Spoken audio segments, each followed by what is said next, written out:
The Age of Innocence. By Edith Wharton. Book I. On a January evening of the early 70s, Christine Nielsen was singing in Faust at the Academy of Music in New York. Though there was already talk of the erection, in remote metropolitan distances, above the 40s, of a new opera house which should compete in costliness and splendor with those of the great European capitals. The world of fashion was still content to reassemble every winter in the shabby red and gold boxes of the sociable old academy. Conservatives cherished it for being small and inconvenient, and thus keeping out the new people, whom New York was beginning to dread and yet be drawn to. And the sentimental clung to it for its historic associations, and the musical for its excellent acoustics, always so problematic a quality in halls built for the hearing of music. It was Madame Nilsson's first appearance that winter, and what the daily press had already learned to describe as an exceptionally brilliant audience had gathered to hear her, transported through the slippery, snowy streets in private broughams. In the spacious family landau, or in the humbler but more convenient brown coupe. To come to the opera in a brown coupe was almost as honorable a way of arriving as in one's own carriage.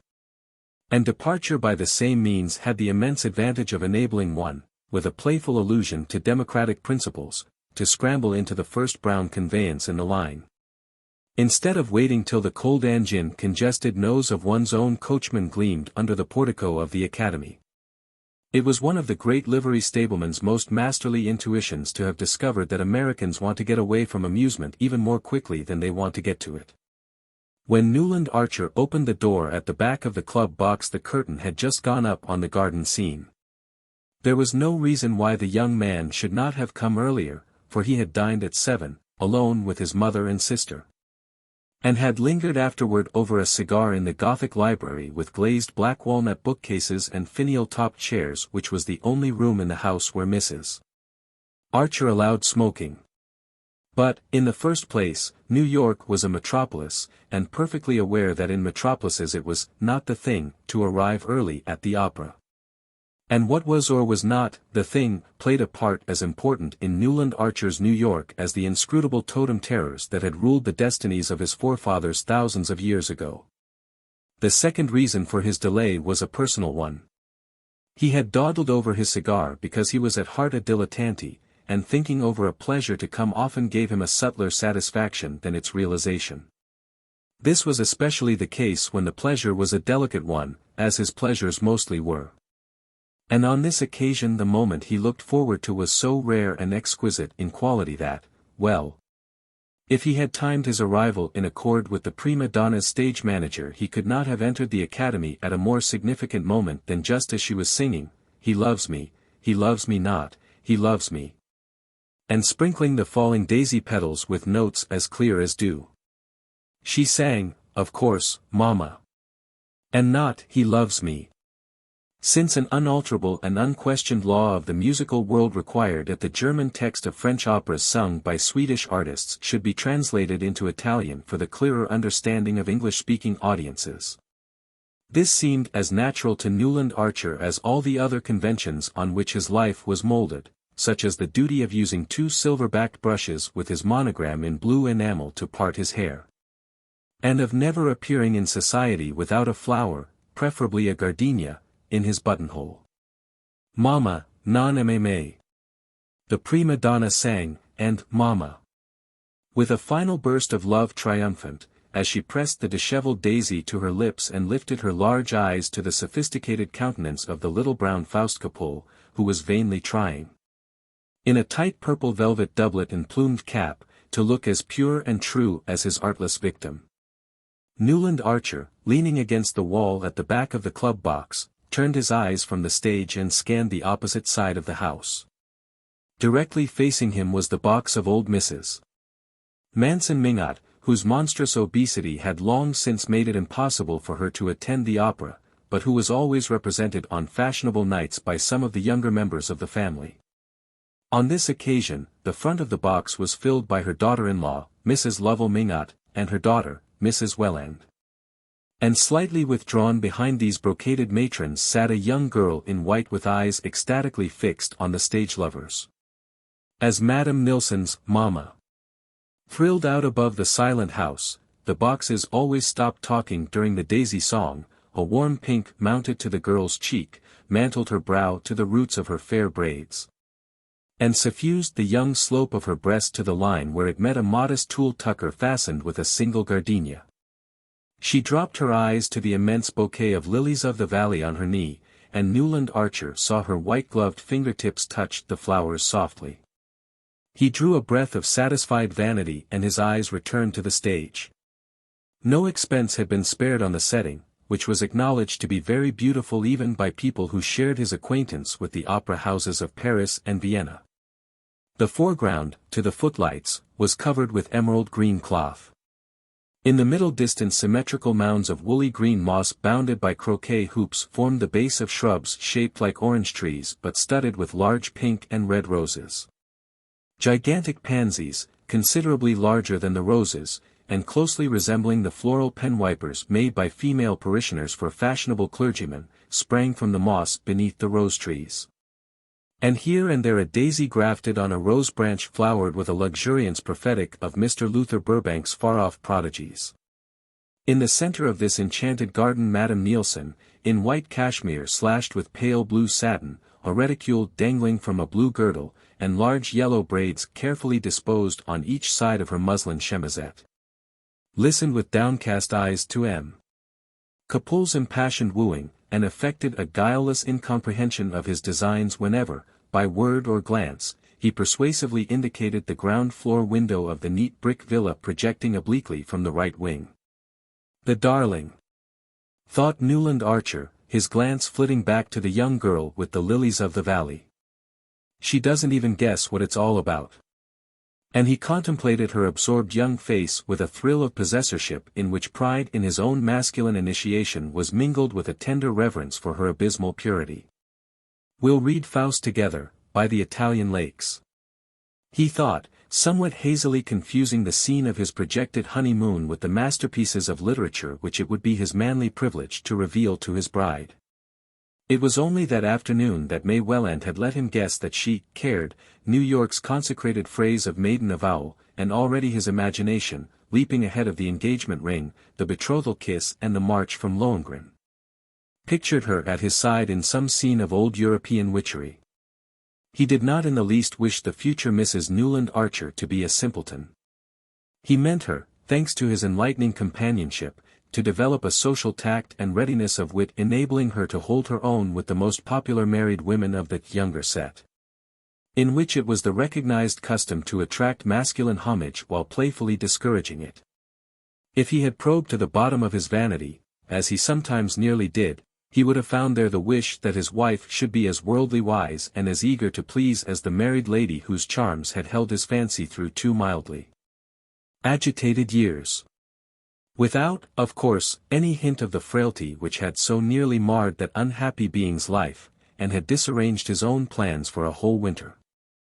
How this miracle of fire and ice was to be created, and to sustain itself in a harsh world, he had never taken the time to think out. But he was content to hold his view without analyzing it, since he knew it was that of all the carefully brushed, white waistcoat, buttonhole-flowered gentlemen who succeeded each other in the club box, exchanged friendly greetings with him, and turned their opera glasses critically on the circle of ladies who were the product of the system. In matters intellectual and artistic Newland Archer felt himself distinctly the superior of these chosen specimens of old New York gentility. He had probably read more, thought more, and even seen a good deal more of the world, than any other man of the number. Singly they betrayed their inferiority, but grouped together they represented New York, and the habit of masculine solidarity made him accept their doctrine on all the issues called moral. He instinctively felt that in this respect it would be troublesome, and also rather bad form, to strike out for himself. "Well, upon my soul," exclaimed Lawrence Lefferts, turning his opera glass abruptly away from the stage. Lawrence Lefferts was, on the whole, the foremost authority on form in New York. He had probably devoted more time than anyone else to the study of this intricate and fascinating question. But study alone could not account for his complete and easy competence. One had only to look at him, from the slant of his bald forehead and the curve of his beautiful fair mustache to the long patent leather feet at the other end of his lean and elegant person. To feel that the knowledge of form must be congenital in anyone who knew how to wear such good clothes so carelessly and carry such height with so much lounging grace. As a young admirer had once said of him, if anybody can tell a fellow just when to wear a black tie with evening clothes and when not to, it's Larry Lefferts. And on the question of pumps versus patent leather, Oxford's, his authority had never been disputed. "My God," he said, and silently handed his glass to old Sillerton Jackson. Newland Archer, following Lefferts's glance, saw with surprise that his exclamation had been occasioned by the entry of a new figure into old Mrs. Mingott's box. It was that of a slim young woman, a little less tall than May Welland, with brown hair growing in close curls about her temples and held in place by a narrow band of diamonds. The suggestion of this headdress, which gave her what was then called a Josephine look, was carried out in the cut of the dark blue velvet gown rather theatrically caught up under her bosom by a girdle with a large old-fashioned clasp. The wearer of this unusual dress, who seemed quite unconscious of the attention it was attracting, stood a moment in the center of the box, discussing with Mrs. Welland the propriety of taking the latter's place in the front right-hand corner. Then she yielded with a slight smile, and seated herself in line with Mrs. Welland's sister-in-law, Mrs. Lovell Mingott, who was installed in the opposite corner. Mr. Sillerton Jackson had returned the opera glass to Lawrence Lefferts. The whole of the club turned instinctively, waiting to hear what the old man had to say, for old Mr. Jackson was as great an authority on family as Lawrence Lefferts was on form. He knew all the ramifications of New York's cousinships, and could not only elucidate such complicated questions as that of the connection between the Mingotts, through the Thorleys, with the Dallases of South Carolina, and that of the relationship of the elder branch of Philadelphia Thorleys to the Albany Chiverses, on no account to be confused with the Manson Chiverses of University Place, but could also enumerate the leading characteristics of each family, as, for instance, the fabulous stinginess of the younger lines of Leffertses, the Long Island ones, or the fatal tendency of the Rushworths to make foolish matches, or the insanity recurring in every second generation of the Albany Chiverses, with whom their New York cousins had always refused to intermarry, with the disastrous exception of poor Medora Manson, who, as everybody knew. But then her mother was a Rushworth. In addition to this forest of family trees, Mr. Sillerton Jackson carried between his narrow hollow temples, and under his soft thatch of silver hair, a register of most of the scandals and mysteries that had smoldered under the unruffled surface of New York society within the last 50 years. So far indeed did his information extend, and so acutely retentive was his memory, that he was supposed to be the only man who could have told you who Julius Beaufort, the banker, really was, and what had become of handsome Bob Spicer, old Mrs. Manson Mingott's father, who had disappeared so mysteriously, with a large sum of trust money, less than a year after his marriage. On the very day that a beautiful Spanish dancer who had been delighting thronged audiences in the old opera house on the Battery had taken ship for Cuba. But these mysteries, and many others, were closely locked in Mr. Jackson's breast. For not only did his keen sense of honor forbid his repeating anything privately imparted, but he was fully aware that his reputation for discretion increased his opportunities of finding out what he wanted to know. The club box, therefore, waited in visible suspense while Mr. Sillerton Jackson handed back Lawrence Lefferts's opera glass. For a moment he silently scrutinized the attentive group out of his filmy blue eyes overhung by old veined lids. Then he gave his mustache a thoughtful twist, and said simply, "I didn't think the Mingotts would have tried it on." 2. Newland Archer, during this brief episode, had been thrown into a strange state of embarrassment. It was annoying that the box which was thus attracting the undivided attention of masculine New York should be that in which his betrothed was seated between her mother and aunt.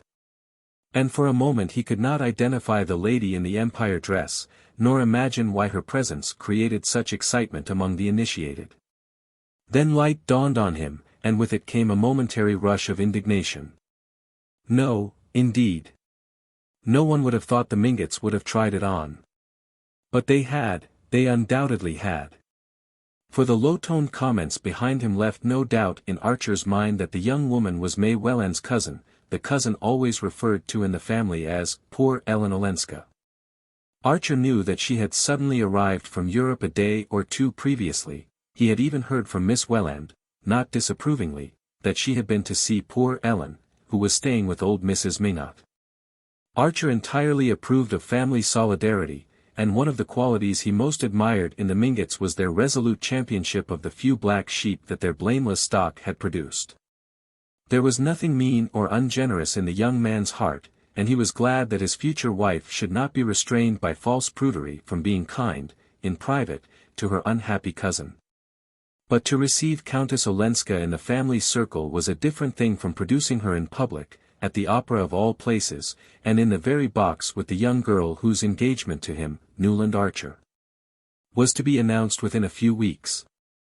No, he felt as old Sillerton Jackson felt. He did not think the Mingotts would have tried it on. He knew, of course, that whatever man dared, within Fifth Avenue's limits, that old Mrs. Manson Minot, the matriarch of the line, would dare. He had always admired the high and mighty old lady, who, in spite of having been only Catherine Spicer of Staten Island, with a father mysteriously discredited, and neither money nor position enough to make people forget it, had allied herself with the head of the wealthy Minot line, married two of her daughters to foreigners, an Italian marquis and an English banker, and put the crowning touch to her audacities by building a large house of pale cream-colored stone, when brown sandstone seemed as much the only wear as a frock-coat in the afternoon, in an inaccessible wilderness near the Central Park. Old Mrs. Mingott's foreign daughters had become a legend. They never came back to see their mother, and the latter being, like many persons of active mind and dominating will, sedentary and corpulent in her habit, had philosophically remained at home. But the cream-colored house, supposed to be modeled on the private hotels of the Parisian aristocracy, was there as a visible proof of her moral courage. And she throned in it, among pre-revolutionary furniture and souvenirs of the Tuileries of Louis Napoleon, where she had shone in her middle age, as placidly as if there were nothing peculiar in living above 34th Street. Or in having French windows that opened like doors instead of sashes that pushed up. Every one, including Mr. Sillerton Jackson, was agreed that old Catherine had never had beauty, a gift which, in the eyes of New York, justified every success, and excused a certain number of failings.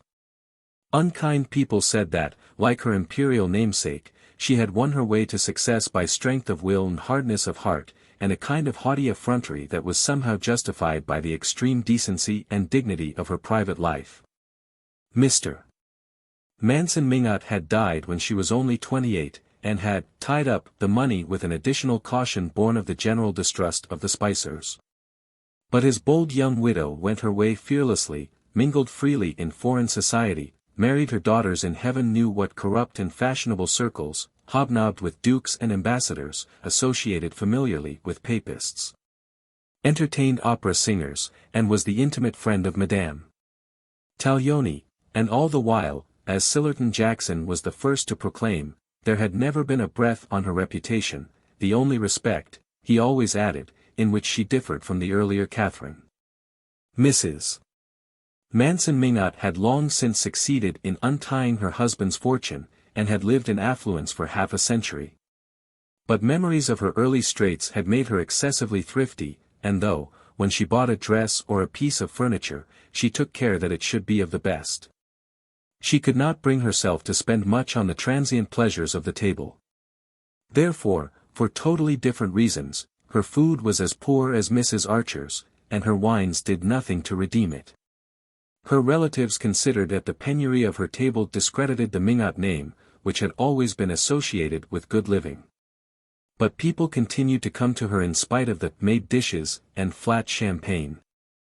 And in reply to the remonstrances of her son Lovell, who tried to retrieve the family credit by having the best chef in New York, she used to say laughingly, "What's the use of two good cooks in one family?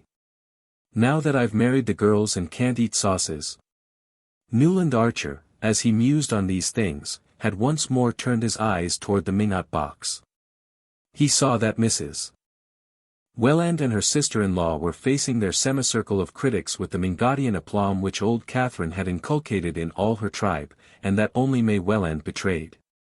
By a heightened color, perhaps due to the knowledge that he was watching her, a sense of the gravity of the situation. As for the cause of the commotion, she sat gracefully in her corner of the box, her eyes fixed on the stage, and revealing, as she leaned forward, a little more shoulder and bosom than New York was accustomed to seeing. At least in ladies who had reasons for wishing to pass unnoticed. Few things seemed to Newland Archer more awful than an offense against taste, that far-off divinity of whom form was the mere visible representative and vicegerent. Madame Olenska's pale and serious face appealed to his fancy as suited to the occasion and to her unhappy situation, but the way her dress, which had no tucker, sloped away from her thin shoulders shocked and troubled him. He hated to think of May Welland's being exposed to the influence of a young woman so careless of the dictates of taste. After all, he heard one of the younger men begin behind him, everybody talked through the Mephistopheles and Martha scenes, after all, just what happened. Well, she left him, nobody attempts to deny that. He's an awful brute, isn't he? Continued the young inquirer, a candid Thorley, who was evidently preparing to enter the lists as the ladies' champion. The very worst, I knew him at Nice, said Lawrence Lefferts with authority. A half-paralyzed white sneering fellow, rather handsome head, but eyes with a lot of lashes. Well, I'll tell you the sort, when he wasn't with women he was collecting china. Paying any price for both, I understand. There was a general laugh, and the young champion said, well, then. Well, then, she bolted with his secretary. Oh, I see. The champion's face fell. It didn't last long, though. I heard of her a few months later living alone in Venice. I believe Lovell Minot went out to get her. He said she was desperately unhappy. That's all right, but this parading her at the opera's another thing. Perhaps, young Thorley hazarded, she's too unhappy to be left at home. This was greeted with an irreverent laugh, and the youth blushed deeply, and tried to look as if he had meant to insinuate what knowing people called a double entendre. Well, it's queer to have brought Miss Welland, anyhow, someone said in a low tone, with a side glance at Archer. Oh, that's part of the campaign, Granny's orders, no doubt, Lefferts laughed. When the old lady does a thing she does it thoroughly. The act was ending, and there was a general stir in the box. Suddenly Newland Archer felt himself impelled to decisive action. The desire to be the first man to enter Mrs. Mingott's box, to proclaim to the waiting world his engagement to May Welland, and to see her through whatever difficulties her cousin's anomalous situation might involve her in. This impulse had abruptly overruled all scruples and hesitations, and sent him hurrying through the red corridors to the farther side of the house. As he entered the box his eyes met Miss Welland's, and he saw that she had instantly understood his motive, though the family dignity which both considered so high a virtue would not permit her to tell him so. The persons of their world lived in an atmosphere of faint implications and pale delicacies, and the fact that he and she understood each other without a word seemed to the young man to bring them nearer than any explanation would have done. Her eyes said, "You see why Mama brought me," and his answered, "Would not for the world have had you stay away. You know my niece Countess Olenska?" Mrs. Welland inquired as she shook hands with her future son-in-law. Archer bowed without extending his hand, as was the custom on being introduced to a lady, and Ellen Olenska bent her head slightly, keeping her own pale-gloved hands clasped on her huge fan of eagle feathers. Having greeted Mrs. Lovell Minott, a large blonde lady in creaking satin, he sat down beside his betrothed, and said in a low tone, "I hope you've told Madame Olenska that we're engaged. I want everybody to know. I want you to let me announce it this evening at the ball." Miss Welland's face grew rosy as the dawn, and she looked at him with radiant eyes. "If you can persuade Mama," she said. "But why should we change what is already settled?" He made no answer but that which his eyes returned, and she added, still more confidently smiling, "Tell my cousin yourself, I give you leave. She says she used to play with you when you were children." She made way for him by pushing back her chair, and promptly, and a little ostentatiously, with the desire that the whole house should see what he was doing, Archer seated himself at the Countess Olenska's side. "We did use to play together, didn't we?" she asked, turning her grave eyes to his. "You were a horrid boy, and kissed me once behind a door, but it was your cousin Newland, who never looked at me, that I was in love with." Her glance swept the horseshoe curve of boxes. "Ah, how this brings it all back to me. I see everybody here in knickerbockers and pantalettes," she said, with her trailing slightly foreign accent, her eyes returning to his face. Agreeable as their expression was, the young man was shocked that they should reflect so unseemly a picture of the august tribunal before which, at that very moment, her case was being tried. Nothing could be in worse taste than misplaced flippancy, and he answered somewhat stiffly, "Yes, you have been away a very long time." "Oh, centuries and centuries.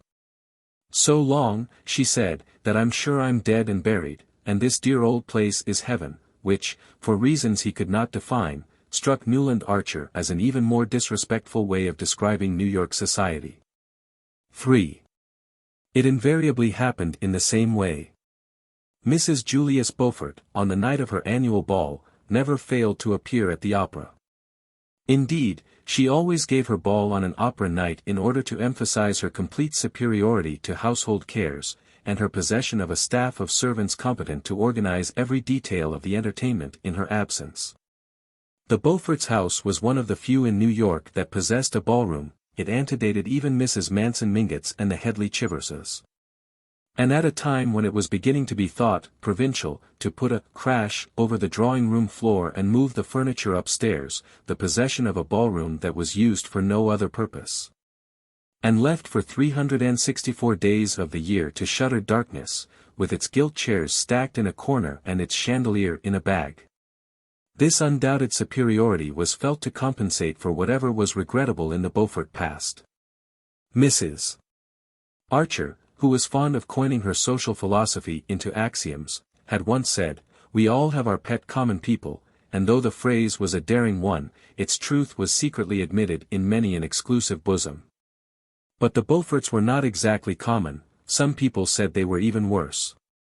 Mrs. Beaufort belonged indeed to one of America's most honored families. She had been the lovely Regina Dallas, of the South Carolina branch, a penniless beauty introduced to New York society by her cousin, the imprudent Medora Manson, who was always doing the wrong thing from the right motive. When one was related to the Mansons and the Rushworths, one had a droit de sight, as Mr. Sillerton Jackson, who had frequented the Tilleries, called it, in New York society, but did one not forfeit it in marrying Julius Beaufort?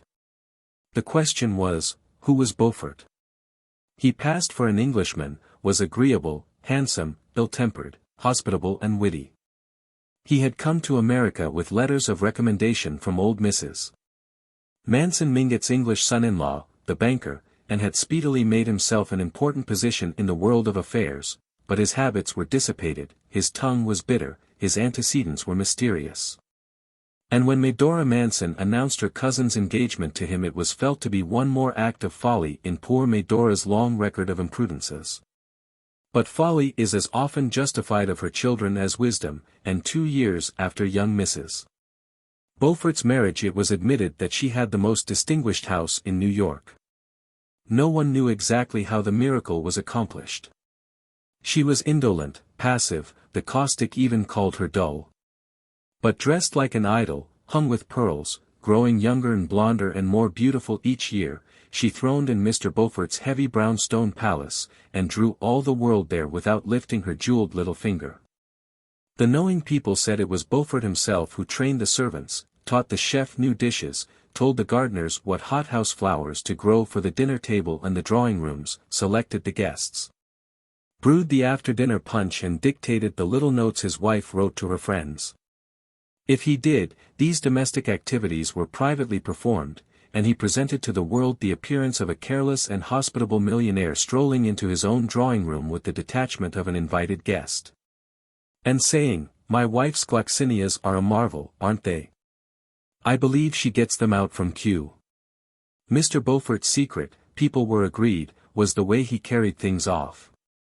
It was all very well to whisper that he had been helped to leave England by the international banking house in which he had been employed. He carried off that rumor as easily as the rest, though New York's business conscience was no less sensitive than its moral standard. He carried everything before him, and all New York into his drawing rooms. And for over 20 years now people had said they were going to the Beauforts, with the same tone of security as if they had said they were going to Mrs. Manson Mingott's, and with the added satisfaction of knowing they would get hot canvas-back ducks and vintage wines, instead of tepid Veuve Clicquot without a year and warmed-up croquettes from Philadelphia. Mrs. Beaufort, then, had as usual appeared in her box just before the Jewel song. And when, again as usual, she rose at the end of the third act, drew her opera cloak about her lovely shoulders, and disappeared, New York knew that meant that half an hour later the ball would begin. The Beaufort house was one that New Yorkers were proud to show to foreigners, especially on the night of the annual ball. The Beauforts had been among the first people in New York to own their own red velvet carpet and have it rolled down the steps by their own footmen, under their own awning, instead of hiring it with the supper and the ballroom chairs. They had also inaugurated the custom of letting the ladies take their cloaks off in the hall, instead of shuffling up to the hostess's bedroom and recurling their hair with the aid of the gas burner. Beaufort was understood to have said that he supposed all his wife's friends had maids who saw to it that they were properly coiffées when they left home. Then the house had been boldly planned with a ballroom, so that, instead of squeezing through a narrow passage to get to it, as at the Chiverses, one marched solemnly down a vista of enfilade drawing rooms, the sea green, the crimson and the Bouton d'Or, seeing from afar the many-candled lustres reflected in the polished parquetry. And beyond that the depths of a conservatory where camellias and tree ferns arched their costly foliage over seats of black and gold bamboo. Newland Archer, as became a young man of his position, strolled in somewhat late. He had left his overcoat with the silk-stockinged footmen. The stockings were one of Beaufort's few fatuities, had dawdled a while in the library hung with Spanish leather and furnished with buhl and malachite, where a few men were chatting and putting on their dancing gloves, and had finally joined the line of guests whom Mrs. Beaufort was receiving on the threshold of the crimson drawing-room. Archer was distinctly nervous. He had not gone back to his club after the opera, as the young bloods usually did, but, the night being fine, had walked for some distance up Fifth Avenue before turning back in the direction of the Beauforts' house. He was definitely afraid that the Mingotts might be going too far, that, in fact, they might have Granny Mingott's orders to bring the Countess Olenska to the ball. From the tone of the club box he had perceived how grave a mistake that would be. And, though he was more than ever determined to see the thing through, he felt less chivalrously eager to champion his betrothed's cousin than before their brief talk at the opera. Wandering on to the Bouton d'Or drawing-room, where Beaufort had had the audacity to hang Love Victorious, the much-discussed nude of Bouguereau, Archer found Mrs. Welland and her daughter standing near the ballroom door. Couples were already gliding over the floor beyond. The light of the wax candles fell on revolving tulle skirts, on girlish heads wreathed with modest blossoms, on the dashing aigrettes and ornaments of the young married women's coiffures, and on the glitter of highly glazed shirt fronts and fresh glacé gloves. Miss Welland, evidently about to join the dancers, hung on the threshold, her lilies of the valley in her hand. She carried no other bouquet, her face a little pale, her eyes burning with a candid excitement. A group of young men and girls were gathered about her, and there was much hand-clasping, laughing and pleasantry on which Mrs. Welland, standing slightly apart, shed the beam of a qualified approval. It was evident that Miss Welland was in the act of announcing her engagement, while her mother affected the air of parental reluctance considered suitable to the occasion. Archer paused a moment. It was at his express wish that the announcement had been made, and yet it was not thus that he would have wished to have his happiness known. To proclaim it in the heat and noise of a crowded ballroom was to rob it of the fine bloom of privacy which should belong to things nearest the heart. His joy was so deep that this blurring of the surface left its essence untouched. But he would have liked to keep the surface pure too. It was something of a satisfaction to find that May Welland shared this feeling.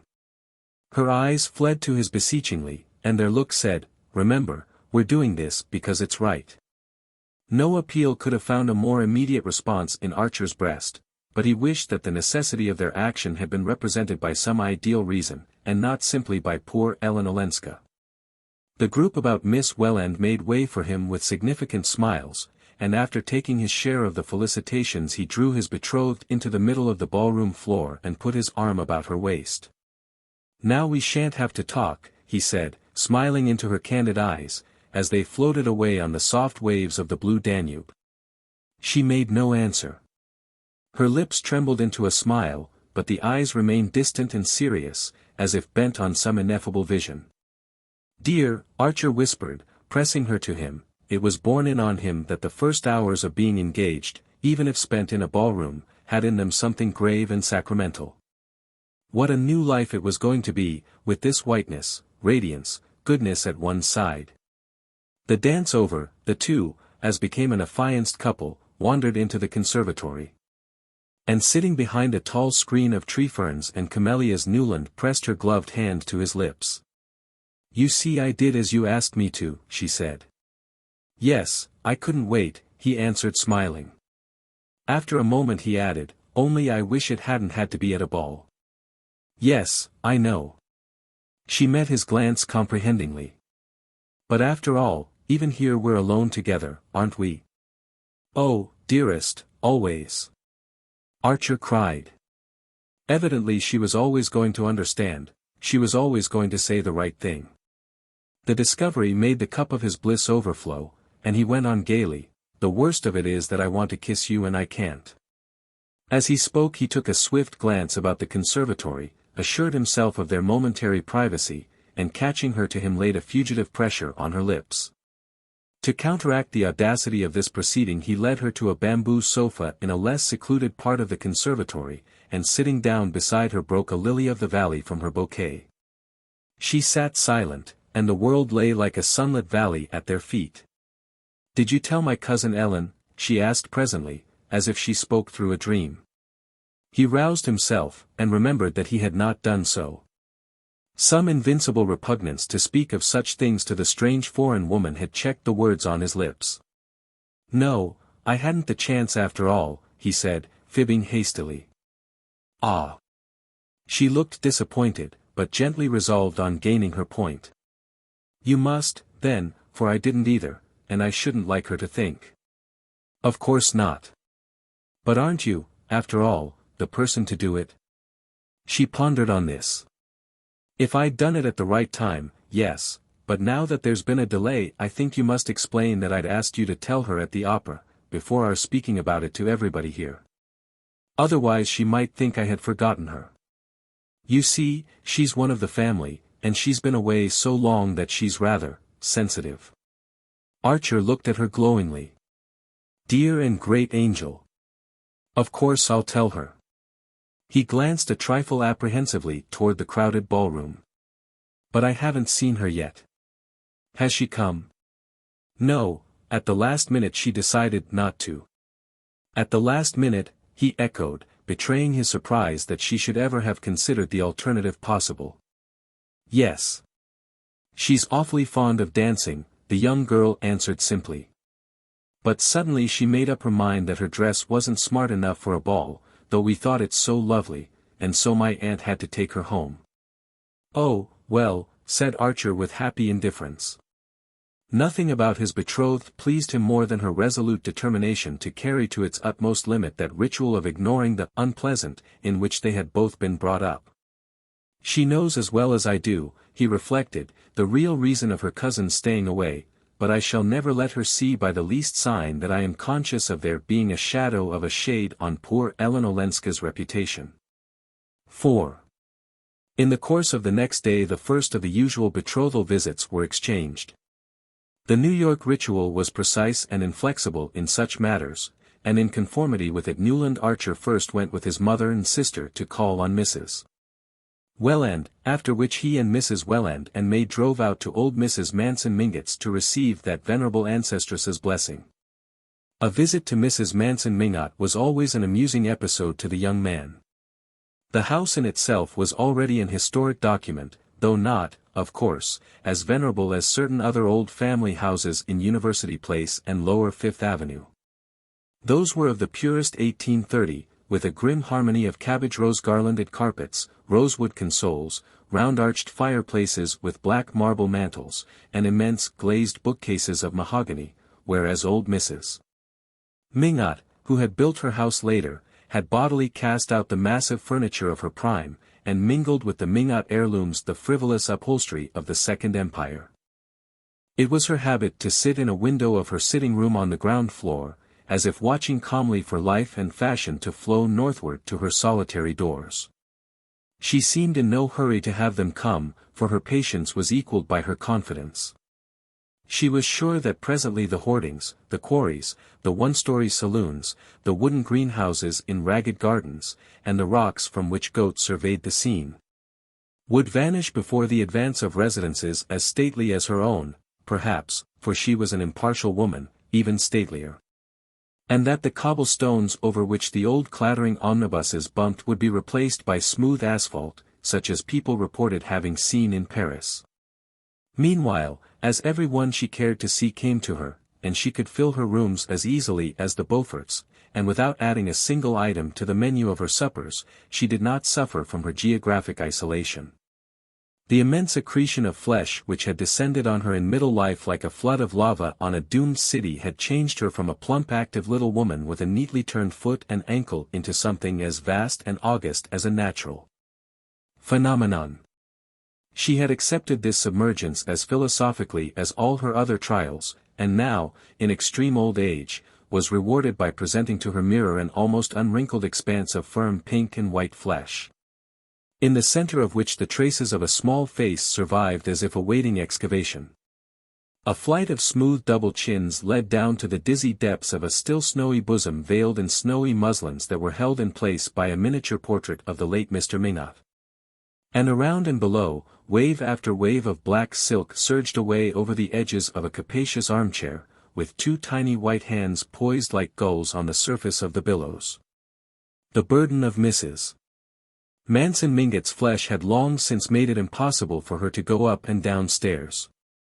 And with characteristic independence she had made her reception rooms upstairs and established herself, in flagrant violation of all the New York proprieties, on the ground floor of her house. So that, as you sat in her sitting-room window with her, you caught, through a door that was always open, and a looped-back yellow damask portière, the unexpected vista of a bedroom with a huge low bed upholstered like a sofa, and a toilet table with frivolous lace flounces and a gilt-framed mirror.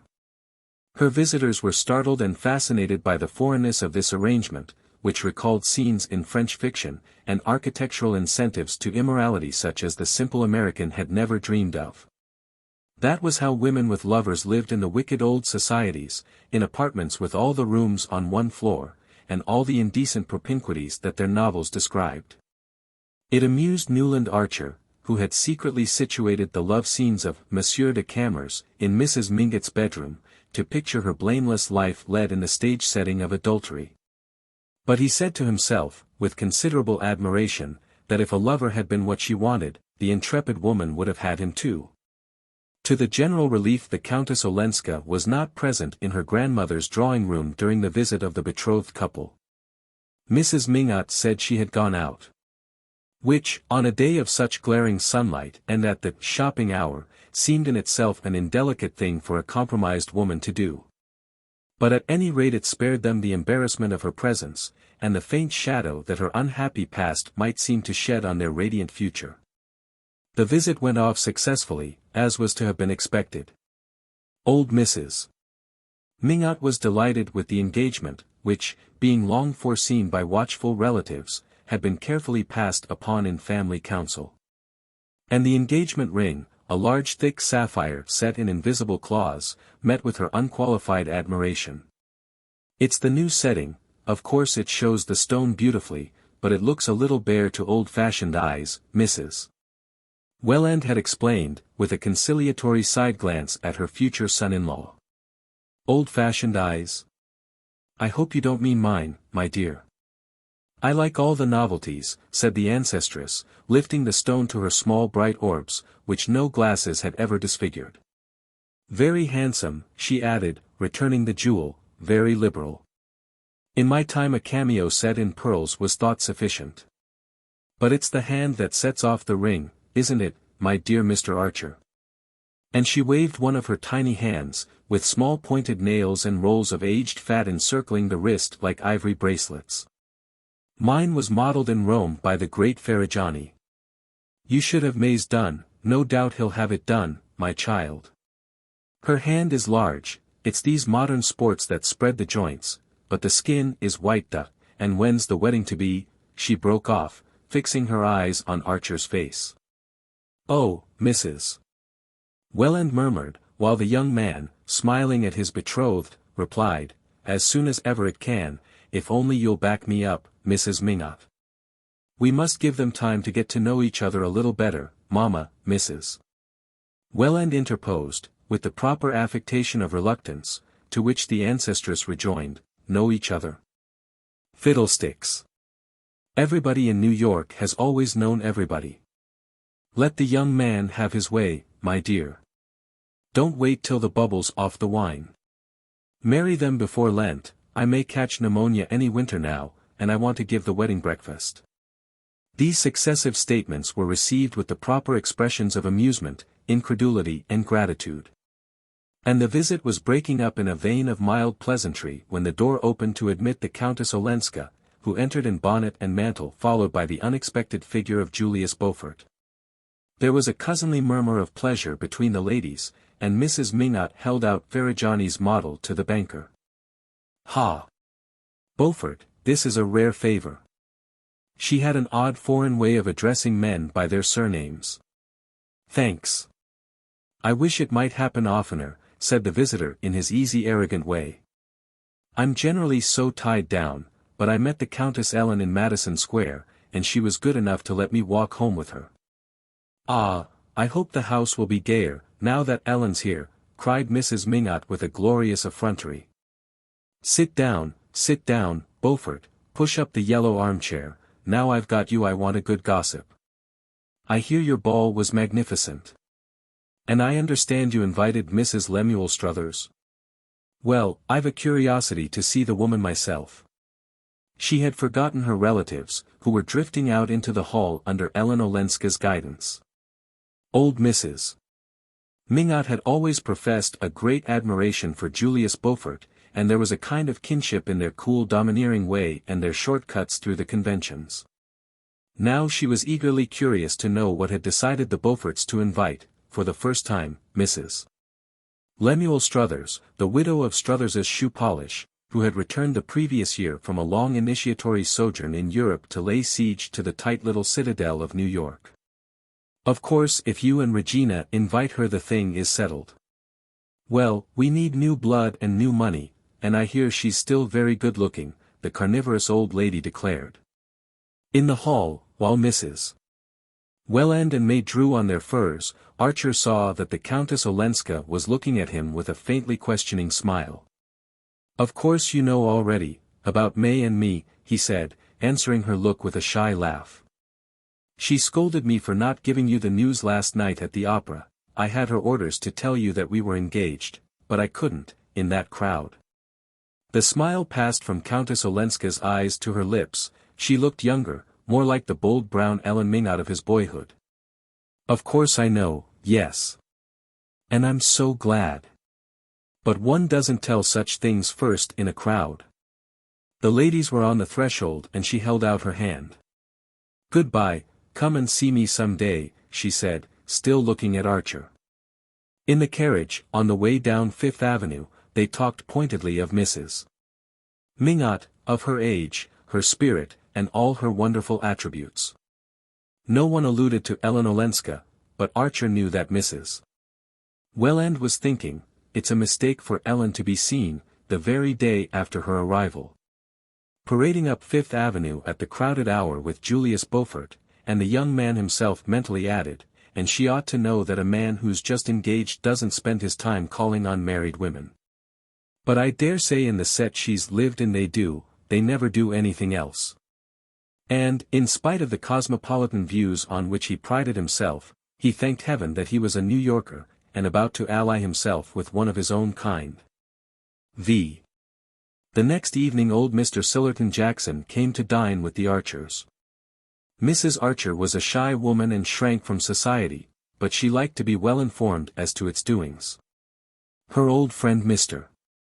Sillerton Jackson applied to the investigation of his friend's affairs the patience of a collector and the science of a naturalist. And his sister, Miss Sophie Jackson, who lived with him, and was entertained by all the people who could not secure her much sought-after brother, brought home bits of minor gossip that filled out usefully the gaps in his picture. Therefore, whenever anything happened that Mrs. Archer wanted to know about, she asked Mr. Jackson to dine, and as she honored few people with her invitations, and as she and her daughter Janie were an excellent audience, Mr. Jackson usually came himself instead of sending his sister. If he could have dictated all the conditions, he would have chosen the evenings when Newland was out. Not because the young man was uncongenial to him, the two got on capitally at their club, but because the old anecdotist sometimes felt, on Newland's part, a tendency to weigh his evidence that the ladies of the family never showed. Mr. Jackson, if perfection had been attainable on earth, would also have asked that Mrs. Archer's food should be a little better. But then New York, as far back as the mind of man could travel, had been divided into the two great fundamental groups of the Mingotts and Mansons and all their clan, who cared about eating and clothes and money. And the Archer Newland Vanderluden tribe, who were devoted to travel, horticulture and the best fiction, and looked down on the grosser forms of pleasure. You couldn't have everything, after all. If you dined with the Lovell Mingotts you got canvasback and terrapin and vintage wines, at Adeline Archer's you could talk about alpine scenery and the marble faun. And luckily the Archer Madeira had gone round the Cape. Therefore when a friendly summons came from Mrs. Archer, Mr. Jackson, who was a true eclectic, would usually say to his sister, "I've been a little gouty since my last dinner at the Lovell Mingotts, it will do me good to diet at Adeline's." Mrs. Archer, who had long been a widow, lived with her son and daughter in West 28th Street. An upper floor was dedicated to Newland, and the two women squeezed themselves into narrower quarters below. In an unclouded harmony of tastes and interests they cultivated ferns in Wardian cases, made macrame lace and wool embroidery on linen, collected American Revolutionary glazed ware, subscribed to Good Words, and read Ouida's novels for the sake of the Italian atmosphere. They preferred those about peasant life, because of the descriptions of scenery and the pleasanter sentiments, though in general they liked novels about people in society, whose motives and habits were more comprehensible. Spoke severely of Dickens, who had never drawn a gentleman, and considered Thackeray less at home in the great world than Bulwer, who, however, was beginning to be thought old-fashioned. Mrs. and Miss Archer were both great lovers of scenery. It was what they principally sought and admired on their occasional travels abroad, considering architecture and painting as subjects for men, and chiefly for learned persons who read Ruskin. Mrs. Archer had been born a Newland, and mother and daughter, who were as like as sisters, were both, as people said, true Newlands. Tall, pale, and slightly round-shouldered, with long noses, sweet smiles and a kind of drooping distinction like that in certain faded Reynolds portraits. Their physical resemblance would have been complete if an elderly embonpoint had not stretched Mrs. Archer's black brocade, while Miss Archer's brown and purple poplins hung, as the years went on, more and more slackly on her virgin frame. Mentally, the likeness between them, as Newland was aware, was less complete than their identical mannerisms often made it appear. The long habit of living together in mutually dependent intimacy had given them the same vocabulary, and the same habit of beginning their phrases, "Mother thinks," or "Janie thinks," according as one or the other wished to advance an opinion of her own. But in reality, while Mrs. Archer's serene unimaginativeness rested easily in the accepted and familiar, Janie was subject to starts and aberrations of fancy welling up from springs of suppressed romance. Mother and daughter adored each other and revered their son and brother, and Archer loved them with a tenderness made compunctious and uncritical by the sense of their exaggerated admiration, and by his secret satisfaction in it. After all, he thought it a good thing for a man to have his authority respected in his own house, even if his sense of humor sometimes made him question the force of his mandate. On this occasion the young man was very sure that Mr. Jackson would rather have had him dine out, but he had his own reasons for not doing so. Of course old Jackson wanted to talk about Ellen Olenska, and of course Mrs. Archer and Janey wanted to hear what he had to tell. All three would be slightly embarrassed by Newland's presence, now that his prospective relation to the Mingot clan had been made known, and the young man waited with an amused curiosity to see how they would turn the difficulty.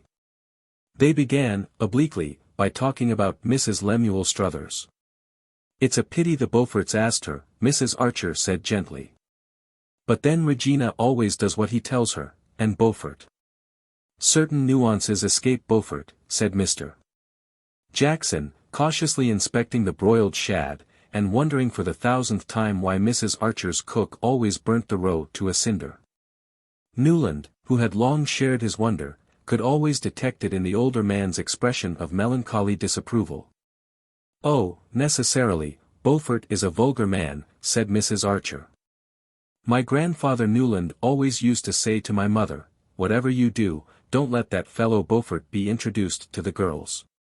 But at least he's had the advantage of associating with gentlemen, in England too, they say. It's all very mysterious." She glanced at Janey and paused. She and Janey knew every fold of the Beaufort mystery, but in public Mrs. Archer continued to assume that the subject was not one for the unmarried. "But this Mrs. Struthers, Mrs. Archer continued, what did you say she was, Sillerton? Out of a mine, or rather out of the saloon at the head of the pit. Then with living waxworks, touring New England. After the police broke that up, they say she lived, Mr. Jackson in his turn glanced at Janey, whose eyes began to bulge from under her prominent lids. There were still hiatuses for her in Mrs. Struthers's past. Then, Mr. Jackson continued, and Archer saw he was wondering why no one had told the butler never to slice cucumbers with a steel knife. Then Lemuel Struthers came along. They say his advertiser used the girl's head for the shoe polish posters. Her hair's intensely black, you know, the Egyptian style. Anyhow, he, eventually, married her. There were volumes of innuendo in the way the eventually was spaced, and each syllable given its due stress. Oh, well, at the pass we've come to nowadays, it doesn't matter, said Mrs. Archer indifferently. The ladies were not really interested in Mrs. Struthers just then, the subject of Ellen Olenska was too fresh and too absorbing to them. Indeed, Mrs. Struthers's name had been introduced by Mrs. Archer only that she might presently be able to say, and Newland's new cousin, Countess Olenska. Was she at the ball too? There was a faint touch of sarcasm in the reference to her son, and Archer knew it and had expected it. Even Mrs. Archer, who was seldom unduly pleased with human events, had been altogether glad of her son's engagement. Especially after that silly business with Mrs. Rushworth, as she had remarked to Janey, alluding to what had once seemed to Newland a tragedy of which his soul would always bear the scar. There was no better match in New York than May Welland, look at the question from whatever point you chose. Of course such a marriage was only what Newland was entitled to. But young men are so foolish and incalculable, and some women so ensnaring and unscrupulous, that it was nothing short of a miracle to see one's only son safe past the Siren Isle and in the haven of a blameless domesticity. All this Mrs. Archer felt, and her son knew she felt, but he knew also that she had been perturbed by the premature announcement of his engagement, or rather by its cause. And it was for that reason, because on the whole he was a tender and indulgent master, that he had stayed at home that evening. It's not that I don't approve of the Mingotts' esprit de corps. But why Newland's engagement should be mixed up with that Olenska woman's comings and goings I don't see, Mrs. Archer grumbled to Janey, the only witness of her slight lapses from perfect sweetness. She had behaved beautifully, and in beautiful behavior she was unsurpassed, during the call on Mrs. Welland. But Newland knew, and his betrothed doubtless guessed, that all through the visit she and Janey were nervously on the watch for Madame Olenska's possible intrusion. And when they left the house together she had permitted herself to say to her son, I'm thankful that Augusta Welland received us alone. These indications of inward disturbance moved Archer the more that he too felt that the Mingotts had gone a little too far. But, as it was against all the rules of their code that the mother and son should ever allude to what was uppermost in their thoughts, he simply replied, "Oh, well, there's always a phase of family parties to be gone through when one gets engaged. And the sooner it's over the better." At which his mother merely pursed her lips under the lace veil that hung down from her grey velvet bonnet trimmed with frosted grapes. Her revenge, he felt, her lawful revenge, would be to draw Mr. Jackson that evening on the Countess Olenska. And, having publicly done his duty as a future member of the Mingot clan, the young man had no objection to hearing the lady discussed in private, except that the subject was already beginning to bore him. Mr. Jackson had helped himself to a slice of the tepid fillet which the mournful butler had handed him with a look as skeptical as his own, and had rejected the mushroom sauce after a scarcely perceptible sniff. He looked baffled and hungry, and Archer reflected that he would probably finish his meal on Ellen Olenska. Mr. Jackson leaned back in his chair, and glanced up at the candle at Archer's, Newland's, and van der Luyden's hanging in dark frames on the dark walls. "Ah, how your grandfather Archer loved a good dinner, my dear Newland," he said, his eyes on the portrait of a plump full-chested young man in a stock and a blue coat, with a view of a white-columned country house behind him. "Well, well, well. I wonder what he would have said to all these foreign marriages." Mrs. Archer ignored the allusion to the ancestral cuisine and Mr. Jackson continued with deliberation, "No, she was not at the ball." "Ah," Mrs. Archer murmured, in a tone that implied, "she had that decency." "Perhaps the Beauforts don't know her," Janey suggested, with her artless malice. Mr. Jackson gave a faint sip, as if he had been tasting invisible Madeira.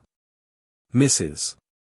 Beaufort may not, but Beaufort certainly does, for she was seen walking up Fifth Avenue this afternoon with him by the whole of New York." "Mercy," moaned Mrs. Archer, evidently perceiving the uselessness of trying to ascribe the actions of foreigners to a sense of delicacy. "I wonder if she wears a round hat or a bonnet in the afternoon," Janey speculated. "At the opera I know she had on dark blue velvet, perfectly plain and flat, like a nightgown." "Janey," said her mother, and Miss Archer blushed and tried to look audacious. "It was, at any rate, in better taste not to go to the ball," Mrs. Archer continued. A spirit of perversity moved her son to rejoin, "I don't think it was a question of taste with her. May said she meant to go, and then decided that the dress in question wasn't smart enough." Mrs. Archer smiled at this confirmation of her inference. "Poor Ellen," she simply remarked, adding compassionately, "we must always bear in mind what an eccentric bringing up Medora Manson gave her.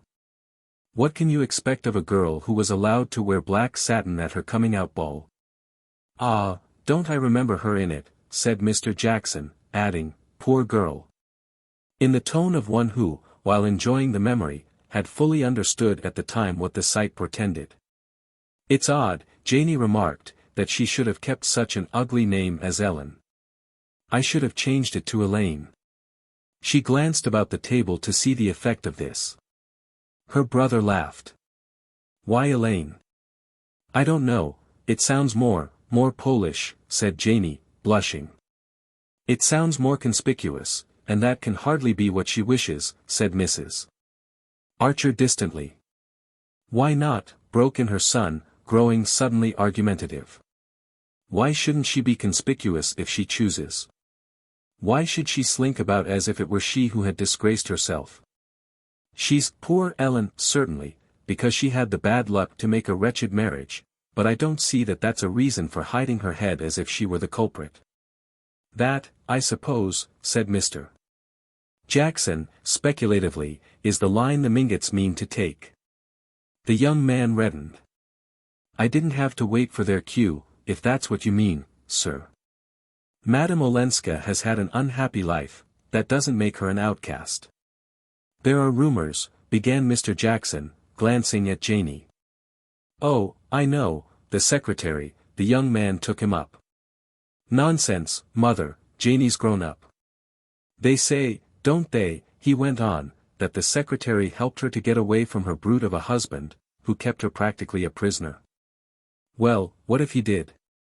I hope there isn't a man among us who wouldn't have done the same in such a case.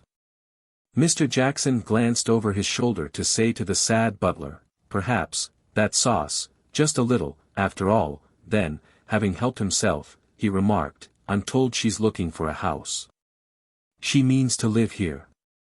I hear she means to get a divorce, said Janey boldly. I hope she will. Archer exclaimed. The word had fallen like a bombshell in the pure and tranquil atmosphere of the Archer dining room. Mrs. Archer raised her delicate eyebrows in the particular curve that signified, the butler, and the young man, himself mindful of the bad taste of discussing such intimate matters in public, hastily branched off into an account of his visit to old Mrs. Minot. After dinner, according to immemorial custom, Mrs.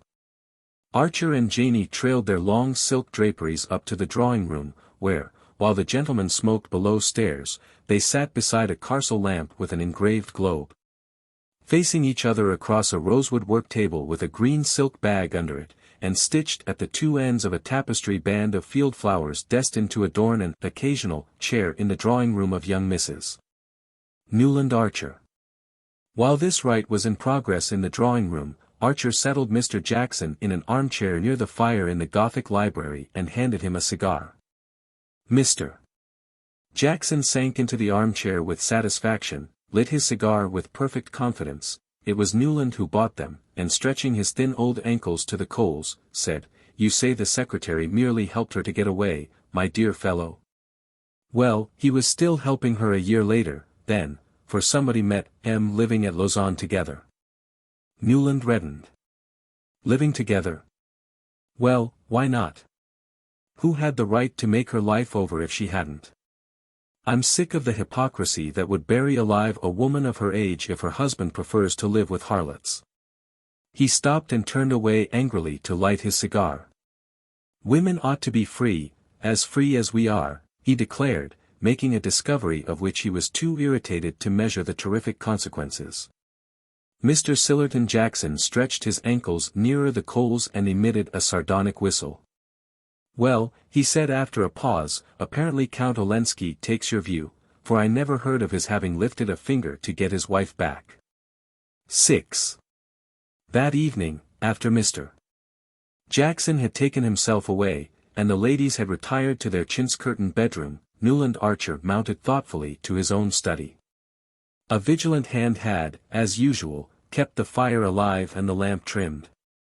And the room, with its rows and rows of books, its bronze and steel statuettes of the fencers on the mantelpiece and its many photographs of famous pictures, looked singularly homelike and welcoming. As he dropped into his armchair near the fire his eyes rested on a large photograph of May Welland, which the young girl had given him in the first days of their romance, and which had now displaced all the other portraits on the table. With a new sense of awe he looked at the frank forehead, serious eyes, and gay innocent mouth of the young creature whose soul's custodian he was to be. That terrifying product of the social system he belonged to and believed in, the young girl who knew nothing and expected everything, looked back at him like a stranger through May Welland's familiar features. And once more it was borne in on him that marriage was not the safe anchorage he had been taught to think, but a voyage on uncharted seas. The case of the Countess Olenska had stirred up old settled convictions and set them drifting dangerously through his mind. His own exclamation, women should be free as we are, struck to the root of a problem that it was agreed in his world to regard as non-existent. Nice women, however wronged, would never claim the kind of freedom he meant, and generous-minded men like himself were therefore, in the heat of argument, the more chivalrously ready to concede it to them. Such verbal generosities were in fact only a humbugging disguise of the inexorable conventions that tied things together and bound people down to the old pattern. But here he was pledged to defend, on the part of his betrothed's cousin, conduct that, on his own wife's part, would justify him in calling down on her all the thunders of church and state. Of course the dilemma was purely hypothetical. Since he wasn't a blackguard Polish nobleman, it was absurd to speculate what his wife's rights would be if he were. But Newland Archer was too imaginative not to feel that, in his case and May's, the tie might gall for reasons far less gross and palpable. What could he and she really know of each other, since it was his duty, as a decent fellow, to conceal his past from her, and hers, as a marriageable girl, to have no past to conceal? What if, for some one of the subtler reasons that would tell with both of them, they should tire of each other, misunderstand or irritate each other? He reviewed his friends' marriages, the supposedly happy ones, and saw none that answered, even remotely, to the passionate and tender comradeship which he pictured as his permanent relation with May Welland. He perceived that such a picture presupposed, on her part, the experience, the versatility, the freedom of judgment, which she had been carefully trained not to possess. And with a shiver of foreboding he saw his marriage becoming what most of the other marriages about him were, a dull association of material and social interests held together by ignorance on the one side and hypocrisy on the other. Lawrence Lefferts occurred to him as the husband who had most completely realized this enviable ideal. As became the high priest of form, he had formed a wife so completely to his own convenience that, in the most conspicuous moments of his frequent love affairs with other men's wives, she went about in smiling unconsciousness, saying that Lawrence was so frightfully strict, and had been known to blush indignantly, and avert her gaze, when some one alluded in her presence to the fact that Julius Beaufort, as became a foreigner of doubtful origin, had what was known in New York as another establishment. Archer tried to console himself with the thought that he was not quite such an ass as Larry Lefferts, nor May such a simpleton as poor Gertrude, but the difference was after all one of intelligence and not of standards. In reality they all lived in a kind of hieroglyphic world, where the real thing was never said or done or even thought, but only represented by a set of arbitrary signs, as when Mrs. Welland, who knew exactly why Archer had pressed her to announce her daughter's engagement at the Beaufort ball, and had indeed expected him to do no less, yet felt obliged to simulate reluctance, and the air of having had her hand forced. Quite as, in the books on primitive man that people of advanced culture were beginning to read, the savage bride is dragged with shrieks from her parents' tent. The result, of course, was that the young girl who was the center of this elaborate system of mystification remained the more inscrutable for her very frankness and assurance. She was frank, poor darling, because she had nothing to conceal, assured because she knew of nothing to be on her guard against. And with no better preparation than this, she was to be plunged overnight into what people evasively called the facts of life. The young man was sincerely but placidly in love. He delighted in the radiant good looks of his betrothed, in her health, her horsemanship, her grace and quickness at games, and the shy interest in books and ideas that she was beginning to develop under his guidance. She had advanced far enough to join him in ridiculing the idols of the king, but not to feel the beauty of Ulysses and the Lotus Eaters. She was straightforward, loyal and brave. She had a sense of humor, chiefly proved by her laughing at his jokes, and he suspected, in the depths of her innocently gazing soul, a glow of feeling that it would be a joy to waken. But when he had gone the brief round of her he returned discouraged by the thought that all this frankness and innocence were only an artificial product. Untrained human nature was not frank and innocent. It was full of the twists and defenses of an instinctive guile. And he felt himself oppressed by this creation of factitious purity, so cunningly manufactured by a conspiracy of mothers and aunts and grandmothers and long-dead ancestresses, because it was supposed to be what he wanted, what he had a right to. In order that he might exercise his lordly pleasure in smashing it like an image made of snow. There was a certain triteness in these reflections, they were those habitual to young men on the approach of their wedding day. But they were generally accompanied by a sense of compunction and self-abasement of which Newland Archer felt no trace. He could not deplore, as Thackeray's heroes so often exasperated him by doing, that he had not a blank page to offer his bride in exchange for the unblemished one she was to give to him. He could not get away from the fact that if he had been brought up as she had they would have been no more fit to find their way about than the babes in the wood. Nor could he, for all his anxious cogitations, see any honest reason, any, that is, unconnected with his own momentary pleasure. And the passion of masculine vanity, why his bride should not have been allowed the same freedom of experience as himself. Such questions, at such an hour, were bound to drift through his mind, but he was conscious that their uncomfortable persistence and precision were due to the inopportune arrival of the Countess Olenska. Here he was, at the very moment of his betrothal, a moment for pure thoughts and cloudless hopes, pitchforked into a coil of scandal which raised all the special problems he would have preferred to let lie. Hang Ellen Olenska! He grumbled, as he covered his fire and began to undress. He could not really see why her fate should have the least bearing on his. Yet he dimly felt that he had only just begun to measure the risks of the championship which his engagement had forced upon him. A few days later the bolt fell. The Lovell Mingotts had sent out cards for what was known as a formal dinner, that is, 3 extra footmen, 2 dishes for each course, and a Roman punch in the middle. And had headed their invitations with the words, to meet the Countess Olenska, in accordance with the hospitable American fashion, which treats strangers as if they were royalties, or at least as their ambassadors. The guests had been selected with a boldness and discrimination in which the initiated recognized the firm hand of Catherine the Great. Associated with such immemorial standbys as the Selfridge Marys, who were asked everywhere because they always had been, the Beauforts, on whom there was a claim of relationship, and Mr.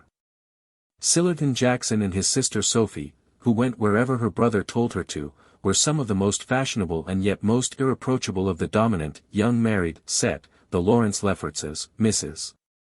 Lefferts Rushworth, the lovely widow, the Harry Thorleys, the Reggie Chiverses and young Morris Dagonet and his wife, who was a van der Luden.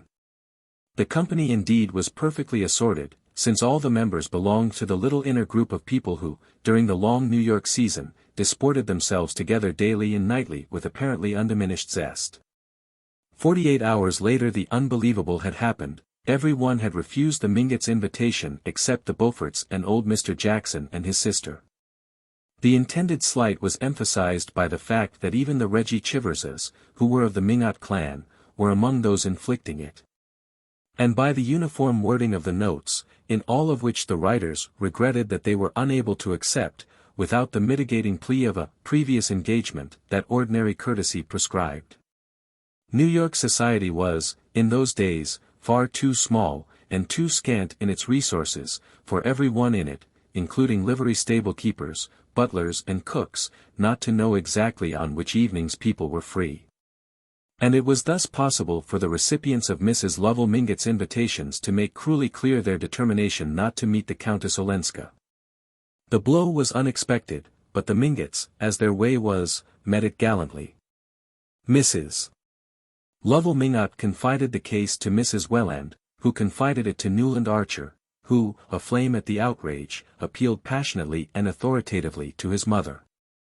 Who, after a painful period of inward resistance and outward temporizing, succumbed to his instances, as she always did, and immediately embracing his cause with an energy redoubled by her previous hesitations, put on her grey velvet bonnet and said, "I'll go and see Louisa van der Luden." The New York of Newland Archer's day was a small and slippery pyramid, in which, as yet, hardly a fissure had been made or a foothold gained. At its base was a firm foundation of what Mrs. Archer called plain people. An honorable but obscure majority of respectable families who, as in the case of the Spicers or the Leffertses or the Jacksons, had been raised above their level by marriage with one of the ruling clans. People, Mrs. Archer always said, were not as particular as they used to be, and with old Catherine Spicer ruling one end of Fifth Avenue, and Julius Beaufort the other, you couldn't expect the old traditions to last much longer. Firmly narrowing upward from this wealthy but inconspicuous substratum was the compact and dominant group which the Mingotts, Newlands, Chiverses and Mansons so actively represented. Most people imagined them to be the very apex of the pyramid. But they themselves, at least those of Mrs. Archer's generation, were aware that, in the eyes of the professional genealogist, only a still smaller number of families could lay claim to that eminence. "Don't tell me, Mrs. Archer would say to her children, all this modern newspaper rubbish about a New York aristocracy. If there is one, neither the Mingotts nor the Mansons belong to it, no, nor the Newlands or the Chiverses either. Our grandfathers and great-grandfathers were just respectable English or Dutch merchants, who came to the colonies to make their fortune, and stayed here because they did so well.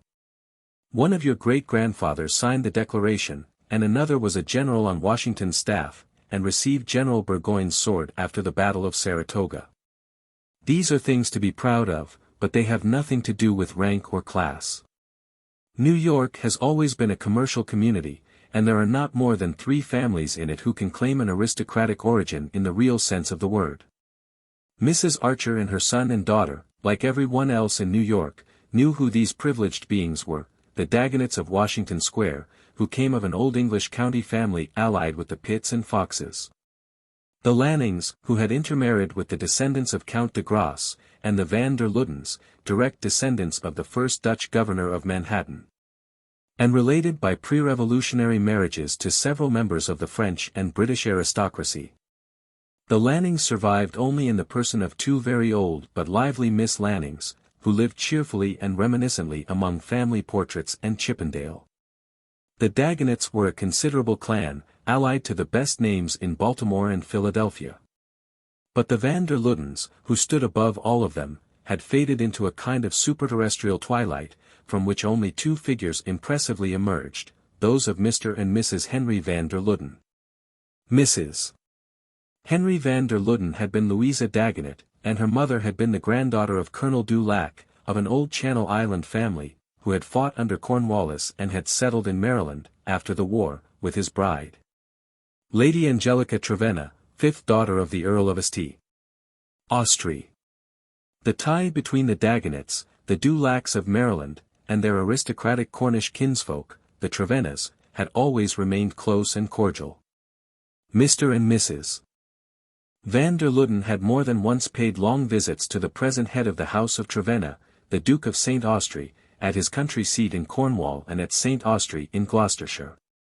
And his Grace had frequently announced his intention of some day returning their visit, without the Duchess, who feared the Atlantic. Mr. and Mrs. Van der Luden divided their time between Trevenna, their place in Maryland, and Squidercliff, the great estate on the Hudson which had been one of the colonial grants of the Dutch government to the famous first governor, and of which Mr. Van der Luden was still patroon. Their large solemn house in Madison Avenue was seldom opened, and when they came to town they received in it only their most intimate friends. "I wish you would go with me, Newland," his mother said, suddenly pausing at the door of the brown coupe. "Louisa is fond of you. And of course it's on account of dear May that I'm taking this step, and also because, if we don't all stand together, there'll be no such thing as society left." 7. Mrs. Henry van der Luden listened in silence to her cousin Mrs. Archer's narrative. It was all very well to tell yourself in advance that Mrs. van der Luden was always silent, and that, though noncommittal by nature and training, she was very kind to the people she really liked. Even personal experience of these facts was not always a protection from the chill that descended on one in the high-ceilinged white-walled Madison Avenue drawing-room, with the pale brocaded armchairs so obviously uncovered for the occasion. And the gauze still veiling the ormolu mantel ornaments and the beautiful old carved frame of Gainsborough's Lady Angelica Du Lac. Mrs. van der Luden's portrait by Huntington, in black velvet and Venetian point, faced that of her lovely ancestress. It was generally considered as fine as a Cabanel, and, though 20 years had elapsed since its execution, was still a perfect likeness. Indeed, the Mrs. van der Luden who sat beneath it listening to Mrs. Archer might have been the twin sister of the fair and still youngish woman drooping against a gilt armchair before a green rep curtain. Mrs. Van der Luden still wore black velvet and Venetian point when she went into society, or rather, since she never dined out, when she threw open her own doors to receive it.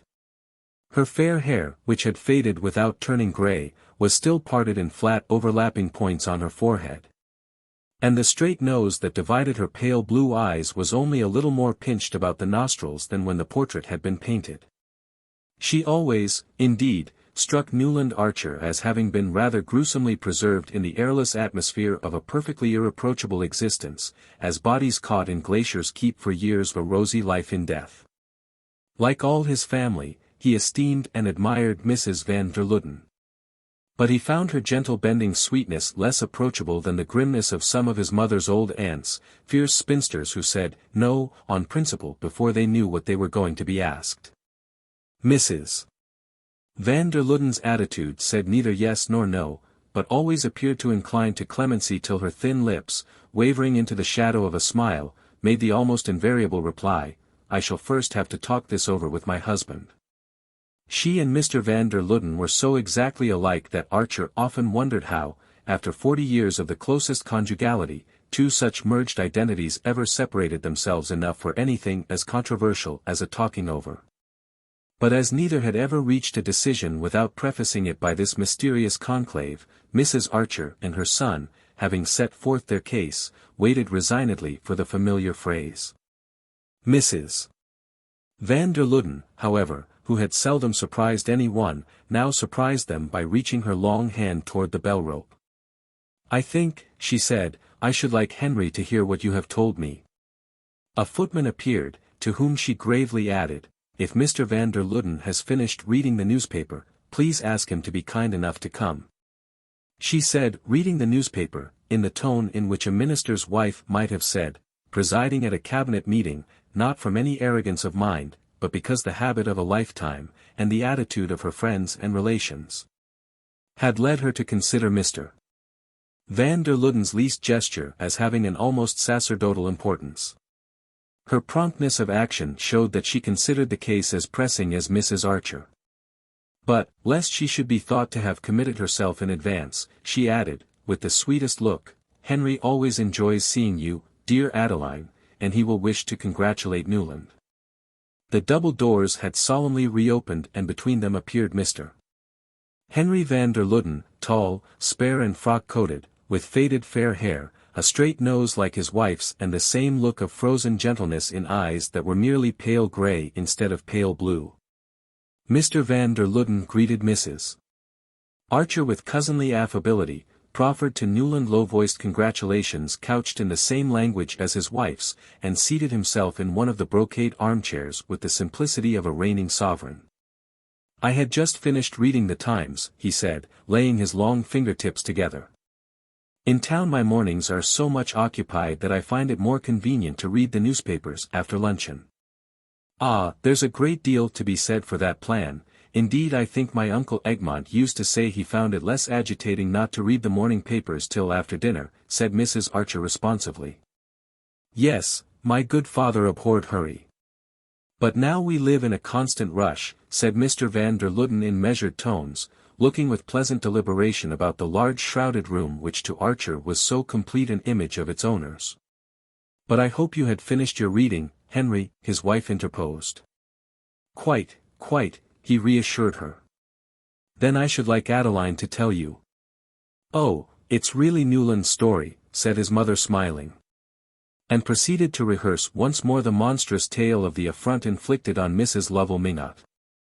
"Of course," she ended, "Augusta Welland and Mary Minot both felt that, especially in view of Newland's engagement, you and Henry ought to know." "Ah," said Mr. van der Luden, drawing a deep breath. There was a silence during which the tick of the monumental ormolu clock on the white marble mantelpiece grew as loud as the boom of a minute gun. Archer contemplated with awe the two slender faded figures, seated side by side in a kind of viceregal rigidity, mouthpieces of some remote ancestral authority which fate compelled them to wield. When they would so much rather have lived in simplicity and seclusion, digging invisible weeds out of the perfect lawns of Squidercliff, and playing patience together in the evenings. Mr. van der Luden was the first to speak. "You really think this is due to some intentional interference of Lawrence Lefferts's?" he inquired, turning to Archer. "I'm certain of it, sir. Larry has been going it rather harder than usual lately, if Cousin Louisa won't mind my mentioning it, having rather a stiff affair with the postmaster's wife in their village or someone of that sort. And whenever poor Gertrude Lefferts begins to suspect anything, and he's afraid of trouble, he gets up a fuss of this kind, to show how awfully moral he is. And talks at the top of his voice about the impertinence of inviting his wife to meet people he doesn't wish her to know. He's simply using Madame Olenska as a lightning rod, I've seen him try the same thing often before. The Leffrtses, said Mrs. van der Luden. The Leffrtses, echoed Mrs. Archer. What would Uncle Egmont have said of Lawrence Lefferts's pronouncing on anybody's social position? It shows what society has come to. We'll hope it has not quite come to that, said Mr. van der Luden firmly. Ah, if only you and Louisa went out more, sighed Mrs. Archer. But instantly she became aware of her mistake. The van der Ludens were morbidly sensitive to any criticism of their secluded existence. They were the arbiters of fashion, the court of last appeal, and they knew it, and bowed to their fate. But being shy and retiring persons, with no natural inclination for their part, they lived as much as possible in the sylvan solitude of Squidercliff, and when they came to town, declined all invitations on the plea of Mrs. van der Luden's health. Newland Archer came to his mother's rescue. Everybody in New York knows what you and Cousin Louisa represent. That's why Mrs. Minot felt she ought not to allow this slight on Countess Olenska to pass without consulting you. Mrs. van der Luden glanced at her husband, who glanced back at her. It is the principle that I dislike, said Mr. van der Luden. As long as a member of a well-known family is backed up by that family it should be considered final. It seems so to me, said his wife, as if she were producing a new thought. I had no idea, Mr. van der Luden continued, that things had come to such a pass. He paused, and looked at his wife again. It occurs to me, my dear, that the Countess Olenska is already a sort of relation, through Medora Manson's first husband. At any rate, she will be when Newland marries. He turned toward the young man. Have you read this morning's Times, Newland? Why, yes, sir, said Archer, who usually tossed off half a dozen papers with his morning coffee. Husband and wife looked at each other again. Their pale eyes clung together in prolonged and serious consultation. Then a faint smile fluttered over Mrs. van der Luden's face. She had evidently guessed and approved. Mr. van der Luden turned to Mrs. Archer. If Louisa's health allowed her to dine out, I wish you would say to Mrs. Lovell Minot, she and I would have been happy to fill the places of the Lawrence Leffertses at her dinner. He paused to let the irony of this sink in. As you know, this is impossible. Mrs. Archer sounded a sympathetic assent. But Newland tells me he has read this morning's Times, therefore he has probably seen that Louisa's relative, the Duke of St. Austry, arrives next week on the Russia. He is coming to enter his new sloop, the Guinevere, in next summer's International Cup race, and also to have a little canvasback shooting at Trevenna. Mr. van der Luden paused again, and continued with increasing benevolence, before taking him down to Maryland we are inviting a few friends to meet him here, only a little dinner, with a reception afterward. I am sure Louisa will be as glad as I am if Countess Olenska will let us include her among our guests. He got up, bent his long body with a stiff friendliness toward his cousin. And added, I think I have Louisa's authority for saying that she will herself leave the invitation to dine when she drives out presently, with our cards, of course with our cards. Mrs. Archer, who knew this to be a hint that the 17-hand chestnuts which were never kept waiting were at the door, rose with a hurried murmur of thanks. Mrs. van der Luden beamed on her with the smile of Esther interceding with Ahasuerus. But her husband raised a protesting hand.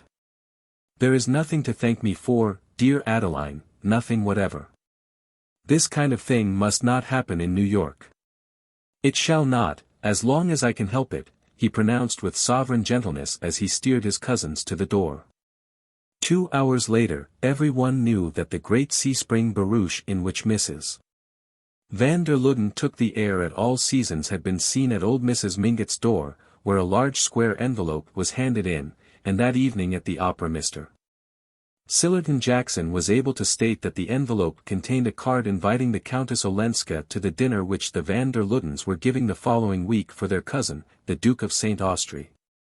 Some of the younger men in the club box exchanged a smile at this announcement, and glanced sideways at Lawrence Lefferts, who sat carelessly in the front of the box, pulling his long fair mustache, and who remarked with authority. As the soprano paused, no one but Patty ought to attempt the sonnambula.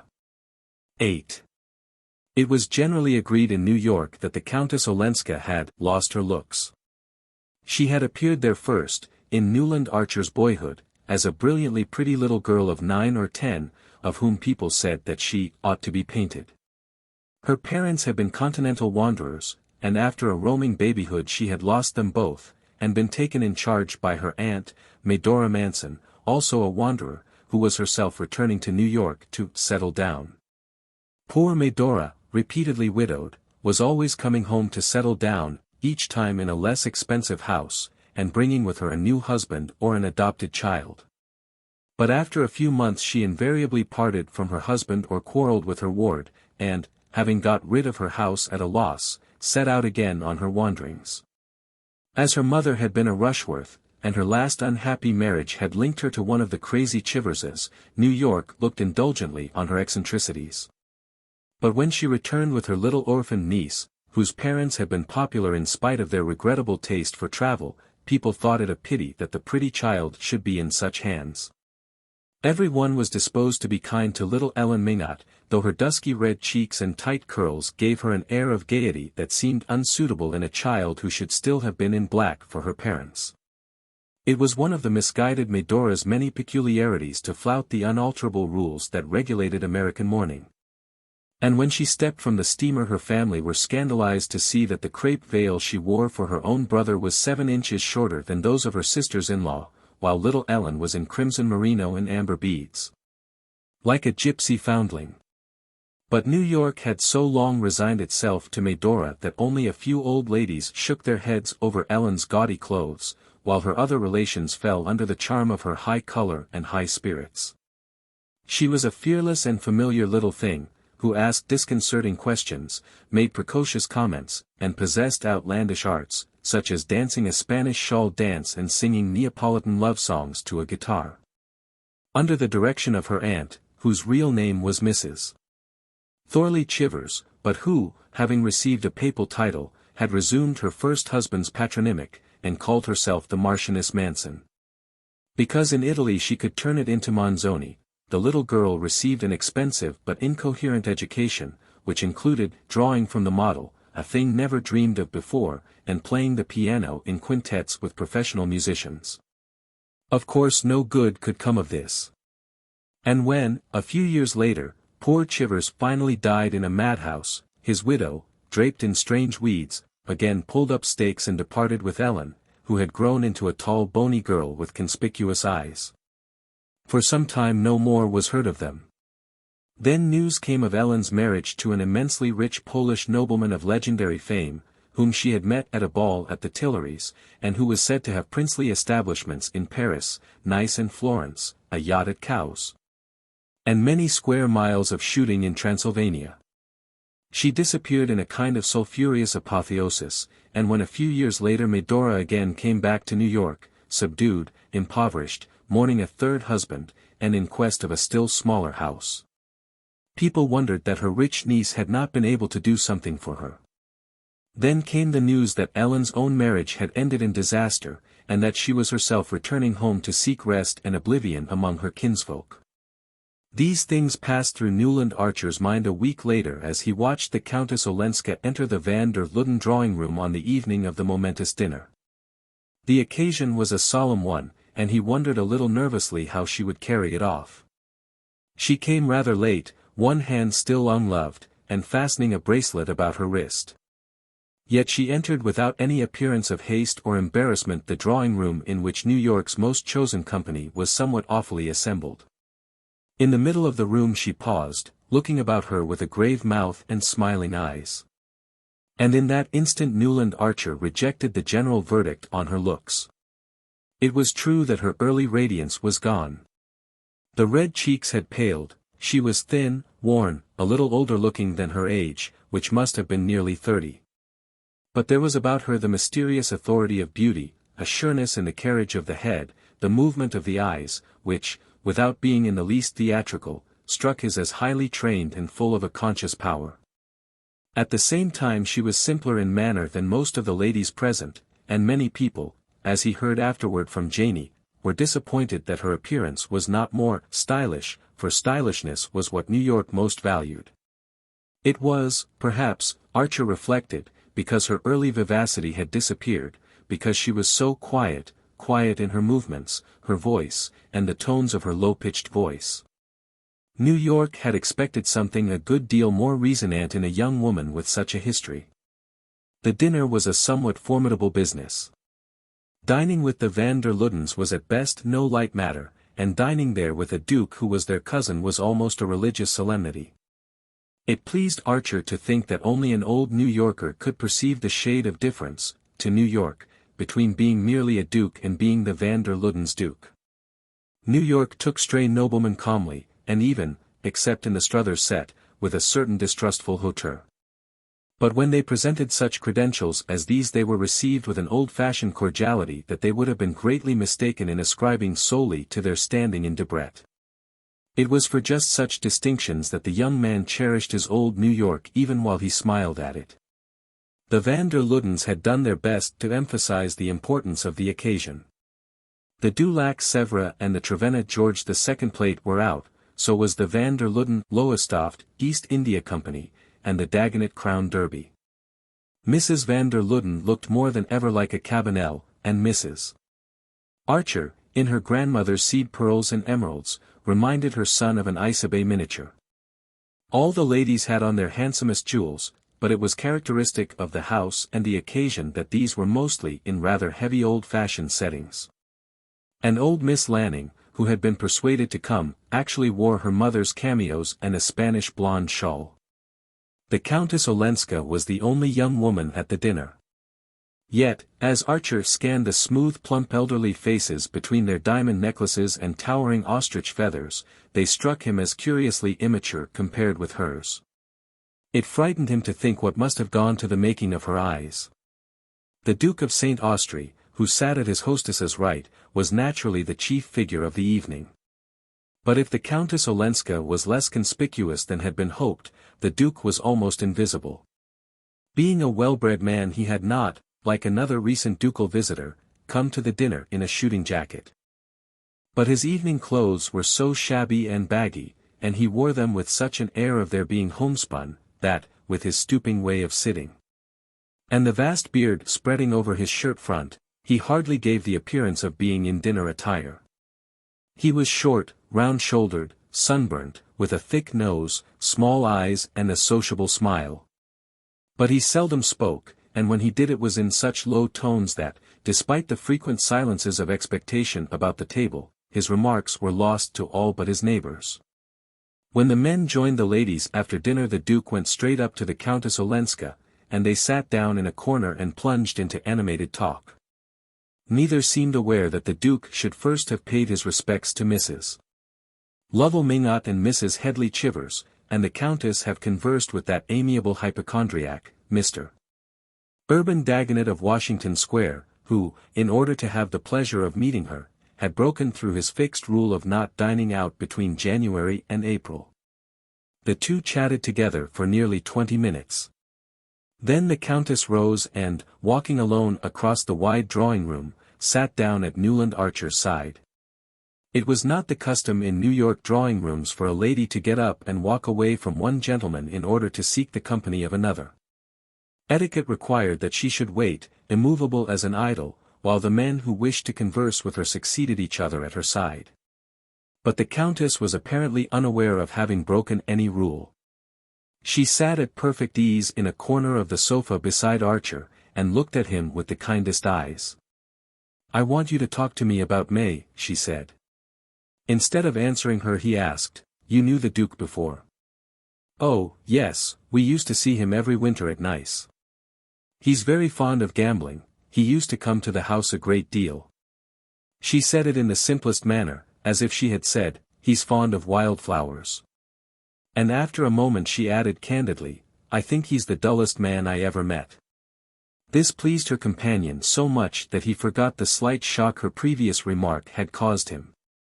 It was undeniably exciting to meet a lady who found the van der Luden's Duke dull, and dared to utter the opinion. He longed to question her, to hear more about the life of which her careless words had given him so illuminating a glimpse. But he feared to touch on distressing memories, and before he could think of anything to say she had strayed back to her original subject. May is a darling. I've seen no young girl in New York so handsome and so intelligent. Are you very much in love with her? Newland Archer reddened and laughed. As much as a man can be. She continued to consider him thoughtfully, as if not to miss any shade of meaning in what he said. Do you think, then, there is a limit to being in love? If there is, I haven't found it. She glowed with sympathy. Ah, it's really and truly a romance. The most romantic of romances. How delightful. And you found it all out for yourselves, it was not in the least arranged for you? Archer looked at her incredulously. Have you forgotten, he asked with a smile, that in our country we don't allow our marriages to be arranged for us? A dusky blush rose to her cheek, and he instantly regretted his words. Yes, she answered, I'd forgotten. You must forgive me if I sometimes make these mistakes. I don't always remember that everything here is good that was bad where I've come from. She looked down at her Viennese fan of eagle feathers, and he saw that her lips trembled. I'm so sorry, he said impulsively. But you are among friends here, you know. Yes, I know. Wherever I go I have that feeling. That's why I came home. I want to forget everything else, to become a complete American again, like the Mingotts and Wellands, and you and your delightful mother, and all the other good people here tonight. Ah, here's May arriving, and you will want to hurry away to her, she added, but without moving, and her eyes turned back from the door to rest on the young man's face. The drawing rooms were beginning to fill up with after-dinner guests, and following Madame Olenska's glance Archer saw May Welland entering with her mother. In her dress of white and silver, with a wreath of silver blossoms in her hair, the tall girl looked like a Diana just alight from the chase. Oh, said Archer, I have so many rivals, you see she's already surrounded. There's the Duke being introduced. Then stay with me a little longer, Madame Olenska said in a low tone, just touching his knee with her plumed fan. It was the lightest touch, but it thrilled him like a caress. Yes, let me stay, he answered in the same tone, hardly knowing what he said, but just then Mr. van der Luden came up, followed by old Mr. Urban Dagonet. The Countess greeted them with her grave smile, and Archer, feeling his host's admonitory glance on him, rose and surrendered his seat.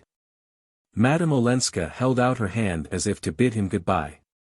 Tomorrow, then, after 5, I shall expect you, she said, and then turned back to make room for Mr. Dagonet. Tomorrow, Archer heard himself repeating, though there had been no engagement, and during their talk she had given him no hint that she wished to see him again. As he moved away he saw Lawrence Lefferts, tall and resplendent, leading his wife up to be introduced. And heard Gertrude Lefferts say, as she beamed on the Countess with her large unperceiving smile, but I think we used to go to dancing school together when we were children. Behind her, waiting their turn to name themselves to the Countess, Archer noticed a number of the recalcitrant couples who had declined to meet her at Mrs. Lovell Mingott's. As Mrs. Archer remarked, when the van der Ludens chose, they knew how to give a lesson. The wonder was that they chose so seldom. The young man felt a touch on his arm and saw Mrs. van der Luden looking down on him from the pure eminence of black velvet and the family diamonds. It was good of you, dear Newland, to devote yourself so unselfishly to Madame Olenska. I told your cousin Henry he must really come to the rescue. He was aware of smiling at her vaguely, and she added, as if condescending to his natural shyness, I've never seen May looking lovelier. The Duke thinks her the handsomest girl in the room. 9. The Countess Olenska had said, after 5. And at half after the hour Newland Archer rang the bell of the peeling stucco house with a giant wisteria throttling its feeble cast-iron balcony, which she had hired, far down West 23rd Street, from the vagabond Medora. It was certainly a strange quarter to have settled in. Small dressmakers, bird-stuffers, and people who wrote were her nearest neighbors. And further down the disheveled street Archer recognized a dilapidated wooden house, at the end of a paved path, in which a writer and journalist called Winsett, whom he used to come across now and then, had mentioned that he lived. Winsett did not invite people to his house, but he had once pointed it out to Archer in the course of a nocturnal stroll, and the latter had asked himself, with a little shiver, if the humanities were so meanly housed in other capitals. Madame Olenska's own dwelling was redeemed from the same appearance only by a little more paint about the window frames. And as Archer mustered its modest front, he said to himself that the Polish count must have robbed her of her fortune as well as of her illusions. The young man had spent an unsatisfactory day. He had lunched with the Wellands, hoping afterward to carry off May for a walk in the park. He wanted to have her to himself, to tell her how enchanting she had looked the night before, and how proud he was of her, and to press her to hasten their marriage. But Mrs. Welland had firmly reminded him that the round of family visits was not half over, and, when he hinted at advancing the date of the wedding, had raised reproachful eyebrows and sighed out, 12 dozen of everything, hand-embroidered. Packed in the family landau they rolled from one tribal doorstep to another, and Archer, when the afternoon's round was over, parted from his betrothed with the feeling that he had been shown off like a wild animal cunningly trapped. He supposed that his readings in anthropology caused him to take such a coarse view of what was after all a simple and natural demonstration of family feeling. But when he remembered that the Wellands did not expect the wedding to take place till the following autumn, and pictured what his life would be till then, a dampness fell upon his spirit. "Tomorrow, Mrs. Welland called after him, "We'll do the Chiverses and the Dallases," and he perceived that she was going through their two families alphabetically, and that they were only in the first quarter of the alphabet. He had meant to tell May of the Countess Olenska's request, her command, rather, that he should call on her that afternoon, but in the brief moments when they were alone he had had more pressing things to say. Besides, it struck him as a little absurd to allude to the matter. He knew that May most particularly wanted him to be kind to her cousin. Was it not that wish which had hastened the announcement of their engagement? It gave him an odd sensation to reflect that, but for the Countess's arrival, he might have been, if not still a free man, at least a man less irrevocably pledged. But May had willed it so, and he felt himself somehow relieved of further responsibility, and therefore at liberty, if he chose, to call on her cousin without telling her. As he stood on Madame Olenska's threshold, curiosity was his uppermost feeling. He was puzzled by the tone in which she had summoned him. He concluded that she was less simple than she seemed. The door was opened by a swarthy foreign-looking maid, with a prominent bosom under a gay neckerchief, whom he vaguely fancied to be Sicilian.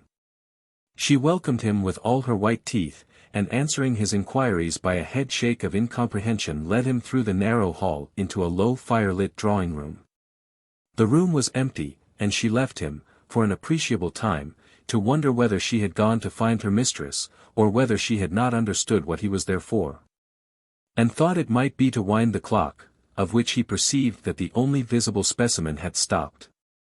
He knew that the southern races communicated with each other in the language of pantomime, and was mortified to find her shrugs and smiles so unintelligible. At length she returned with a lamp. And Archer, having meanwhile put together a phrase out of Dante and Petrarch, evoked the answer, "La signora è fuori, ma verrà subito," which he took to mean, "She's out, but you'll soon see." What he saw, meanwhile, with the help of the lamp, was the faded shadowy charm of a room unlike any room he had known.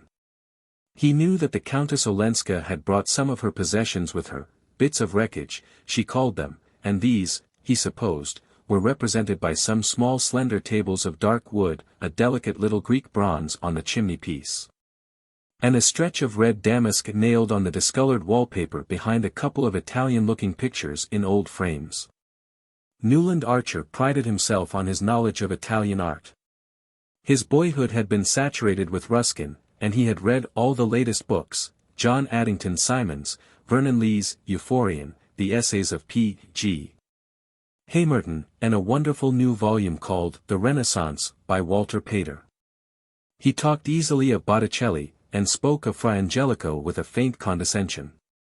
But these pictures bewildered him, for they were like nothing that he was accustomed to look at, and therefore able to see, when he travelled in Italy. And perhaps, also, his powers of observation were impaired by the oddness of finding himself in this strange empty house, where apparently no one expected him. He was sorry that he had not told May Welland of Countess Olenska's request, and a little disturbed by the thought that his betrothed might come in to see her cousin. What would she think if she found him sitting there with the air of intimacy implied by waiting alone in the dusk at a lady's fireside? But since he had come he meant to wait, and he sank into a chair and stretched his feet to the logs. It was odd to have summoned him in that way, and then forgotten him, but Archer felt more curious than mortified. The atmosphere of the room was so different from any he had ever breathed that self-consciousness vanished in the sense of adventure. He had been before in drawing-rooms hung with red damask, with pictures of the Italian school. What struck him was the way in which Medora Manson's shabby hired house, with its blighted background of pampas grass and Roger statuettes, had, by a turn of the hand, and the skillful use of a few properties, been transformed into something intimate, foreign, subtly suggestive of old romantic scenes and sentiments. He tried to analyze the trick, to find a clue to it in the way the chairs and tables were grouped, in the fact that only 2 Jacqueminot roses, of which nobody ever bought less than a dozen, had been placed in the slender vase at his elbow. And in the vague pervading perfume that was not what one put on handkerchiefs, but rather like the scent of some far-off bazaar, a smell made up of Turkish coffee and ambergris and dried roses. His mind wandered away to the question of what May's drawing-room would look like. He knew that Mr. Welland, who was behaving very handsomely, already had his eye on a newly built house in East 39th Street. The neighborhood was thought remote. And the house was built in a ghastly greenish-yellow stone that the younger architects were beginning to employ as a protest against the brownstone of which the uniform hue coated New York like a cold chocolate sauce. But the plumbing was perfect. Archer would have liked to travel, to put off the housing question. But, though the Wellands approved of an extended European honeymoon, perhaps even a winter in Egypt, they were firm as to the need of a house for the returning couple. The young man felt that his fate was sealed. For the rest of his life he would go up every evening between the cast-iron railings of that greenish-yellow doorstep, and pass through a Pompeian vestibule into a hall with a wainscoting of varnished yellow wood. But beyond that his imagination could not travel. He knew the drawing-room above had a bay window, but he could not fancy how May would deal with it. She submitted cheerfully to the purple satin and yellow tuftings of the Welland drawing-room, to its chambule tables and gilt vitrines full of modern sacks. He saw no reason to suppose that she would want anything different in her own house. And his only comfort was to reflect that she would probably let him arrange his library as he pleased, which would be, of course, with sincere Eastlake furniture, and the plain new bookcases without glass doors. The round-bosomed maid came in, drew the curtains, pushed back a log, and said consolingly, "Vera, Vera." When she had gone Archer stood up and began to wander about. Should he wait any longer? His position was becoming rather foolish. Perhaps he had misunderstood Madame Olenska, perhaps she had not invited him after all. Down the cobblestones of the quiet street came the ring of a stepper's hoofs, they stopped before the house, and he caught the opening of a carriage door. Parting the curtains he looked out into the early dusk. A street lamp faced him, and in its light he saw Julius Beaufort's compact English brougham, drawn by a big roan, and the banker descending from it, and helping out Madame Olenska. Beaufort stood, hat in hand, saying something which his companion seemed to negative, then they shook hands, and he jumped into his carriage while she mounted the steps. When she entered the room she showed no surprise at seeing Archer there. Surprise seemed the emotion that she was least addicted to. "How do you like my funny house?" she asked. "To me it's like heaven." As she spoke she untied her little velvet bonnet and tossing it away with her long cloak stood looking at him with meditative eyes. "You've arranged it delightfully," he rejoined, alive to the flatness of the words, but imprisoned in the conventional by his consuming desire to be simple and striking. "Oh, it's a poor little place. My relations despise it. But at any rate it's less gloomy than the Van der Luddens." The words gave him an electric shock, for few were the rebellious spirits who would have dared to call the stately home of the Van der Luddens gloomy. Those privileged to enter it shivered there, and spoke of it as handsome. But suddenly he was glad that she had given voice to the general shiver. "It's delicious, what you've done here," he repeated. "I like the little house," she admitted. "But I suppose what I like is the blessedness of its being here, in my own country and my own town, and then, of being alone in it." She spoke so low that he hardly heard the last phrase, but in his awkwardness he took it up. "You like so much to be alone." "Yes, as long as my friends keep me from feeling lonely." She sat down near the fire, said, "Nastasia will bring the tea presently," and signed to him to return to his armchair, adding, "I see you've already chosen your corner." Leaning back, she folded her arms behind her head, and looked at the fire under drooping lids. "This is the hour I like best, don't you?" A proper sense of his dignity caused him to answer, "I was afraid you'd forgotten the hour." "Beaufort must have been very engrossing." She looked amused. "Why, have you waited long?" "Mr. Beaufort took me to see a number of houses, since it seems I'm not to be allowed to stay in this one." She appeared to dismiss both Beaufort and himself from her mind, and went on, "I've never been in a city where there seems to be such a feeling against living in Descartes' eccentriques. What does it matter where one lives? I'm told this street is respectable. It's not fashionable." "Fashionable? Do you all think so much of that? Why not make one's own fashions? But I suppose I've lived too independently. At any rate, I want to do what you all do, I want to feel cared for and safe." He was touched, as he had been the evening before when she spoke of her need of guidance. "That's what your friends want you to feel. New York's an awfully safe place," he added with a flash of sarcasm. "Yes, isn't it? One feels that," she cried, missing the mockery. "Being here is like, being taken on a holiday when one has been a good little girl and done all one's lessons." The analogy was well meant, but did not altogether please him. He did not mind being flippant about New York, but disliked to hear anyone else take the same tone. He wondered if she did not begin to see what a powerful engine it was, and how nearly it had crushed her. The Lovell Mingotts' dinner, patched up in extremis out of all sorts of social odds and ends, ought to have taught her the narrowness of her escape. But either she had been all along unaware of having skirted disaster, or else she had lost sight of it in the triumph of the Van der Luden evening. Archer inclined to the former theory. He fancied that her New York was still completely undifferentiated, and the conjecture nettled him. "Last night," he said, "New York laid itself out for you. The Van der Ludens do nothing by halves. No, how kind they are. It was such a nice party. Everyone seems to have such an esteem for them." The terms were hardly adequate, she might have spoken in that way of a tea party at the dear old Miss Lanning's. "The Van der Ludens," said Archer, feeling himself pompous as he spoke, "are the most powerful influence in New York society. Unfortunately, owing to her health, they receive very seldom." She unclasped her hands from behind her head, and looked at him meditatively. "Isn't that perhaps the reason?" "The reason?" "For their great influence, that they make themselves so rare." He colored a little, stared at her, and suddenly felt the penetration of the remark. At a stroke she had pricked the Van der Ludens and they collapsed. He laughed, and sacrificed them. Nastasia brought the tea, with handleless Japanese cups and little covered dishes, placing the tray on a low table. "But you'll explain these things to me, you'll tell me all I ought to know," Madame Olenska continued, leaning forward to hand him his cup. "It's you who are telling me, opening my eyes to things I'd looked at so long that I'd ceased to see them." She detached a small gold cigarette case from one of her bracelets, held it out to him, and took a cigarette herself. On the chimney were long spills for lighting them. "Ah, then we can both help each other.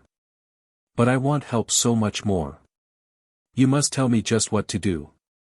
It was on the tip of his tongue to reply, "Don't be seen driving about the streets with Beaufort," but he was being too deeply drawn into the atmosphere of the room, which was her atmosphere.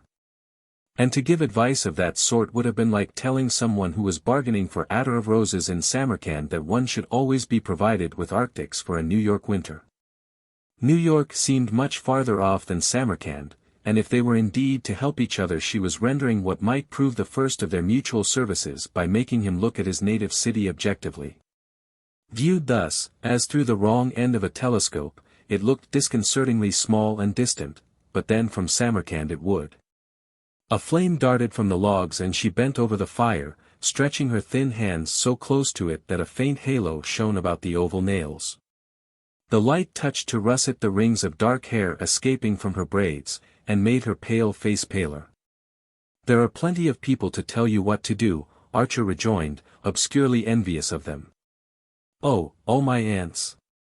And my dear old granny." She considered the idea impartially. "They're all a little vexed with me for setting up for myself, poor granny especially. She wanted to keep me with her. But I had to be free." He was impressed by this light way of speaking of the formidable Catherine, and moved by the thought of what must have given Madame Olenska this thirst for even the loneliest kind of freedom. But the idea of Beaufort gnawed him. "I think I understand how you feel," he said.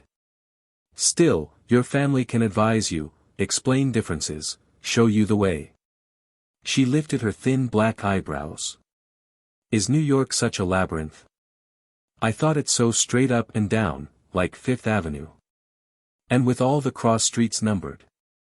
She seemed to guess his faint disapproval of this, and added, with the rare smile that enchanted her whole face, "If you knew how I like it for just that, the straight-up hand-downness, and the big honest labels on everything."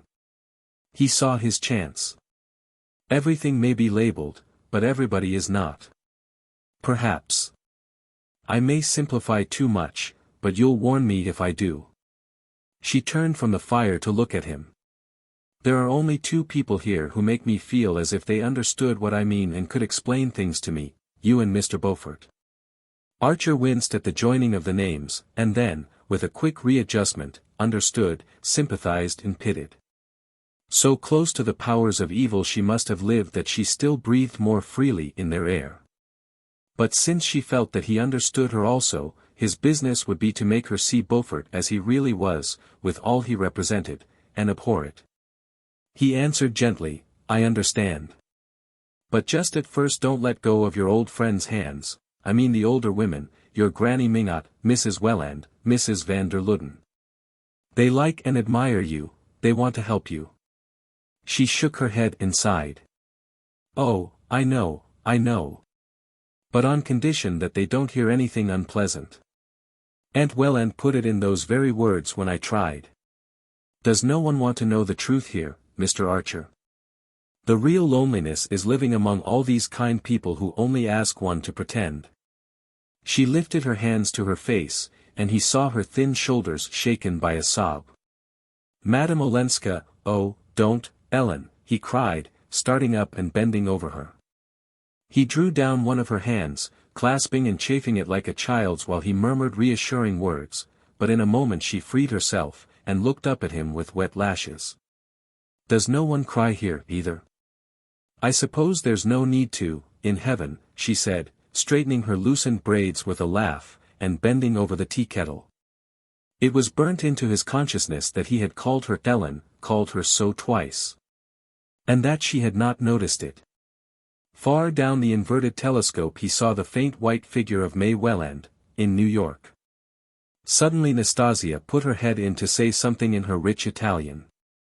Madame Olenska, again with a hand at her hair, uttered an exclamation of assent, a flashing, "Gia, Gia," and the Duke of St. Austria entered, piloting a tremendous black-wigged and red-plumed lady in overflowing furs.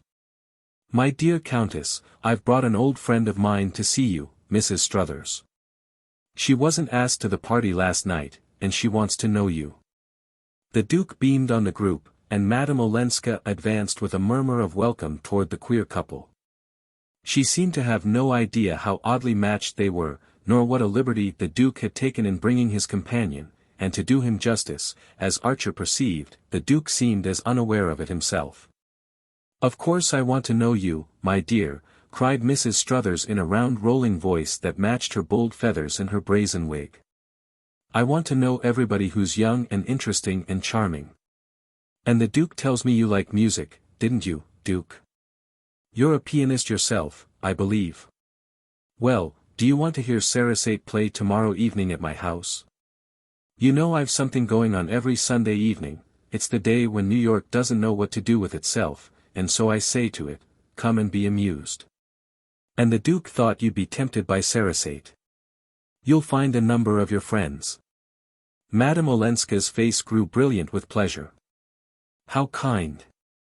How good of the Duke to think of me." She pushed a chair up to the tea table and Mrs. Struthers sank into it delectably. "Of course I shall be too happy to come." "That's all right, my dear. And bring your young gentleman with you." Mrs. Struthers extended a hail-fellow hand to Archer. "I can't put a name to you, but I'm sure I've met you. I've met everybody, here, or in Paris or London. Aren't you in diplomacy? All the diplomatists come to me. You like music too. Duke, you must be sure to bring him."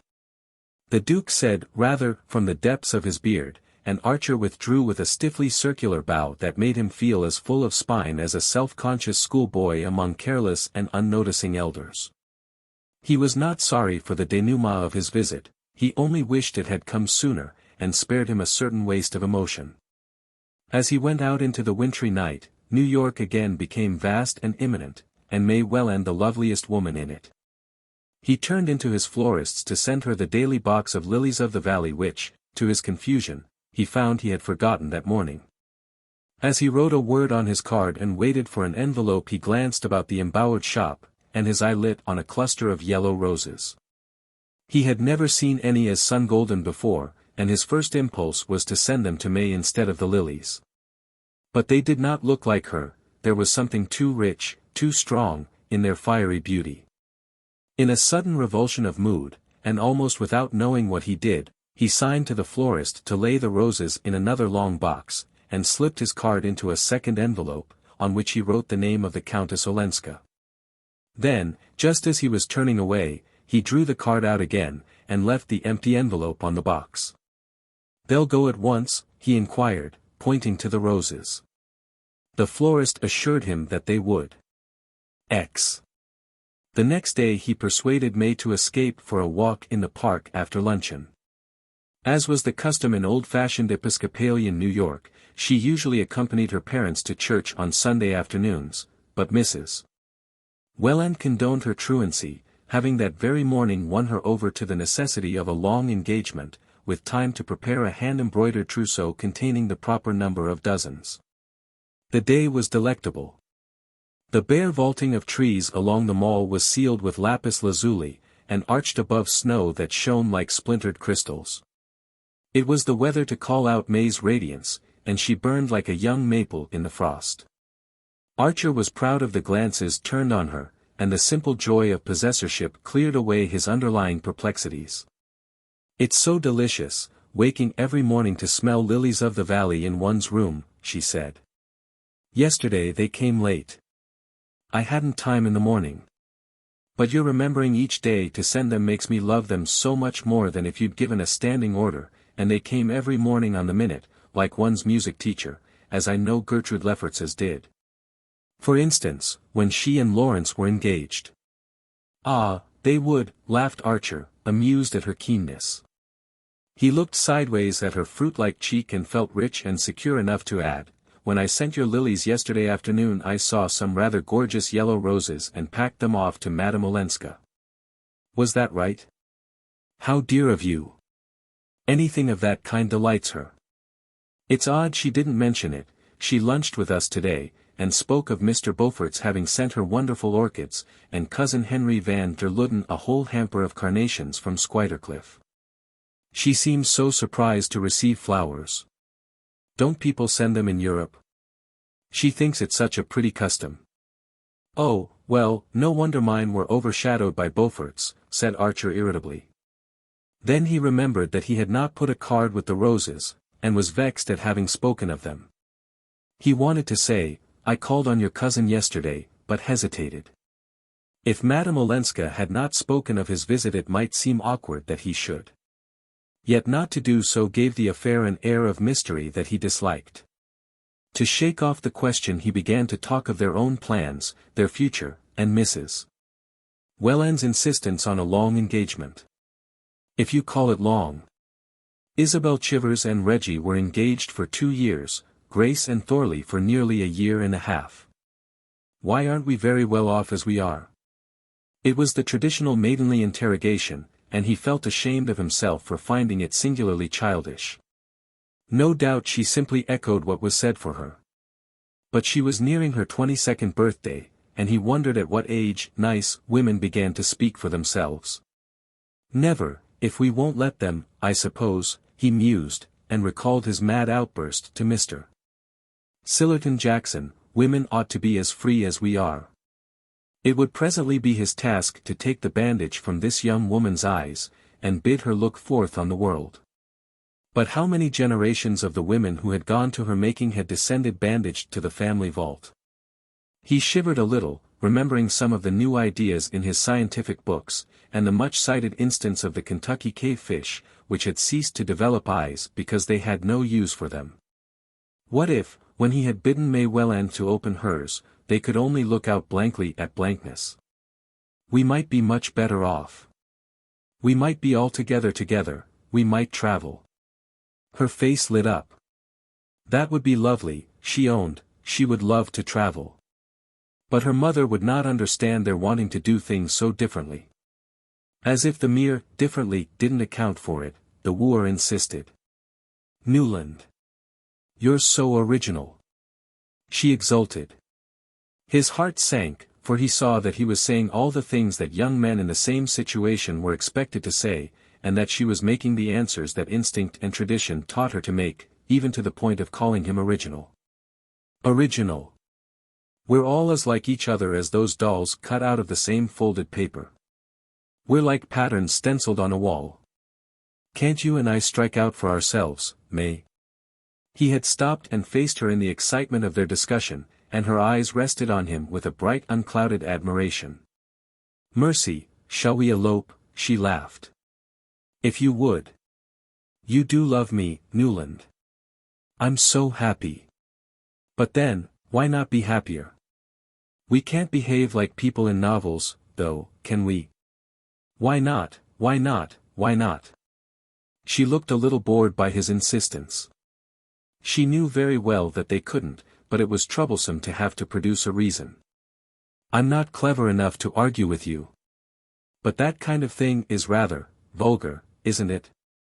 She suggested, relieved to have hit on a word that would assuredly extinguish the whole subject. Are you so much afraid, then, of being vulgar? She was evidently staggered by this. Of course I should hate it, so would you, she rejoined, a trifle irritably. He stood silent, beating his stick nervously against his boot top. And feeling that she had indeed found the right way of closing the discussion, she went on light-heartedly, Oh, did I tell you that I showed Ellen my ring? She thinks it the most beautiful setting she ever saw. There's nothing like it in the Rue de la Paix, she said. I do love you, Newland, for being so artistic. The next afternoon, as Archer, before dinner, sat smoking sullenly in his study, Janie wandered in on him. He had failed to stop at his club on the way up from the office where he exercised the profession of the law in the leisurely manner common to well-to-do New Yorkers of his class. He was out of spirits and slightly out of temper, and a haunting horror of doing the same thing every day at the same hour besieged his brain. Sameness, sameness. He muttered, the word running through his head like a persecuting tune as he saw the familiar tall-hatted figures lounging behind the plate glass, and because he usually dropped in at the club at that hour he had gone home instead. He knew not only what they were likely to be talking about, but the part each one would take in the discussion. The Duke of course would be their principal theme. Though the appearance in Fifth Avenue of a golden-haired lady in a small canary-colored brougham with a pair of black cobs, for which Beaufort was generally thought responsible, would also doubtless be thoroughly gone into. Such women, as they were called, were few in New York, those driving their own carriages still fewer, and the appearance of Miss Fanny Ring in Fifth Avenue at the fashionable hour had profoundly agitated society. Only the day before, her carriage had passed Mrs. Lovell Mingott's, and the latter had instantly rung the little bell at her elbow and ordered the coachman to drive her home. What if it had happened to Mrs. van der Luden? People asked each other with a shudder.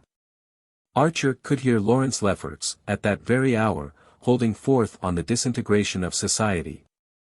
He raised his head irritably when his sister Janey entered, and then quickly bent over his book, Swinburne's Chastelard, just out, as if he had not seen her. She glanced at the writing table heaped with books, opened a volume of the Contes Drolatiques, made a wry face over the archaic French, and sighed, "What learned things you read." "Well?" he asked, as she hovered Cassandra-like before him. "Mother's very angry." "Angry? With whom? About what?" "Miss Sophie Jackson has just been here. She brought word that her brother would come in after dinner. She couldn't say very much, because he forbade her to. He wishes to give all the details himself. He's with cousin Louisa van der Luden now. For heaven's sake, my dear girl, try a fresh start. It would take an omniscient deity to know what you're talking about. It's not a time to be profane, Newland. Mother feels badly enough about your not going to church." With a groan he plunged back into his book. "Newland. Do listen. Your friend Madame Olenska was at Mrs. Lemuel Struthers's party last night. She went there with the Duke and Mr. Beaufort." At the last clause of this announcement a senseless anger swelled the young man's breast. To smother it he laughed. "Well, what of it?" "I knew she meant to." Janey paled and her eyes began to project. "You knew she meant to, and you didn't try to stop her? To warn her? Stop her? Warn her?" He laughed again. "I'm not engaged to be married to the Countess Olenska." The words had a fantastic sound in his own ears. "You're marrying into her family."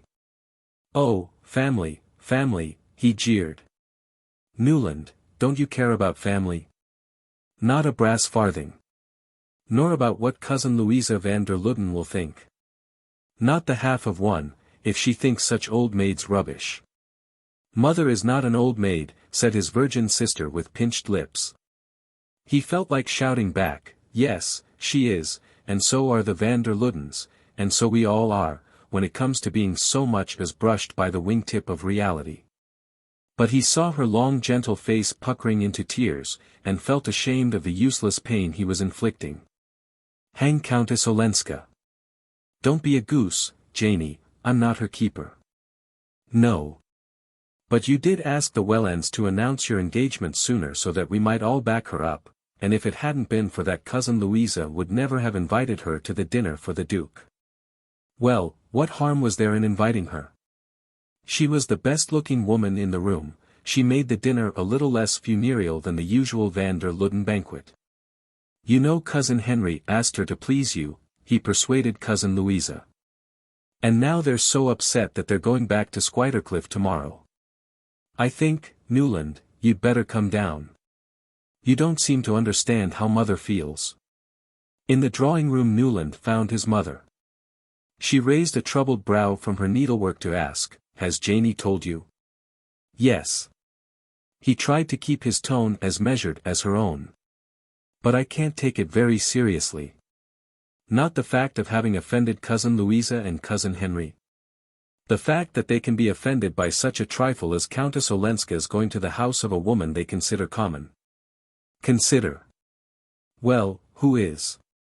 But who has good music, and amuses people on Sunday evenings, when the whole of New York is dying of inanition? Good music?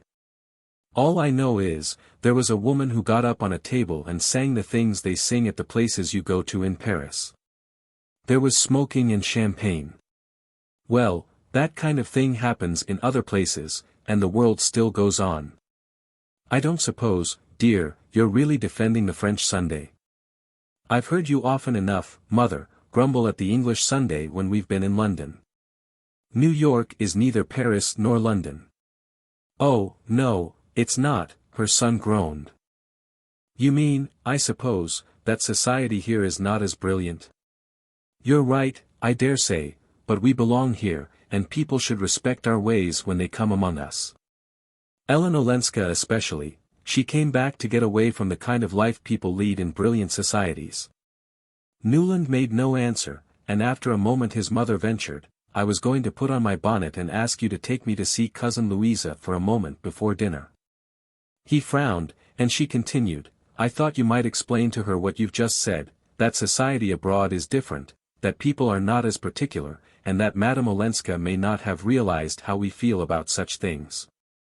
It would be, you know, dear, she added with an innocent adroitness, in Madame Olenska's interest if you did. Dearest mother, I really don't see how we're concerned in the matter. The Duke took Madame Olenska to Mrs. Struthers's, in fact he brought Mrs. Struthers to call on her. I was there when they came. If the van der Luddens want to quarrel with anybody, the real culprit is under their own roof. Quarrel? Newland, did you ever know of Cousin Henry's quarreling? Besides, the Duke's his guest, and a stranger too. Strangers don't discriminate, how should they? Countess Olenska is a New Yorker, and should have respected the feelings of New York. Well, then, if they must have a victim, you have my leave to throw Madame Olenska to them, cried her son, exasperated. I don't see myself, or you either, offering ourselves up to expiate her crimes. Oh, of course you see only the Minot side, his mother answered, in the sensitive tone that was her nearest approach to anger. The sad butler drew back the drawing-room portieres and announced, Mr. Henry van der Luden. Mrs. Archer dropped her needle and pushed her chair back with an agitated hand. Another lamp, she cried to the retreating servant, while Janey bent over to straighten her mother's cap. Mr. Van der Luden's figure loomed on the threshold, and Newland Archer went forward to greet his cousin. We were just talking about you, sir, he said. Mr. Van der Luden seemed overwhelmed by the announcement. He drew off his glove to shake hands with the ladies, and smoothed his tall hat shyly, while Janey pushed an armchair forward, and Archer continued, and the Countess Olenska. Mrs. Archer paled. Ah, a charming woman. I have just been to see her, said Mr. Van der Luden, complacency restored to his brow. He sank into the chair, laid his hat and gloves on the floor beside him in the old-fashioned way, and went on, she has a real gift for arranging flowers. I had sent her a few carnations from Squidercliff, and I was astonished. Instead of massing them in big bunches as our head gardener does, she had scattered them about loosely, here and there. I can't say how. The Duke had told me, he said, go and see how cleverly she's arranged her drawing-room. And she has. I should really like to take Louisa to see her, if the neighborhood were not so unpleasant. A dead silence greeted this unusual flow of words from Mr. Van der Luden. Mrs. Archer drew her embroidery out of the basket into which she had nervously tumbled it, and Newland, leaning against the chimney-place and twisting a hummingbird feather screen in his hand, saw Janey's gaping countenance lit up by the coming of the second lamp. The fact is, Mr. Van der Luden continued, stroking his long grey leg with a bloodless hand weighed down by the patroon's great signet ring, the fact is, I dropped in to thank her for the very pretty note she wrote me about my flowers. And also, but this is between ourselves, of course, to give her a friendly warning about allowing the Duke to carry her off to parties with him. I don't know if you've heard. Mrs. Archer produced an indulgent smile. Has the Duke been carrying her off to parties? You know what these English grandees are. They're all alike.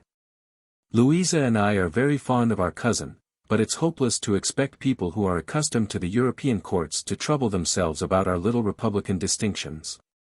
The Duke goes where he's amused. Mr. Van der Luden paused, but no one spoke. Yes, it seems he took her with him last night to Mrs. Lemuel Struthers's. Sillerton Jackson has just been to us with the foolish story, and Louisa was rather troubled.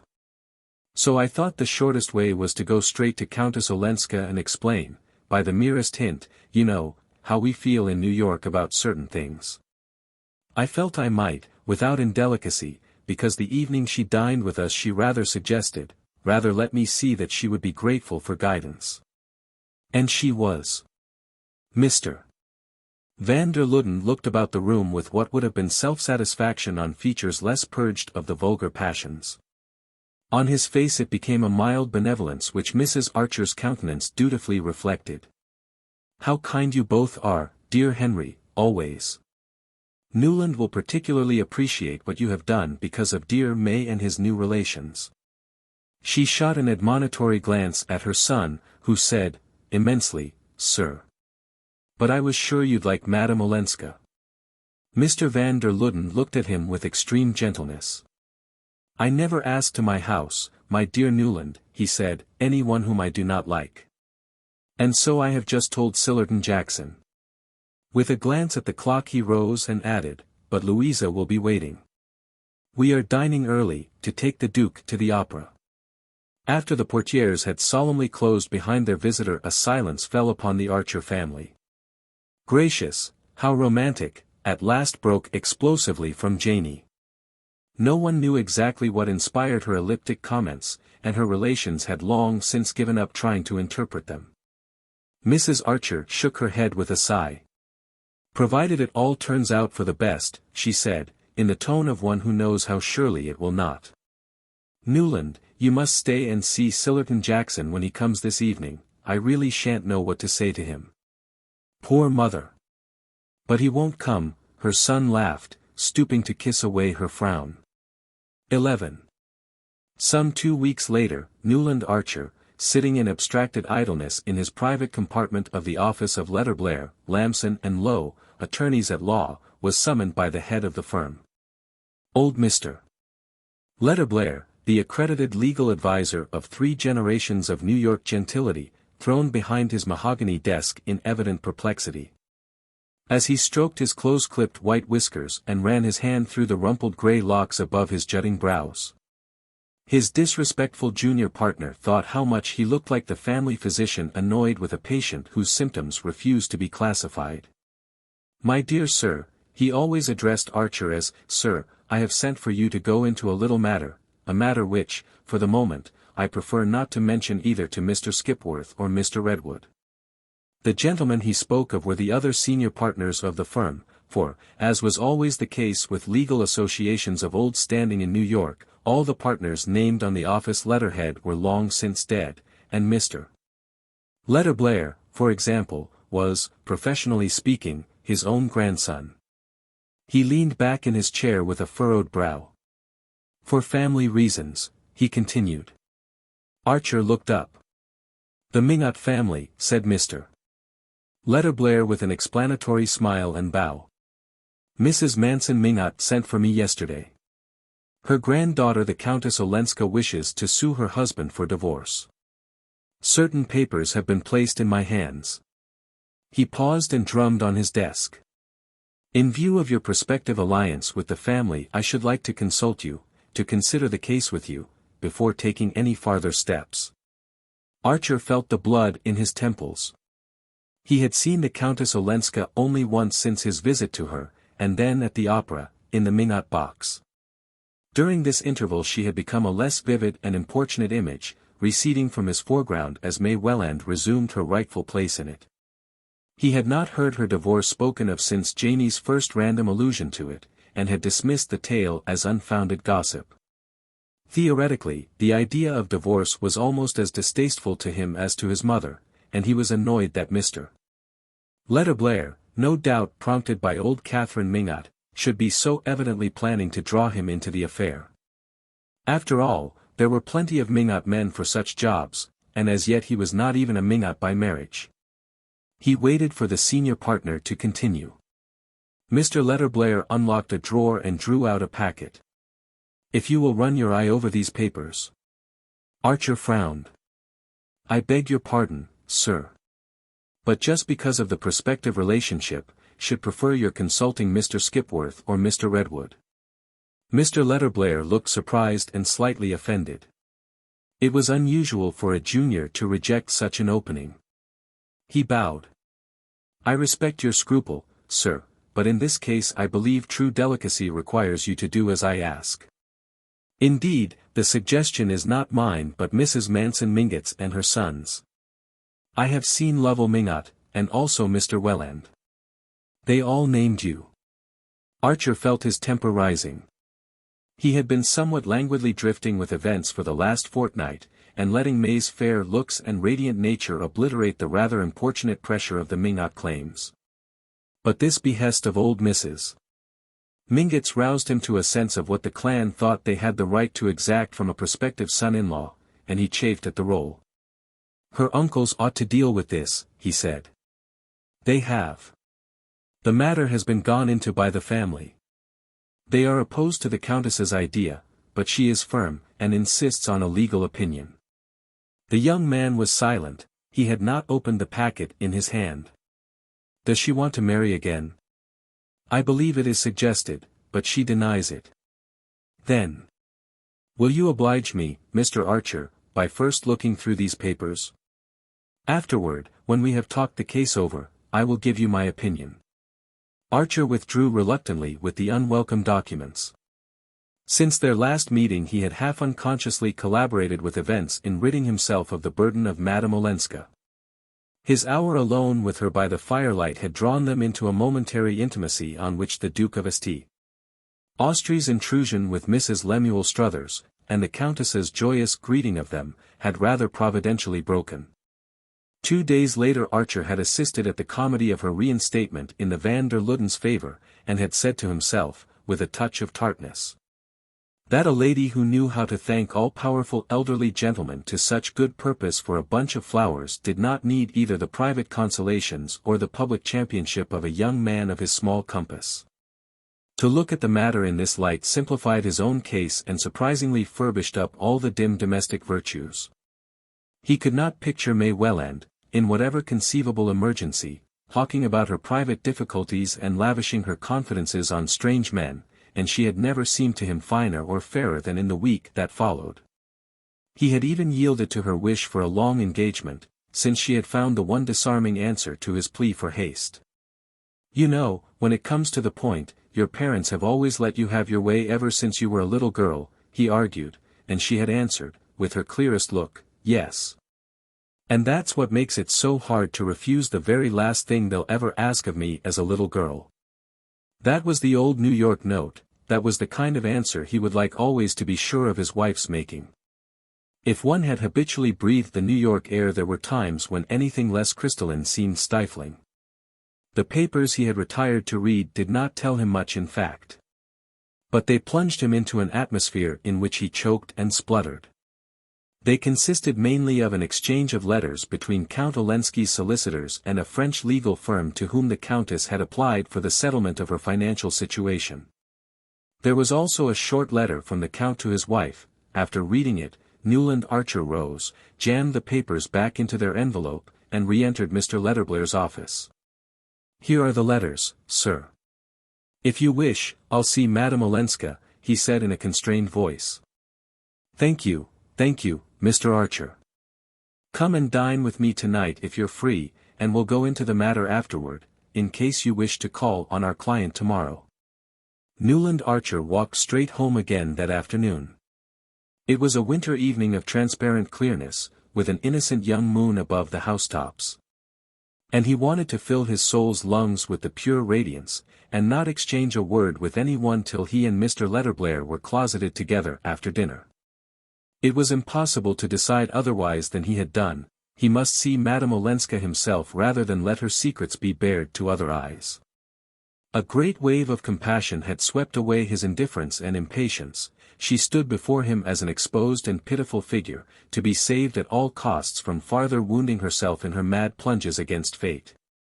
He remembered what she had told him of Mrs. Welland's request to be spared whatever was unpleasant in her history, and winced at the thought that it was perhaps this attitude of mind which kept the New York air so pure. Are we only Pharisees after all, he wondered, puzzled by the effort to reconcile his instinctive disgust at human vileness with his equally instinctive pity for human frailty. For the first time he perceived how elementary his own principles had always been. He passed for a young man who had not been afraid of risks, and he knew that his secret love affair with poor silly Mrs. Thorley Rushworth had not been too secret to invest him with a becoming air of adventure. But Mrs. Rushworth was that kind of woman. Foolish, vain, clandestine by nature, and far more attracted by the secrecy and peril of the affair than by such charms and qualities as he possessed. When the fact dawned on him it nearly broke his heart, but now it seemed the redeeming feature of the case. The affair, in short, had been of the kind that most of the young men of his age had been through, and emerged from with calm consciences and an undisturbed belief in the abysmal distinction between the women one loved and respected and those one enjoyed, and pitied. In this view they were sedulously abetted by their mothers, aunts and other elderly female relatives, who all shared Mrs. Archer's belief that when such things happened, it was undoubtedly foolish of the man, but somehow always criminal of the woman. All the elderly ladies whom Archer knew regarded any woman who loved imprudently as necessarily unscrupulous and designing, and mere simple-minded man as powerless in her clutches. The only thing to do was to persuade him, as early as possible, to marry a nice girl, and then trust to her to look after him. In the complicated old European communities, Archer began to guess, love problems might be less simple and less easily classified. Rich and idle and ornamental societies must produce many more such situations.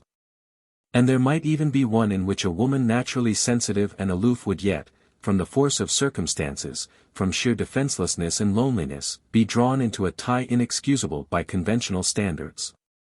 On reaching home he wrote a line to the Countess Olenska, asking at what hour of the next day she could receive him, and dispatched it by a messenger boy, who returned presently with a word to the effect that she was going to Squidercliff the next morning to stay over Sunday with the Van der Luddens, but that he would find her alone that evening after dinner.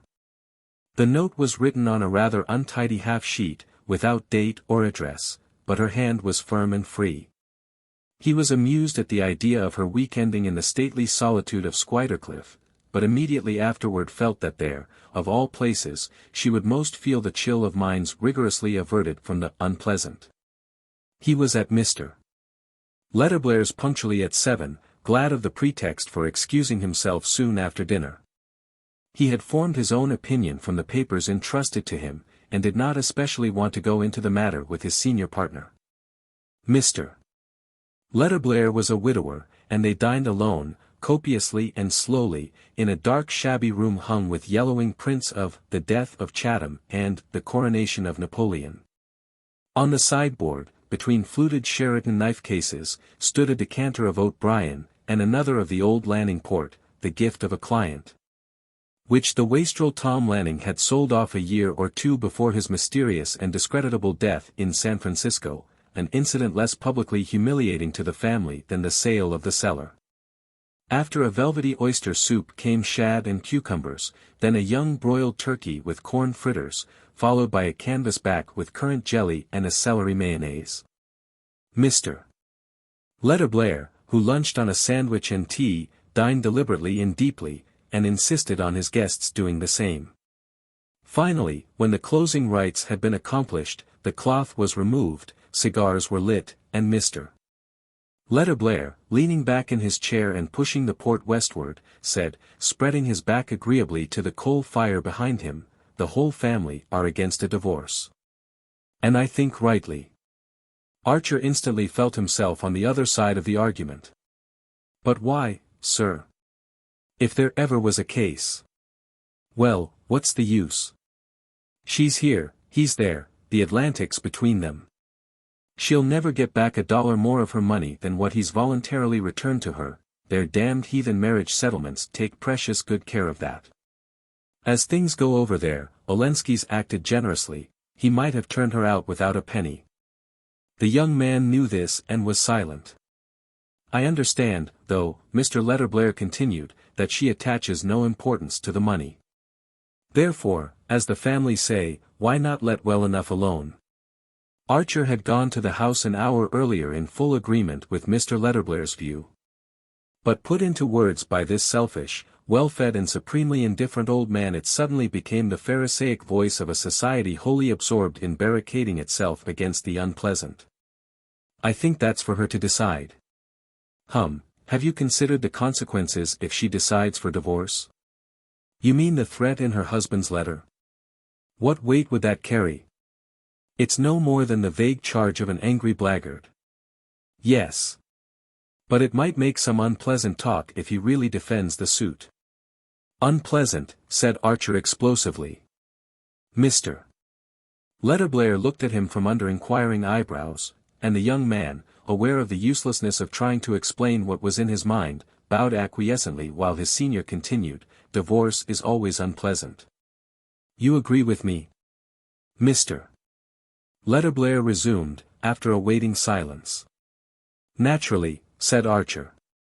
Well, then, I may count on you, the Mingotts may count on you, to use your influence against the idea? Archer hesitated. I can't pledge myself till I've seen the Countess Olenska, he said at length. Mr. Archer, I don't understand you. Do you want to marry into a family with a scandalous divorce suit hanging over it? I don't think that has anything to do with the case. Mr. Letterblair put down his glass of port and fixed on his young partner a cautious and apprehensive gaze. Archer understood that he ran the risk of having his mandate withdrawn, and for some obscure reason he disliked the prospect. Now that the job had been thrust on him he did not propose to relinquish it. And, to guard against the possibility, he saw that he must reassure the unimaginative old man who was the legal conscience of the Mingotts. You may be sure, sir, that I shan't commit myself till I've reported to you. What I meant was that I'd rather not give an opinion till I've heard what Madame Olenska has to say. Mr.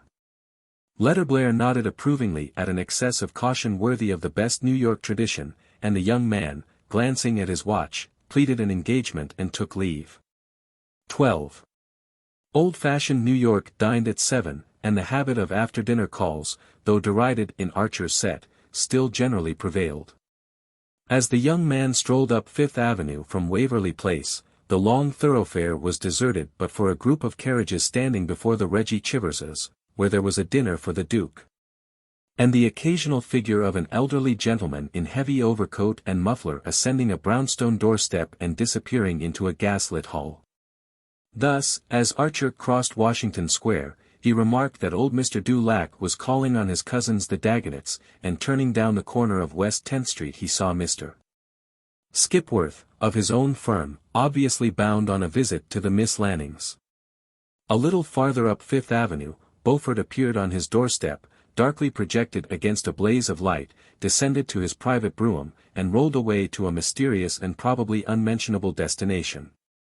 It was not an opera night, and no one was giving a party, so that Beaufort's outing was undoubtedly of a clandestine nature. Archer connected it in his mind with a little house beyond Lexington Avenue in which beribboned window curtains and flower boxes had recently appeared, and before whose newly painted door the canary-colored brougham of Miss Fanny Ring was frequently seen to wait. Beyond the small and slippery pyramid which composed Mrs. Archer's world lay the almost unmapped quarter inhabited by artists, musicians, and people who wrote. These scattered fragments of humanity had never shown any desire to be amalgamated with the social structure. In spite of odd ways they were said to be, for the most part, quite respectable, but they preferred to keep to themselves. Medora Manson, in her prosperous days, had inaugurated a literary salon, but it had soon died out owing to the reluctance of the literary to frequent it. Others had made the same attempt, and there was a household of Blenkers, an intense and voluble mother, and 3 blowsy daughters who imitated her, where one met Edwin Booth and Patty and William Winter. And the new Shakespearean actor George Rignold, and some of the magazine editors and musical and literary critics. Mrs. Archer and her group felt a certain timidity concerning these persons. They were odd, they were uncertain, they had things one didn't know about in the background of their lives and minds. Literature and art were deeply respected in the Archer set, and Mrs. Archer was always at pains to tell her children how much more agreeable and cultivated society had been when it included such figures as Washington Irving, Fitzgreen Halleck, and the poet of The Culprit Fay. The most celebrated authors of that generation had been gentlemen. Perhaps the unknown persons who succeeded them had gentlemanly sentiments, but their origin, their appearance, their hair, their intimacy with the stage and the opera, made any old New York criterion inapplicable to them. When I was a girl, Mrs. Archer used to say, we knew everybody between the Battery and Canal Street, and only the people one knew had carriages. It was perfectly easy to place any one then, now one can't tell, and I prefer not to try. Only old Catherine Minot, with her absence of moral prejudices and almost parvenu indifference to the subtler distinctions, might have bridged the abyss. But she had never opened a book or looked at a picture, and cared for music only because it reminded her of gala nights at the Italians, in the days of her triumph at the Tuileries. Possibly Beaufort, who was her match in daring, would have succeeded in bringing about a fusion, but his grand house and silk-stockinged footmen were an obstacle to informal sociability. Moreover, he was as illiterate as old Mrs. Minot, and considered fellows who wrote as the mere paid purveyors of rich men's pleasures, and no one rich enough to influence his opinion had ever questioned it. Newland Archer had been aware of these things ever since he could remember, and had accepted them as part of the structure of his universe. He knew that there were societies where painters and poets and novelists and men of science, and even great actors, were as sought after as dukes. He had often pictured to himself what it would have been to live in the intimacy of drawing-rooms dominated by the talk of Mérimée, whose lettre à un inconnu was one of his inseparables, of Thackeray, Browning or William Morris. But such things were inconceivable in New York, and unsettling to think of. Archer knew most of the fellows who wrote, the musicians and the painters. He met them at the Century, or at the little musical and theatrical clubs that were beginning to come into existence. He enjoyed them there, and was bored with them at the Blenkers, where they were mingled with fervid and dowdy women who passed them about like captured curiosities. And even after his most exciting talks with Ned Winsett he always came away with the feeling that if his world was small, so was theirs, and that the only way to enlarge either was to reach a stage of manners where they would naturally merge. He was reminded of this by trying to picture the society in which the Countess Olenska had lived and suffered, and also, perhaps, tasted mysterious joys. He remembered with what amusement she had told him that her grandmother Minot and the Wellands objected to her living in a bohemian quarter given over to people who wrote. It was not the peril but the poverty that her family disliked. But that shade escaped her, and she supposed they considered literature compromising. She herself had no fears of it, and the books scattered about her drawing-room, a part of the house in which books were usually supposed to be out of place, though chiefly works of fiction, had whetted Archer's interest with such new names as those of Paul Bourget, Huysmans, and the Goncourt brothers. Ruminating on these things as he approached her door, he was once more conscious of the curious way in which she reversed his values, and of the need of thinking himself into conditions incredibly different from any that he knew if he were to be of use in her present difficulty. Nastasia opened the door, smiling mysteriously. On the bench in the hall lay a sable-lined overcoat, a folded opera hat of dull silk with a gold J.B. on the lining, and a white silk muffler. There was no mistaking the fact that these costly articles were the property of Julius Beaufort. Archer was angry, so angry that he came near scribbling a word on his card and going away. Then he remembered that in writing to Madame Olenska he had been kept by excess of discretion from saying that he wished to see her privately. He had therefore no one but himself to blame if she had opened her doors to other visitors. And he entered the drawing-room with the dogged determination to make Beaufort feel himself in the way, and to outstay him. The banker stood leaning against the mantel-shelf, which was draped with an old embroidery held in place by brass candelabra containing church candles of yellowish wax. He had thrust his chest out, supporting his shoulders against the mantel and resting his weight on one large patent leather foot. As Archer entered he was smiling and looking down on his hostess, who sat on a sofa placed at right angles to the chimney. A table banked with flowers formed a screen behind it, and against the orchids and azaleas which the young man recognized as tributes from the Beaufort hothouses, Madame Olenska sat half reclined, her head propped on a hand and her wide sleeve leaving the arm bare to the elbow. It was usual for ladies who received in the evenings to wear what were called simple dinner dresses, a close-fitting armor of whalebone silk, slightly open in the neck, with lace ruffles filling in the crack. And tight sleeves with a flounce uncovering just enough wrist to show an Etruscan gold bracelet or a velvet band. But Madame Olenska, heedless of tradition, was attired in a long robe of red velvet bordered about the chin and down the front with glossy black fur. Archer remembered, on his last visit to Paris, seeing a portrait by the new painter, Carolus Duran, whose pictures were the sensation of the salon, in which the lady wore one of these bold sheath-like robes with her chin nestling in fur. There was something perverse and provocative in the notion of fur worn in the evening in a heated drawing-room, and in the combination of a muffled throat and bare arms, but the effect was undeniably pleasing. Lord love us, 3 whole days at Squidercliff. Beaufort was saying in his loud sneering voice as Archer entered. You'd better take all your furs, and a hot water bottle. Why? Is the house so cold? She asked, holding out her left hand to Archer in a way mysteriously suggesting that she expected him to kiss it. No, but the missus is, said Beaufort, nodding carelessly to the young man. But I thought her so kind. She came herself to invite me. Granny says I must certainly go. Granny would, of course. And I say it's a shame you're going to miss the little oyster supper I'd planned for you at Delmonico's next Sunday, with Campanini and Scalchi and a lot of jolly people. She looked doubtfully from the banker to Archer. Ah, that does tempt me. Except the other evening at Mrs. Struthers's I've not met a single artist since I've been here. What kind of artists? I know 1 or 2 painters, very good fellows, that I could bring to see you if you'd allow me, said Archer boldly. Painters? Are there painters in New York? Asked Beaufort, in a tone implying that there could be none since he did not buy their pictures, and Madame Olenska said to Archer, with her grave smile, that would be charming. But I was really thinking of dramatic artists, singers, actors, musicians. My husband's house was always full of them. She said the words, my husband, as if no sinister associations were connected with them, and in a tone that seemed almost to sigh over the lost delights of her married life. Archer looked at her perplexedly, wondering if it were lightness or dissimulation that enabled her to touch so easily on the past at the very moment when she was risking her reputation in order to break with it. I do think, she went on, addressing both men, that the imprévu adds to one's enjoyment. It's perhaps a mistake to see the same people every day.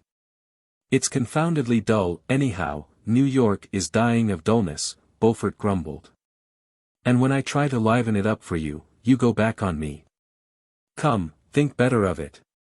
Sunday is your last chance, for Campanini leaves next week for Baltimore and Philadelphia. And I've a private room, and a Steinway, and they'll sing all night for me. How delicious. May I think it over, and write to you tomorrow morning?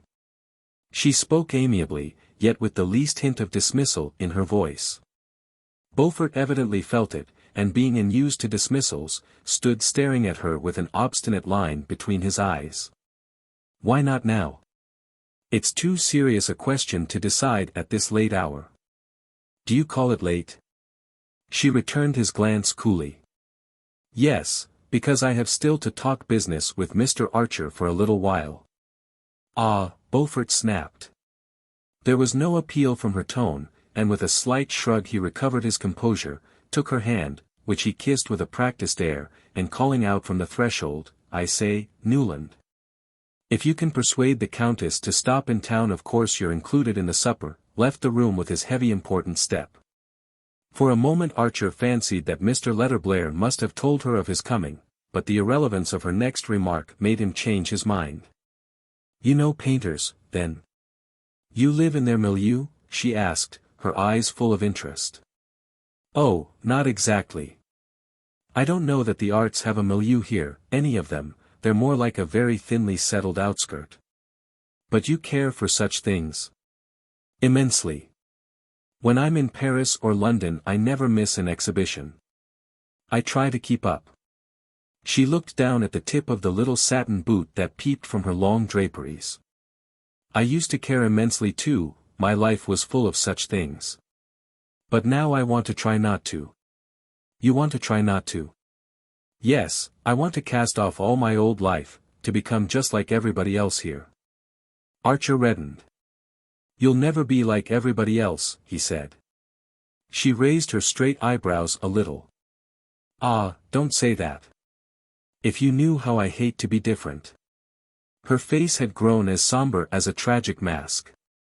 She leaned forward, clasping her knee in her thin hands, and looking away from him into remote dark distances. I want to get away from it all, she insisted. He waited a moment and cleared his throat. I know. Mr. Letterblair has told me. Ah. That's the reason I've come. He asked me to, you see I'm in the firm. She looked slightly surprised, and then her eyes brightened. You mean you can manage it for me? I can talk to you instead of Mr. Letterblair. Oh, that will be so much easier. Her tone touched him, and his confidence grew with his self-satisfaction. He perceived that she had spoken of business to Beaufort simply to get rid of him, and to have routed Beaufort was something of a triumph. I am here to talk about it, he repeated. She sat silent, her head still propped by the arm that rested on the back of the sofa. Her face looked pale and extinguished, as if dimmed by the rich red of her dress. She struck Archer, of a sudden, as a pathetic and even pitiful figure. Now we're coming to hard facts, he thought, conscious in himself of the same instinctive recoil that he had so often criticized in his mother and her contemporaries. How little practice he had had in dealing with unusual situations.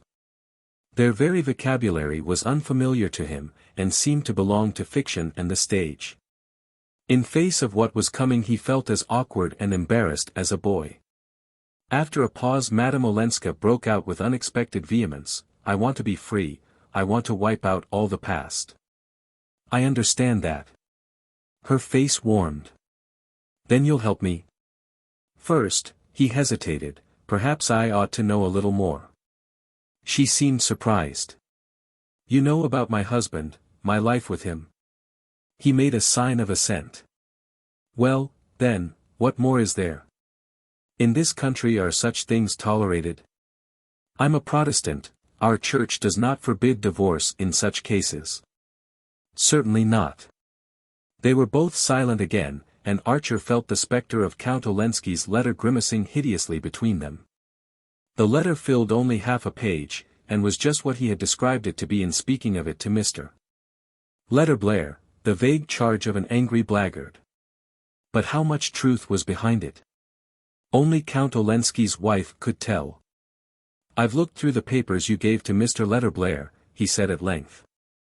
Well, can there be anything more abominable? No. She changed her position slightly, screening her eyes with her lifted hand. Of course you know, Archer continued, that if your husband chooses to fight the case, as he threatens to. Yes. He can say things that might be unpleasant, might be disagreeable to you, say them publicly, so that they would get about, and harm you even if. I mean, no matter how unfounded they were. She paused for a long interval. So long that, not wishing to keep his eyes on her shaded face, he had time to imprint on his mind the exact shape of her other hand, the one on her knee, and every detail of the 3 rings on her 4th and 5th fingers. Among which, he noticed, a wedding ring did not appear. What harm could such accusations, even if he made them publicly, do me here? It was on his lips to exclaim, my poor child, far more harm than anywhere else. Instead, he answered, in a voice that sounded in his ears like Mr. Letterblair's, New York society is a very small world compared with the one you've lived in. And it's ruled, in spite of appearances, by a few people with, well, rather old-fashioned ideas. She said nothing, and he continued, our ideas about marriage and divorce are particularly old-fashioned. Our legislation favors divorce, our social customs don't. Never. Well, not if the woman, however injured, however irreproachable, has appearances in the least degree against her, has exposed herself by any unconventional action to offensive insinuations. She drooped her head a little lower. And he waited again, intensely hoping for a flash of indignation, or at least a brief cry of denial. None came.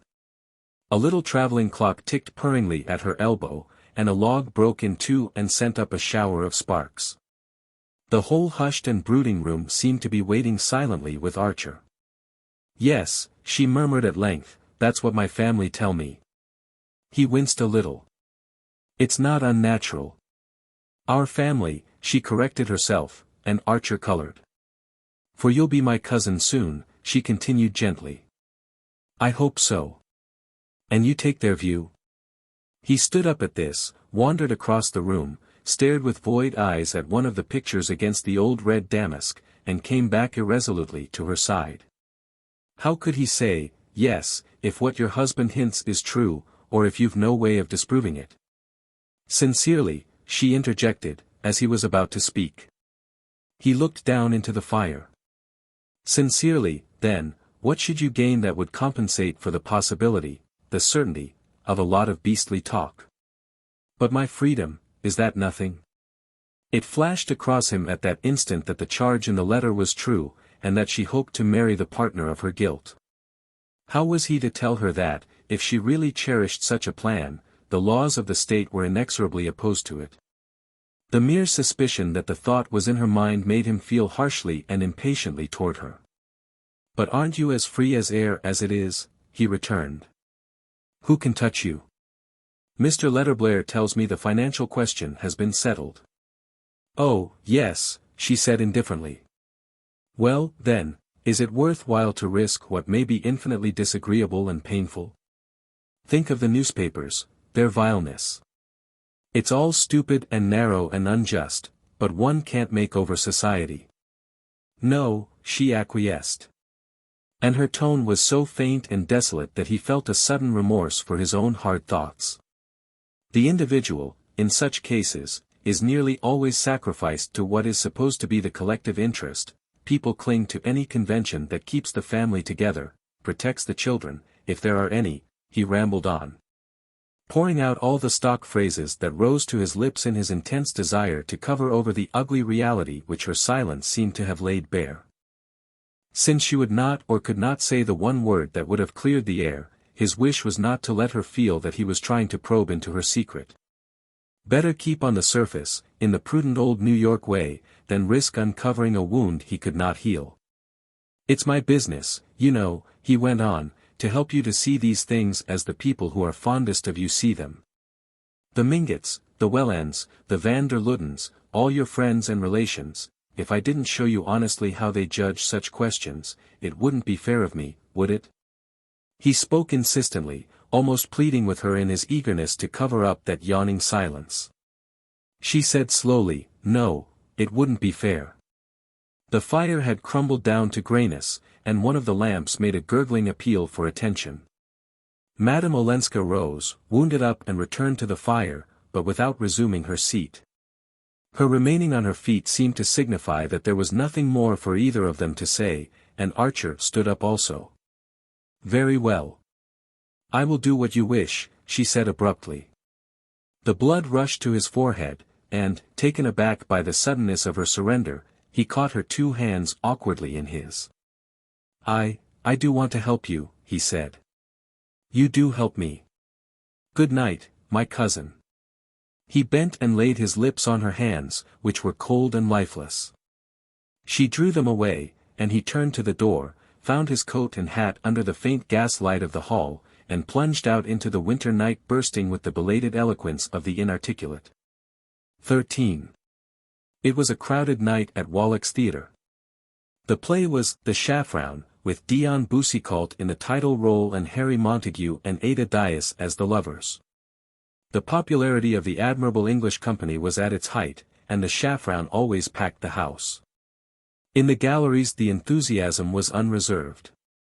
In the stalls and boxes, people smiled a little at the hackneyed sentiments and claptrap situations, and enjoyed the play as much as the galleries did. There was one episode, in particular, that held the house from floor to ceiling. It was that in which Harry Montague, after a sad, almost monosyllabic scene of parting with Miss Dias, bade her goodbye, and turned to go. The actress, who was standing near the mantelpiece and looking down into the fire, wore a grey cashmere dress without fashionable loopings or trimmings, molded to her tall figure and flowing in long lines about her feet. Around her neck was a narrow black velvet ribbon with the ends falling down her back. When her wooer turned from her, she rested her arms against the mantel shelf and bowed her face in her hands. On the threshold he paused to look at her. Then he stole back, lifted one of the ends of velvet ribbon, kissed it, and left the room without her hearing him or changing her attitude. And on this silent parting the curtain fell. It was always for the sake of that particular scene that Newland Archer went to see The Chaperon. He thought the adieus of Montague and Ada Dias as fine as anything he had ever seen Croizet and Besant do in Paris, or Madge Robertson and Kendall in London. In its reticence, its dumb sorrow, it moved him more than the most famous histrionic outpourings. On the evening in question the little scene acquired an added poignancy by reminding him, he could not have said why, of his leave-taking from Madame Olenska after their confidential talk a week or 10 days earlier. It would have been as difficult to discover any resemblance between the two situations as between the appearance of the persons concerned. Newland Archer could not pretend to anything approaching the young English actor's romantic good looks. And Miss Dias was a tall red-haired woman of monumental build whose pale and pleasantly ugly face was utterly unlike Ellen Olenska's vivid countenance. Nor were Archer and Madame Olenska two lovers parting in heartbroken silence, they were client and lawyer separating after a talk which had given the lawyer the worst possible impression of the client's case. Wherein, then, lay the resemblance that made the young man's heart beat with a kind of retrospective excitement? It seemed to be in Madame Olenska's mysterious faculty of suggesting tragic and moving possibilities outside the daily run of experience. She had hardly ever said a word to him to produce this impression, but it was a part of her, either a projection of her mysterious and outlandish background or of something inherently dramatic, passionate and unusual in herself. Archer had always been inclined to think that chance and circumstance played a small part in shaping people's lots compared with their innate tendency to have things happen to them. This tendency he had felt from the first in Madame Olenska. The quiet, almost passive young woman struck him as exactly the kind of person to whom things were bound to happen, no matter how much she shrank from them and went out of her way to avoid them. The exciting fact was her having lived in an atmosphere so thick with drama that her own tendency to provoke it had apparently passed unperceived. It was precisely the odd absence of surprise in her that gave him the sense of her having been plucked out of a very maelstrom. The things she took for granted gave the measure of those she had rebelled against. Archer had left her with the conviction that Count Olenski's accusation was not unfounded. The mysterious person who figured in his wife's past as the secretary had probably not been unrewarded for his share in her escape. The conditions from which she had fled were intolerable, past speaking of, past believing. She was young, she was frightened, she was desperate. What more natural than that she should be grateful to her rescuer? The pity was that her gratitude put her, in the law's eyes and the world's, on a par with her abominable husband. Archer had made her understand this, as he was bound to do. He had also made her understand that simple-hearted, kindly New York, on whose larger charity she had apparently counted, was precisely the place where she could least hope for indulgence. To have to make this fact plain to her, and to witness her resigned acceptance of it, had been intolerably painful to him. He felt himself drawn to her by obscure feelings of jealousy and pity, as if her dumbly confessed error had put her at his mercy, humbling yet endearing her. He was glad it was to him she had revealed her secret, rather than to the cold scrutiny of Mr. Letterblair, or the embarrassed gaze of her family. He immediately took it upon himself to assure them both that she had given up her idea of seeking a divorce, basing her decision on the fact that she had understood the uselessness of the proceeding. And with infinite relief they had all turned their eyes from the unpleasantness she had spared them. "I was sure Newland would manage it," Mrs. Welland had said proudly of her future son-in-law, and old Mrs. Mingot, who had summoned him for a confidential interview, had congratulated him on his cleverness, and added impatiently, "Silly goose. I told her myself what nonsense it was. Wanting to pass herself off as Ellen Mingot and an old maid, when she has the luck to be a married woman and a countess. These incidents had made the memory of his last talk with Madame Olenska so vivid to the young man that as the curtain fell on the parting of the two actors his eyes filled with tears, and he stood up to leave the theatre. In doing so, he turned to the side of the house behind him, and saw the lady of whom he was thinking seated in a box with the Beauforts, Lawrence Lefferts and one or two other men. He had not spoken with her alone since their evening together, and had tried to avoid being with her in company, but now their eyes met, and as Mrs. Beaufort recognized him at the same time, and made her languid little gesture of invitation, it was impossible not to go into the box. Beaufort and Lefferts made way for him, and after a few words with Mrs. Beaufort, who always preferred to look beautiful and not have to talk, Archer seated himself behind Madame Olenska. There was no one else in the box but Mr. Sillerton Jackson, who was telling Mrs. Beaufort in a confidential undertone about Mrs. Lemuel Struthers's last Sunday reception, where some people reported that there had been dancing. Under cover of this circumstantial narrative, to which Mrs. Beaufort listened with her perfect smile, and her head at just the right angle to be seen in profile from the stalls, Madame Olenska turned and spoke in a low voice. "Do you think," she asked, glancing toward the stage, "he will send her a bunch of yellow roses tomorrow morning?" Archer reddened, and his heart gave a leap of surprise. He had called only twice on Madame Olenska, and each time he had sent her a box of yellow roses, and each time without a card. She had never before made any allusion to the flowers, and he supposed she had never thought of him as the sender.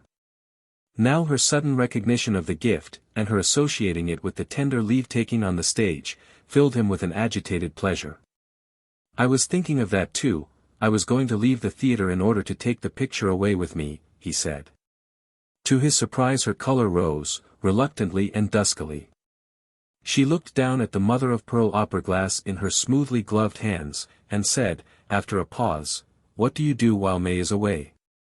"I stick to my work," he answered, faintly annoyed by the question. In obedience to a long-established habit, the Wellands had left the previous week for St. Augustine, where, out of regard for the supposed susceptibility of Mr. Welland's bronchial tubes, they always spent the latter part of the winter. Mr. Welland was a mild and silent man, with no opinions but with many habits. With these habits none might interfere, and one of them demanded that his wife and daughter should always go with him on his annual journey to the south. To preserve an unbroken domesticity was essential to his peace of mind. He would not have known where his hairbrushes were, or how to provide stamps for his letters, if Mrs. Welland had not been there to tell him. As all the members of the family adored each other, and as Mr. Welland was the central object of their idolatry, it never occurred to his wife and May to let him go to St. Augustine alone. And his sons, who were both in the law, and could not leave New York during the winter, always joined him for Easter and traveled back with him. It was impossible for Archer to discuss the necessity of May's accompanying her father. The reputation of the Mingotts family physician was largely based on the attack of pneumonia which Mr. Welland had never had, and his insistence on St. Augustine was therefore inflexible. Originally, it had been intended that May's engagement should not be announced till her return from Florida, and the fact that it had been made known sooner could not be expected to alter Mr. Welland's plans.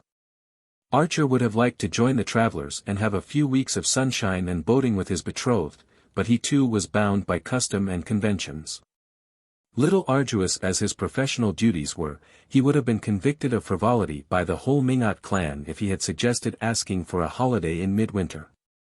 And he accepted May's departure with the resignation which he perceived would have to be one of the principal constituents of married life.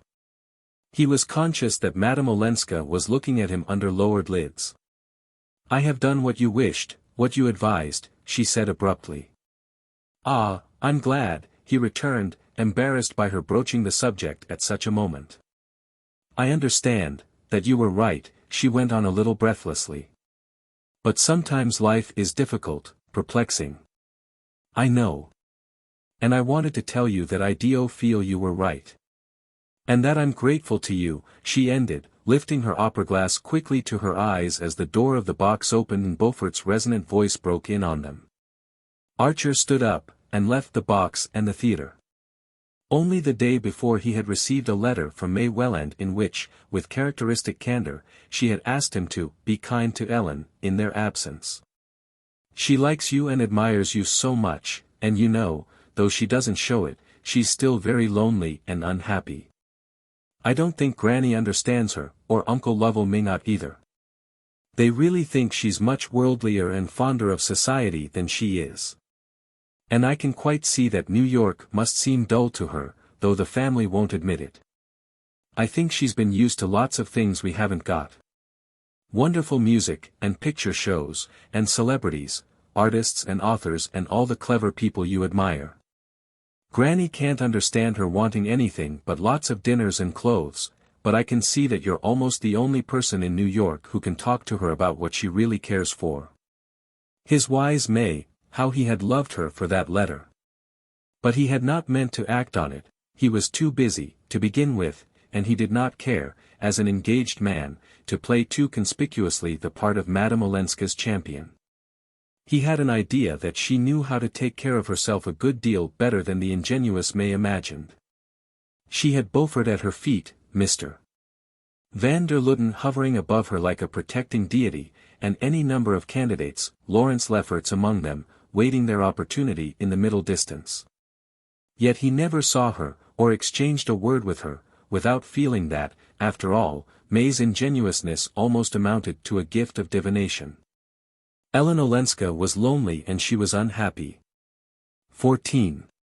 As he came out into the lobby, Archer ran across his friend Ned Winsett, the only one among what Janey called his clever people, with whom he cared to probe into things a little deeper than the average level of club and chop-house banter. He had caught sight, across the house, of Winsett's shabby round-shouldered back, and had once noticed his eyes turned toward the Beaufort box. The two men shook hands, and Winsett proposed a bock at a little German restaurant around the corner. Archer, who was not in the mood for the kind of talk they were likely to get there, declined on the plea that he had work to do at home, and Winsett said, "Oh, well, so have I for that matter, and I'll be the industrious apprentice too." They strolled along together, and presently Winsett said, "Look here, what I'm really after is the name of the dark lady in that swell box of yours, with the Beauforts, wasn't she? The one your friend Lefferts seems so smitten by." Archer, he could not have said why, was slightly annoyed. What the devil did Ned Winsett want with Ellen Olenska's name? And above all, why did he couple it with Lefferts's? It was unlike Winsett to manifest such curiosity. But after all, Archer remembered, he was a journalist. "It's not for an interview, I hope," he laughed. "Well, not for the press, just for myself," Winsett rejoined. "The fact is she's a neighbor of mine, queer quarter for such a beauty to settle in, and she's been awfully kind to my little boy, who fell down her area chasing his kitten, and gave himself a nasty cut. She rushed in bareheaded, carrying him in her arms, with his knee all beautifully bandaged, and was so sympathetic and beautiful that my wife was too dazzled to ask her name." A pleasant glow dilated Archer's heart. There was nothing extraordinary in the tale, any woman would have done as much for a neighbor's child. But it was just like Ellen, he felt, to have rushed in bareheaded, carrying the boy in her arms, and to have dazzled poor Mrs. Winsett into forgetting to ask who she was. "That is the Countess Olenska, a granddaughter of old Mrs. Mingott's." "Phew, a countess," whistled Ned Winsett. "Well, I didn't know countesses were so neighborly. Mingotts ain't. They would be, if you'd let them." "Ah, well, it was their old interminable argument as to the obstinate unwillingness of the clever people to frequent the fashionable, and both men knew that there was no use in prolonging it. I wonder," Winsett broke off, "how a countess happens to live in our slum." "Because she doesn't care a hang about where she lives, or about any of our little social signposts," said Archer, with a secret pride in his own picture of her. Been in bigger places, I suppose," the other commented. "Well, here's my corner." He slouched off across Broadway, and Archer stood looking after him and musing on his last words. Ned Winsett had those flashes of penetration. They were the most interesting thing about him, and always made Archer wonder why they had allowed him to accept failure so stolidly at an age when most men are still struggling. Archer had known that Winsett had a wife and child, but he had never seen them. The two men always met at the Century, or at some haunt of journalists and theatrical people, such as the restaurant where Winsett had proposed to go for a bock. He had given Archer to understand that his wife was an invalid, which might be true of the poor lady, or might merely mean that she was lacking in social gifts or in evening clothes, or in both.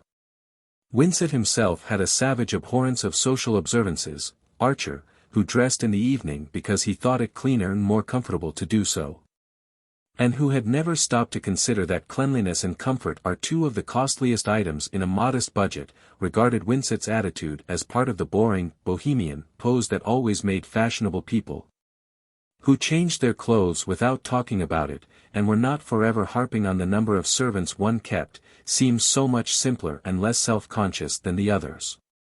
Nevertheless, he was always stimulated by Winsett, and whenever he caught sight of the journalist's lean bearded face and melancholy eyes he would rout him out of his corner and carry him off for a long talk.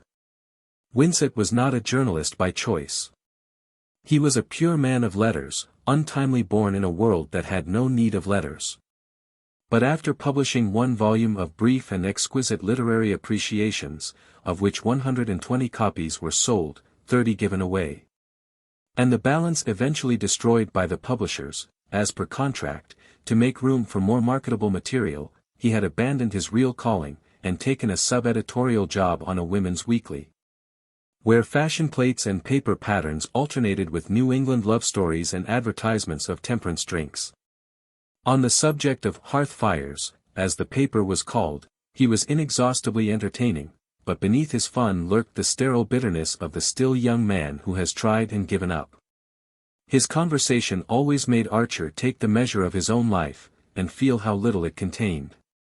But Winsett's, after all, contained still less, and though their common fund of intellectual interests and curiosities made their talks exhilarating, their exchange of views usually remained within the limits of a pensive dilettantism. "The fact is, life isn't much a fit for either of us," Winsett had once said. "I'm down and out, nothing to be done about it. I've got only one ware to produce, and there's no market for it here, and won't be in my time. But you're free and you're well off. Why don't you get into touch? There's only one way to do it, to go into politics." Archer threw his head back and laughed. There one saw at a flash the unbridgeable difference between men like Winsett and the others, Archer's kind. Every one in polite circles knew that, in America, a gentleman couldn't go into politics. But, since he could hardly put it in that way to Winsett, he answered evasively, "Look at the career of the honest man in American politics. They don't want us." "Who's they? Why don't you all get together and be they yourselves?" Archer's laugh lingered on his lips in a slightly condescending smile. It was useless to prolong the discussion. Everybody knew the melancholy fate of the few gentlemen who had risked their clean linen in municipal or state politics in New York. The day was past when that sort of thing was possible. The country was in possession of the bosses and the emigrant, and decent people had to fall back on sport or culture. Culture. Yes, if we had it. But there are just a few little local patches, dying out here and there for lack of, well, hoeing and cross-fertilizing, the last remnants of the old European tradition that your forebears brought with them. But you're in a pitiful little minority, you've got no center, no competition, no audience. You're like the pictures on the walls of a deserted house, the portrait of a gentleman. You'll never amount to anything, any of you, till you roll up your sleeves and get right down into the muck. That, or emigrate. God! If I could emigrate. Archer mentally shrugged his shoulders and turned the conversation back to books, where Winsett, if uncertain, was always interesting. Emigrate. As if a gentleman could abandon his own country. One could no more do that than one could roll up one's sleeves and go down into the muck. A gentleman simply stayed at home and abstained. But you couldn't make a man like Winsett see that. And that was why the New York of literary clubs and exotic restaurants, though a first shake made it seem more of a kaleidoscope, turned out, in the end, to be a smaller box, with a more monotonous pattern, than the assembled atoms of Fifth Avenue. The next morning Archer scoured the town in vain for more yellow roses. In consequence of this search he arrived late at the office, perceived that his doing so made no difference whatever to anyone, and was filled with sudden exasperation at the elaborate futility of his life. Why should he not be, at that moment, on the sands of St. Augustine with May Welland? No one was deceived by his pretense of professional activity. In old-fashioned legal firms like that of which Mr.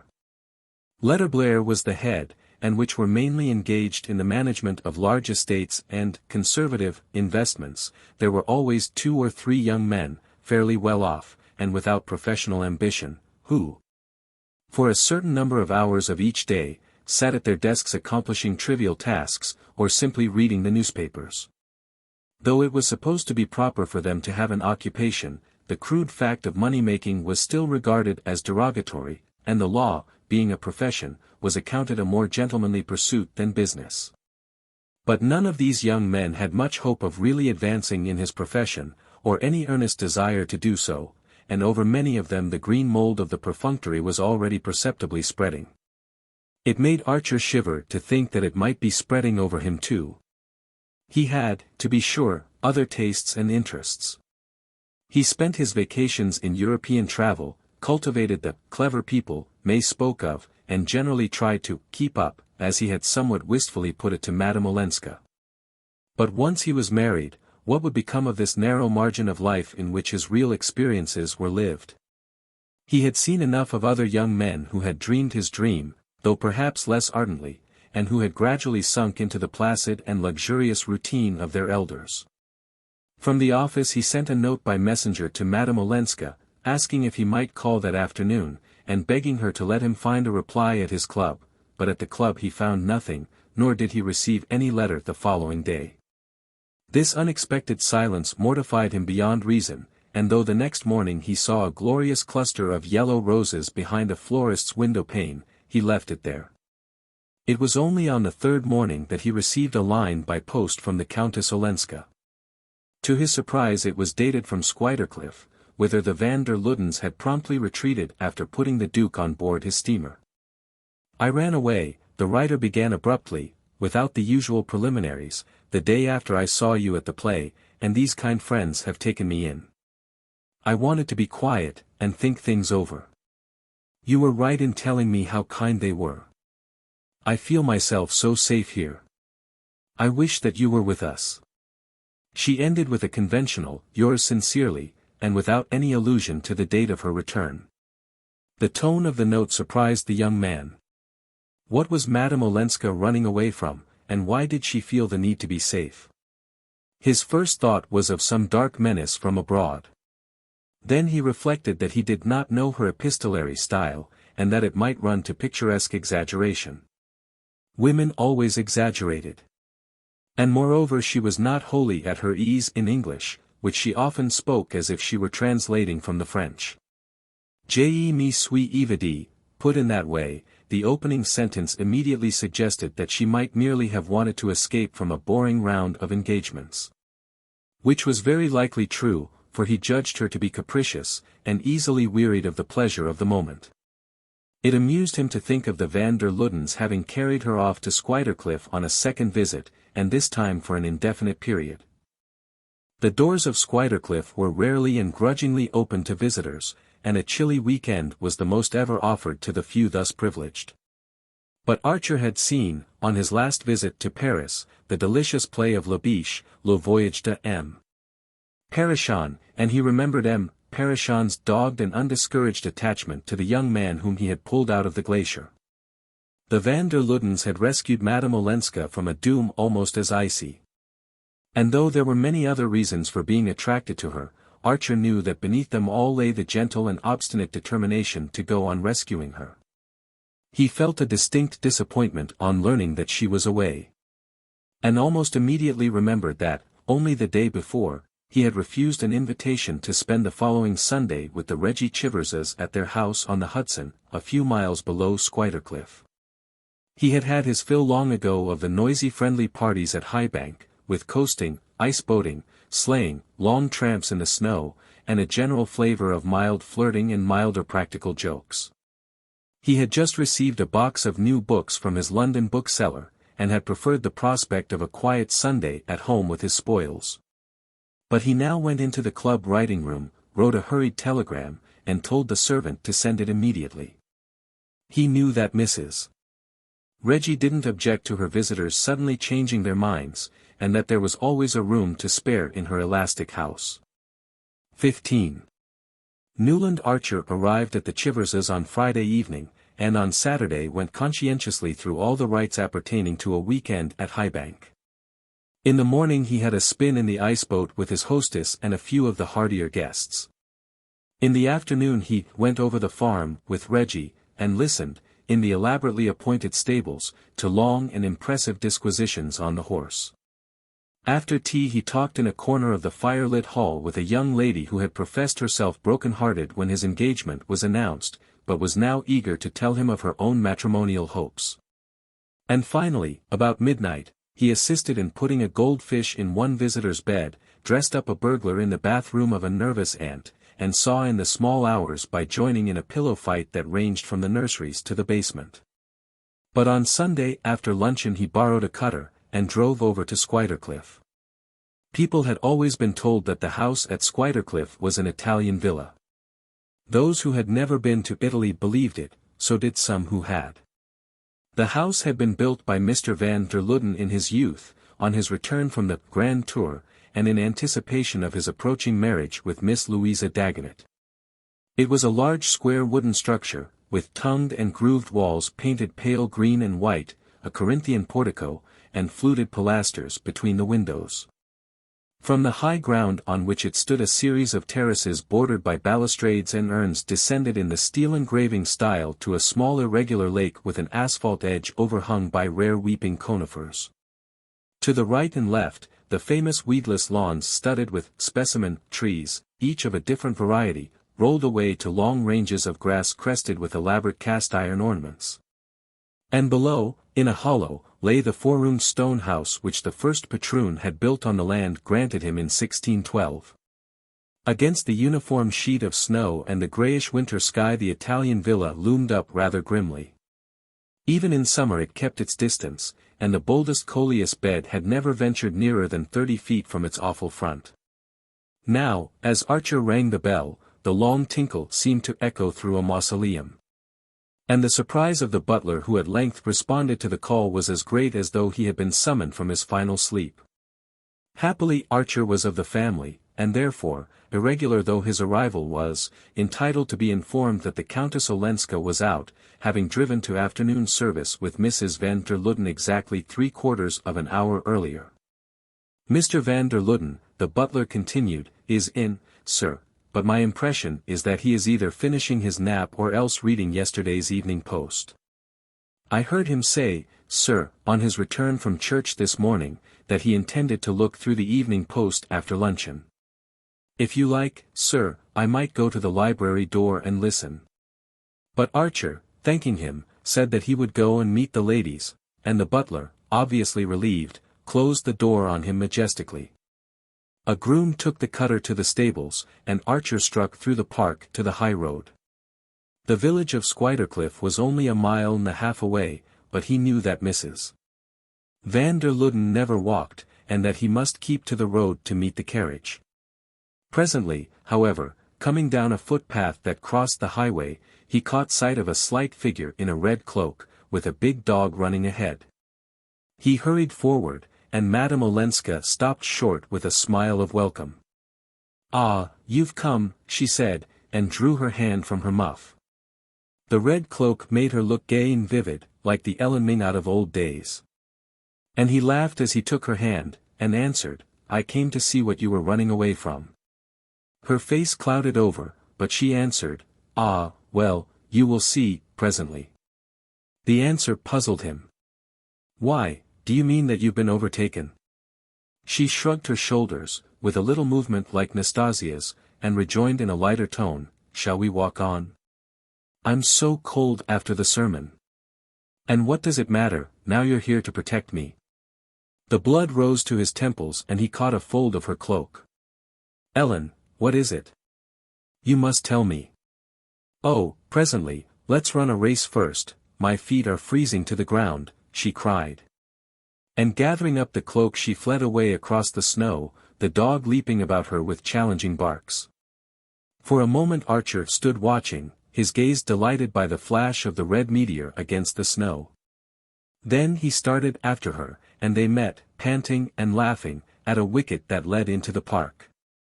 She looked up at him and smiled. "I knew you'd come." "That shows you wanted me to," he returned, with a disproportionate joy in their nonsense. The white glitter of the trees filled the air with its own mysterious brightness, and as they walked on over the snow the ground seemed to sing under their feet. "Where did you come from?" Madame Olenska asked. He told her, and added, "It was because I got your note." After a pause she said, with a just perceptible chill in her voice, "May asked you to take care of me." "I didn't need any asking." "You mean, I'm so evidently helpless and defenseless? What a poor thing you must all think me. But women here seem never to feel the need, any more than the blessed in heaven." He lowered his voice to ask, "What sort of a need?" "Ah, don't ask me. I don't speak your language," she retorted petulantly. The answer smote him like a blow, and he stood still in the path, looking down at her. "What did I come for, if I don't speak yours?" "Oh, my friend." She laid her hand lightly on his arm, and he pleaded earnestly, "Ellen, why won't you tell me what's happened?" She shrugged again. "Does anything ever happen in heaven?" He was silent, and they walked on a few yards without exchanging a word. Finally she said, "I will tell you, but where? One can't be alone for a minute in that great seminary of a house, with all the doors wide open, and always a servant bringing tea, or a log for the fire, or the newspaper. Is there nowhere in an American house where one may be by oneself? You're so shy, and yet you're so public. I always feel as if I were in the convent again, or on the stage, before a dreadfully polite audience that never applauds." "Ah, you don't like us," Archer exclaimed. They were walking past the house of the old patroon, with its squat walls and small square windows compactly grouped about a central chimney. The shutters stood wide, and through one of the newly washed windows Archer caught the light of a fire. "Why, the house is open," he said. She stood still. "No, only for today, at least. I wanted to see it, and Mr. Van der Luden had the fire lit and the windows opened, so that we might stop there on the way back from church this morning." She ran up the steps and tried the door. "It's still unlocked, what luck. Come in and we can have a quiet talk. Mrs. Van der Luden has driven over to see her old aunts at Rhinebeck and we shan't be missed at the house for another hour." He followed her into the narrow passage. His spirits, which had dropped at her last words, rose with an irrational leap. The homely little house stood there, its panels and brasses shining in the firelight, as if magically created to receive them. A big bed of embers still gleamed in the kitchen chimney, under an iron pot hung from an ancient crane. Rush-bottomed armchairs faced each other across the tiled hearth, and rows of Delft plates stood on shelves against the walls.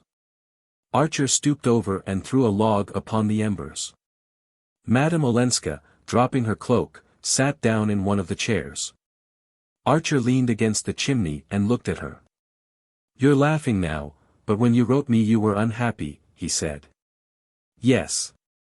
She paused. "But I can't feel unhappy when you're here." "I shan't be here long," he rejoined, his lips stiffening with the effort to say just so much and no more. "No, I know. But I'm improvident, I live in the moment when I'm happy."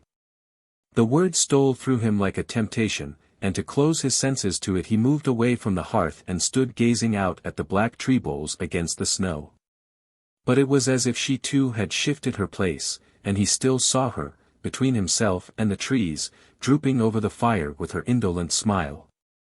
Archer's heart was beating insubordinately.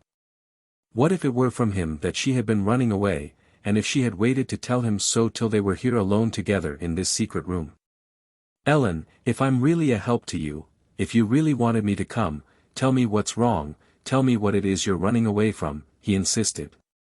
He spoke without shifting his position, without even turning to look at her. If the thing was to happen, it was to happen in this way, with the whole width of the room between them, and his eyes still fixed on the outer snow. For a long moment she was silent, and in that moment Archer imagined her, almost heard her, stealing up behind him to throw her light arms about his neck. While he waited, soul and body throbbing with the miracle to come, his eyes mechanically received the image of a heavily coated man with his fur collar turned up who was advancing along the path to the house. The man was Julius Beaufort. "Ah!" Archer cried, bursting into a laugh. Madame Olenska had sprung up and moved to his side, slipping her hand into his, but after a glance through the window her face paled and she shrank back. "So that was it?" Archer said derisively. "I didn't know he was here," Madame Olenska murmured. Her hand still clung to Archer's, but he drew away from her, and walking out into the passage threw open the door of the house. "Hello, Beaufort, this way. Madame Olenska was expecting you," he said. During his journey back to New York the next morning, Archer relived with a fatiguing vividness his last moments at Squidercliff. Beaufort, though clearly annoyed at finding him with Madame Olenska, had, as usual, carried off the situation high-handedly. His way of ignoring people whose presence inconvenienced him actually gave them, if they were sensitive to it, a feeling of invisibility, of non-existence. Archer, as the three strolled back through the park, was aware of this odd sense of disembodiment, and humbling as it was to his vanity it gave him the ghostly advantage of observing unobserved. Beaufort had entered the little house with his usual easy assurance, but he could not smile away the vertical line between his eyes. It was fairly clear that Madame Olenska had not known that he was coming, though her words to Archer had hinted at the possibility. At any rate, she had evidently not told him where she was going when she left New York, and her unexplained departure had exasperated him. The ostensible reason of his appearance was the discovery, the very night before, of a perfect little house, not in the market, which was really just the thing for her, but would be snapped up instantly if she didn't take it. And he was loud in mock reproaches for the dance she had led him in running away just as he had found it. If only this new dodge for talking along a wire had been a little bit nearer perfection I might have told you all this from town, and been toasting my toes before the club fire at this minute, instead of tramping after you through the snow. He grumbled, disguising a real irritation under the pretense of it. And at this opening Madame Olenska twisted the talk away to the fantastic possibility that they might one day actually converse with each other from street to street, or even, incredible dream, from one town to another. This struck from all three allusions to Edgar Poe and Jules Verne, and such platitudes as naturally rise to the lips of the most intelligent when they are talking against time. And dealing with a new invention in which it would seem ingenuous to believe too soon. And the question of the telephone carried them safely back to the big house. Mrs. van der Luden had not yet returned, and Archer took his leave and walked off to fetch the cutter, while Beaufort followed the Countess Olenska indoors.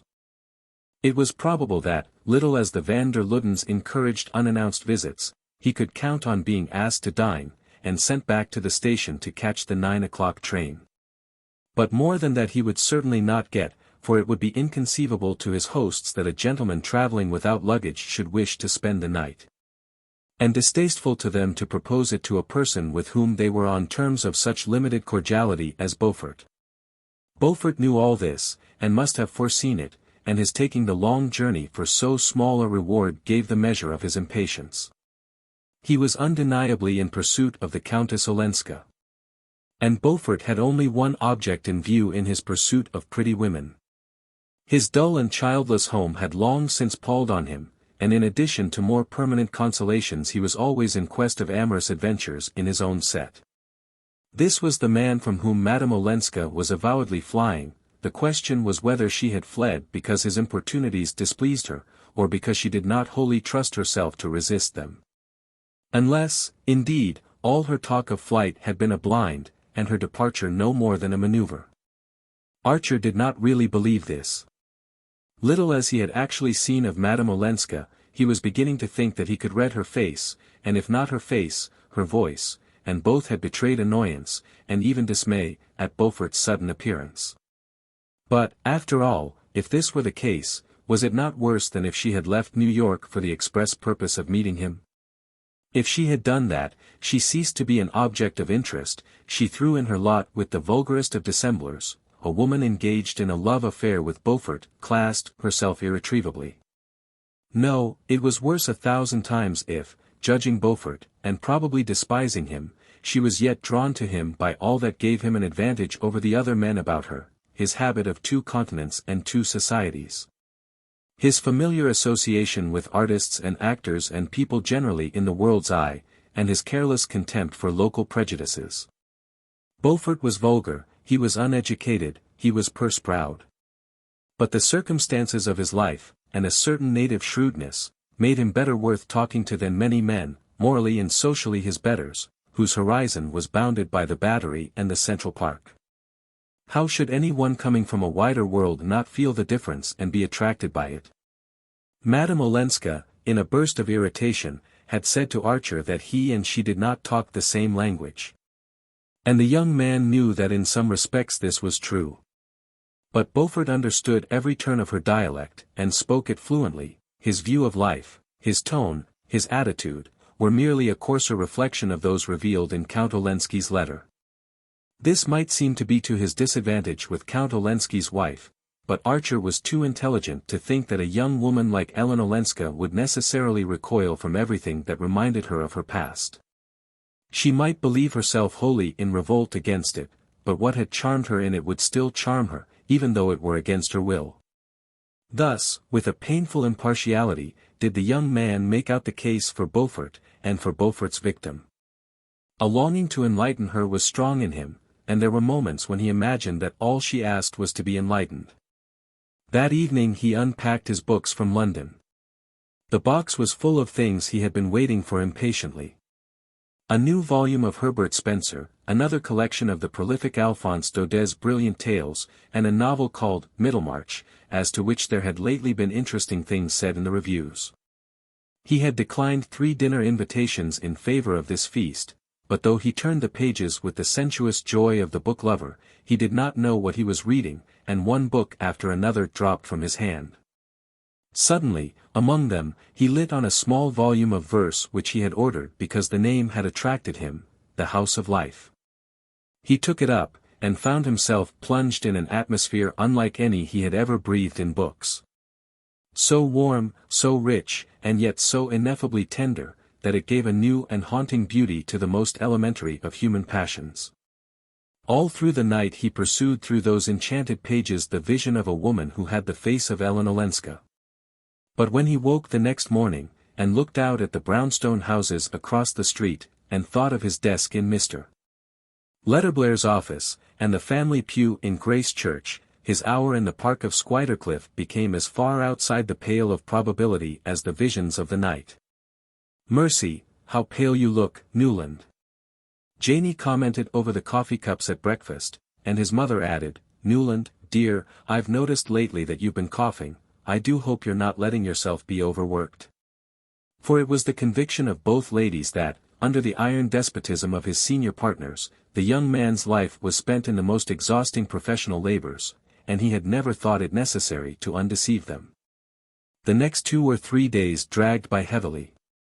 The taste of the usual was like cinders in his mouth, and there were moments when he felt as if he were being buried alive under his future. He heard nothing of the Countess Olenska, or of the perfect little house, and though he met Beaufort at the club they merely nodded at each other across the whist tables. It was not till the 4th evening that he found a note awaiting him on his return home. "Come late tomorrow, I must explain to you. Ellen." These were the only words it contained. The young man, who was dining out, thrust the note into his pocket, smiling a little at the Frenchness of the "to you." After dinner he went to a play.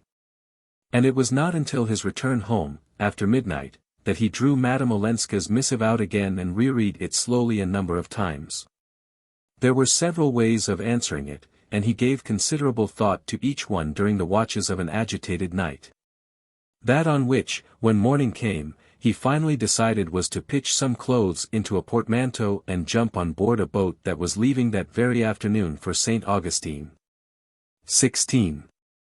When Archer walked down the sandy main street of St. Augustine to the house which had been pointed out to him as Mr. Welland's, and saw May Welland standing under a magnolia with the sun in her hair, he wondered why he had waited so long to come. Here was the truth, here was reality, here was the life that belonged to him, and he, who fancied himself so scornful of arbitrary restraints, had been afraid to break away from his desk because of what people might think of his stealing a holiday. Her first exclamation was, "Newland, has anything happened?" and it occurred to him that it would have been more feminine if she had instantly read in his eyes why he had come. But when he answered, "Yes, I found I had to see you," her happy blushes took the chill from her surprise, and he saw how easily he would be forgiven, and how soon even Mr. Letterblair's mild disapproval would be smiled away by a tolerant family. Early as it was, the main street was no place for any but formal greetings, and Archer longed to be alone with May, and to pour out all his tenderness and his impatience. It still lacked an hour to the late Welland breakfast time, and instead of asking him to come in she proposed that they should walk out to an old orange garden beyond the town. She had just been for a row on the river, and the sun that netted the little waves with gold seemed to have caught her in its meshes. Across the warm brown of her cheek her blown hair glittered like silver wire. And her eyes too looked lighter, almost pale in their youthful limpidity. As she walked beside Archer with her long swinging gait her face wore the vacant serenity of a young marble athlete. To Archer's strained nerves the vision was as soothing as the sight of the blue sky and the lazy river. They sat down on a bench under the orange trees and he put his arm about her and kissed her. It was like drinking at a cold spring with the sun on it, but his pressure may have been more vehement than he had intended, for the blood rose to her face and she drew back as if he had startled her. "What is it?" he asked, smiling. And she looked at him with surprise, and answered, "Nothing." A slight embarrassment fell on them, and her hand slipped out of his. It was the only time that he had kissed her on the lips except for their fugitive embrace in the Beaufort Conservatory, and he saw that she was disturbed, and shaken out of her cool boyish composure. "Tell me what you do all day," he said, crossing his arms under his tilted back head, and pushing his hat forward to screen the sundazzle. To let her talk about familiar and simple things was the easiest way of carrying on his own independent train of thought.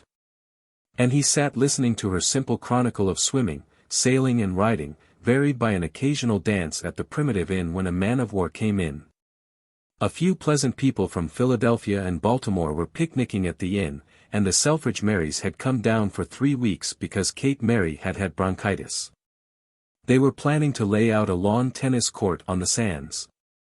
But no one but Kate and May had rackets, and most of the people had not even heard of the game.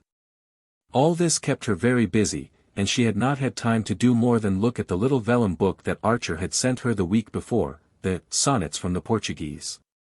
But she was learning by heart how they brought the good news from Ghent to Aix, because it was one of the first things he had ever read to her. And it amused her to be able to tell him that Kate Mary had never even heard of a poet called Robert Browning. Presently she started up, exclaiming that they would be late for breakfast. And they hurried back to the tumble-down house with its pointless porch and unpruned hedge of plumbago and pink geraniums where the Wellands were installed for the winter. Mr. Welland's sensitive domesticity shrank from the discomforts of the slovenly southern hotel, and at immense expense, and in face of almost insuperable difficulties, Mrs. Welland was obliged, year after year, to improvise an establishment partly made up of discontented New York servants and partly drawn from the local African supply. "The doctors want my husband to feel that he is in his own home. Otherwise he would be so wretched that the climate would not do him any good," she explained, winter after winter, to the sympathizing Philadelphians and Baltimoreans, and Mr. Welland, beaming across a breakfast table miraculously supplied with the most varied delicacies, was presently saying to Archer, "You see, my dear fellow, we camp, we literally camp. I tell my wife and May that I want to teach them how to rough it."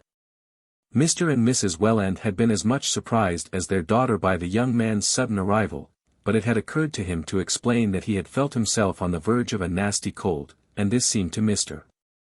Welland an all-sufficient reason for abandoning any duty. "You can't be too careful, especially toward spring," he said, heaping his plate with straw-colored griddle cakes and drowning them in golden syrup. "If I'd only been as prudent at your age, May would have been dancing at the assemblies now, instead of spending her winters in a wilderness with an old invalid. Oh, but I love it here, Papa, you know I do. If only Newland could stay, I should like it 1,000 times better than New York." "Newland must stay till he has quite thrown off his cold," said Mrs. Welland indulgently. And the young man laughed, and said he supposed there was such a thing as one's profession. He managed, however, after an exchange of telegrams with the firm, to make his cold last a week. And it shed an ironic light on the situation to know that Mr. Letterblair's indulgence was partly due to the satisfactory way in which his brilliant young junior partner had settled the troublesome matter of the Olenska divorce. Mr. Letterblair had let Mrs. Welland know that Mr. Archer had rendered an invaluable service to the whole family, and that old Mrs. Manson Minot had been particularly pleased. And one day when May had gone for a drive with her father in the only vehicle the place produced, Mrs. Welland took occasion to touch on a topic which she always avoided in her daughter's presence. "I'm afraid Ellen's ideas are not at all like ours. She was barely 18 when Medora Manson took her back to Europe. You remember the excitement when she appeared in black at her coming-out ball? Another of Medora's fads, really this time it was almost prophetic. That must have been at least 12 years ago, and since then Ellen has never been to America.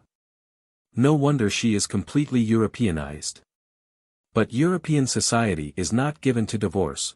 Countess Olenska thought she would be conforming to American ideas in asking for her freedom." It was the first time that the young man had pronounced her name since he had left Squidercliff, and he felt the color rise to his cheek. Mrs. Welland smiled compassionately.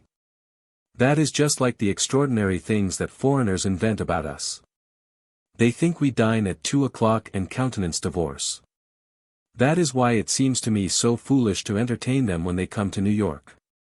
They accept our hospitality, and then they go home and repeat the same stupid stories."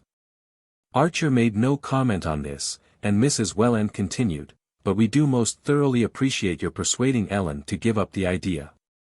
Her grandmother and her Uncle Lovell could do nothing with her.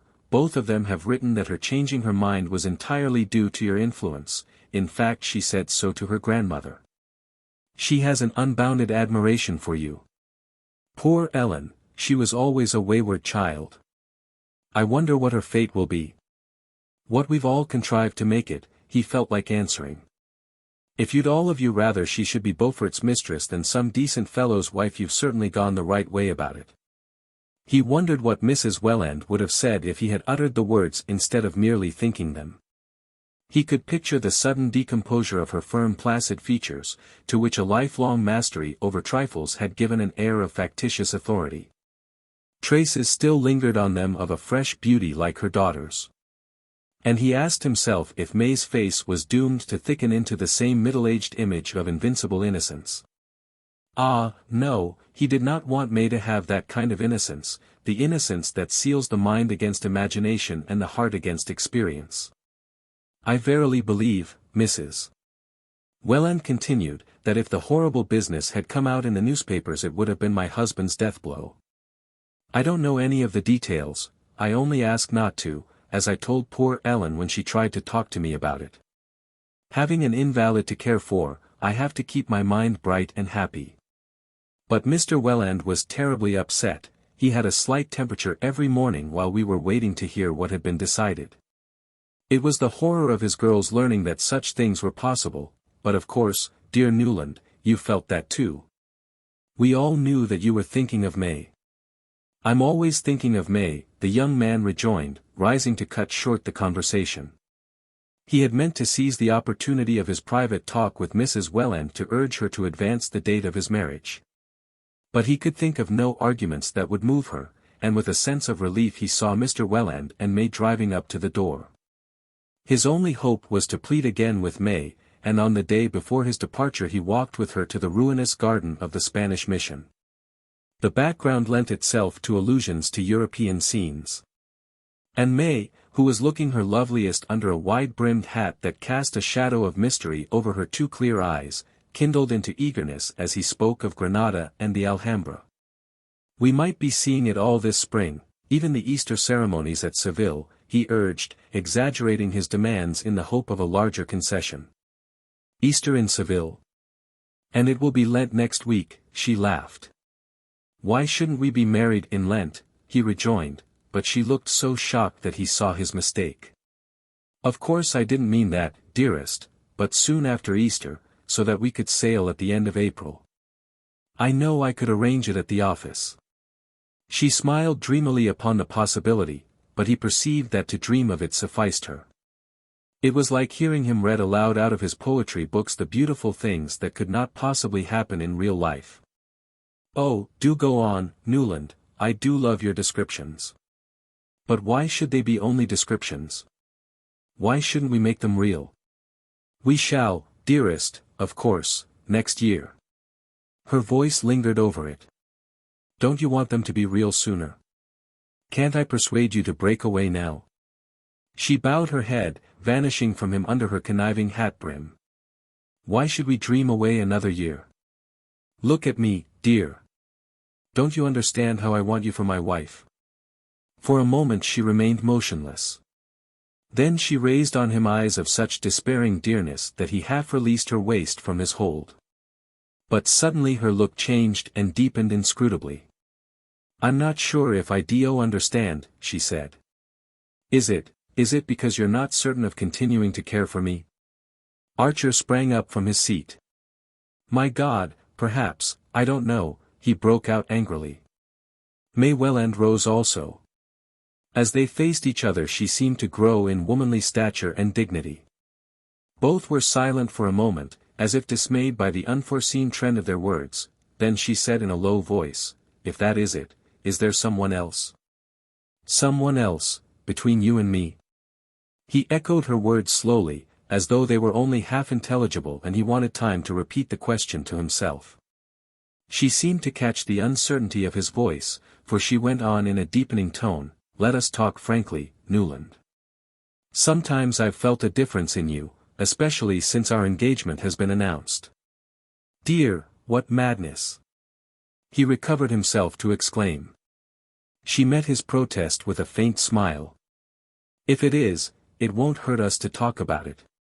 She paused, and added, lifting her head with one of her noble movements, "Or even if it's true, why shouldn't we speak of it? You might so easily have made a mistake." He lowered his head, staring at the black leaf pattern on the sunny path at their feet. "Mistakes are always easy to make. But if I had made one of the kind you suggest, is it likely that I should be imploring you to hasten our marriage?" She looked downward too, disturbing the pattern with the point of her sunshade while she struggled for expression. "Yes," she said at length. "You might want, once for all, to settle the question. It's one way." Her quiet lucidity startled him, but did not mislead him into thinking her insensible. Under her hat brim he saw the pallor of her profile, and a slight tremor of the nostril above her resolutely steadied lips. "Well?" he questioned, sitting down on the bench, and looking up at her with a frown that he tried to make playful. She dropped back into her seat and went on, "You mustn't think that a girl knows as little as her parents imagine. One hears and one notices, one has one's feelings and ideas. And of course, long before you told me that you cared for me, I'd known that there was someone else you were interested in. Everyone was talking about it 2 years ago at Newport.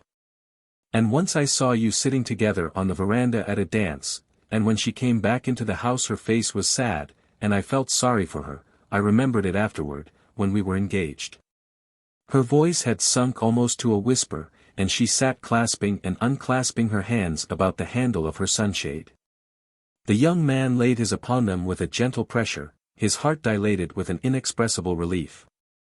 "My dear child, was that it? If you only knew the truth." She raised her head quickly. "Then there is a truth I don't know." He kept his hand over hers. "I meant, the truth about the old story you speak of. But that's what I want to know, Newland. what I ought to know. I couldn't have my happiness made out of a wrong, an unfairness, to somebody else. And I want to believe that it would be the same with you. What sort of a life could we build on such foundations? Her face had taken on a look of such tragic courage that he felt like bowing himself down at her feet. I've wanted to say this for a long time, she went on.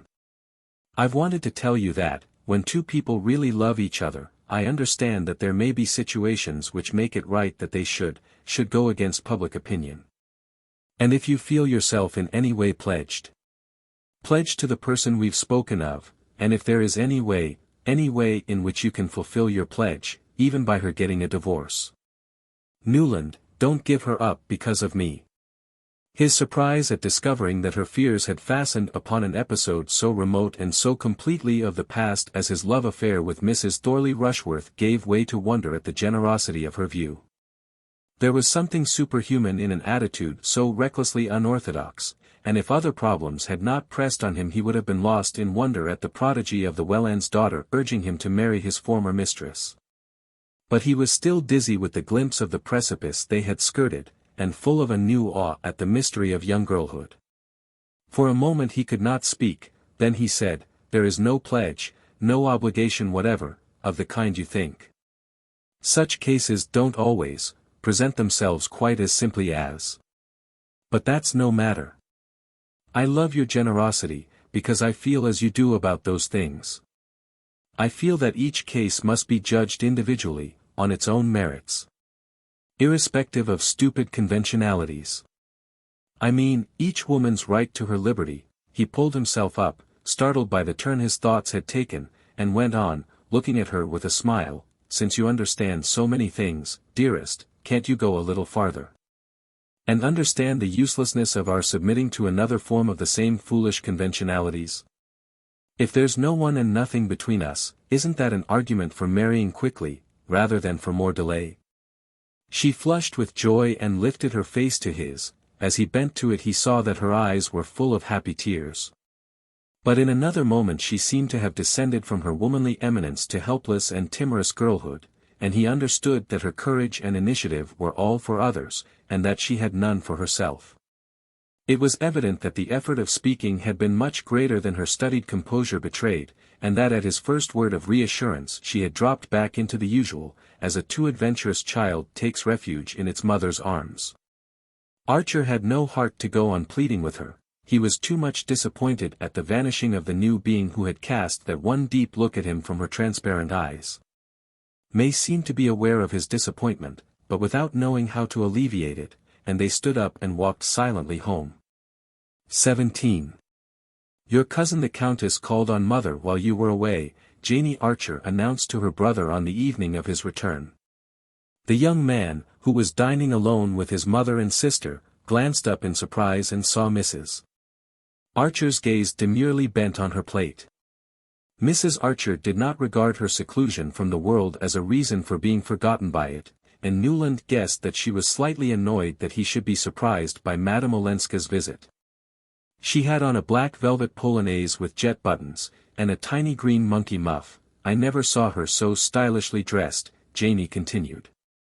She came alone, early on Sunday afternoon. Luckily the fire was lit in the drawing room. She had one of those new card cases. She said she wanted to know us because you'd been so good to her. Newland laughed. Madame Olenska always takes that tone about her friends. She's very happy at being among her own people again. Yes, so she told us, said Mrs. Archer. I must say she seems thankful to be here. I hope you liked her, Mother. Mrs. Archer drew her lips together. She certainly lays herself out to please, even when she is calling on an old lady. Mother doesn't think her simple, Janie interjected, her eyes screwed upon her brother's face. It's just my old-fashioned feeling, dear May is my ideal, said Mrs. Archer. Ah, said her son, they're not alike. Archer had left St.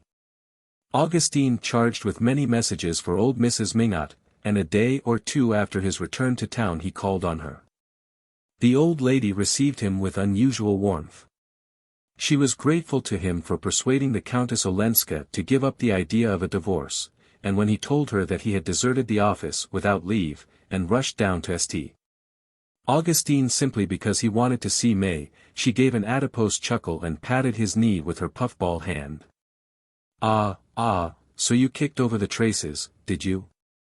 And I suppose Augusta and Welland pulled long faces, and behaved as if the end of the world had come. But little May, she knew better, I'll be bound. I hoped she did, but after all she wouldn't agree to what I'd gone down to ask for. Wouldn't she indeed? And what was that? I wanted to get her to promise that we should be married in April. What's the use of our wasting another year? Mrs. Manson Minot screwed up her little mouth into a grimace of mimic prudery and twinkled at him through malicious lids. Ask Mama, I suppose, the usual story. These Mingotts, all alike. Born in a rut, and you can't root 'em out of it. When I built this house you'd have thought I was moving to California. Nobody ever had built above 40th Street, no, says I, nor above the Battery either, before Christopher Columbus discovered America. No. Not one of them wants to be different, they're as scared of it as the smallpox.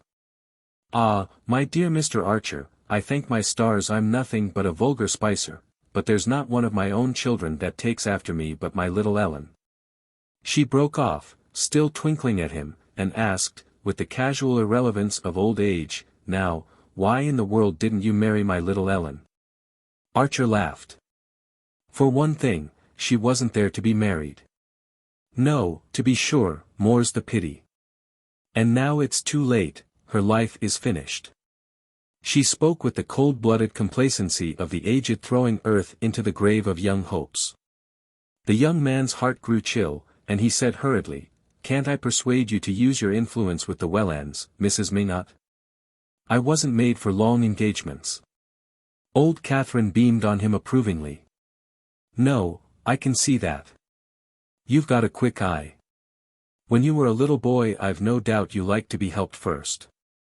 She threw back her head with a laugh that made her chins ripple like little waves. Here's my Ellen now, she exclaimed, as the portieres parted behind her. Madame Olenska came forward with a smile. Her face looked vivid and happy, and she held out her hand gaily to Archer while she stooped to her grandmother's kiss. I was just saying to him, my dear, now, why didn't you marry my little Ellen? Madame Olenska looked at Archer, still smiling. And what did he answer? Oh, my darling, I leave you to find that out. He's been down to Florida to see his sweetheart. Yes, I know. She still looked at him. I went to see your mother, to ask where you'd gone. I sent a note that you never answered, and I was afraid you were ill. He muttered something about leaving unexpectedly, in a great hurry, and having intended to write to her from St. Augustine. And of course once you were there you never thought of me again. She continued to beam on him with a gaiety that might have been a studied assumption of indifference. If she still needs me, she's determined not to let me see it, he thought, stung by her manner. He wanted to thank her for having been to see his mother, but under the ancestress's malicious eye he felt himself tongue-tied and constrained. Look at him, in such hot haste to get married that he took French leave and rushed down to implore the silly girl on his knees. That's something like a lover, that's the way handsome Bob Spicer carried off my poor mother. And then got tired of her before I was weaned, though they only had to wait 8 months for me. But there, you're not a Spicer, young man, luckily for you and for May. It's only my poor Ellen that has kept any of their wicked blood. The rest of them are all model Mingotts, cried the old lady scornfully. Archer was aware that Madame Olenska, who had seated herself at her grandmother's side, was still thoughtfully scrutinizing him.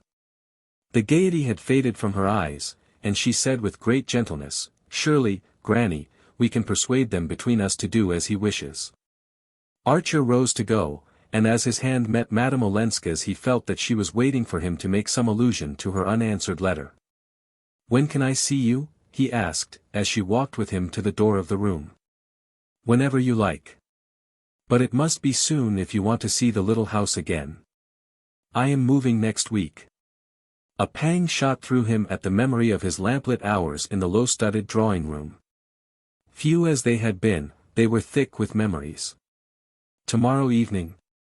She nodded. Tomorrow, yes, but early. I'm going out. The next day was a Sunday, and if she were going out on a Sunday evening it could, of course, be only to Mrs. Lemuel Struthers's. He felt a slight movement of annoyance, not so much at her going there, for he rather liked her going where she pleased in spite of the van der Luddens, but because it was the kind of house at which she was sure to meet Beaufort.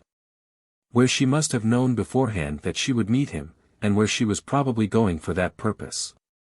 Very well, tomorrow evening, he repeated, inwardly resolved that he would not go early, and that by reaching her door late he would either prevent her from going to Mrs. Struthers's, or else arrive after she had started, which, all things considered, would no doubt be the simplest solution. It was only 8:30, after all, when he rang the bell under the wisteria. Not as late as he had intended by half an hour, but a singular restlessness had driven him to her door. He reflected, however, that Mrs. Struthers's Sunday evenings were not like a ball, and that her guests, as if to minimize their delinquency, usually went early.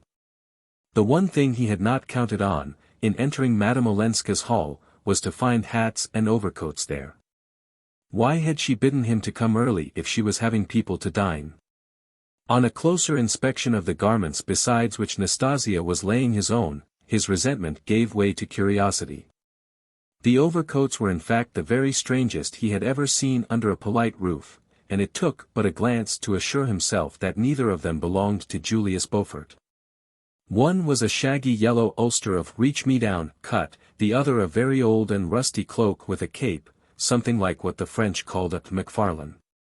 This garment, which appeared to be made for a person of prodigious size, had evidently seen long and hard wear, and its greenish-black folds gave out a moist sawdusty smell suggestive of prolonged sessions against barroom walls. On it lay a ragged grey scarf and an odd felt hat of semi-clerical shape. Archer raised his eyebrows inquiringly at Nastasia, who raised hers in return with a fatalistic "Gia," as she threw open the drawing-room door. The young man saw at once that his hostess was not in the room, then, with surprise, he discovered another lady standing by the fire. This lady, who was long, lean and loosely put together, was clad in raiment intricately looped and fringed, with plaids and stripes and bands of plain color disposed in a design to which the clue seemed missing. Her hair, which had tried to turn white and only succeeded in fading, was surmounted by a Spanish comb, and black lace scarf, and silk mittens, visibly darned, covered her rheumatic hands. Beside her, in a cloud of cigar smoke, stood the owners of the two overcoats, both in morning clothes that they had evidently not taken off since morning. In one of the two, Archer, to his surprise, recognized Ned Winsett. The other, an older, who was unknown to him, and whose gigantic frame declared him to be the wearer of the McFarlane, had a feebly leonine head with crumpled grey hair, and moved his arms with large pawing gestures, as though he were distributing lay blessings to a kneeling multitude. These three persons stood together on the hearth-rug, their eyes fixed on an extraordinarily large bouquet of crimson roses, with a knot of purple pansies at their base, that lay on the sofa where Madame Olenska usually sat. What they must have cost at this season, though of course it's the sentiment one cares about, the lady was saying in a sighing staccato as Archer came in. The three turned with surprise at his appearance, and the lady, advancing, held out her hand. "Dear Mr. Archer, almost my cousin Newland," she said. "I am the Marchioness Manson." Archer bowed, and she continued, "My Ellen has taken me in for a few days. I came from Cuba, where I have been spending the winter with Spanish friends, such delightful distinguished people, the highest nobility of old Castile. How I wish you could know them. But I was called away by our dear great friend here, Dr. Carver. You don't know Dr. Agathon Carver, founder of the Valley of Love community?" Dr. Carver inclined his leonine head, and the Marchioness continued, "Ah, New York, New York, how little the life of the spirit has reached it. But I see you do know Mr. Winsett." "Oh, yes, I reached him some time ago, but not by that route," Winsett said with his dry smile. The Marchioness shook her head reprovingly. How do you know, Mr. Winsett? The spirit bloweth where it listeth. List, oh, list. Interjected Dr. Carver in a stentorian murmur. But do sit down, Mr. Archer. We four have been having a delightful little dinner together, and my child has gone up to dress. She expects you, she will be down in a moment. We were just admiring these marvelous flowers, which will surprise her when she reappears. Winsett remained on his feet. I'm afraid I must be off. Please tell Madame Olenska that we shall all feel lost when she abandons our street. This house has been an oasis. Ah, but she won't abandon you. Poetry and art are the breath of life to her. It is poetry you write, Mr. Winsett. Well, no. But I sometimes read it, said Winsett, including the group in a general nod and slipping out of the room. A caustic spirit, un peu savage. But so witty, Dr. Carver, you do think him witty? I never think of wit, said Dr. Carver severely. Ah, you never think of wit. How merciless he is to us weak mortals, Mr. Archer. But he lives only in the life of the spirit, and tonight he is mentally preparing the lecture he is to deliver presently at Mrs. Blenker's. Dar. Carver, would there be time, before you start for the Blenkers, to explain to Mr. Archer your illuminating discovery of the direct contact? But no. I see it is nearly 9 o'clock, and we have no right to detain you while so many are waiting for your message. Dar. Carver looked slightly disappointed at this conclusion, but, having compared his ponderous gold timepiece with Madame Olenska's little traveling clock, he reluctantly gathered up his mighty limbs for departure. I shall see you later, dear friend, he suggested to the Marchioness, who replied with a smile, as soon as Ellen's carriage comes I will join you. I do hope the lecture won't have begun. Dr. Carver looked thoughtfully at Archer. Perhaps, if this young gentleman is interested in my experiences, Mrs. Blenker might allow you to bring him with you. Oh, dear friend, if it were possible, I am sure she would be too happy. But I fear my Ellen counts on Mr. Archer herself. That, said Dr. Carver, is unfortunate, but here is my card. He handed it to Archer, who read on it, in Gothic characters. ++. Agathon Carver. The Valley of Love. Kitasquatami, N.Y. ++. Dr. Carver bowed himself out, and Mrs. Manson, with a sigh that might have been either of regret or relief, again waved Archer to a seat. Ellen will be down in a moment. And before she comes, I am so glad of this quiet moment with you. Archer murmured his pleasure at their meeting, and the Marchioness continued, in her low sighing accents, I know everything, dear Mr. Archer, my child has told me all you have done for her. Your wise advice, your courageous firmness, thank heaven it was not too late. The young man listened with considerable embarrassment. Was there any one, he wondered, to whom Madame Olenska had not proclaimed his intervention in her private affairs?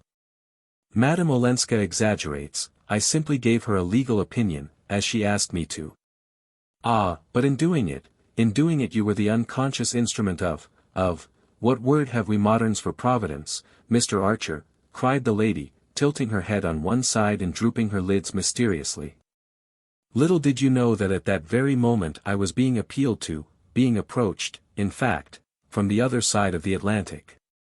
She glanced over her shoulder, as though fearful of being overheard, and then, drawing her chair nearer, and raising a tiny ivory fan to her lips, breathed behind it, by the Count himself, my poor, mad, foolish Olenski. Who asks only to take her back on her own terms. Good God! Archer exclaimed, springing up. You are horrified. Yes, of course, I understand. I don't defend poor Stanislas, though he has always called me his best friend. He does not defend himself, he casts himself at her feet, in my person. She tapped her emaciated bosom. I have his letter here. A letter, has Madame Olenska seen it? Archer stammered, his brain whirling with the shock of the announcement. The Marchioness Manson shook her head softly. Time, I must have time. I know my Ellen, haughty, intractable, shall I say, just a shade unforgiving? But, good heavens, to forgive is one thing. To go back into that hell. Ah, yes, the Marchioness acquiesced. So she describes it, my sensitive child. But on the material side, Mr. Archer, if one may stoop to consider such things, do you know what she is giving up? Those roses there on the sofa, acres like them, under glass and in the open, in his matchless terraced gardens at Nice. Jewels, historic pearls, the Sobieski emeralds, sables, but she cares nothing for all these. Art and beauty, those she does care for, she lives for, as I always have, and those also surrounded her. Pictures, priceless furniture, music, brilliant conversation, ah, that, my dear young man, if you'll excuse me, is what you've no conception of here. And she had it all, and the homage of the greatest. She tells me she is not thought handsome in New York, good heavens. Her portrait has been painted 9 times, the greatest artists in Europe have begged for the privilege. Are these things nothing? And the remorse of an adoring husband? As the Marchioness Manson rose to her climax, her face assumed an expression of ecstatic retrospection which would have moved Archer's mirth had he not been numb with amazement. He would have laughed if any one had foretold to him that his first sight of poor Medora Manson would have been in the guise of a messenger of Satan. But he was in no mood for laughing now, and she seemed to him to come straight out of the hell from which Ellen Olenska had just escaped. She knows nothing yet, of all this? He asked abruptly. Mrs. Manson laid a purple finger on her lips. Nothing directly, but does she suspect? Who can tell? The truth is, Mr. Archer, I have been waiting to see you. From the moment I heard of the firm stand you had taken, and of your influence over her, I hoped it might be possible to count on your support, to convince you that she ought to go back. I would rather see her dead, cried the young man violently. Ah, the Marchioness murmured, without visible resentment. For a while she sat in her armchair, opening and shutting the absurd ivory fan between her mittened fingers, but suddenly she lifted her head and listened. Here she comes, she said in a rapid whisper, and then, pointing to the bouquet on the sofa, am I to understand that you prefer that, Mr. Archer? After all, marriage is marriage, and my niece is still a wife. 18. What are you two plotting together, Aunt Medora? Madame Olenska cried as she came into the room. She was dressed as if for a ball. Everything about her shimmered and glimmered softly, as if her dress had been woven out of candle beams. And she carried her head high, like a pretty woman challenging a roomful of rivals. We were saying, my dear, that here was something beautiful to surprise you with, Mrs. Manson rejoined, rising to her feet and pointing archly to the flowers. Madame Olenska stopped short and looked at the bouquet. Her color did not change, but a sort of white radiance of anger ran over her like summer lightning. Ah, she exclaimed, in a shrill voice that the young man had never heard, who is ridiculous enough to send me a bouquet? Why a bouquet? And why tonight of all nights? I am not going to a ball, I am not a girl engaged to be married. But some people are always ridiculous. She turned back to the door, opened it, and called out, Nastasia. The ubiquitous handmaiden promptly appeared, and Archer heard Madame Olenska say, in an Italian that she seemed to pronounce with intentional deliberateness in order that he might follow it, here, throw this into the dustbin. And then, as Nastasia stared protestingly, but no, it's not the fault of the poor flowers. Tell the boy to carry them to the house 3 doors away, the house of Mr. Winsett, the dark gentleman who dined here. His wife is ill, they may give her pleasure. The boy is out, you say? Then, my dear one, run yourself, here, put my cloak over you and fly. I want the thing out of the house immediately. And, as you live, don't say they come from me. She flung her velvet opera cloak over the maid's shoulders and turned back into the drawing-room, shutting the door sharply. Her bosom was rising high under its lace, and for a moment Archer thought she was about to cry. But she burst into a laugh instead, and looking from the Marchioness to Archer, asked abruptly, "And you too, have you made friends?" "It's for Mr. Archer to say, darling, he has waited patiently while you were dressing." "Yes, I gave you time enough, my hair wouldn't go," Madame Olenska said, raising her hand to the heaped-up curls of her chignon. "But that reminds me, I see Dr. Carver is gone, and you'll be late at the Blenkers'. Mr. Archer, will you put my aunt in the carriage?" She followed the Marchioness into the hall, saw her fitted into a miscellaneous heap of overshoes, shawls and tippets, and called from the doorstep, "Mind, the carriage is to be back for me at 10. Then she returned to the drawing-room, where Archer, on re-entering it, found her standing by the mantelpiece, examining herself in the mirror. It was not usual, in New York society, for a lady to address her parlour-maid as "my dear one," and send her out on an errand wrapped in her own opera cloak.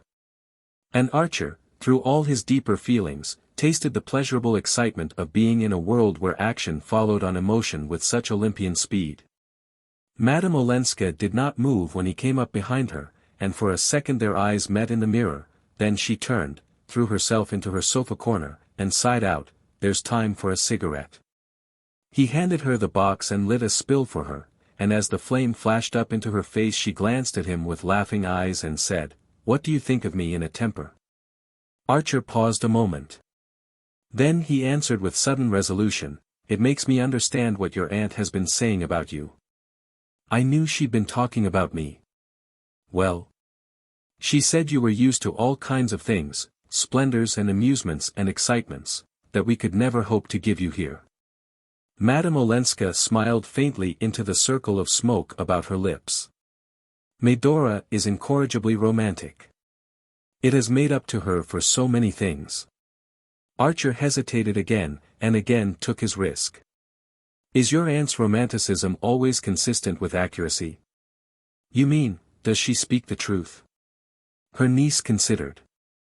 "Well, I'll tell you, in almost everything she says, there's something true and something untrue." "But why do you ask? What has she been telling you?" He looked away into the fire, and then back at her shining presence.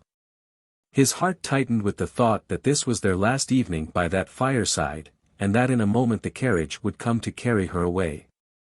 "She says, she pretends that Count Olenski has asked her to persuade you to go back to him."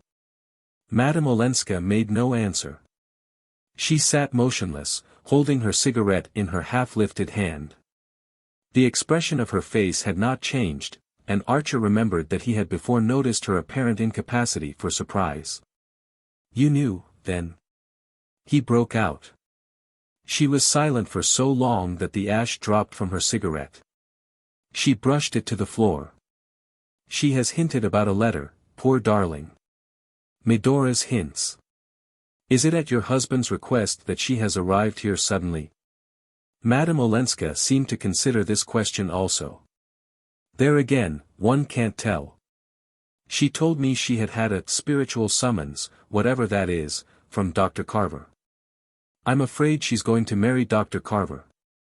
Poor Medora, there's always someone she wants to marry. But perhaps the people in Cuba just got tired of her.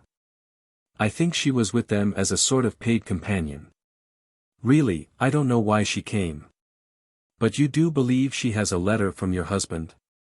Again Madame Olenska brooded silently, then she said, "After all, it was to be expected." The young man rose and went to lean against the fireplace. A sudden restlessness possessed him, and he was tongue-tied by the sense that their minutes were numbered, and that at any moment he might hear the wheels of the returning carriage. "You know that your aunt believes you will go back?" Madame Olenska raised her head quickly. A deep blush rose to her face and spread over her neck and shoulders. She blushed seldom and painfully, as if it hurt her like a burn. "Many cruel things have been believed of me," she said. "Oh, Ellen, forgive me, I'm a fool and a brute." She smiled a little. "You are horribly nervous, you have your own troubles. I know you think the Wellands are unreasonable about your marriage, and of course I agree with you. In Europe people don't understand our long American engagements, I suppose they are not as calm as we are. She pronounced the we with a faint emphasis that gave it an ironic sound. Archer felt the irony but did not dare to take it up. After all, she had perhaps purposely deflected the conversation from her own affairs, and after the pain his last words had evidently caused her, he felt that all he could do was to follow her lead. But the sense of the waning hour made him desperate. He could not bear the thought that a barrier of words should drop between them again. "Yes," he said abruptly, "I went south to ask May to marry me after Easter. There's no reason why we shouldn't be married then. And May adores you, and yet you couldn't convince her. I thought her too intelligent to be the slave of such absurd superstitions."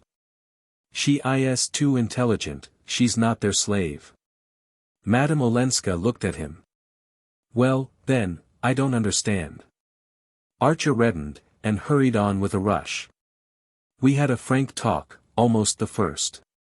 She thinks my impatience a bad sign. Merciful heavens, a bad sign. She thinks it means that I can't trust myself to go on caring for her. She thinks, in short, I want to marry her at once to get away from someone that I care for more." Madame Olenska examined this curiously. "But if she thinks that, why isn't she in a hurry too?" "Because she's not like that, she's so much nobler. She insists all the more on the long engagement, to give me time. Time to give her up for the other woman. If I want to." Madame Olenska leaned toward the fire and gazed into it with fixed eyes. Down the quiet street Archer heard the approaching trot of her horses. "That is noble," she said, with a slight break in her voice. "Yes. But it's ridiculous." "Ridiculous? Because you don't care for anyone else?" "Because I don't mean to marry anyone else." "Ah." There was another long interval. At length she looked up at him and asked, "This other woman, does she love you?" "Oh, there's no other woman. I mean, the person that May was thinking of was never." "Then, why, after all, are you in such haste?" "There's your carriage," said Archer.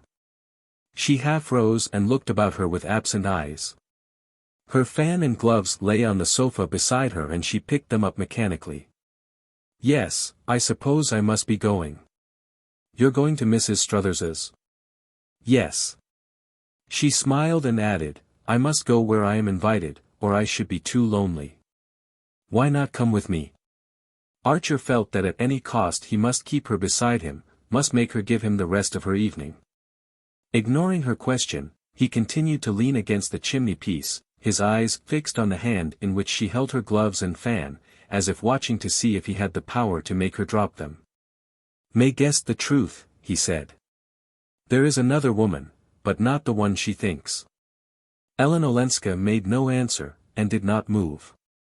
After a moment he sat down beside her, and, taking her hand, softly unclasped it, so that the gloves and fan fell on the sofa between them. She started up, and freeing herself from him moved away to the other side of the hearth. "Ah, don't make love to me. Too many people have done that," she said, frowning. Archer, changing color, stood up also.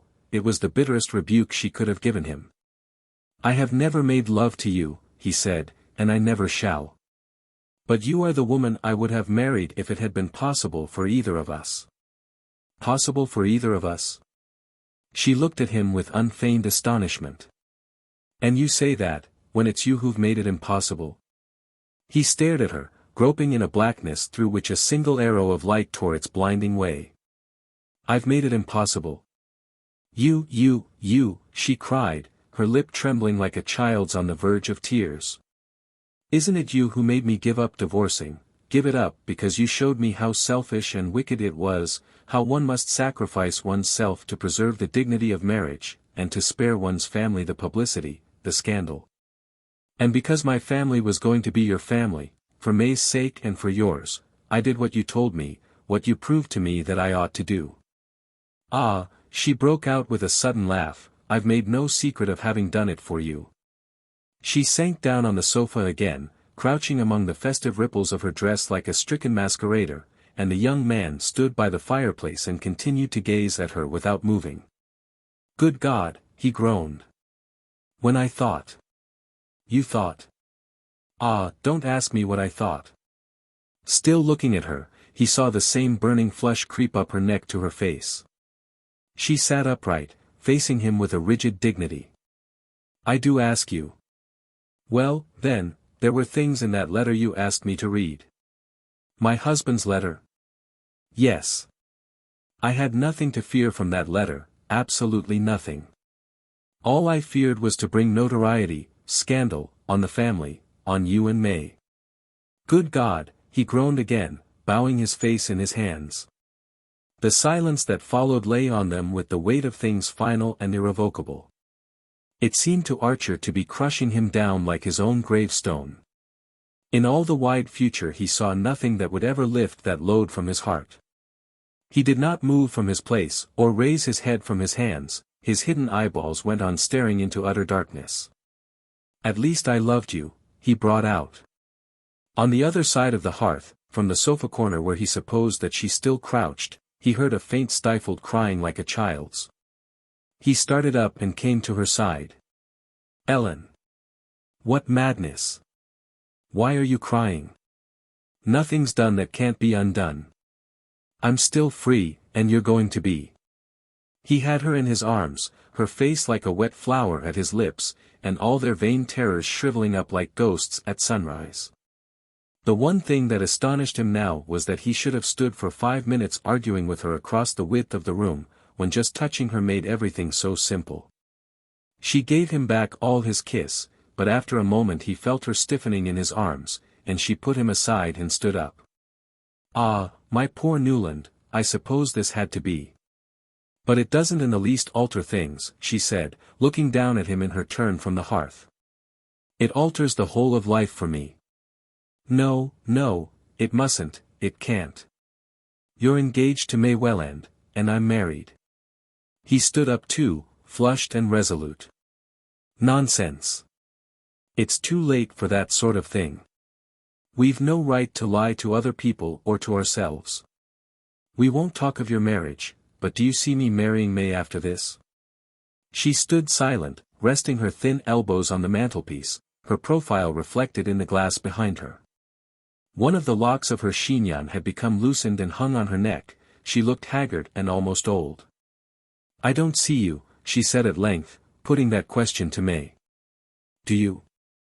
He gave a reckless shrug. It's too late to do anything else. You say that because it's the easiest thing to say at this moment, not because it's true. In reality it's too late to do anything but what we both decided on. Ah, I don't understand you. She forced a pitiful smile that pinched her face instead of smoothing it. You don't understand because you haven't yet guessed how you've changed things for me, oh, from the first, long before I knew all you'd done. All I'd done? Yes. I was perfectly unconscious at first that people here were shy of me, that they thought I was a dreadful sort of person. It seems they had even refused to meet me at dinner. I found that out afterward. And how you'd made your mother go with you to the Van der Luddens, and how you'd insisted on announcing your engagement at the Beaufort ball, so that I might have 2 families to stand by me instead of 1. At that he broke into a laugh. Just imagine, she said, how stupid and unobservant I was. I knew nothing of all this till Granny blurted it out one day. New York simply meant peace and freedom to me, it was coming home. And I was so happy at being among my own people that everyone I met seemed kind and good, and glad to see me. But from the very beginning, she continued, I felt there was no one as kind as you. No one who gave me reasons that I understood for doing what at first seemed so hard and unnecessary. The very good people didn't convince me, I felt they'd never been tempted. But you knew, you understood. You had felt the world outside tugging at one with all its golden hands, and yet you hated the things it asks of one, you hated happiness bought by disloyalty and cruelty and indifference. That was what I'd never known before, and it's better than anything I've known. She spoke in a low even voice, without tears or visible agitation, and each word, as it dropped from her, fell into his breast like burning lead. He sat bowed over, his head between his hands, staring at the hearth rug, and at the tip of the satin shoe that showed under her dress. Suddenly he knelt down and kissed the shoe. She bent over him, laying her hands on his shoulders, and looking at him with eyes so deep that he remained motionless under her gaze. "Ah, don't let us undo what you've done," she cried. "I can't go back now to that other way of thinking. I can't love you unless I give you up." His arms were yearning up to her, but she drew away, and they remained facing each other, divided by the distance that her words had created. Then, abruptly, his anger overflowed. "And Beaufort? Is he to replace me?" As the words sprang out he was prepared for an answering flare of anger, and he would have welcomed it as fuel for his own. But Madame Olenska only grew a shade paler, and stood with her arms hanging down before her, and her head slightly bent, as her way was when she pondered a question. "He's waiting for you now at Mrs. Struthers's, why don't you go to him?" Archer sneered. She turned to ring the bell. "I shall not go out this evening, tell the carriage to go and fetch the Signora Marchesa," she said when the maid came. After the door had closed again Archer continued to look at her with bitter eyes. "Why this sacrifice? Since you tell me that you're lonely I've no right to keep you from your friends." She smiled a little under her wet lashes. "I shan't be lonely now. I was lonely, I was afraid. But the emptiness and the darkness are gone. When I turn back into myself now I'm like a child going at night into a room where there's always a light." Her tone and her look still enveloped her in a soft inaccessibility, and Archer groaned out again, "I don't understand you." "Yet you understand May." He reddened under the retort, but kept his eyes on her. "May is ready to give me up." "What? 3 days after you've entreated her on your knees to hasten your marriage? She's refused. That gives me the right." "Ah, you've taught me what an ugly word that is," she said. He turned away with a sense of utter weariness. He felt as though he had been struggling for hours up the face of a steep precipice, and now, just as he had fought his way to the top, his hold had given way and he was pitching down headlong into darkness. If he could have got her in his arms again he might have swept away her arguments, but she still held him at a distance by something inscrutably aloof in her look and attitude, and by his own odd sense of her sincerity. At length he began to plead again. "If we do this now it will be worse afterward, worse for every one." "No, no, no," she almost screamed, as if he frightened her. At that moment the bell sent a long tinkle through the house. They had heard no carriage stopping at the door, and they stood motionless, looking at each other with startled eyes. Outside, Nastasia's step crossed the hall, the outer door opened, and a moment later she came in carrying a telegram which she handed to the Countess Olenska. "The lady was very happy at the flowers," Nastasia said, smoothing her apron. "She thought it was her senior marito who had sent them, and she cried a little and said it was a folly." Her mistress smiled and took the yellow envelope. She tore it open and carried it to the lamp. Then, when the door had closed again, she handed the telegram to Archer. It was dated from St. Augustine, and addressed to the Countess Olenska. In it he read, "Granny's telegram successful. Papa and Mama agree marriage after Easter. Am telegraphing Newland. Am too happy for words and love you dearly. Your grateful May." Half an hour later, when Archer unlocked his own front door, he found a similar envelope on the hall table on top of his pile of notes and letters. The message inside the envelope was also from May Welland, and ran as follows: "Parents consent wedding Tuesday after Easter at 12 Grace Church 8 bridesmaids please see rector so happy love May." Archer crumpled up the yellow sheet as if the gesture could annihilate the news it contained. Then he pulled out a small pocket diary and turned over the pages with trembling fingers. But he did not find what he wanted, and cramming the telegram into his pocket he mounted the stairs. A light was shining through the door of the little hall room which served Janie as a dressing room and boudoir, and her brother rapped impatiently on the panel. The door opened, and his sister stood before him in her immemorial purple flannel dressing gown, with her hair on pins. Her face looked pale and apprehensive. "Newland. I hope there's no bad news in that telegram. I waited on purpose, in case. No item of his correspondence was safe from Janie. He took no notice of her question. Look here, what day is Easter this year? She looked shocked at such unchristian ignorance. Easter? Newland. Why, of course, the first week in April. Why? The first week? He turned again to the pages of his diary, calculating rapidly under his breath. The first week, did you say? He threw back his head with a long laugh. For mercy's sake, what's the matter? Nothing's the matter, except that I'm going to be married in a month. Janie fell upon his neck and pressed him to her purple flannel breast. Oh Newland, how wonderful. I'm so glad. But, dearest, why do you keep on laughing? Do hush, or you'll wake Mama. Book 2. 19. The day was fresh, with a lively spring wind full of dust. All the old ladies in both families had got out their faded sables and yellowing ermines, and the smell of camphor from the front pews almost smothered the faint spring scent of the lilies banking the altar. Newland Archer, at a signal from the sexton, had come out of the vestry and placed himself with his best man on the chancel step of Grace Church. The signal meant that the brougham bearing the bride and her father was in sight.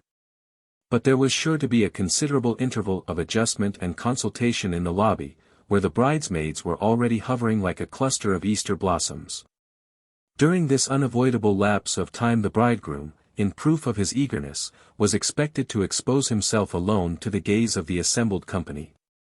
And Archer had gone through this formality as resignedly as through all the others which made of a 19th-century New York wedding a rite that seemed to belong to the dawn of history. Everything was equally easy, or equally painful, as one chose to put it, in the path he was committed to tread, and he had obeyed the flurried injunctions of his best man as piously as other bridegrooms had obeyed his own. In the days when he had guided them through the same labyrinth. So far he was reasonably sure of having fulfilled all his obligations. The bridesmaids' 8 bouquets of white lilac and lilies of the valley had been sent in due time, as well as the gold and sapphire sleeve links of the 8 ushers and the best man's cat's-eye scarf pin. Archer had sat up half the night trying to vary the wording of his thanks for the last batch of presents from men friends and ex-ladyloves. The fees for the bishop and the rector were safely in the pocket of his best man. His own luggage was already at Mrs. Manson Mingott's, where the wedding breakfast was to take place, and so were the traveling clothes into which he was to change. And a private compartment had been engaged in the train that was to carry the young couple to their unknown destination, concealment of the spot in which the bridal night was to be spent being one of the most sacred taboos of the prehistoric ritual. Got the ring all right? Whispered young van der Luden Newland, who was inexperienced in the duties of a best man, and awed by the weight of his responsibility.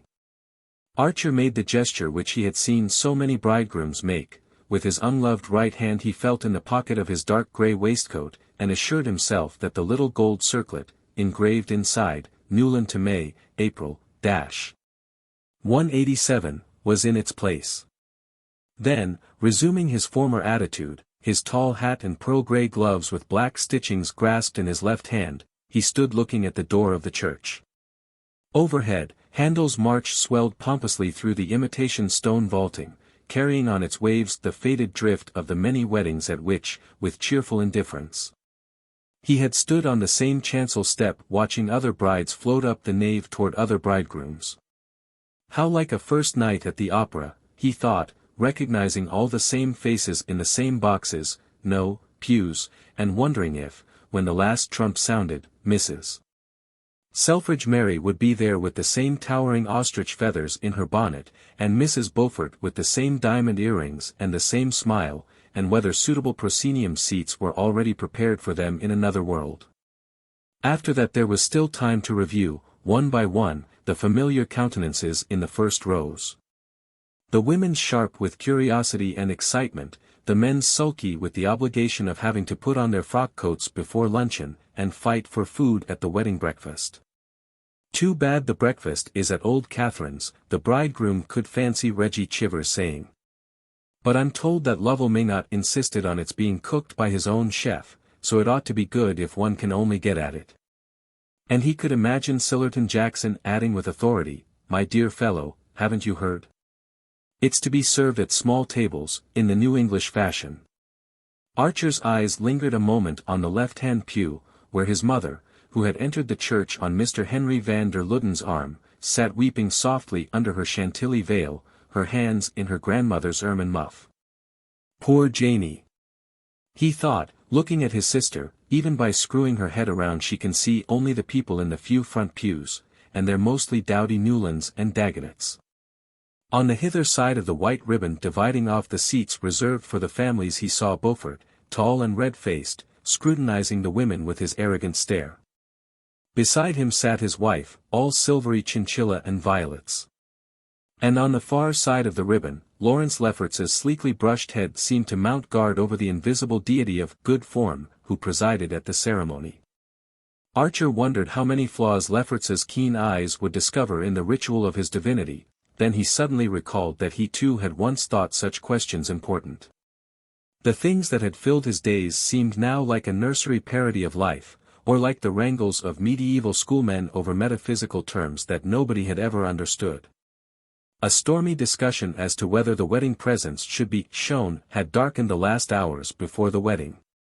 And it seemed inconceivable to Archer that grown-up people should work themselves into a state of agitation over such trifles, and that the matter should have been decided, in the negative, by Mrs. Welland saying, with indignant tears, "I should as soon turn the reporters loose in my house." Yet there was a time when Archer had had definite and rather aggressive opinions on all such problems, and when everything concerning the manners and customs of his little tribe had seemed to him fraught with worldwide significance. And all the while, I suppose, he thought, real people were living somewhere, and real things happening to them. "There they come," breathed the best man excitedly, but the bridegroom knew better. The cautious opening of the door of the church meant only that Mr. Brown the livery stable keeper, gowned in black in his intermittent character of sexton, was taking a preliminary survey of the scene before marshalling his forces. The door was softly shut again, then after another interval it swung majestically open, and a murmur ran through the church, "The family." Mrs. Welland came first, on the arm of her eldest son. Her large pink face was appropriately solemn, and her plum-colored satin with pale blue side panels, and blue ostrich plumes in a small satin bonnet, met with general approval. But before she had settled herself with a stately rustle in the pew opposite Mrs. Archer's, the spectators were craning their necks to see who was coming after her. Wild rumors had been abroad the day before to the effect that Mrs. Manson Minot, in spite of her physical disabilities, had resolved on being present at the ceremony. And the idea was so much in keeping with her sporting character that bets ran high at the clubs as to her being able to walk up the nave and squeeze into a seat. It was known that she had insisted on sending her own carpenter to look into the possibility of taking down the end panel of the front pew, and to measure the space between the seat and the front. But the result had been discouraging, and for one anxious day her family had watched her dallying with the plan of being wheeled up the nave in her enormous bath chair and sitting enthroned in it at the foot of the chancel. The idea of this monstrous exposure of her person was so painful to her relations that they could have covered with gold the ingenious person who suddenly discovered that the chair was too wide to pass between the iron uprights of the awning which extended from the church door to the curbstone. The idea of doing away with this awning, and revealing the bride to the mob of dressmakers and newspaper reporters who stood outside fighting to get near the joints of the canvas, exceeded even old Catherine's courage. Though for a moment she had weighed the possibility. "Why, they might take a photograph of my child and put it in the papers," Mrs. Welland exclaimed when her mother's last plan was hinted to her, and from this unthinkable indecency the clan recoiled with a collective shudder. The ancestress had had to give in. But her concession was bought only by the promise that the wedding breakfast should take place under her roof. Though, as the Washington Square connection said, with the Wellands' house in easy reach it was hard to have to make a special price with Brown to drive one to the other end of nowhere.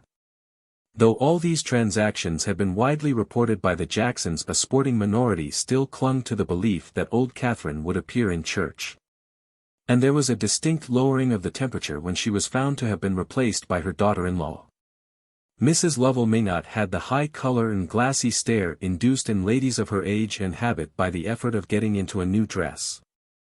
But once the disappointment occasioned by her mother-in-law's non-appearance had subsided, it was agreed that her black chantilly over lilac satin, with a bonnet of Parma violets, formed the happiest contrast to Mrs. Welland's blue and plum color.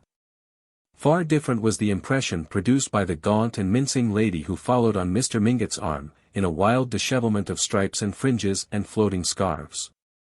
And as this last apparition glided into view, Archer's heart contracted and stopped beating. He had taken it for granted that the Marchioness Manson was still in Washington, where she had gone some 4 weeks previously with her niece, Madame Olenska. It was generally understood that their abrupt departure was due to Madame Olenska's desire to remove her aunt from the baleful eloquence of Dr. Agathon Carver, who had nearly succeeded in enlisting her as a recruit for the Valley of Love.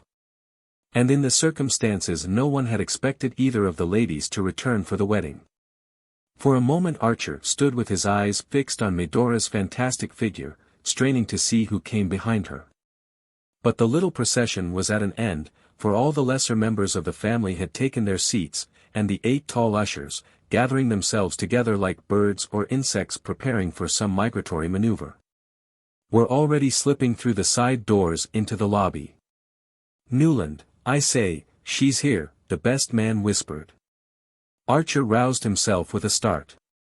A long time had apparently passed since his heart had stopped beating, for the white and rosy procession was in fact halfway up the nave. The bishop, the rector and 2 white-winged assistants were hovering about the flower-banked altar. And the first chords of the Spar Symphony were strewing their flower-like notes before the bride. Archer opened his eyes, but could they really have been shut, as he imagined, and felt his heart beginning to resume its usual task. The music, the scent of the lilies on the altar, the vision of the cloud of tulle and orange blossoms floating nearer and nearer, the sight of Mrs. Archer's face suddenly convulsed with happy sobs, the low benedictory murmur of the rector's voice, the ordered evolutions of the 8 pink bridesmaids and the 8 black ushers, all these sights, sounds and sensations, so familiar in themselves, so unutterably strange and meaningless in his new relation to them, were confusedly mingled in his brain. "My God," he thought, "have I got the ring?" And once more he went through the bridegroom's convulsive gesture. Then, in a moment, May was beside him, such radiance streaming from her that it sent a faint warmth through his numbness, and he straightened himself and smiled into her eyes. "Dearly beloved, we are gathered together here," the rector began. The ring was on her hand, the bishop's benediction had been given, the bridesmaids were poised to resume their place in the procession, and the organ was showing preliminary symptoms of breaking out into the Mendelssohn March, without which no newly-wedded couple had ever emerged upon New York. "Your arm, I say, give her your arm," young Newland nervously hissed, and once more Archer became aware of having been adrift far off in the unknown. What was it that had sent him there, he wondered. Perhaps the glimpse, among the anonymous spectators in the transept, of a dark coil of hair under a hat which, a moment later, revealed itself as belonging to an unknown lady with a long nose, so laughably unlike the person whose image she had evoked that he asked himself if he were becoming subject to hallucinations.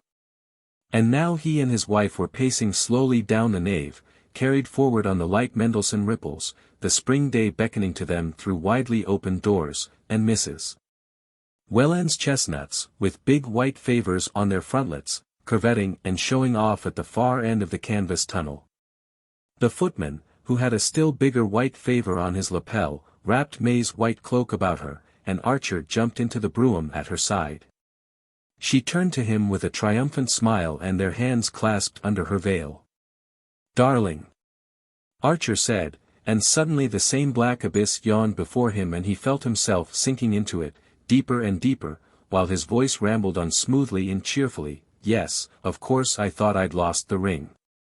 No wedding would be complete if the poor devil of a bridegroom didn't go through that. But you did keep me waiting, you know. I had time to think of every horror that might possibly happen." She surprised him by turning, in full Fifth Avenue, and flinging her arms about his neck. "But none ever can happen now, can it, Newland, as long as we two are together?" Every detail of the day had been so carefully thought out that the young couple, after the wedding breakfast, had ample time to put on their traveling clothes, descend the wide Minot stairs between laughing bridesmaids and weeping parents, and get into the brougham under the traditional shower of rice and satin slippers. And there was still half an hour left in which to drive to the station, buy the last weeklies at the bookstall with the air of seasoned travelers, and settle themselves in the reserved compartment in which May's maid had already placed her dove-colored traveling cloak and glaringly new dressing bag from London. The old Dulac aunts at Rhinebeck had put their house at the disposal of the bridal couple, with a readiness inspired by the prospect of spending a week in New York with Mrs. Archer. And Archer, glad to escape the usual bridal suite in a Philadelphia or Baltimore hotel, had accepted with an equal alacrity.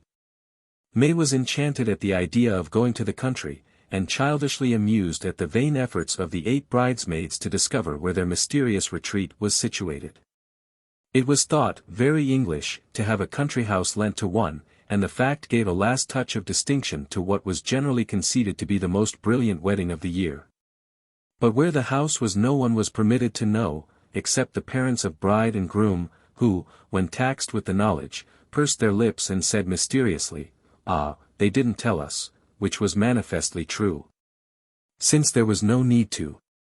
Once they were settled in their compartment, and the train, shaking off the endless wooden suburbs, had pushed out into the pale landscape of spring, talk became easier than Archer had expected.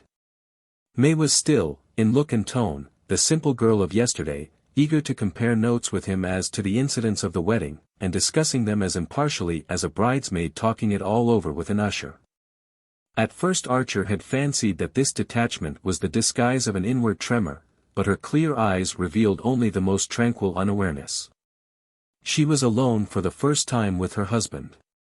But her husband was only the charming comrade of yesterday.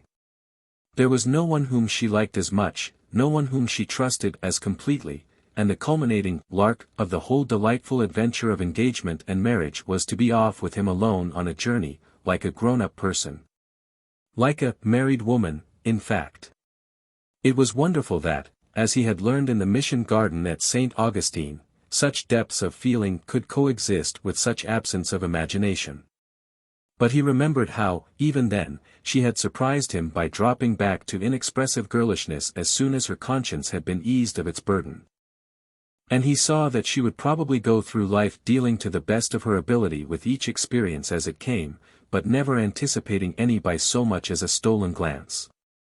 Perhaps that faculty of unawareness was what gave her eyes their transparency, and her face the look of representing a type rather than a person, as if she might have been chosen to pose for a civic virtue or a Greek goddess. The blood that ran so close to her fair skin might have been a preserving fluid rather than a ravaging element, yet her look of indestructible youthfulness made her seem neither hard nor dull, but only primitive and pure.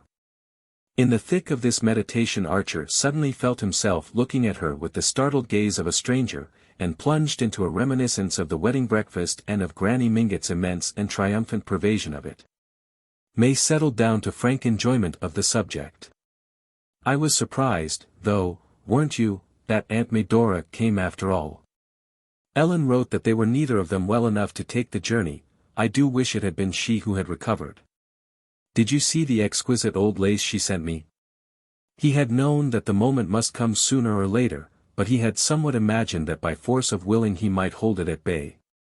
"Yes, yes, it was beautiful," he said, looking at her blindly, and wondering if, whenever he heard those 2 syllables, all his carefully built-up world would tumble about him like a house of cards. "Aren't you tired? It will be good to have some tea when we arrive. I'm sure the aunts have got everything beautifully ready," he rattled on, taking her hand in his. And her mind rushed away instantly to the magnificent tea and coffee service of Baltimore silver which the Beauforts had sent, and which went so perfectly with Uncle Lovell Mingott's trays and side dishes. In the spring twilight the train stopped at the Rhinebeck station, and they walked along the platform to the waiting carriage. "Ah, how awfully kind of the Van der Luddens, they've sent their man over from Squidercliff to meet us," Archer exclaimed, as a sedate person out of livery approached them and relieved the maid of her bags. "I'm extremely sorry, sir," said this emissary, that a little accident has occurred at the Miss Dulacs, a leak in the water tank. It happened yesterday, and Mr. van der Luden, who heard of it this morning, sent a housemaid up by the early train to get the patroon's house ready. It will be quite comfortable, I think you'll find, sir. And the Miss Dulacs have sent their cook over, so that it will be exactly the same as if you'd been at Rhinebeck. Archer stared at the speaker so blankly that he repeated in still more apologetic accents, "It'll be exactly the same, sir, I do assure you," and May's eager voice broke out, covering the embarrassed silence, "The same as Rhinebeck. The patroon's house. But it will be 100,000 times better, won't it, Newland? It's too dear and kind of Mr. van der Luden to have thought of it." And as they drove off, with the maid beside the coachman, and their shining bridle bags on the seat before them, she went on excitedly, "Only fancy, I've never been inside it, have you? The van der Ludens show it to so few people. But they opened it for Ellen, it seems, and she told me what a darling little place it was. She says it's the only house she's seen in America that she could imagine being perfectly happy in." "Well, that's what we're going to be, isn't it?" cried her husband gaily, and she answered with her boyish smile, "Ah, it's just our luck beginning, the wonderful luck we're always going to have together. XX. Of course we must dine with Mrs. Carfry, dearest," Archer said. And his wife looked at him with an anxious frown across the monumental Britannia ware of their lodging-house breakfast table. In all the rainy desert of autumnal London there were only two people whom the Newland Archers knew. And these two they had sedulously avoided, in conformity with the old New York tradition that it was not dignified to force one's self on the notice of one's acquaintances in foreign countries. Mrs. Archer and Janey, in the course of their visits to Europe, had so unflinchingly lived up to this principle, and met the friendly advances of their fellow travelers with an air of such impenetrable reserve, that they had almost achieved the record of never having exchanged a word with a foreigner other than those employed in hotels and railway stations. Their own compatriots, save those previously known or properly accredited, they treated with an even more pronounced disdain, so that, unless they ran across a Chivers, a Dagonet or a Minot, their months abroad were spent in an unbroken tete-a-tete. But the utmost precautions are sometimes unavailing. And one night at Botzen one of the two English ladies in the room across the passage, whose names, dress, and social situation were already intimately known to Janey, had knocked on the door and asked if Mrs. Archer had a bottle of liniment. The other lady, the intruder's sister, Mrs. Carfry, had been seized with a sudden attack of bronchitis, and Mrs. Archer, who never travelled without a complete family pharmacy, was fortunately able to produce the required remedy. Mrs. Carfry was very ill, and as she and her sister Miss Harrell were travelling alone they were profoundly grateful to the Archer ladies, who supplied them with ingenious comforts and whose efficient maid helped to nurse the invalid back to health. When the Archers left Botzen they had no idea of ever seeing Mrs. Carfry and Miss Harrell again. Nothing, to Mrs. Archer's mind, would have been more undignified than to force one's self on the notice of a foreigner to whom one had happened to render an accidental service. But Mrs. Carfry and her sister, to whom this point of view was unknown, and who would have found it utterly incomprehensible, felt themselves linked by an eternal gratitude to the delightful Americans who had been so kind at Botzen. With touching fidelity they seized every chance of meeting Mrs. Archer and Janey in the course of their continental travels, and displayed a supernatural acuteness in finding out when they were to pass through London on their way to or from the States. The intimacy became indissoluble, and Mrs. Archer and Janey, whenever they alighted at Brown's Hotel, found themselves awaited by two affectionate friends who, like themselves, cultivated ferns in Wardian cases, made macrame lace, read the memoirs of the Baroness Bunsen and had views about the occupants of the leading London pulpits. As Mrs. Archer said, it made another thing of London to know Mrs. Carfry and Miss Harrell. And by the time that Newland became engaged the tie between the families was so firmly established that it was thought only right to send a wedding invitation to the two English ladies, who sent, in return, a pretty bouquet of pressed alpine flowers under glass. And on the dock, When Newland and his wife sailed for England, Mrs. Archer's last word had been, "You must take May to see Mrs. Carfry." Newland and his wife had had no idea of obeying this injunction, but Mrs. Carfry, with her usual acuteness, had run them down and sent them an invitation to dine, and it was over this invitation that May Archer was wrinkling her brows across the tea and muffins. "It's all very well for you, Newland, you know them. But I shall feel so shy among a lot of people I've never met. And what shall I wear?" Newland leaned back in his chair and smiled at her. She looked handsomer and more Diana-like than ever.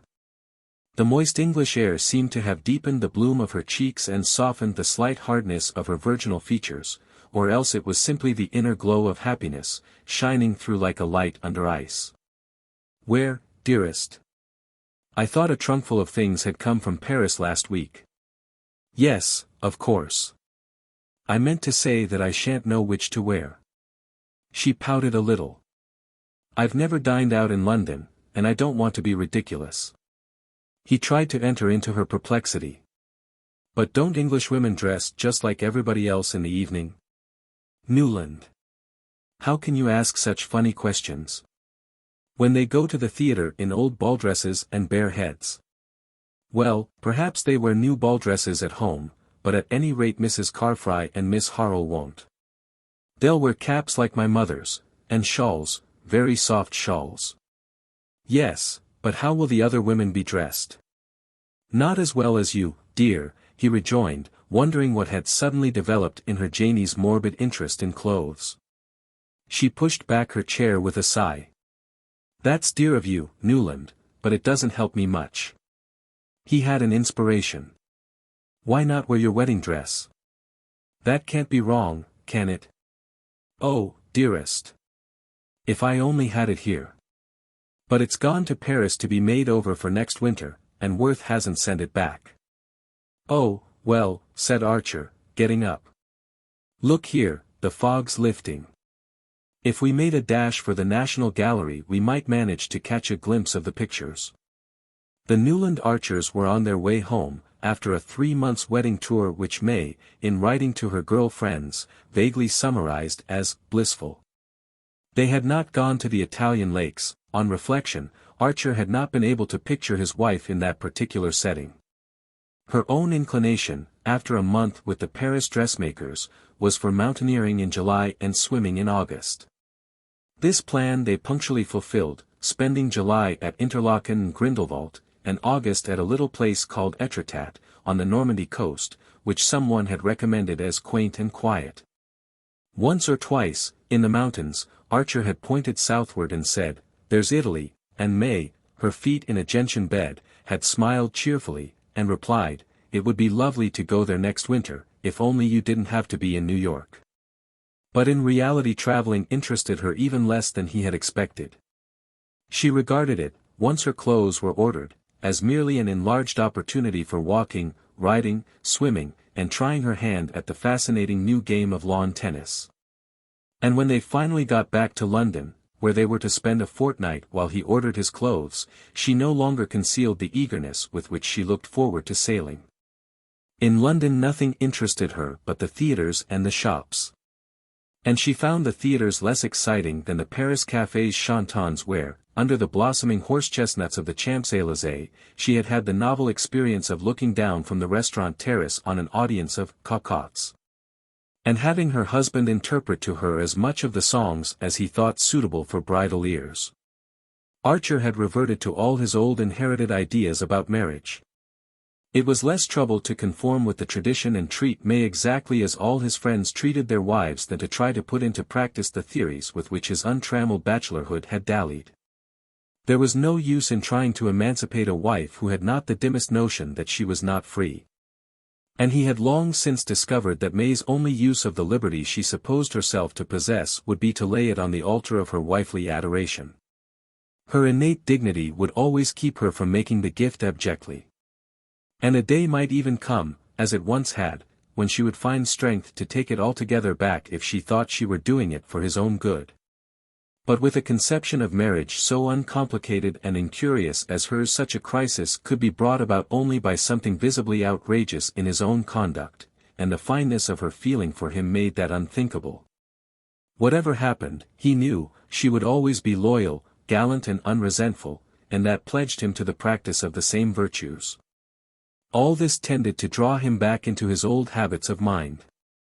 If her simplicity had been the simplicity of pettiness, he would have chafed and rebelled.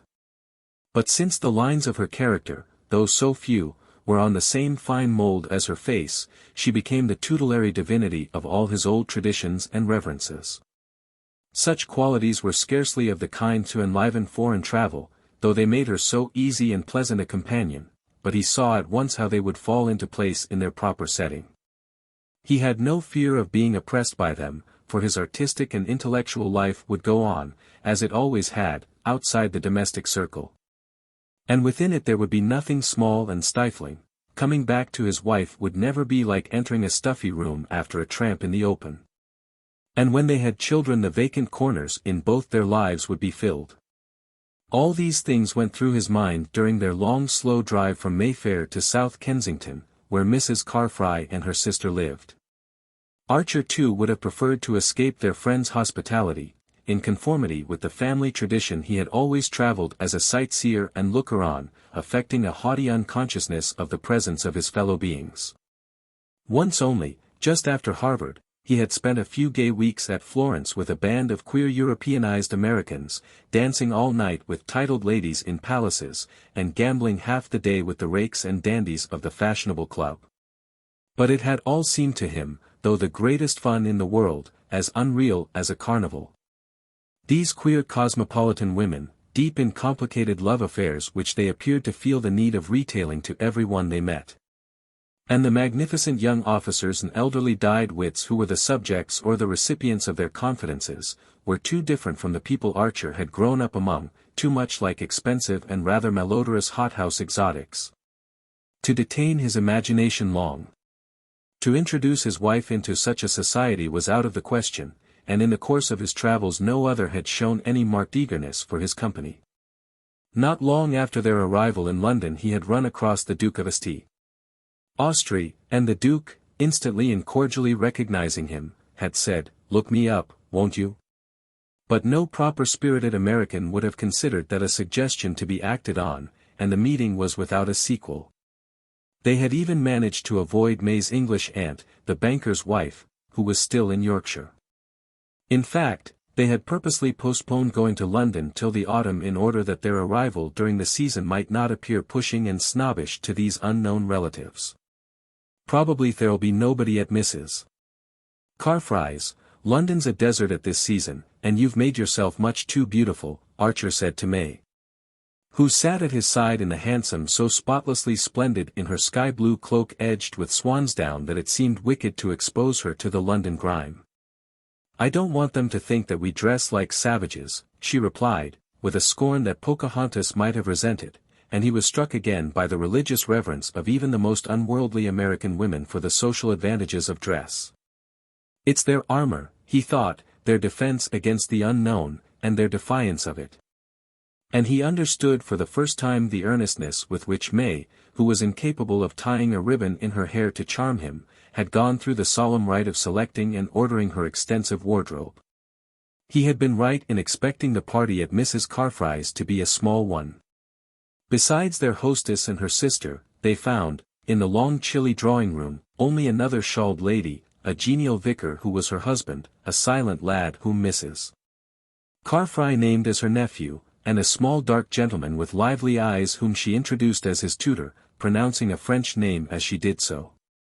Into this dimly lit and dim-featured group May Archer floated like a swan with the sunset on her. She seemed larger, fairer, more voluminously rustling than her husband had ever seen her.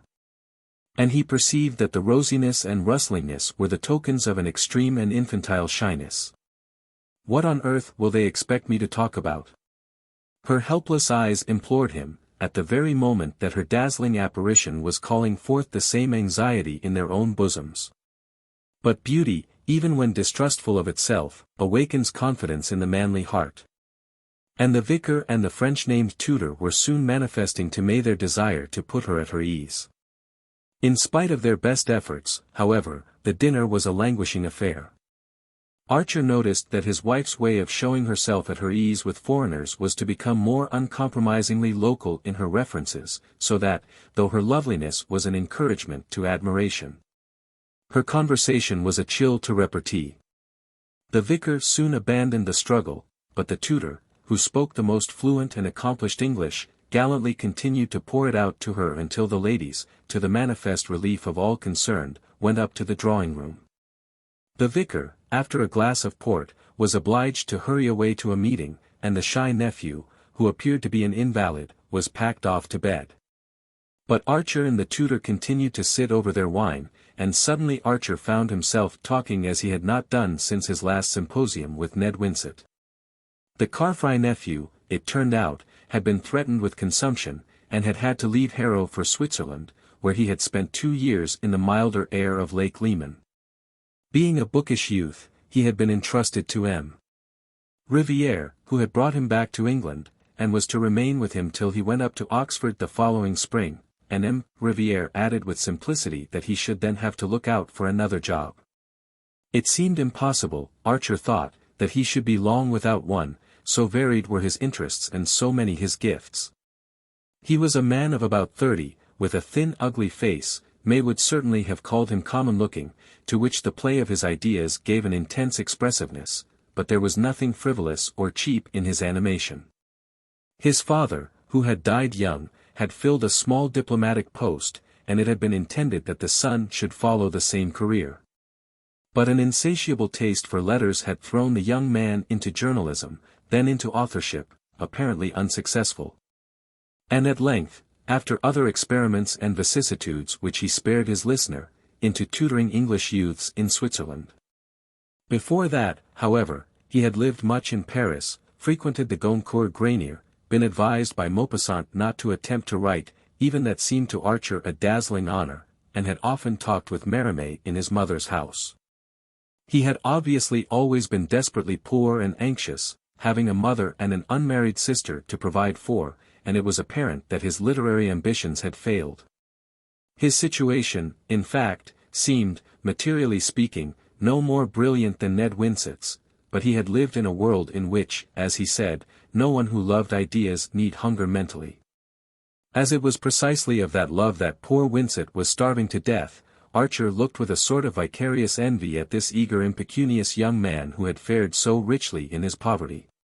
"You see, monsieur, it's worth everything, isn't it, to keep one's intellectual liberty, not to enslave one's powers of appreciation, one's critical independence. It was because of that I abandoned journalism, and took to so much duller work, tutoring and private secretaryship. There is a good deal of drudgery, of course, but one preserves one's moral freedom, what we call in French one's quant soi.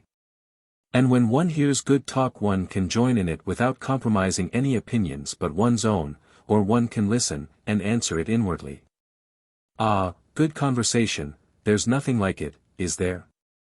The air of ideas is the only air worth breathing. And so I have never regretted giving up either diplomacy or journalism, 2 different forms of the same self-abdication." He fixed his vivid eyes on Archer as he lit another cigarette. "Voyez-vous, monsieur, to be able to look life in the face, that's worth living in a garret for, isn't it? But, after all, one must earn enough to pay for the garret. And I confess that to grow old as a private tutor, or of private anything, is almost as chilling to the imagination as a second secretaryship at Bucharest. Sometimes I feel I must make a plunge, an immense plunge. Do you suppose, for instance, there would be any opening for me in America, in New York?" Archer looked at him with startled eyes. New York, for a young man who had frequented the Goncourts and Flaubert, and who thought the life of ideas the only one worth living.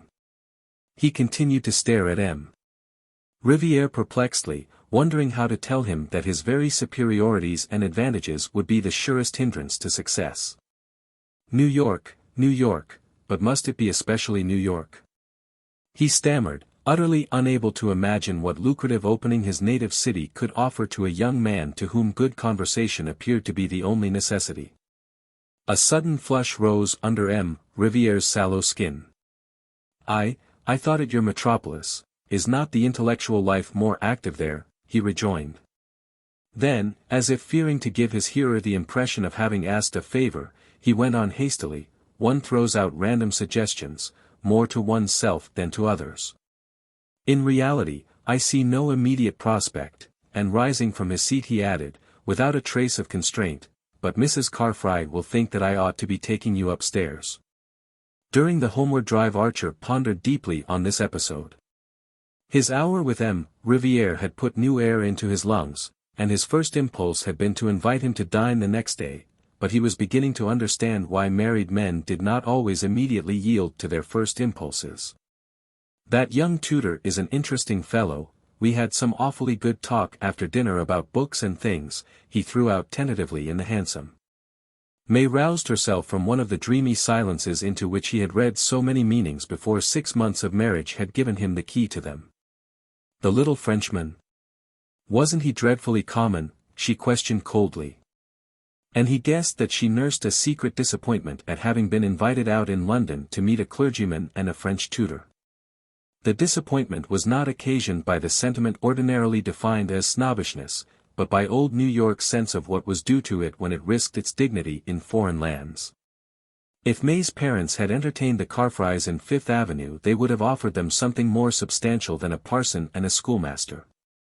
But Archer was on edge, and took her up. Common where?" he queried. And she returned with unusual readiness, "Why, I should say anywhere but in his schoolroom. Those people are always awkward in society." "But then," she added disarmingly, "I suppose I shouldn't have known if he was clever." Archer disliked her use of the word clever almost as much as her use of the word common, but he was beginning to fear his tendency to dwell on the things he disliked in her. After all, her point of view had always been the same. It was that of all the people he had grown up among, and he had always regarded it as necessary but negligible. Until a few months ago he had never known a nice woman who looked at life differently. And if a man married it must necessarily be among the nice. "Ah, then I won't ask him to dine," he concluded with a laugh, and May echoed, bewildered, "Goodness, ask the Carfrys' tutor?" "Well, not on the same day with the Carfrys, if you prefer I shouldn't. But I did rather want another talk with him. He's looking for a job in New York."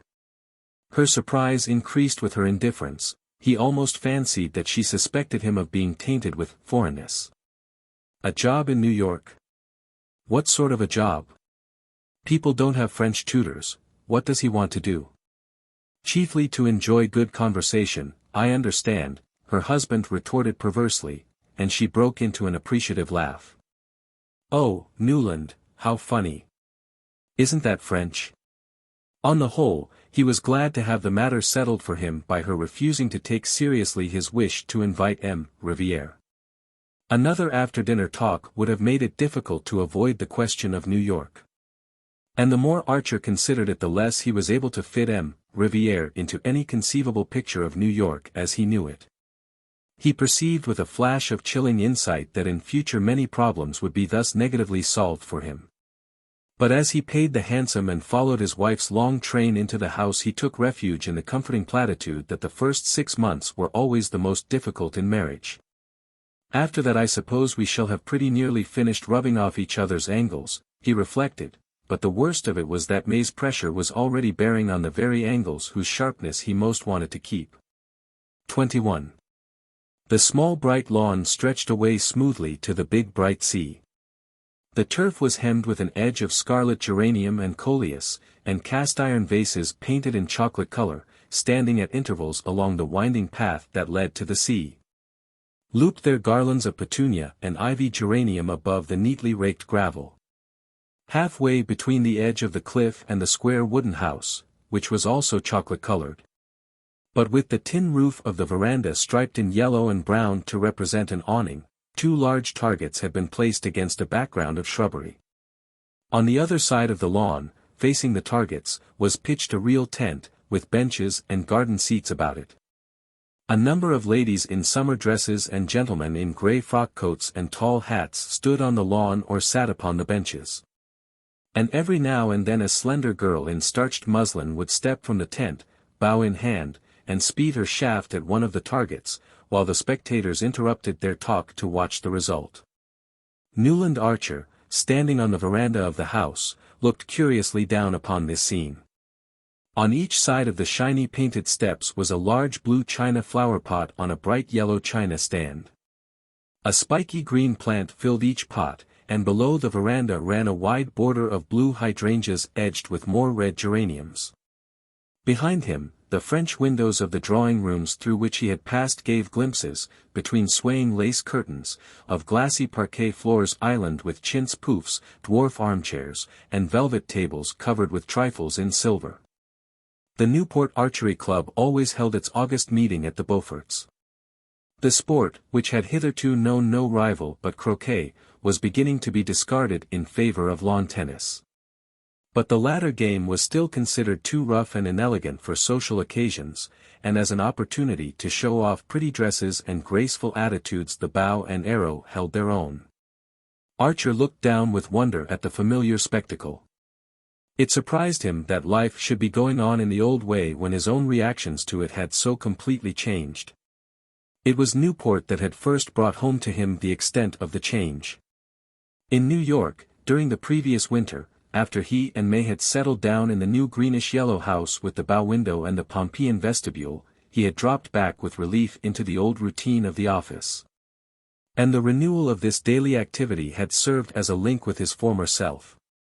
Then there had been the pleasurable excitement of choosing a showy grey stepper for May's brougham, the Wellands had given the carriage, and the abiding occupation and interest of arranging his new library, which, in spite of family doubts and disapprovals, had been carried out as he had dreamed, with a dark embossed paper, Eastlake bookcases, and sincere armchairs and tables. At the Century he had found Winsett again, and at the Knickerbocker the fashionable young men of his own set. And what with the hours dedicated to the law and those given to dining out or entertaining friends at home, with an occasional evening at the opera or the play, the life he was living had still seemed a fairly real and inevitable sort of business. But Newport represented the escape from duty into an atmosphere of unmitigated holiday-making. Archer had tried to persuade May to spend the summer on a remote island off the coast of Maine, called, appropriately enough, Mount Desert, where a few hardy Bostonians and Philadelphians were camping in native cottages. And whence came reports of enchanting scenery in a wild, almost trapper-like existence amid woods and waters. But the Wellands always went to Newport, where they owned one of the square boxes on the cliffs, and their son-in-law could adduce no good reason why he and May should not join them there. As Mrs. Welland rather tartly pointed out, it was hardly worth while for May to have worn herself out trying on summer clothes in Paris if she was not to be allowed to wear them, and this argument was of a kind to which Archer had as yet found no answer. May herself could not understand his obscure reluctance to fall in with so reasonable and pleasant a way of spending the summer. She reminded him that he had always liked Newport in his bachelor days, and as this was indisputable he could only profess that he was sure he was going to like it better than ever now that they were to be there together. But as he stood on the Beaufort veranda and looked out on the brightly peopled lawn it came home to him with a shiver that he was not going to like it at all. It was not May's fault, poor dear. If, now and then, during their travels, they had fallen slightly out of step, harmony had been restored by their return to the conditions she was used to. He had always foreseen that she would not disappoint him, and he had been right. He had married, as most young men did, because he had met a perfectly charming girl at the moment when a series of rather aimless sentimental adventures were ending in premature disgust. And she had represented peace, stability, comradeship, and the steadying sense of an unescapable duty. He could not say that he had been mistaken in his choice, for she had fulfilled all that he had expected. It was undoubtedly gratifying to be the husband of one of the handsomest and most popular young married women in New York, especially when she was also one of the sweetest-tempered and most reasonable of wives. And Archer had never been insensible to such advantages. As for the momentary madness which had fallen upon him on the eve of his marriage, he had trained himself to regard it as the last of his discarded experiments. The idea that he could ever, in his senses, have dreamed of marrying the Countess Olenska had become almost unthinkable, and she remained in his memory simply as the most plaintive and poignant of a line of ghosts. But all these abstractions and eliminations made of his mind a rather empty and echoing place. And he supposed that was one of the reasons why the busy animated people on the Beaufort lawn shocked him as if they had been children playing in a graveyard. He heard a murmur of skirts beside him, and the Marchioness Manson fluttered out of the drawing-room window. As usual, she was extraordinarily festooned and bedizened, with a limp leghorn hat anchored to her head by many windings of faded gauze, and a little black velvet parasol on a carved ivory handle absurdly balanced over her much larger hat brim. "My dear Newland, I had no idea that you and May had arrived. You yourself came only yesterday, you say? Ah, business, professional duties. I understand. Many husbands, I know, find it impossible to join their wives here except for the weekend." She cocked her head on one side and languished at him through screwed-up eyes. "But marriage is one long sacrifice, as I used often to remind my Ellen." Archer's heart stopped with the queer jerk which it had given once before, and which seemed suddenly to slam a door between himself and the outer world. But this break of continuity must have been of the briefest, for he presently heard Medora answering a question he had apparently found voice to put. "No, I am not staying here, but with the Blenkers, in their delicious solitude at Portsmouth. Beaufort was kind enough to send his famous trotters for me this morning, so that I might have at least a glimpse of one of Regina's garden parties, but this evening I go back to rural life.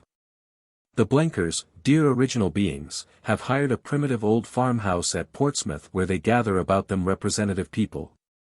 She drooped slightly beneath her protecting brim, and added with a faint blush, "This week Dr. Agathon Carver is holding a series of inner thought meetings there. A contrast indeed to this gay scene of worldly pleasure, but then I have always lived on contrasts. To me the only death is monotony. I always say to Ellen, beware of monotony. It's the mother of all the deadly sins. But my poor child is going through a phase of exaltation, of abhorrence of the world. You know, I suppose, that she has declined all invitations to stay at Newport, even with her grandmother Minot. I could hardly persuade her to come with me to the Blenkers, if you will believe it. The life she leads is morbid, unnatural. Ah, if she had only listened to me when it was still possible. When the door was still open.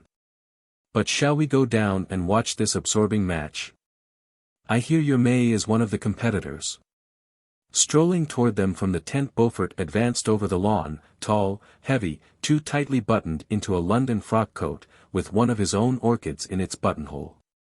Archer, who had not seen him for 2 or 3 months, was struck by the change in his appearance.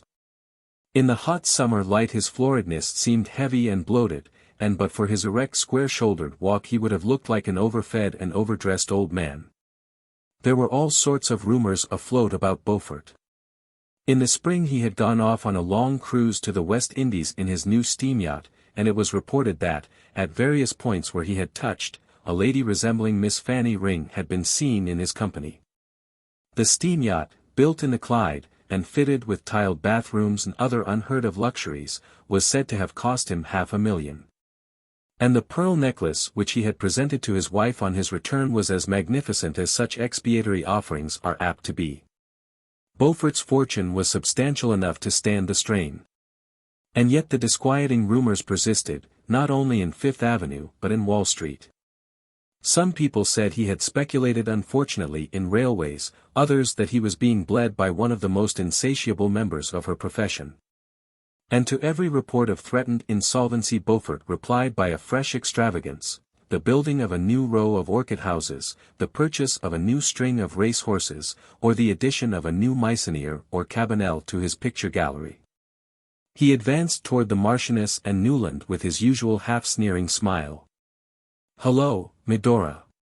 Did the trotters do their business? 40 minutes, eh? Well, that's not so bad, considering your nerves had to be spared." He shook hands with Archer, and then, turning back with them, placed himself on Mrs. Manson's other side, and said, in a low voice, a few words which their companion did not catch. The Marchioness replied by one of her queer foreign jerks, and a "Que voulez-vous," which deepened Beaufort's frown. But he produced a good semblance of a congratulatory smile as he glanced at Archer to say, "You know May's going to carry off the first prize." "Ah, then it remains in the family," Medora rippled, and at that moment they reached the tent in Mrs. Beaufort met them in a girlish cloud of mauve muslin and floating veils. May Welland was just coming out of the tent. In her white dress, with a pale green ribbon about the waist and a wreath of ivy on her hat, she had the same Diana-like aloofness as when she had entered the Beaufort ballroom on the night of her engagement. In the interval not a thought seemed to have passed behind her eyes or a feeling through her heart, and though her husband knew that she had the capacity for both, he marveled afresh at the way in which experience dropped away from her. She had her bow and arrow in her hand, and placing herself on the chalk mark traced on the turf she lifted the bow to her shoulder and took aim. The attitude was so full of a classic grace that a murmur of appreciation followed her appearance, and Archer felt the glow of proprietorship that so often cheated him into momentary well-being. Her rivals, Mrs. Reggie Chivers, the Merry Girls, and divers Rosie Thorleys, Dagonets and Mingotts, stood behind her in a lovely anxious group, brown heads and golden bent above the scores, and pale muslins and flower-wreathed hats mingled in a tender rainbow. All were young and pretty, and bathed in summer bloom, but not one had the nymph-like ease of his wife, when, with tense muscles and happy frown, she bent her soul upon some feat of strength. "Gad," Archer heard Lawrence Lefferts say, "not one of the lot holds the bow as she does," and Beaufort retorted, "Yes, but that's the only kind of target she'll ever hit." Archer felt irrationally angry. His host's contemptuous tribute to May's niceness was just what a husband should have wished to hear said of his wife. The fact that a coarse-minded man found her lacking in attraction was simply another proof of her quality. Yet the words sent a faint shiver through his heart. What if niceness, carried to that supreme degree, were only a negation, the curtain dropped before an emptiness? As he looked at May, returning flushed and calm from her final bullseye, he had the feeling that he had never yet lifted that curtain. She took the congratulations of her rivals and of the rest of the company with the simplicity that was her crowning grace. No one could ever be jealous of her triumphs because she managed to give the feeling that she would have been just as serene if she had missed them. But when her eyes met her husband's, her face glowed with the pleasure she saw in his. Mrs. Welland's basketwork pony carriage was waiting for them, and they drove off among the dispersing carriages, May handling the reins and Archer sitting at her side. The afternoon sunlight still lingered upon the bright lawns and shrubberies, and up and down Bellevue Avenue rolled a double line of victorias, dog-carts, landaus, and vis-a-vis, carrying well-dressed ladies and gentlemen away from the Beaufort garden party, or homeward from their daily afternoon turn along the Ocean Drive. "Shall we go to see Granny?" May suddenly proposed.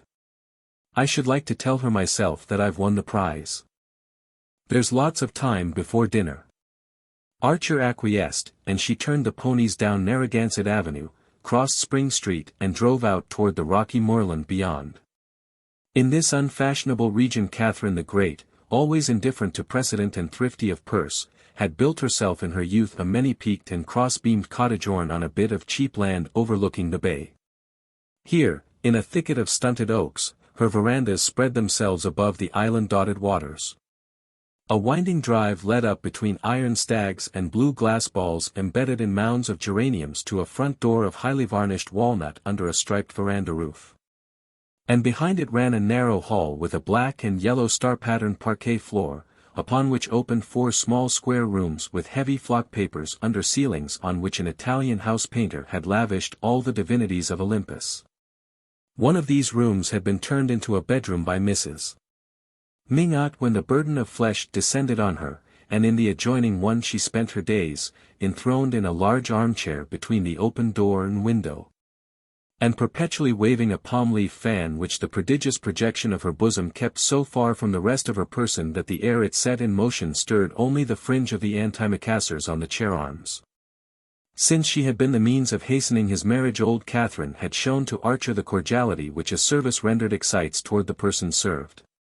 She was persuaded that irrepressible passion was the cause of his impatience. And being an ardent admirer of impulsiveness, when it did not lead to the spending of money, she always received him with a genial twinkle of complicity and a play of allusion to which May seemed fortunately impervious.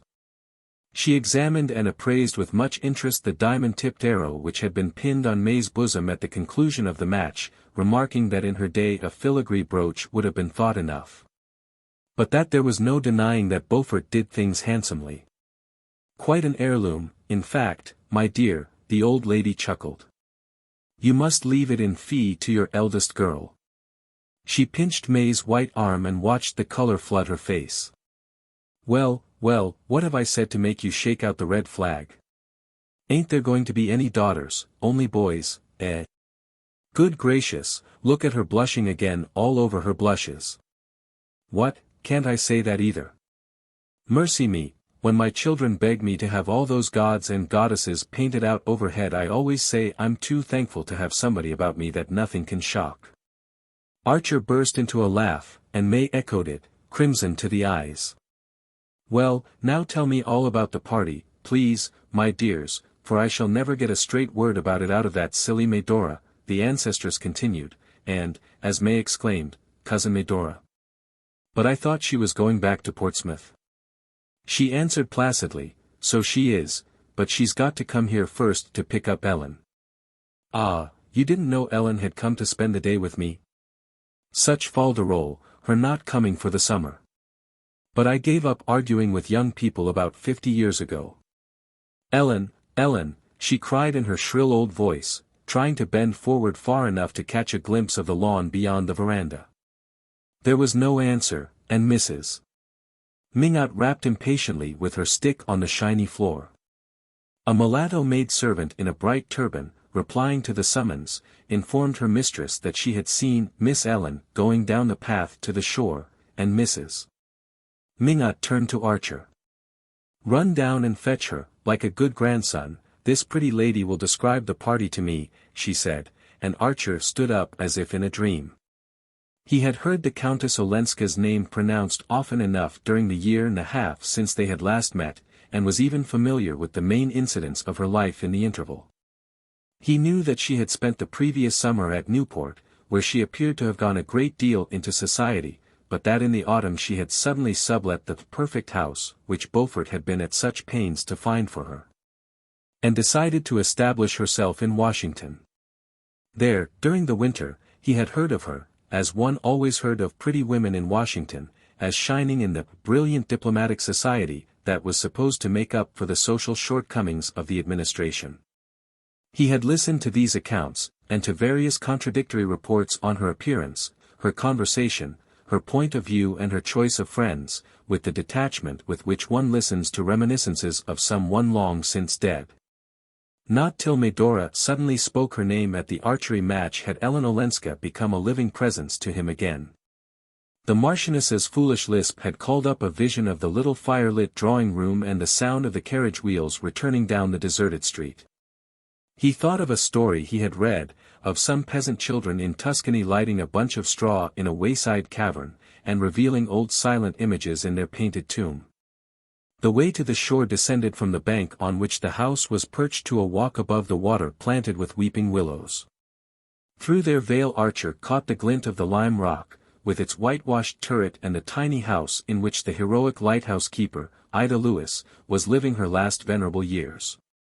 Beyond it lay the flat reaches and ugly government chimneys of Goat Island, the bay spreading northward in a shimmer of gold to Prudence Island with its low growth of oaks, and the shores of Connecticut faint in the sunset haze. From the Willow Walk projected a slight wooden pier ending in a sort of pagoda-like summer house, and in the pagoda a lady stood, leaning against the rail, her back to the shore. Archer stopped at the sight as if he had waked from sleep. That vision of the past was a dream, and the reality was what awaited him in the house on the bank overhead, was Mrs. Welland's pony carriage circling around and around the oval at the door, was May sitting under the shameless Olympians and glowing with secret hopes, was the Welland villa at the far end of Bellevue Avenue, and Mr. Welland, already dressed for dinner, and pacing the drawing-room floor, watch in hand, with dyspeptic impatience, for it was one of the houses in which one always knew exactly what is happening at a given hour. What am I? A son-in-law, Archer thought. The figure at the end of the pier had not moved. For a long moment the young man stood halfway down the bank, gazing at the bay furrowed with the coming and going of sailboats, yacht launches, fishing craft and the trailing black coal barges hauled by noisy tugs. The lady in the summer-house seemed to be held by the same sight.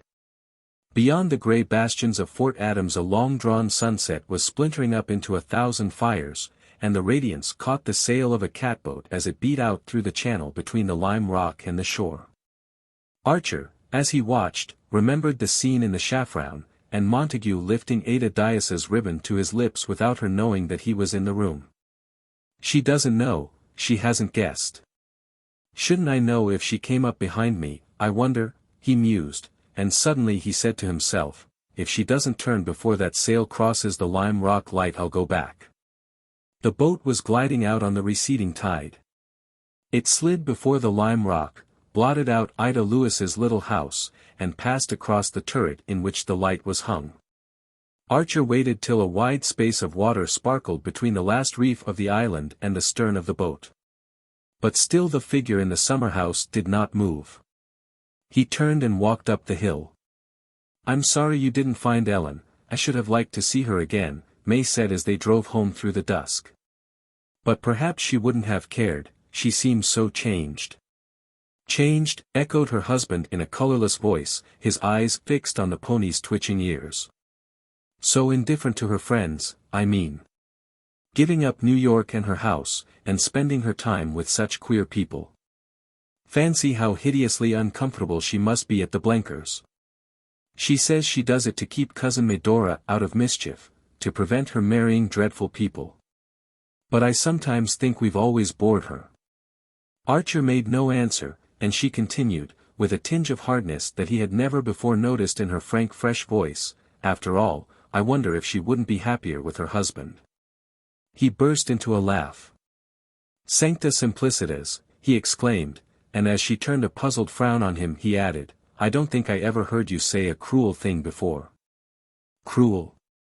Well, watching the contortions of the damned is supposed to be a favorite sport of the angels, but I believe even they don't think people happier in hell." "It's a pity she ever married abroad then," said May, in the placid tone with which her mother met Mr. Welland's vagaries, and Archer felt himself gently relegated to the category of unreasonable husbands. They drove down Bellevue Avenue and turned in between the chamfered wooden gate-posts surmounted by cast-iron lamps which marked the approach to the Welland villa. Lights were already shining through its windows, and Archer, as the carriage stopped, caught a glimpse of his father-in-law, exactly as he had pictured him, pacing the drawing-room. Watch in hand and wearing the pained expression that he had long since found to be much more efficacious than anger. The young man, as he followed his wife into the hall, was conscious of a curious reversal of mood. There was something about the luxury of the Welland house and the density of the Welland atmosphere, so charged with minute observances and exactions, that always stole into his system like a narcotic. The heavy carpets, the watchful servants, the perpetually reminding tick of disciplined clocks, the perpetually renewed stack of cards and invitations on the hall table, the whole chain of tyrannical trifles binding one hour to the next, and each member of the household to all the others, made any less systematized and affluent existence seem unreal and precarious. But now it was the Welland house, and the life he was expected to lead in it, that had become unreal and irrelevant, and the brief scene on the shore, when he had stood irresolute, halfway down the bank, was as close to him as the blood in his veins. All night he lay awake in the big chintz bedroom at May's side, watching the moonlight slant along the carpet, and thinking of Ellen Olenska driving home across the gleaming beaches behind Beaufort's trotters. 22. A party for the Blenkers, Mr. Welland laid down his knife and fork and looked anxiously and incredulously across the luncheon table at his wife, who, adjusting her gold eyeglasses, read aloud, in the tone of high comedy. "Professor and Mrs. Emerson Sillerton request the pleasure of Mr. and Mrs. Welland's company at the meeting of the Wednesday Afternoon Club on August 25 at 3 o'clock punctually. To meet Mrs. and the Mrs. Blenker. Red Gables, Catherine Street. R.S.V.P. Good gracious, Mr. Welland gasped, as if a second reading had been necessary to bring the monstrous absurdity of the thing home to him. Poor Amy Sillerton, you never can tell what her husband will do next, Mrs. Welland sighed. I suppose he's just discovered the Blenkers. Professor Emerson Sillerton was a thorn in the side of Newport society, and a thorn that could not be plucked out, for it grew on a venerable and venerated family tree. He was, as people said, a man who had had every advantage.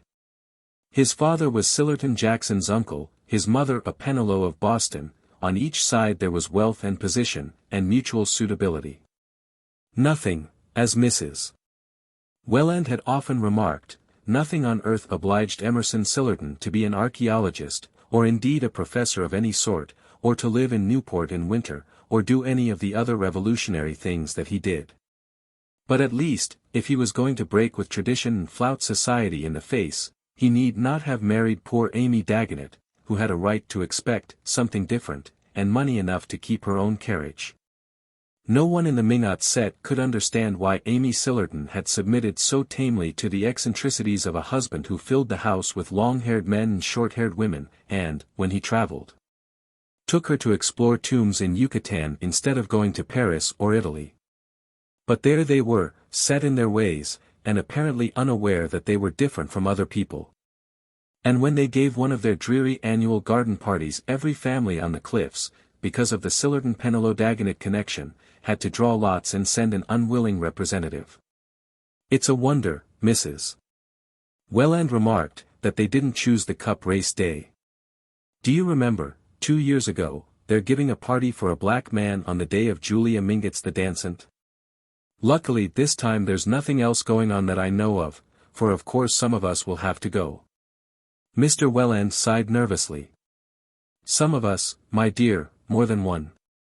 3 o'clock is such a very awkward hour.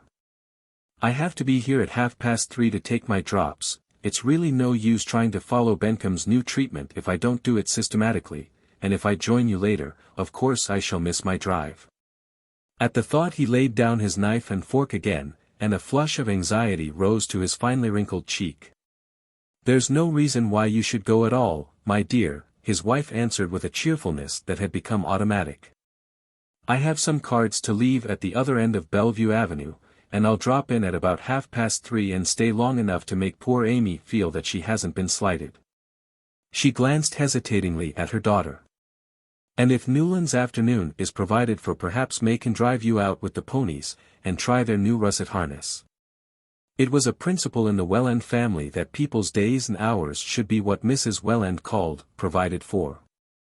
The melancholy possibility of having to kill time, especially for those who did not care for whist or solitaire, was a vision that haunted her as the spectre of the unemployed haunts the philanthropist. Another of her principles was that parents should never, at least visibly, interfere with the plans of their married children, and the difficulty of adjusting this respect for May's independence with the exigency of Mr. Welland's claims could be overcome only by the exercise of an ingenuity which left not a second of Mrs. Welland's own time unprovided for. Of course I'll drive with Papa, I'm sure Newland will find something to do, May said, in a tone that gently reminded her husband of his lack of response. It was a cause of constant distress to Mrs. Welland that her son-in-law showed so little foresight in planning his days. Often already, during the fortnight that he had passed under her roof, when she inquired how he meant to spend his afternoon, he had answered paradoxically, "Oh, I think for a change I'll just save it instead of spending it," and once, when she and May had had to go on a long-postponed round of afternoon calls, he had confessed to having lain all the afternoon under a rock on the beach below the house. Newland never seems to look ahead, Mrs. Welland once ventured to complain to her daughter, and May answered serenely, "No, but you see it doesn't matter, because when there's nothing particular to do he reads a book." "Ah, yes, like his father." Mrs. Welland agreed, as if allowing for an inherited oddity, and after that the question of Newland's unemployment was tacitly dropped. Nevertheless, as the day for the Sillerton reception approached, May began to show a natural solicitude for his welfare, and to suggest a tennis match at the Chiverses, or a sail on Julius Beaufort's cutter, as a means of atoning for her temporary desertion. "I shall be back by 6, you know, dear, Papa never drives later than that," and she was not reassured till Archer said that he thought of hiring a runabout and driving up the island to a stud farm to look at a second horse for her brougham. They had been looking for this horse for some time, and the suggestion was so acceptable that May glanced at her mother as if to say, "You see, he knows how to plan out his time as well as any of us." The idea of the stud farm and the brougham horse had germinated in Archer's mind on the very day when the Emerson Sillerton invitation had first been mentioned. But he had kept it to himself as if there were something clandestine in the plan, and discovery might prevent its execution. He had, however, taken the precaution to engage in advance a runabout with a pair of old livery stable trotters that could still do their 18 miles on level roads. And at 2 o'clock, hastily deserting the luncheon table, he sprang into the light carriage and drove off. The day was perfect. A breeze from the north drove little puffs of white cloud across an ultramarine sky, with a bright sea running under it. Bellevue Avenue was empty at that hour, and after dropping the stable lad at the corner of Mill Street, Archer turned down the old beach road and drove across Eastman's Beach. He had the feeling of unexplained excitement with which, on half-holidays at school, he used to start off into the unknown. Taking his pair at an easy gait, he counted on reaching the stud farm, which was not far beyond Paradise Rocks, before 3 o'clock. So that, after looking over the horse, and trying him if he seemed promising, he would still have 4 golden hours to dispose of. As soon as he heard of the Sillertons' party, he had said to himself that the Marchioness Manson would certainly come to Newport with the Blenkers, and that Madame Olenska might again take the opportunity of spending the day with her grandmother. At any rate, the Blenker habitation would probably be deserted, and he would be able, without indiscretion, to satisfy a vague curiosity concerning it. He was not sure that he wanted to see the Countess Olenska again. But ever since he had looked at her from the path above the bay, he had wanted, irrationally and indescribably, to see the place she was living in, and to follow the movements of her imagined figure as he had watched the real one in the summer house. The longing was with him day and night, an incessant undefinable craving, like the sudden whim of a sick man for food or drink once tasted and long since forgotten. He could not see beyond the craving, or picture what it might lead to, for he was not conscious of any wish to speak to Madame Olenska or to hear her voice.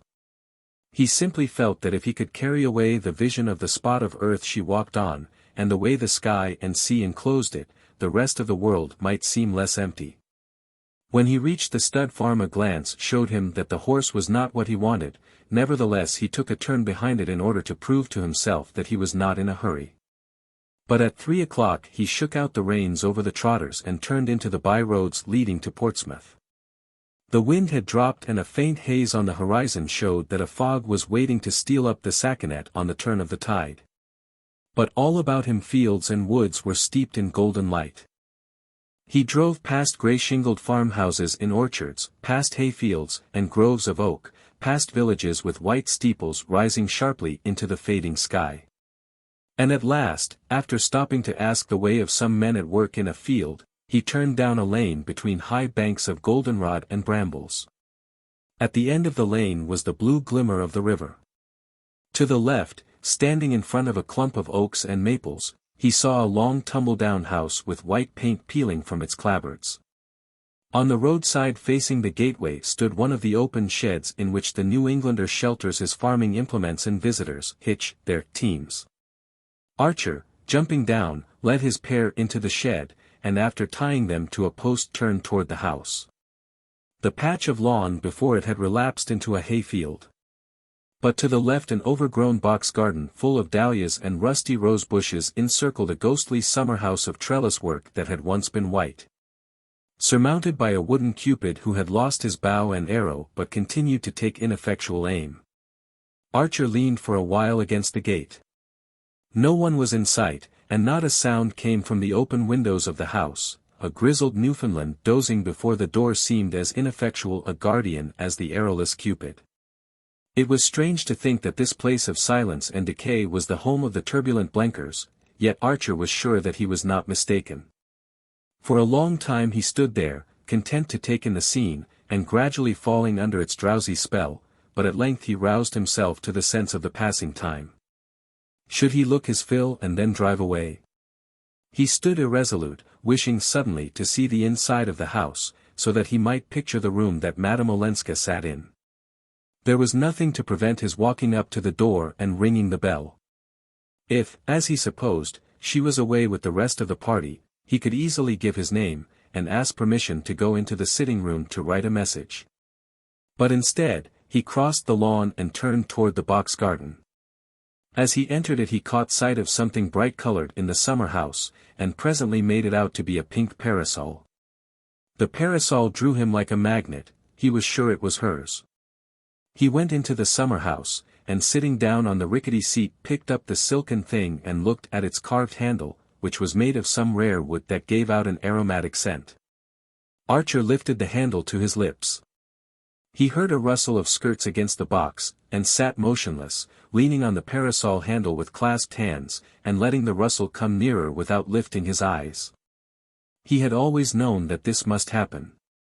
"Oh, Mr. Archer!" exclaimed a loud young voice, and looking up he saw before him the youngest and largest of the Blenker girls, blonde and blowsy, in bedraggled muslin. A red blotch on one of her cheeks seemed to show that it had recently been pressed against a pillow, and her half-awakened eyes stared at him hospitably but confusedly. "Gracious, where did you drop from? I must have been sound asleep in the hammock. Everybody else has gone to Newport." "Did you ring?" she incoherently inquired. Archer's confusion was greater than hers. No, that is, I was just going to.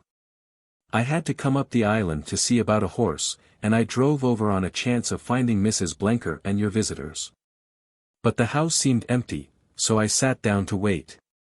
Miss Blenker, shaking off the fumes of sleep, looked at him with increasing interest. "The house is empty.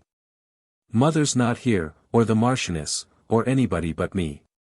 Her glance became faintly reproachful. "Didn't you know that Professor and Mrs. Sillerton are giving a garden party for Mother and all of us this afternoon? It was too unlucky that I couldn't go, but I've had a sore throat, and Mother was afraid of the drive home this evening. Did you ever know anything so disappointing? Of course," she added gaily, "I shouldn't have minded half as much if I'd known you were coming." Symptoms of a lumbering coquetry became visible in her, and Archer found the strength to break in. "But Madame Olenska, has she gone to Newport too?" Miss Blenker looked at him with surprise. "Madame Olenska, didn't you know she'd been called away?" "Called away? Oh, my best parasol. I lent it to that goose of a Katy, because it matched her ribbons, and the careless thing must have dropped it here.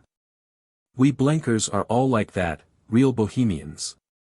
Recovering the sunshade with a powerful hand she unfurled it and suspended its rosy dome above her head. "Yes, Ellen was called away yesterday, she lets us call her Ellen, you know. A telegram came from Boston, she said she might be gone for 2 days. I do love the way she does her hair, don't you?" Miss Blenker rambled on. Archer continued to stare through her as though she had been transparent. All he saw was the trumpery parasol that arched its pinkness above her giggling head. After a moment he ventured, "You don't happen to know why Madame Olenska went to Boston?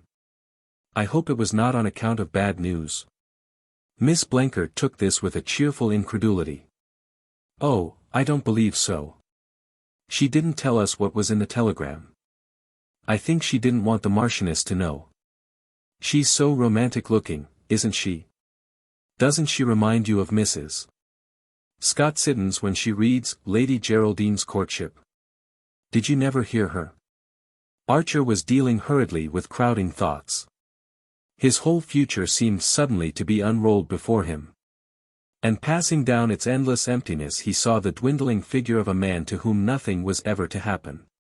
He glanced about him at the unpruned garden, the tumble-down house, and the oak grove under which the dusk was gathering. It had seemed so exactly the place in which he ought to have found Madame Olenska, and she was far away, and even the pink sunshade was not hers. He frowned and hesitated. "You don't know, I suppose, I shall be in Boston tomorrow. If I could manage to see her."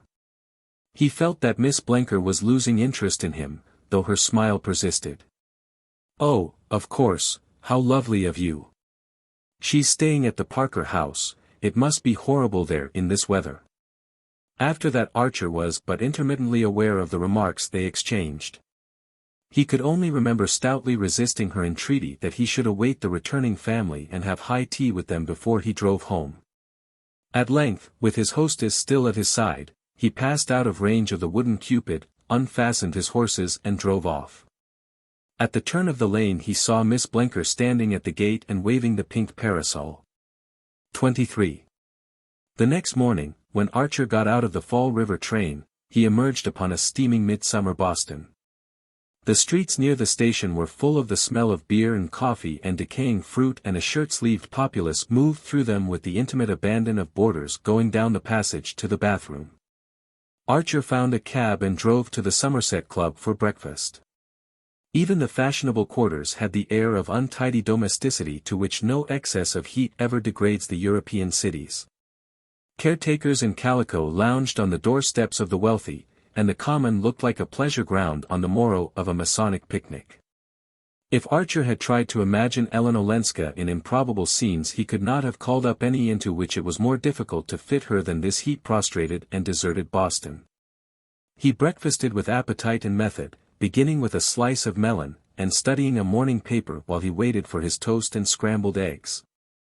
A new sense of energy and activity had possessed him ever since he had announced to May the night before that he had business in Boston, and should take the Fall River boat that night and go on to New York the following evening. It had always been understood that he would return to town early in the week, and when he got back from his expedition to Portsmouth a letter from the office, which fate had conspicuously placed on a corner of the hall table, sufficed to justify his sudden change of plan. He was even ashamed of the ease with which the whole thing had been done. It reminded him, for an uncomfortable moment, of Lawrence Lefferts's masterly contrivances for securing his freedom. But this did not long trouble him, for he was not in an analytic mood. After breakfast he smoked a cigarette and glanced over the commercial advertiser. While he was thus engaged, 2 or 3 men he knew came in, and the usual greetings were exchanged. It was the same world after all, though he had such a queer sense of having slipped through the meshes of time and space. He looked at his watch, and finding that it was 9:30 got up and went into the writing-room. There he wrote a few lines, and ordered a messenger to take a cab to the Parker house and wait for the answer. He then sat down behind another newspaper and tried to calculate how long it would take a cab to get to the Parker house. The lady was out, sir, he suddenly heard a waiter's voice at his elbow, and he stammered, out. As if it were a word in a strange language. He got up and went into the hall. It must be a mistake, she could not be out at that hour. He flushed with anger at his own stupidity. Why had he not sent the note as soon as he arrived? He found his hat and stick and went forth into the street. The city had suddenly become as strange and vast and empty as if he were a traveler from distant lands. For a moment he stood on the doorstep hesitating. Then he decided to go to the Parker house. What if the messenger had been misinformed, and she were still there? He started to walk across the common, and on the first bench, under a tree, he saw her sitting. She had a grey silk sunshade over her head. How could he ever have imagined her with a pink one? As he approached he was struck by her listless attitude. She sat there as if she had nothing else to do. He saw her drooping profile, and the knot of hair fastened low in the neck under her dark hat, and the long wrinkled glove on the hand that held the sunshade. He came a step or two nearer, and she turned and looked at him. "Oh," she said. And for the first time he noticed a startled look on her face, but in another moment it gave way to a slow smile of wonder and contentment. "Oh," she murmured again, on a different note, as he stood looking down at her. And without rising she made a place for him on the bench. "I'm here on business," just got here," Archer explained, and, without knowing why, he suddenly began to feign astonishment at seeing her. "But what on earth are you doing in this wilderness?" He had really no idea what he was saying. He felt as if he were shouting at her across endless distances, and she might vanish again before he could overtake her. "Oh, I'm here on business too," she answered, turning her head toward him so that they were face to face. The words hardly reached him. He was aware only of her voice, and of the startling fact that not an echo of it had remained in his memory. He had not even remembered that it was low-pitched, with a faint roughness on the consonants. "You do your hair differently," he said, his heart beating as if he had uttered something irrevocable. "Differently? No, it's only that I do it as best I can when I'm without Nastasia." "Nastasia, but isn't she with you?" "No, I'm alone. For 2 days it was not worth while to bring her." "You're alone, at the Parker house?" She looked at him with a flash of her old malice. "Does it strike you as dangerous?" "No, not dangerous. But unconventional." "I see, I suppose it is." She considered a moment. "I hadn't thought of it, because I've just done something so much more unconventional." The faint tinge of irony lingered in her eyes. "I've just refused to take back a sum of money that belonged to me." Archer sprang up and moved a step or two away. She had furled her parasol and sat absently drawing patterns on the gravel. Presently he came back and stood before her. "Someone has come here to meet you?" "Yes." "With this offer?" She nodded. "And you refused, because of the conditions?" "I refused," she said after a moment. He sat down by her again. "What were the conditions?" "Oh, they were not onerous, just to sit at the head of his table now and then." There was another interval of silence. Archer's heart had slammed itself shut in the queer way it had, and he sat vainly groping for a word. "He wants you back, at any price?" "Well, a considerable price. At least the sum is considerable for me." He paused again, beating about the question he felt he must put. "It was to meet him here that you came?" She stared, and then burst into a laugh. "Meet him, my husband? Here? At this season he's always at Cowes or Baden." "He sent someone?" "Yes." "With a letter?" She shook her head. "No, just a message. He never writes. I don't think I've had more than one letter from him." The allusion brought the color to her cheek, and it reflected itself in Archer's vivid blush. "Why does he never write? Why should he? What does one have secretaries for?" The young man's blush deepened. She had pronounced the word as if it had no more significance than any other in her vocabulary. For a moment it was on the tip of his tongue to ask, did he send his secretary, then? But the remembrance of Count Olenski's only letter to his wife was too present to him.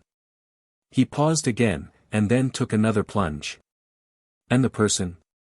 "The emissary?" "The emissary," Madame Olenska rejoined, still smiling, "might, for all I care, have left already, but he has insisted on waiting till this evening, in case, on the chance."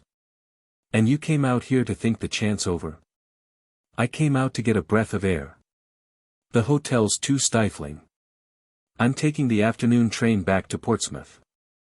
They sat silent, not looking at each other, but straight ahead at the people passing along the path. Finally she turned her eyes again to his face and said, "You're not changed." He felt like answering, "I was, till I saw you again," but instead he stood up abruptly and glanced about him at the untidy sweltering park. "This is horrible. Why shouldn't we go out a little on the bay? There's a breeze, and it will be cooler. We might take the steamboat down to Point Arley." She glanced up at him hesitatingly and he went on a Monday morning there won't be anybody on the boat. My train doesn't leave till evening, I'm going back to New York." "Why shouldn't we?" he insisted, looking down at her, and suddenly he broke out, "Haven't we done all we could?" "Oh," she murmured again. She stood up and reopened her sunshade, glancing about her as if to take counsel of the scene, and assure herself of the impossibility of remaining in it. Then her eyes returned to his face. "You mustn't say things like that to me," she said. "I'll say anything you like, or nothing. I won't open my mouth unless you tell me to. What harm can it do to anybody? All I want is to listen to you," he stammered. She drew out a little gold-faced watch on an enamel chain. "Oh, don't calculate," he broke out, "give me the day. I want to get you away from that man." "At what time was he coming?" Her color rose again. "At 11. Then you must come at once. You needn't be afraid, if I don't come. Nor you either, if you do. I swear I only want to hear about you, to know what you've been doing. It's 100 years since we've met, it may be another 100 before we meet again." She still wavered, her anxious eyes on his face. "Why didn't you come down to the beach to fetch me, the day I was at Granny's?" she asked. "Because you didn't look round, because you didn't know I was there." "I swore I wouldn't unless you looked round." He laughed as the childishness of the confession struck him. "But I didn't look round on purpose." "On purpose?" "I knew you were there, when you drove and I recognized the ponies. So I went down to the beach. To get away from me as far as you could." She repeated in a low voice, "To get away from you as far as I could." He laughed out again, this time in boyish satisfaction. "Well, you see it's no use. I may as well tell you," he added, "that the business I came here for was just to find you. But, look here, we must start or we shall miss our boat." "Our boat?" She frowned perplexedly, and then smiled. "Oh, but I must go back to the hotel first, I must leave a note." "As many notes as you please. You can write here." He drew out a note case and one of the new stylographic pens. "I've even got an envelope, you see how everything's predestined. There, steady the thing on your knee, and I'll get the pen going in a second. They have to be humored, wait." He banged the hand that held the pen against the back of the bench.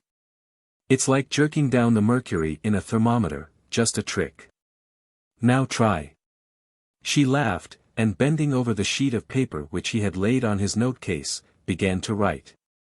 Archer walked away a few steps, staring with radiant unseeing eyes at the passers-by, who, in their turn, paused to stare at the unwonted sight of a fashionably dressed lady writing a note on her knee on a bench in the common. Madame Olenska slipped the sheet into the envelope, wrote a name on it, and put it into her pocket. Then she too stood up. They walked back toward Beacon Street, and near the club Archer caught sight of the plush-lined herdic, which had carried his note to the Parker house, and whose driver was reposing from this effort by bathing his brow at the corner hydrant. "I told you everything was predestined. Here's a cab for us. You see." They laughed, astonished at the miracle of picking up a public conveyance at that hour, and in that unlikely spot, in a city where cab stands were still a foreign novelty. Archer, looking at his watch, saw that there was time to drive to the Parker house before going to the steamboat landing. They rattled through the hot streets and drew up at the door of the hotel. Archer held out his hand for the letter. "Shall I take it in?" he asked, but Madame Olenska, shaking her head, sprang out and disappeared through the glazed doors. It was barely 10:30.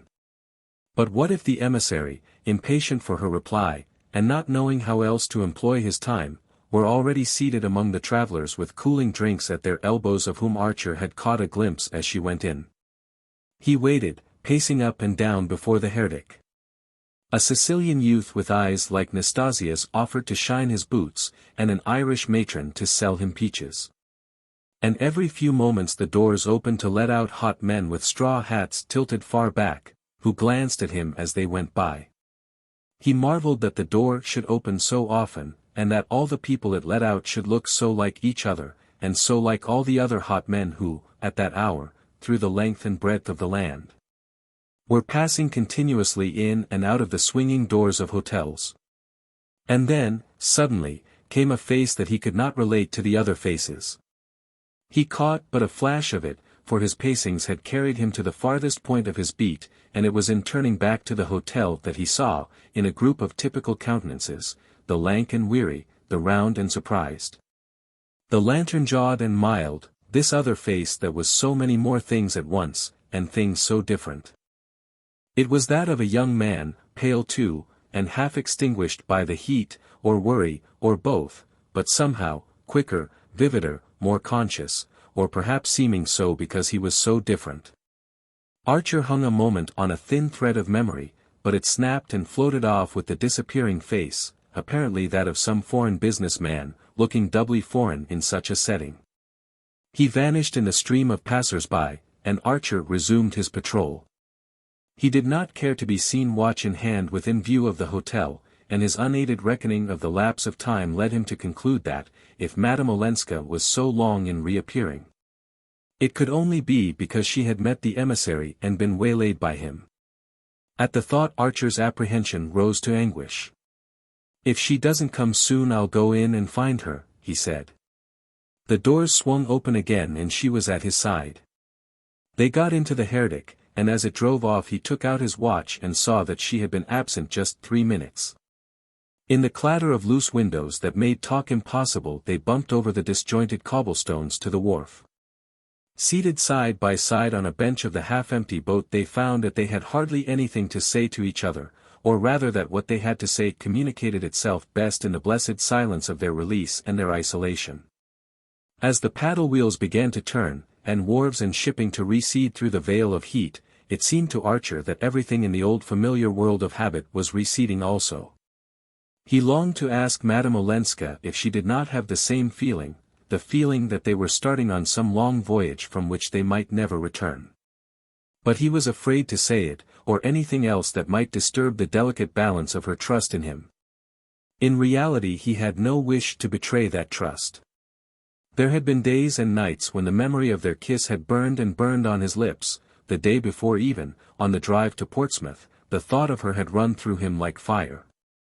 But now that she was beside him, and they were drifting forth into this unknown world, they seemed to have reached the kind of deeper nearness that a touch may sunder. As the boat left the harbor and turned seaward a breeze stirred about them and the bay broke up into long oily undulations, then into ripples tipped with spray. The fog of sultriness still hung over the city, but ahead lay a fresh world of ruffled waters, and distant promontories with lighthouses in the sun. Madame Olenska, leaning back against the boat rail, drank in the coolness between parted lips. She had wound a long veil about her hat, but it left her face uncovered, and Archer was struck by the tranquil gaiety of her expression. She seemed to take their adventure as a matter of course, and to be neither in fear of unexpected encounters, nor, what was worse, unduly elated by their possibility. In the bare dining room of the inn, which he had hoped they would have to themselves, they found a strident party of innocent-looking young men and women, schoolteachers on a holiday. The landlord told them, and Archer's heart sank at the idea of having to talk through their noise. "This is hopeless, I'll ask for a private room," he said, and Madame Olenska, without offering any objection, waited while he went in search of it. The room opened on a long wooden veranda, with the sea coming in at the windows. It was bare and cool, with a table covered with a coarse checkered cloth and adorned by a bottle of pickles and a blueberry pie under a cage. No more guileless-looking cabinet particulier ever offered its shelter to a clandestine couple. Archer fancied he saw the sense of its reassurance in the faintly amused smile with which Madame Olenska sat down opposite to him. A woman who had run away from her husband, and reputedly with another man, was likely to have mastered the art of taking things for granted, but something in the quality of her composure took the edge from his irony. By being so quiet, so unsurprised and so simple she had managed to brush away the conventions and make him feel that to seek to be alone was the natural thing for two old friends who had so much to say to each other. 24. They lunched slowly and meditatively, with mute intervals between rushes of talk, for, the spell once broken, they had much to say, and yet moments when saying became the mere accompaniment to long duologues of silence. Archer kept the talk from his own affairs, not with conscious intention but because he did not want to miss a word of her history. And leaning on the table, her chin resting on her clasped hands, she talked to him of the year and a half since they had met. She had grown tired of what people called society. New York was kind, it was almost oppressively hospitable. She should never forget the way in which it had welcomed her back. But after the first flush of novelty she had found herself, as she phrased it, too different to care for the things it cared about, and so she had decided to try Washington, where one was supposed to meet more varieties of people and of opinion. And on the whole she should probably settle down in Washington, and make a home there for poor Medora, who had worn out the patience of all her other relations just at the time when she most needed looking after and protecting from matrimonial perils. But Dr. Carver, aren't you afraid of Dr. Carver? I hear he's been staying with you at the Blenkers. She smiled. Oh, the Carver danger is over. Dr. Carver is a very clever man. He wants a rich wife to finance his plans, and Medora is simply a good advertisement as a convert. A convert to what? To all sorts of new and crazy social schemes. But, do you know, they interest me more than the blind conformity to tradition, somebody else's tradition, that I see among our own friends. It seems stupid to have discovered America only to make it into a copy of another country. She smiled across the table. Do you suppose Christopher Columbus would have taken all that trouble just to go to the opera with the Selfridge Marys? Archer changed color. And Beaufort, do you say these things to Beaufort? He asked abruptly. I haven't seen him for a long time. But I used to, and he understands. Ah, it's what I've always told you, you don't like us. And you like Beaufort because he's so unlike us. He looked about the bare room and out at the bare beach and the row of stark white village houses strung along the shore. We're damnably dull. We've no character, no color, no variety. I wonder, he broke out, why you don't go back. Her eyes darkened, and he expected an indignant rejoinder. But she sat silent, as if thinking over what he had said, and he grew frightened lest she should answer that she wondered too. At length she said, I believe it's because of you. It was impossible to make the confession more dispassionately, or in a tone less encouraging to the vanity of the person addressed. Archer reddened to the temples, but dared not move or speak. It was as if her words had been some rare butterfly that the least motion might drive off on startled wings, but that might gather a flock about it if it were left undisturbed. At least, she continued, it was you who made me understand that under the dullness there are things so fine and sensitive and delicate that even those I most cared for in my other life look cheap in comparison. I don't know how to explain myself, she drew together her troubled brows, but it seems as if I'd never before understood with how much that is hard and shabby and base the most exquisite pleasures may be paid. Exquisite pleasures, it's something to have had them, he felt like retorting, but the appeal in her eyes kept him silent. I want, she went on, to be perfectly honest with you, and with myself. For a long time I've hoped this chance would come, that I might tell you how you've helped me, what you've made of me. Archer sat staring beneath frowning brows. He interrupted her with a laugh. And what do you make out that you've made of me? She paled a little. Of you? Yes, for I'm of your making much more than you ever were of mine. I'm the man who married one woman because another one told him to. Her paleness turned to a fugitive flush. I thought, you promised, you were not to say such things today. Ah, how like a woman. None of you will ever see a bad business through. She lowered her voice. Is it a bad business, for May? He stood in the window, drumming against the raised sash, and feeling in every fiber the wistful tenderness with which she had spoken her cousin's name. For that's the thing we've always got to think of, haven't we, by your own showing? She insisted. My own showing, he echoed, his blank eyes still on the sea. Or if not, she continued, pursuing her own thought with a painful application, if it's not worth while to have given up, to have missed things, so that others may be saved from disillusionment and misery, then everything I came home for. Everything that made my other life seem by contrast so bare and so poor because no one there took account of them, all these things are a sham or a dream. He turned around without moving from his place. "And in that case there's no reason on earth why you shouldn't go back," he concluded for her. Her eyes were clinging to him desperately. "Oh, is there no reason? Not if you staked your all on the success of my marriage." "My marriage," he said savagely, "isn't going to be a sight to keep you here." She made no answer, and he went on, "What's the use? You gave me my first glimpse of a real life, and at the same moment you asked me to go on with a sham one. It's beyond human enduring, that's all." "Oh, don't say that, when I'm enduring it," she burst out, her eyes filling. Her arms had dropped along the table, and she sat with her face abandoned to his gaze as if in the recklessness of a desperate peril. The face exposed her as much as if it had been her whole person, with the soul behind it. Archer stood dumb, overwhelmed by what it suddenly told him. "You too, oh, all this time, you too." For answer, she let the tears on her lids overflow and run slowly downward. Half the width of the room was still between them, and neither made any show of moving. Archer was conscious of a curious indifference to her bodily presence. He would hardly have been aware of it if one of the hands she had flung out on the table had not drawn his gaze as on the occasion when, in the little 23rd Street house. He had kept his eye on it in order not to look at her face. Now his imagination spun about the hand as about the edge of a vortex, but still he made no effort to draw nearer. He had known the love that is fed on caresses and feeds them. But this passion that was closer than his bones was not to be superficially satisfied. His one terror was to do anything which might efface the sound and impression of her words, his one thought, that he should never again feel quite alone. But after a moment the sense of waste and ruin overcame him. There they were, close together and safe and shut in, yet so chained to their separate destinies that they might as well have been half the world apart. "What's the use, when you will go back?" he broke out, a great hopeless "How on earth can I keep you?" crying out to her beneath his words. She sat motionless, with lowered lids. "Oh, I shan't go yet." "Not yet? Some time, then?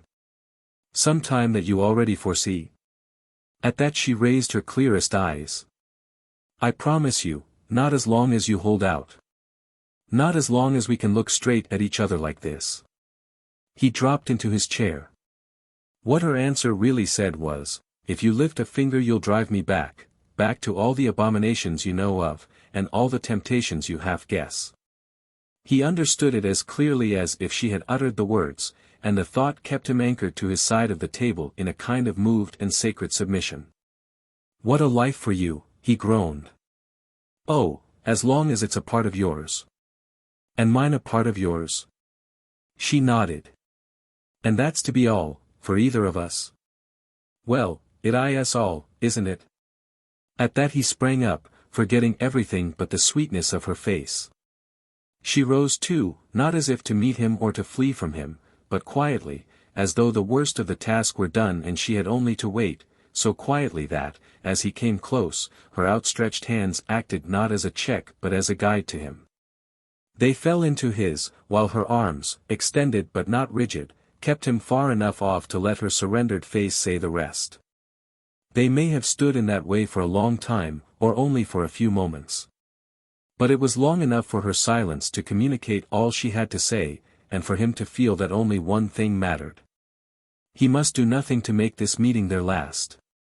He must leave their future in her care, asking only that she should keep fast hold of it. Don't be unhappy," she said, with a break in her voice, as she drew her hands away, and he answered, "You won't go back, you won't go back." As if it were the one possibility he could not bear. "I won't go back," she said, and turning away she opened the door and led the way into the public dining room. The strident schoolteachers were gathering up their possessions preparatory to a straggling flight to the wharf. Across the beach lay the white steamboat at the pier, and over the sunlit waters Boston loomed in a line of haze. 25. Once more on the boat, and in the presence of others, Archer felt a tranquility of spirit that surprised as much as it sustained him. The day, according to any current valuation, had been a rather ridiculous failure. He had not so much as touched Madame Olenska's hand with his lips, or extracted one word from her that gave promise of farther opportunities. Nevertheless, for a man sick with unsatisfied love, and parting for an indefinite period from the object of his passion, he felt himself almost humiliatingly calm and comforted. It was the perfect balance she had held between their loyalty to others and their honesty to themselves that had so stirred and yet tranquilized him. A balance not artfully calculated, as her tears and her falterings showed, but resulting naturally from her unabashed sincerity. It filled him with a tender awe, now the danger was over, and made him thank the fates that no personal vanity, no sense of playing a part before sophisticated witnesses, had tempted him to tempt her. Even after they had clasped hands for good-bye at the Fall River station, and he had turned away alone, the conviction remained with him of having saved out of their meeting much more than he had sacrificed. He wandered back to the club, and went and sat alone in the deserted library, turning and turning over in his thoughts every separate second of their hours together. It was clear to him, and it grew more clear under closer scrutiny, that if she should finally decide on returning to Europe, returning to her husband, it would not be because her old life tempted her, even on the new terms offered. No, she would go only if she felt herself becoming a temptation to Archer, a temptation to fall away from the standard they had both set up. Her choice would be to stay near him as long as he did not ask her to come nearer. And it depended on himself to keep her just there, safe but secluded. In the train these thoughts were still with him.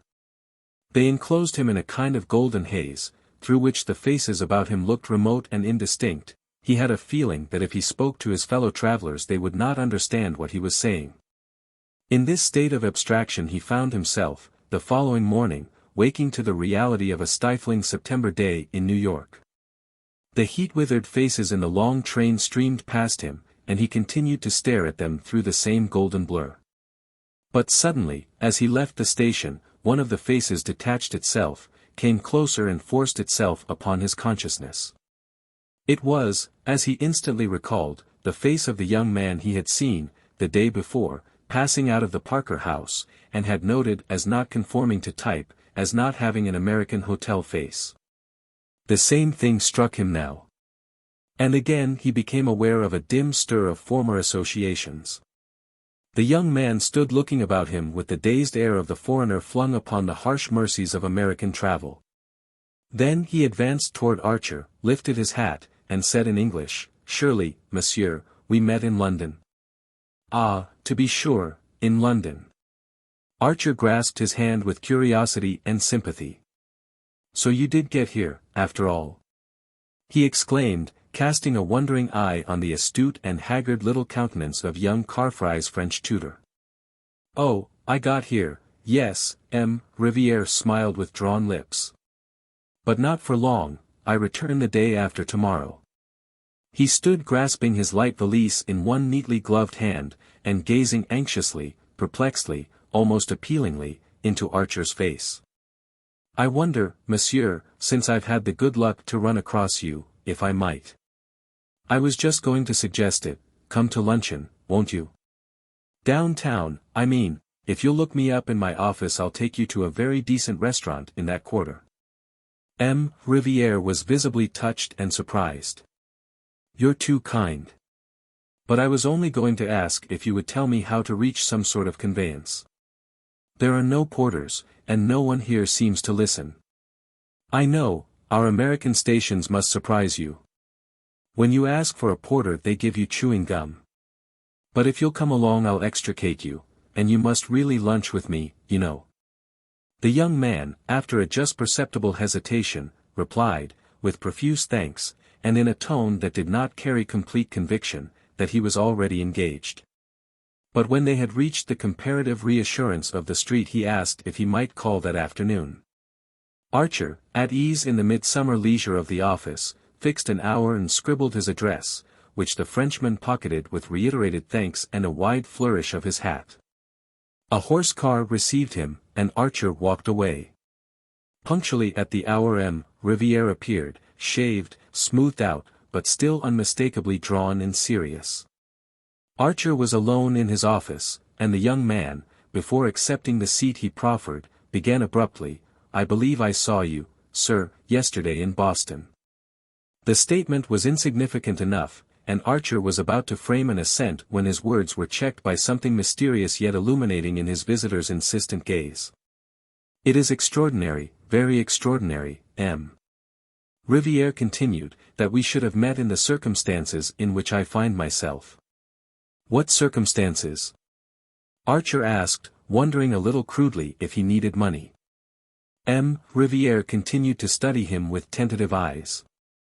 "I have come, not to look for employment, as I spoke of doing when we last met, but on a special mission." "Ah!"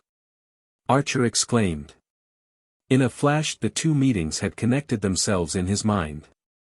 He paused to take in the situation thus suddenly lighted up for him, and M. Riviere also remained silent, as if aware that what he had said was enough. "A special mission," Archer at length repeated.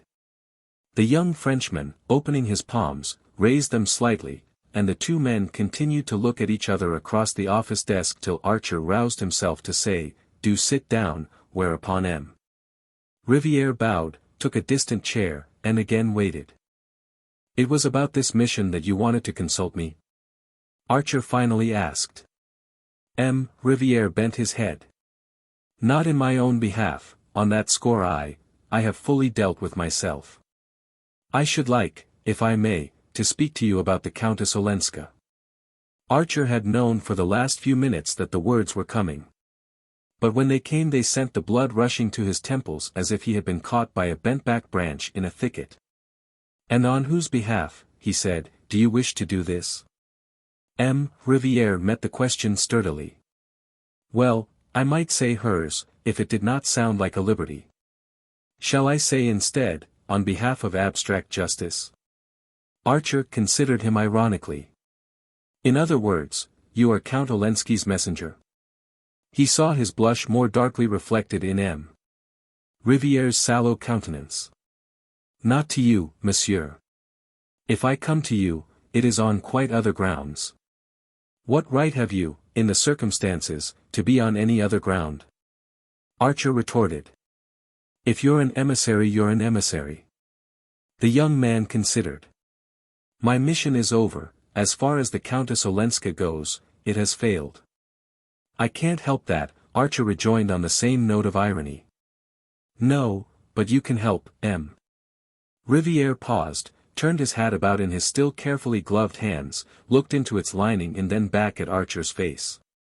"You can help, monsieur, I am convinced, to make it equally a failure with her family." Archer pushed back his chair and stood up. "Well, and by God I will," he exclaimed. He stood with his hands in his pockets, staring down wrathfully at the little Frenchman, whose face, though he too had risen, was still an inch or two below the line of Archer's eyes. M.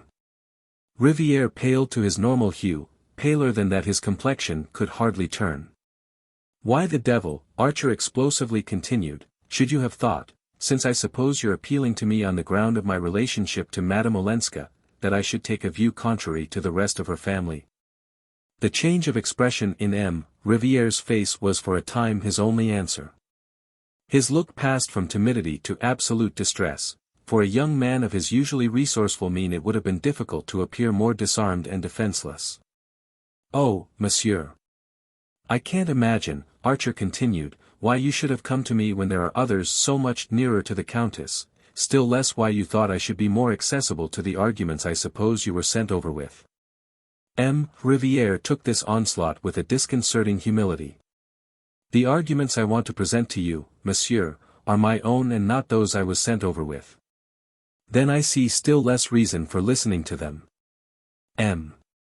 Riviere again looked into his hat, as if considering whether these last words were not a sufficiently broad hint to put it on and be gone. Then he spoke with sudden decision. "Monsieur, will you tell me one thing? Is it my right to be here that you question? Or do you perhaps believe the whole matter to be already closed?" His quiet insistence made Archer feel the clumsiness of his own bluster. M. Riviere had succeeded in imposing himself. Archer, reddening slightly, dropped into his chair again, and signed to the young man to be seated. "I beg your pardon, but why isn't the matter closed? M. Riviere gazed back at him with anguish. You do, then, agree with the rest of the family that, in face of the new proposals I have brought, it is hardly possible for Madame Olenska not to return to her husband? Good God! Archer exclaimed. And his visitor gave out a low murmur of confirmation. Before seeing her, I saw, at Count Olenski's request, Mr. Lovell Minot, with whom I had several talks before going to Boston. I understand that he represents his mother's view, and that Mrs. Manson Mingott's influence is great throughout her family. Archer sat silent, with the sense of clinging to the edge of a sliding precipice. The discovery that he had been excluded from a share in these negotiations, and even from the knowledge that they were on foot, caused him a surprise hardly dulled by the acuter wonder of what he was learning. He saw in a flash that if the family had ceased to consult him it was because some deep tribal instinct warned them that he was no longer on their side. And he recalled, with a start of comprehension, a remark of May's during their drive home from Mrs. Manson Mingott's on the day of the archery meeting. Perhaps, after all, Ellen would be happier with her husband. Even in the tumult of new discoveries Archer remembered his indignant exclamation, and the fact that since then his wife had never named Madame Olenska to him. Her careless allusion had no doubt been the straw held up to see which way the wind blew. The result had been reported to the family, and thereafter Archer had been tacitly omitted from their councils. He admired the tribal discipline which made May bow to this decision. She would not have done so, he knew, had her conscience protested. But she probably shared the family view that Madame Olenska would be better off as an unhappy wife than as a separated one, and that there was no use in discussing the case with Newland, who had an awkward way of suddenly not seeming to take the most fundamental things for granted. Archer looked up and met his visitor's anxious gaze. Don't you know, monsieur, is it possible you don't know, that the family begin to doubt if they have the right to advise the Countess to refuse her husband's last proposals? The proposals you brought? The proposals I brought. It was on Archer's lips to exclaim that whatever he knew or did not know was no concern of M. Riviere's, but something in the humble and yet courageous tenacity of M. Riviere's gaze made him reject this conclusion, and he met the young man's question with another. What is your object in speaking to me of this? He had not to wait a moment for the answer. To beg you, monsieur, to beg you with all the force I'm capable of, not to let her go back. Oh, don't let her. M. Riviere exclaimed. Archer looked at him with increasing astonishment. There was no mistaking the sincerity of his distress or the strength of his determination. He had evidently resolved to let everything go by the board but the supreme need of thus putting himself on record. Archer considered. May I ask, he said at length, if this is the line you took with the Countess Olenska? M. Riviere reddened, but his eyes did not falter. No, monsieur, I accepted my mission in good faith. I really believed, for reasons I need not trouble you with, that it would be better for Madame Olenska to recover her situation, her fortune, the social consideration that her husband's standing gives her. So I supposed, you could hardly have accepted such a mission otherwise. I should not have accepted it. Well, then. Archer paused again, and their eyes met in another protracted scrutiny. Ah, monsieur, after I had seen her, after I had listened to her, I knew she was better off here. You knew? Monsieur, I discharged my mission faithfully, I put the Count's arguments, I stated his offers, without adding any comment of my own. The Countess was good enough to listen patiently, she carried her goodness so far as to see me twice, she considered impartially all I had come to say. And it was in the course of these two talks that I changed my mind, that I came to see things differently. May I ask what led to this change? Simply seeing the change in her, M. Riviere replied. The change in her? Then you knew her before? The young man's color again rose. I used to see her in her husband's house. I have known Count Olenski for many years. You can imagine that he would not have sent a stranger on such a mission. Archer's gaze, wandering away to the blank walls of the office, rested on a hanging calendar surmounted by the rugged features of the President of the United States. That such a conversation should be going on anywhere within the millions of square miles subject to his rule seemed as strange as anything that the imagination could invent. The change, what sort of a change? Ah, monsieur, if I could tell you. Riviere paused. Tenez, the discovery, I suppose, of what I'd never thought of before, that she's an American. And that if you're an American of her kind, of your kind, things that are accepted in certain other societies, or at least put up with as part of a general convenient give and take, become unthinkable, simply unthinkable. If Madame Olenska's relations understood what these things were, their opposition to her returning would no doubt be as unconditional as her own. But they seemed to regard her husband's wish to have her back as proof of an irresistible longing for domestic life. Riviere paused, and then added, whereas it's far from being as simple as that. Archer looked back to the President of the United States, and then down at his desk and at the papers scattered on it. For a second or two he could not trust himself to speak. During this interval he heard Riviere's chair pushed back, and was aware that the young man had risen. When he glanced up again he saw that his visitor was as moved as himself. "Thank you," Archer said simply. "There's nothing to thank me for, monsieur, it is I, rather, am." Riviere broke off, as if speech for him too were difficult. "I should like, though," he continued in a firmer voice, "to add one thing. You asked me if I was in Count Olenski's employ. I am at this moment. I returned to him, a few months ago, for reasons of private necessity such as may happen to anyone who has persons, ill and older persons, dependent on him. But from the moment that I have taken the step of coming here to say these things to you I consider myself discharged, and I shall tell him so on my return, and give him the reasons. That's all, monsieur." Riviere bowed and drew back a step. "Thank you," Archer said again, as their hands met. 26. Every year on the 15th of October Fifth Avenue opened its shutters, unrolled its carpets and hung up its triple layer of window curtains. By the 1st of November this household ritual was over, and society had begun to look about and take stock of itself.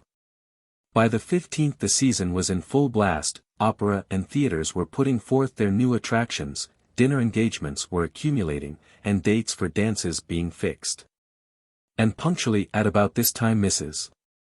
Archer always said that New York was very much changed. Observing it from the lofty standpoint of a non-participant, she was able, with the help of Mr.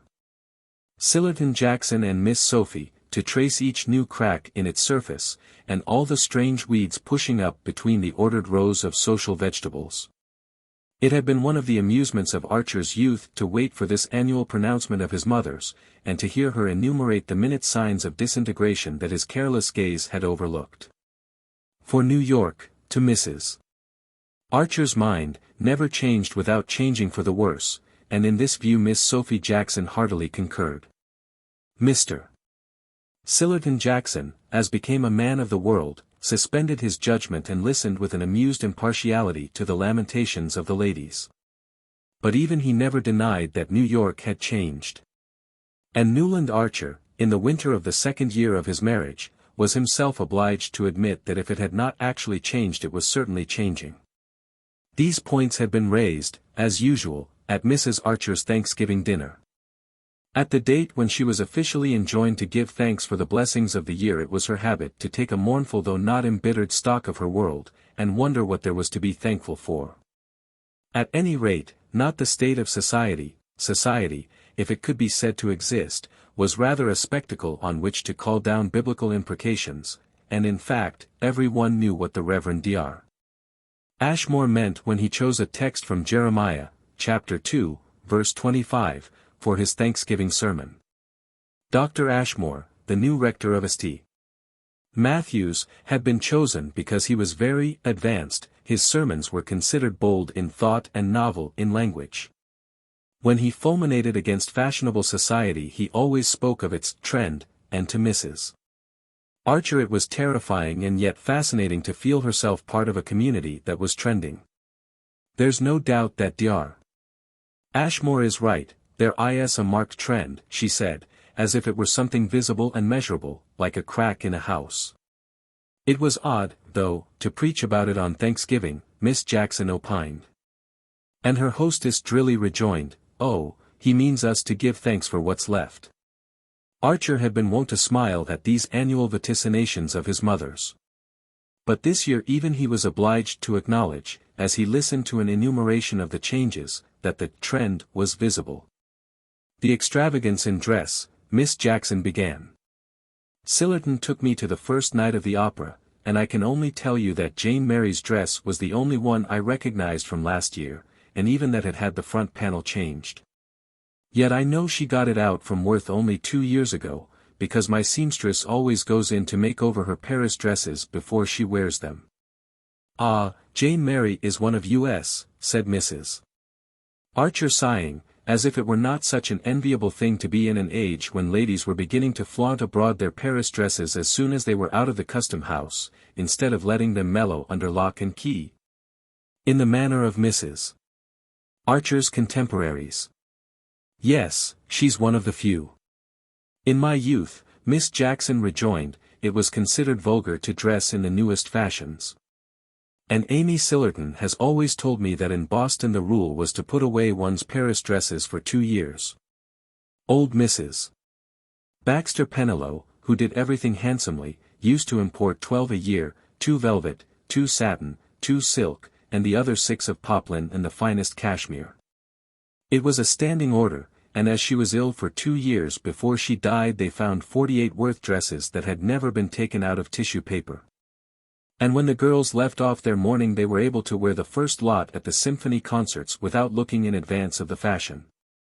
Ah, well, Boston is more conservative than New York. But I always think it's a safe rule for a lady to lay aside her French dresses for 1 season, Mrs. Archer conceded. It was Beaufort who started the new fashion by making his wife clap her new clothes on her back as soon as they arrived. I must say at times it takes all Regina's distinction not to look like. Miss Jackson glanced around the table, caught Janie's bulging gaze, and took refuge in an unintelligible murmur.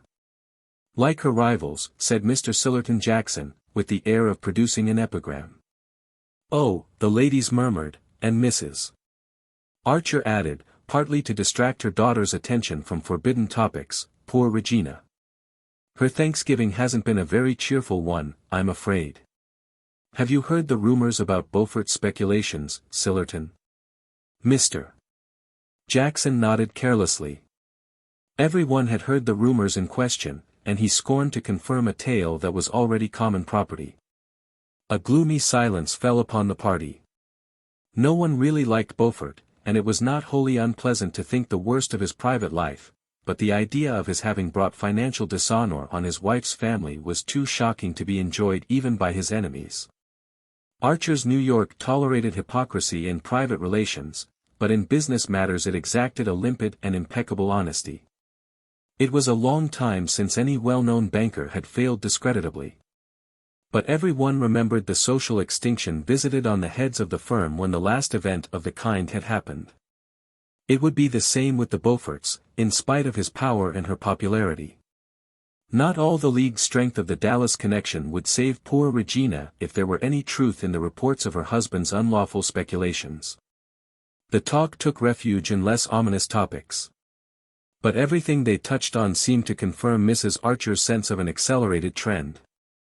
"Of course, Newland, I know you let dear May go to Mrs. Struthers's Sunday evenings," she began.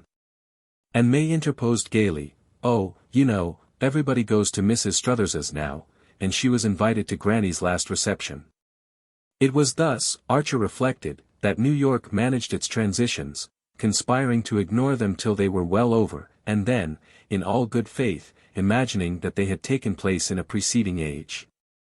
There was always a traitor in the citadel, and after he, or generally she, had surrendered the keys, what was the use of pretending that it was impregnable? Once people had tasted of Mrs. Struthers's easy Sunday hospitality they were not likely to sit at home remembering that her champagne was transmuted shoe polish. "I know, dear, I know," Mrs. Archer sighed. "Such things have to be, I suppose, as long as amusement is what people go out for, but I've never quite forgiven your cousin Madame Olenska for being the first person to countenance Mrs. Struthers." A sudden blush rose to young Mrs. Archer's face. It surprised her husband as much as the other guests about the table. "Oh, Ellen," she murmured, much in the same accusing yet deprecating tone in which her parents might have said, "Oh, the Blenkers." It was the note which the family had taken to sounding on the mention of the Countess Olenska's name, since she had surprised and inconvenienced them by remaining obdurate to her husband's advances. But on May's lips it gave food for thought, and Archer looked at her with the sense of strangeness that sometimes came over him when she was most in the tone of her environment.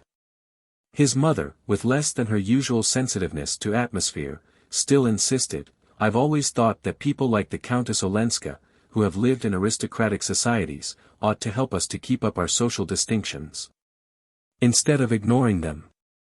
May's blush remained permanently vivid. It seemed to have a significance beyond that implied by the recognition of Madame Olenska's social bad faith. "I've no doubt we all seem alike to foreigners," said Miss Jackson tartly. "I don't think Ellen cares for society, but nobody knows exactly what she does care for," May continued, as if she had been groping for something non-committal. "Ah, well," Mrs. Archer sighed again. Everybody knew that the Countess Olenska was no longer in the good graces of her family. Even her devoted champion, old Mrs. Manson Mingot, had been unable to defend her refusal to return to her husband. The Mingots had not proclaimed their disapproval aloud, their sense of solidarity was too strong. They had simply, as Mrs. Welland said, let poor Ellen find her own level, and that, mortifyingly and incomprehensibly, was in the dim depths where the Blenkers prevailed, and people who wrote celebrated their untidy rights. It was incredible, but it was a fact, that Ellen, in spite of all her opportunities and her privileges, had become simply bohemian. The fact enforced the contention that she had made a fatal mistake in not returning to Count Olenski. After all, a young woman's place was under her husband's roof, especially when she had left it in circumstances that, well, if one had cared to look into them. "Madame Olenska is a great favorite with the gentlemen," said Miss Sophie, with her air of wishing to put forth something conciliatory when she knew that she was planting a dart. "Ah, that's the danger that a young woman like Madame Olenska is always exposed to," Mrs. Archer mournfully agreed, and the ladies, on this conclusion, gathered up their trains to seek the carcel globes of the drawing-room, while Archer and Mr. Sillerton Jackson withdrew to the Gothic library. Once established before the grate, and consoling himself for the inadequacy of the dinner by the perfection of his cigar, Mr. Jackson became portentous and communicable. "If the Beaufort smash comes," he announced, "there are going to be disclosures." Archer raised his head quickly. He could never hear the name without the sharp vision of Beaufort's heavy figure, opulently furred and shod, advancing through the snow at Squidercliff. "There's bound to be, Mr. Jackson continued, the nastiest kind of a cleaning up. He hasn't spent all his money on Regina." "Oh, well, that's discounted, isn't it?" "My belief is he'll pull out yet," said the young man, wanting to change the subject. Perhaps. I know he was to see some of the influential people today." "Of course," Mr. Jackson reluctantly conceded, "it's to be hoped they can tide him over, this time anyhow. I shouldn't like to think of poor Regina spending the rest of her life in some shabby foreign watering place for bankrupts." Archer said nothing. It seemed to him so natural, however tragic, that money ill-gotten should be cruelly expiated, that his mind, hardly lingering over Mrs. Beaufort's doom, wandered back to closer questions. What was the meaning of May's blush when the Countess Olenska had been mentioned? 4 months had passed since the midsummer day that he and Madame Olenska had spent together, and since then he had not seen her.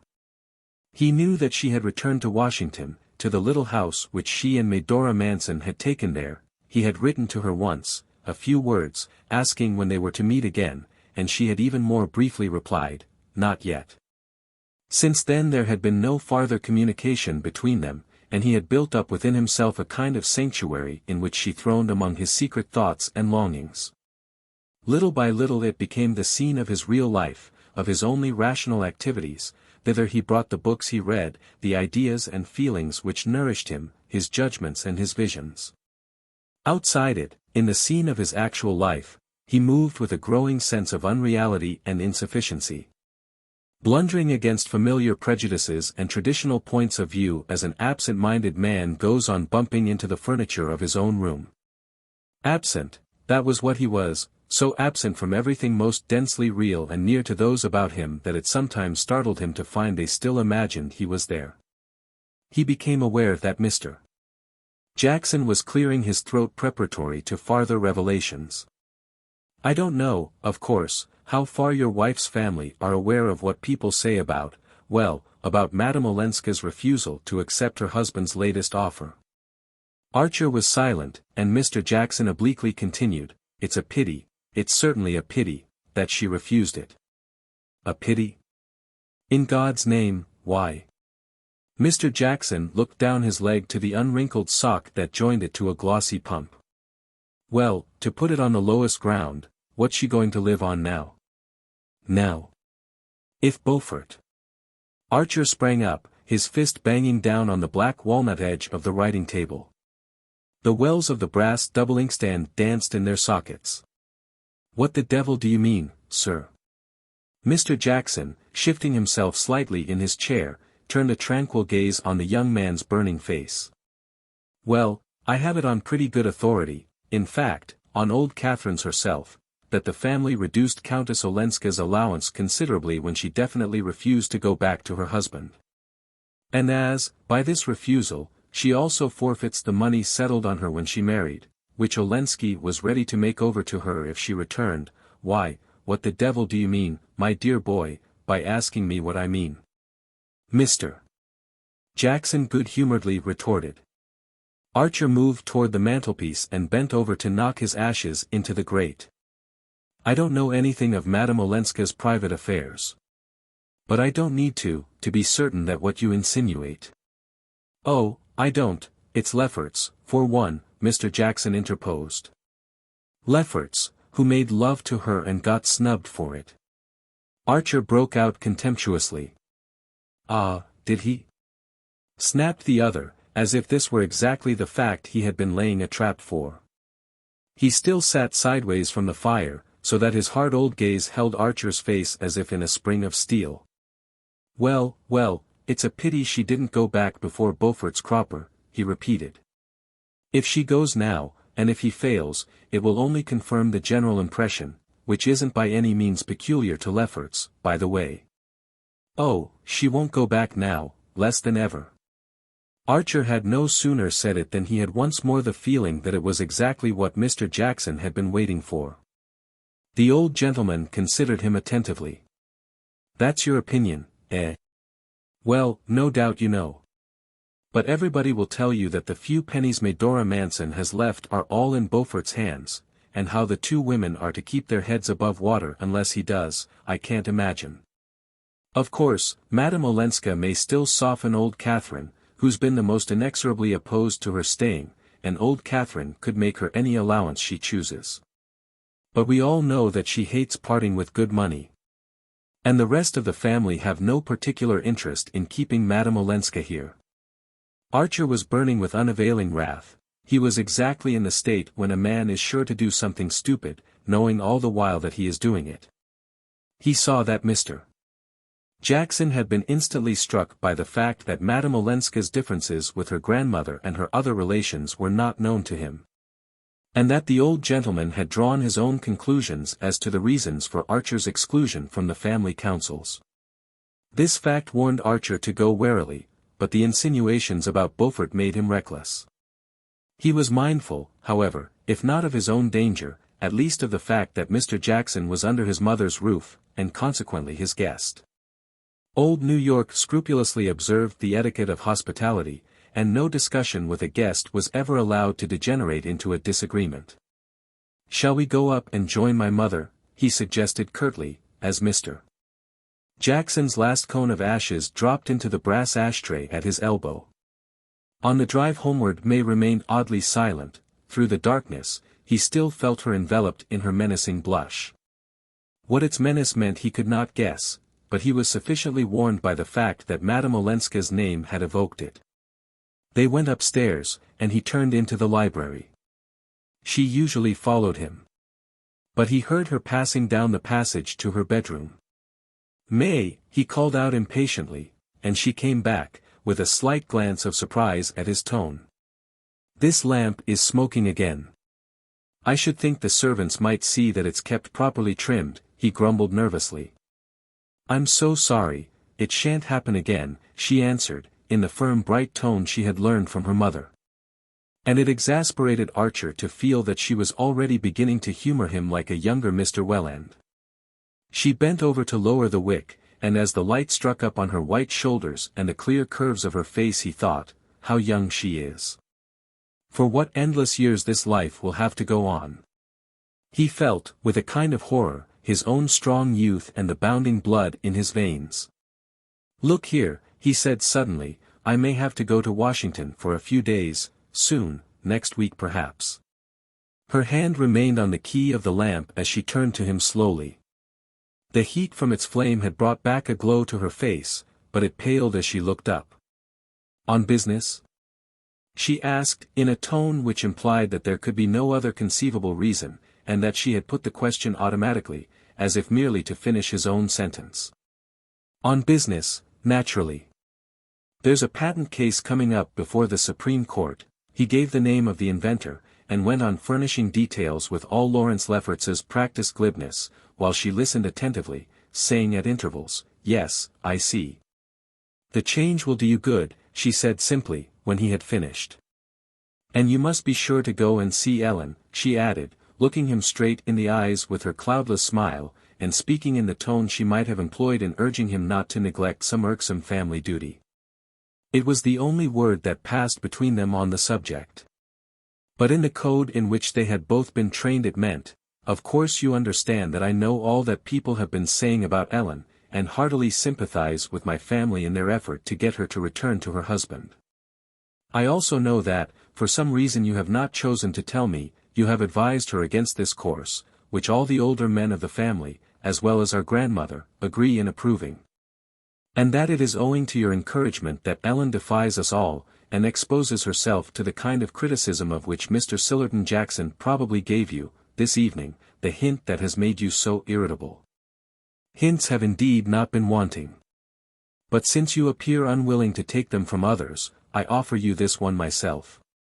In the only form in which well-bred people of our kind can communicate unpleasant things to each other, by letting you understand that I know you mean to see Ellen when you are in Washington, and are perhaps going there expressly for that purpose.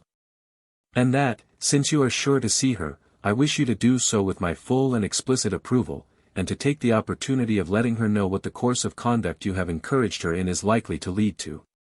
Her hand was still on the key of the lamp when the last word of this mute message reached him. She turned the wick down, lifted off the globe, and breathed on the sulky flame. "They smell less if one blows them out," she explained, with her bright housekeeping air. On the threshold she turned and paused for his kiss. 27. Wall Street, the next day, had more reassuring reports of Beaufort's situation. They were not definite, but they were hopeful. It was generally understood that he could call on powerful influences in case of emergency, and that he had done so with success, and that evening, when Mrs. Beaufort appeared at the opera wearing her old smile and a new emerald necklace, society drew a breath of relief. New York was inexorable in its condemnation of business irregularities. So far there had been no exception to its tacit rule that those who broke the law of probity must pay, and every one was aware that even Beaufort and Beaufort's wife would be offered up unflinchingly to this principle. But to be obliged to offer them up would be not only painful but inconvenient. The disappearance of the Beauforts would leave a considerable void in their compact little circle. And those who were too ignorant or too careless to shudder at the moral catastrophe bewailed in advance the loss of the best ballroom in New York. Archer had definitely made up his mind to go to Washington. He was waiting only for the opening of the lawsuit of which he had spoken to May, so that its date might coincide with that of his visit, but on the following Tuesday he learned from Mr. Letterblair that the case might be postponed for several weeks. Nevertheless, he went home that afternoon determined in any event to leave the next evening. The chances were that May, who knew nothing of his professional life, and had never shown any interest in it, would not learn of the postponement, should it take place, nor remember the names of the litigants if they were mentioned before her. And at any rate he could no longer put off seeing Madame Olenska. There were too many things that he must say to her. On the Wednesday morning, when he reached his office, Mr. Letterblair met him with a troubled face. Beaufort, after all, had not managed to tide over. But by setting afloat the rumor that he had done so he had reassured his depositors, and heavy payments had poured into the bank till the previous evening, when disturbing reports again began to predominate. In consequence, a run on the bank had begun, and its doors were likely to close before the day was over. The ugliest things were being said of Beaufort's dastardly maneuver, and his failure promised to be one of the most discreditable in the history of Wall Street. The extent of the calamity left Mr. Letterblair white and incapacitated. "I've seen bad things in my time, but nothing as bad as this. Everybody we know will be hit, one way or another. And what will be done about Mrs. Beaufort? What can be done about her? I pity Mrs. Manson Mingot as much as anybody, coming at her age. There's no knowing what effect this affair may have on her. She always believed in Beaufort, she made a friend of him. And there's the whole Dallas connection, poor Mrs. Beaufort is related to every one of you. Her only chance would be to leave her husband, yet how can anyone tell her so? Her duty is at his side, and luckily she seems always to have been blind to his private weaknesses." There was a knock, and Mr. Letterblair turned his head sharply. "What is it?" "I can't be disturbed." A clerk brought in a letter for Archer and withdrew. Recognizing his wife's hand, the young man opened the envelope and read, "Won't you please come uptown as early as you can? Granny had a slight stroke last night. In some mysterious way she found out before anyone else this awful news about the bank. Uncle Lovell is away shooting, and the idea of the disgrace has made poor Papa so nervous that he has a temperature and can't leave his room. Mama needs you dreadfully, and I do hope you can get away at once and go straight to Granny's." Archer handed the note to his senior partner, and a few minutes later was crawling northward in a crowded horse car, which he exchanged at 14th Street for one of the high staggering omnibuses of the Fifth Avenue line. It was after 12 o'clock when this laborious vehicle dropped him at Old Catherine's. The sitting-room window on the ground floor, where she usually throned, was tenanted by the inadequate figure of her daughter, Mrs. Welland, who signed a haggard welcome as she caught sight of Archer, and at the door he was met by May. The hall wore the unnatural appearance peculiar to well-kept houses suddenly invaded by illness. Wraps and furs lay in heaps on the chairs, a doctor's bag and overcoat were on the table. And beside them letters and cards had already piled up unheeded.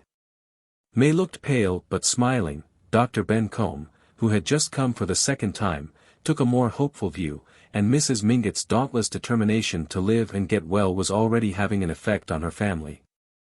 May led Archer into the old lady's sitting room, where the sliding doors opening into the bedroom had been drawn shut, and the heavy yellow damask portieres dropped over them, and here Mrs. Welland communicated to him in horrified undertones the details of the catastrophe. It appeared that the evening before something dreadful and mysterious had happened. At about 8 o'clock, just after Mrs.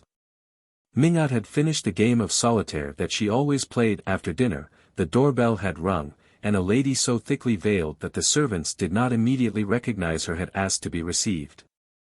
The butler, hearing a familiar voice, had thrown open the sitting-room door, announcing, "Mrs. Julius Beaufort," and had then closed it again on the two ladies. They must have been together, he thought, about an hour. When Mrs. Mingot's bell rang, Mrs. Beaufort had already slipped away unseen, and the old lady, white and vast and terrible, sat alone in her great chair, and signed to the butler to help her into her room. She seemed, at that time, though obviously distressed, in complete control of her body and brain. The mulatto maid put her to bed, brought her a cup of tea as usual, laid everything straight in the room, and went away. But at 3 in the morning the bell rang again, and the two servants, hastening in at this unwonted summons, for old Catherine usually slept like a baby, had found their mistress sitting up against her pillows with a crooked smile on her face and one little hand hanging limp from its huge arm. The stroke had clearly been a slight one, for she was able to articulate and to make her wishes known, and soon after the doctor's first visit she had begun to regain control of her facial muscles. But the alarm had been great. And proportionately great was the indignation when it was gathered from Mrs. Mingott's fragmentary phrases that Regina Beaufort had come to ask her, incredible effrontery, to back up her husband, see them through, not to desert them, as she called it, in fact to induce the whole family to cover and condone their monstrous dishonor. I said to her, honor's always been honor, and honesty honesty, in Manson Mingott's house, and will be till I'm carried out of it feet first, the old woman had stammered into her daughter's ear, in the thick voice of the partly paralyzed. And when she said, but my name, auntie, my name's Regina Dallas, I said, it was Beaufort when he covered you with jewels, and it's got to stay Beaufort now that he's covered you with shame. So much, with tears and gasps of horror, Mrs. Welland imparted, blanched and demolished by the unwanted obligation of having at last to fix her eyes on the unpleasant and the discreditable. If only I could keep it from your father-in-law, he always says, Augusta, for pity's sake, don't destroy my last illusions, and how am I to prevent his knowing these horrors, the poor lady wailed. After all, mamma, he won't have seen them, her daughter suggested, and Mrs. Welland sighed, ah, no, thank heaven he's safe in bed. And Dr. Bencomb has promised to keep him there till poor mamma is better, and Regina has been got away somewhere. Archer had seated himself near the window and was gazing out blankly at the deserted thoroughfare. It was evident that he had been summoned rather for the moral support of the stricken ladies than because of any specific aid that he could render.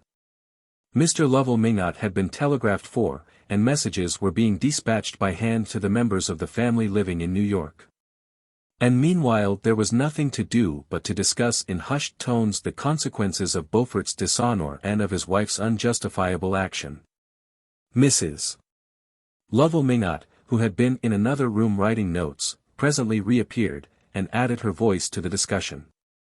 In their day, the elder ladies agreed, the wife of a man who had done anything disgraceful in business had only one idea, to efface herself, to disappear with him. There was the case of poor Grandmamma Spicer, your great-grandmother, May. Of course, Mrs. Welland hastened to add, your great-grandfather's money difficulties were private, losses at cards, or signing a note for somebody, I never quite knew, because Mamma would never speak of it. But she was brought up in the country because her mother had to leave New York after the disgrace, whatever it was, they lived up the Hudson alone, winter and summer, till Mamma was 16. It would never have occurred to Grandmamma Spicer to ask the family to countenance her, as I understand Regina calls it, though a private disgrace is nothing compared to the scandal of ruining hundreds of innocent people. Yes, it would be more becoming in Regina to hide her own countenance than to talk about other people's, Mrs. Lovell Mingott agreed. I understand that the emerald necklace she wore at the opera last Friday had been sent on approval from Ball and Black's in the afternoon. I wonder if they'll ever get it back. Archer listened unmoved to the relentless chorus. The idea of absolute financial probity as the first law of a gentleman's code was too deeply ingrained in him for sentimental considerations to weaken it. An adventurer like Lemuel Struthers might build up the millions of his shoe polish on any number of shady dealings, but unblemished honesty was the noblesse oblige of old financial New York. Nor did Mrs. Beaufort's fate greatly move Archer. He felt, no doubt, more sorry for her than her indignant relatives, but it seemed to him that the tie between husband and wife, even if breakable in prosperity, should be indissoluble in misfortune. As Mr. Letterblair had said, a wife's place was at her husband's side when he was in trouble, but society's place was not at his side, and Mrs. Beaufort's cool assumption that it was seemed almost to make her his accomplice. The mere idea of a woman's appealing to her family to screen her husband's business dishonor was inadmissible, since it was the one thing that the family, as an institution, could not do. The mulatto maid called Mrs. Lovell Mingott into the hall, and the latter came back in a moment with a frowning brow. She wants me to telegraph for Ellen Olenska. I had written to Ellen, of course, and to Medora, but now it seems that's not enough. I'm to telegraph to her immediately, and to tell her that she's to come alone." The announcement was received in silence. Mrs. Welland sighed resignedly, and May rose from her seat and went to gather up some newspapers that had been scattered on the floor.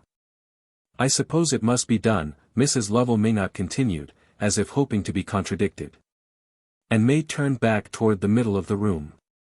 "Of course it must be done," she said. "Granny knows what she wants, and we must carry out all her wishes.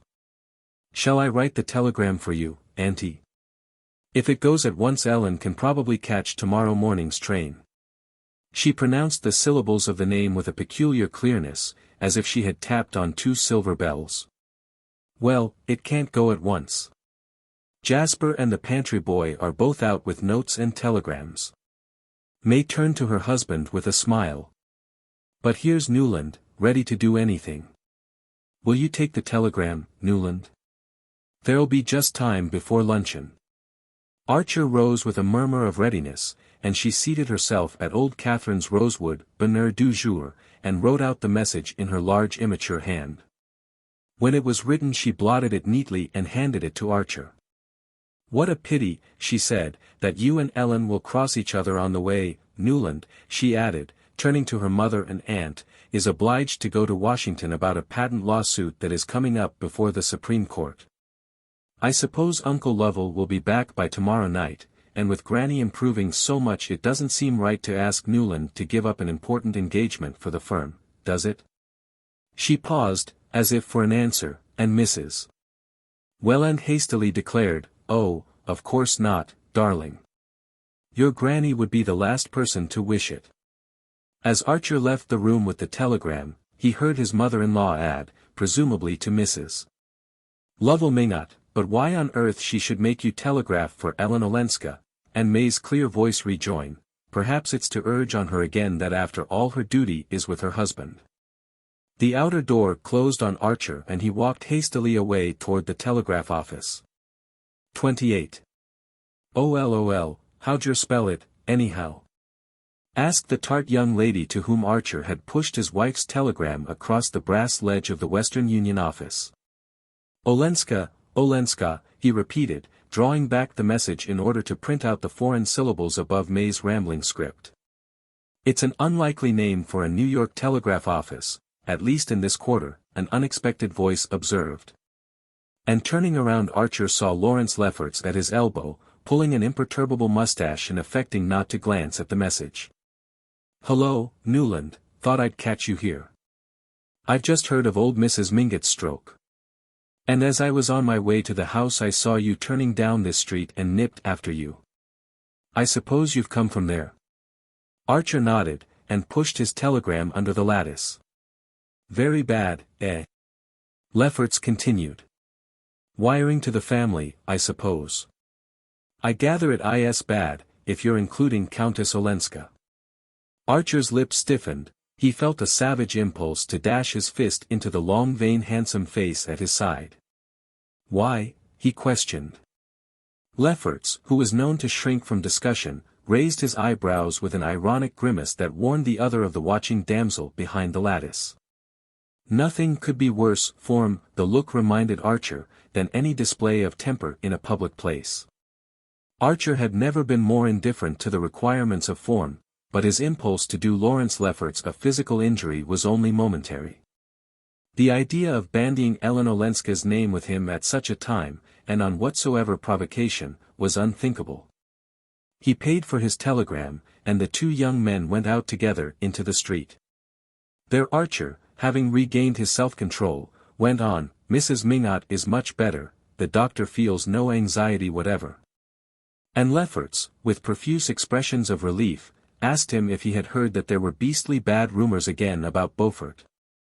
That afternoon the announcement of the Beaufort failure was in all the papers. It overshadowed the report of Mrs. Manson Mingott's stroke, and only the few who had heard of the mysterious connection between the two events thought of ascribing old Catherine's illness to anything but the accumulation of flesh and years. The whole of New York was darkened by the tale of Beaufort's dishonor. There had never, as Mr. Letterblair said, been a worse case in his memory, nor, for that matter, in the memory of the far-off letterblayer who had given his name to the firm. The bank had continued to take in money for a whole day after its failure was inevitable, and as many of its clients belonged to one or another of the ruling clans, Beaufort's duplicity seemed doubly cynical. If Mrs. Beaufort had not taken the tone that such misfortunes, the word was her own, were the test of friendship, compassion for her might have tempered the general indignation against her husband. As it was, and especially after the object of her nocturnal visit to Mrs. Manson Minot had become known, her cynicism was held to exceed his, and she had not the excuse, nor her detractors the satisfaction, of pleading that she was a foreigner. It was some comfort, to those whose securities were not in jeopardy, to be able to remind themselves that Beaufort was. But, after all, if a Dallas of South Carolina took his view of the case, and glibly talked of his soon being on his feet again, the argument lost its edge. And there was nothing to do but to accept this awful evidence of the indissolubility of marriage. Society must manage to get on without the Beauforts, and there was an end of it, except indeed for such hapless victims of the disaster as Medora Manson, the poor old Miss Lannings, and certain other misguided ladies of good family who, if only they had listened to Mr. Henry van der Luden. "The best thing the Beauforts can do," said Mrs. Archer, summing it up as if she were pronouncing a diagnosis and prescribing a course of treatment, "is to go and live at Regina's little place in North Carolina. Beaufort has always kept a racing stable, and he had better breed trotting horses. I should say he had all the qualities of a successful horse dealer." Every one agreed with her, but no one condescended to inquire what the Beauforts really meant to do. The next day Mrs. Manson Minot was much better. She recovered her voice sufficiently to give orders that no one should mention the Beauforts to her again, and asked, when Dr. Bencombe appeared, what in the world her family meant by making such a fuss about her health. "If people of my age will eat chicken salad in the evening, what are they to expect?" she inquired, and, the doctor having opportunely modified her dietary, the stroke was transformed into an attack of indigestion. But in spite of her firm tone, old Catherine did not wholly recover her former attitude toward life. The growing remoteness of old age, though it had not diminished her curiosity about her neighbors, had blunted her never very lively compassion for their troubles. And she seemed to have no difficulty in putting the Beaufort disaster out of her mind. But for the first time she became absorbed in her own symptoms, and began to take a sentimental interest in certain members of her family to whom she had hitherto been contemptuously indifferent. Mr. Welland, in particular, had the privilege of attracting her notice. Of her sons-in-law he was the one she had most consistently ignored. And all his wife's efforts to represent him as a man of forceful character and marked intellectual ability, if he had only chosen, had been met with a derisive chuckle. But his eminence as a valetudinarian now made him an object of engrossing interest, and Mrs. Minot issued an imperial summons to him to come and compare diets as soon as his temperature permitted. For old Catherine was now the first to recognize that one could not be too careful about temperatures. 24 hours after Madame Olenska's summons a telegram announced that she would arrive from Washington on the evening of the following day. At the Wellands, where the Newland Archers chanced to be lunching, the question as to who should meet her at Jersey City was immediately raised. And the material difficulties amid which the Welland household struggled as if it had been a frontier outpost, lent animation to the debate. It was agreed that Mrs. Welland could not possibly go to Jersey City because she was to accompany her husband to old Catherine's that afternoon, and the brougham could not be spared, since, if Mr. Welland were upset by seeing his mother-in-law for the first time after her attack, he might have to be taken home at a moment's notice. The Welland sons would of course be downtown. Mr. Lovell Minot would be just hurrying back from his shooting, and the Minot carriage engaged in meeting him, and one could not ask May, at the close of a winter afternoon, to go alone across the ferry to Jersey City, even in her own carriage. Nevertheless, it might appear inhospitable, and contrary to old Catherine's express wishes, if Madame Olenska were allowed to arrive without any of the family being at the station to receive her. It was just like Ellen, Mrs. Welland's tired voice implied, to place the family in such a dilemma. It's always one thing after another, the poor lady grieved, in one of her rare revolts against fate. The only thing that makes me think Mama must be less well than Dr. Bencombe will admit is this morbid desire to have Ellen come at once, however inconvenient it is to meet her. The words had been thoughtless, as the utterances of impatience often are, and Mr. Welland was upon them with a pounce. "Augusta," he said, turning pale and laying down his fork, "have you any other reason for thinking that Bencombe is less to be relied on than he was? Have you noticed that he has been less conscientious than usual in following up my case or your mother's?" It was Mrs. Welland's turn to grow pale as the endless consequences of her blunder unrolled themselves before her. But she managed to laugh, and take a second helping of scalloped oysters, before she said, struggling back into her old armor of cheerfulness, "My dear, how could you imagine such a thing? I only meant that, after the decided stand Mama took about its being Ellen's duty to go back to her husband, it seems strange that she should be seized with this sudden whim to see her, when there are half a dozen other grandchildren that she might have asked for. But we must never forget that Mama, in spite of her wonderful vitality, is a very old woman." Mr. Welland's brow remained clouded, and it was evident that his perturbed imagination had fastened at once on this last remark. "Yes, your mother's a very old woman, and for all we know Bencombe may not be as successful with very old people. As you say, my dear, it's always one thing after another. And in another 10 or 15 years I suppose I shall have the pleasing duty of looking about for a new doctor. It's always better to make such a change before it's absolutely necessary." And having arrived at this Spartan decision Mr. Welland firmly took up his fork. "But all the while, Mrs. Welland began again, as she rose from the luncheon table, and led the way into the wilderness of purple satin and malachite known as the back drawing-room, "I don't see how Ellen's to be got here tomorrow evening. And I do like to have things settled for at least 24 hours ahead." Archer turned from the fascinated contemplation of a small painting representing two cardinals carousing, in an octagonal ebony frame set with medallions of onyx. "Shall I fetch her?" he proposed. "I can easily get away from the office in time to meet the brougham at the ferry, if May will send it there." His heart was beating excitedly as he spoke. Mrs.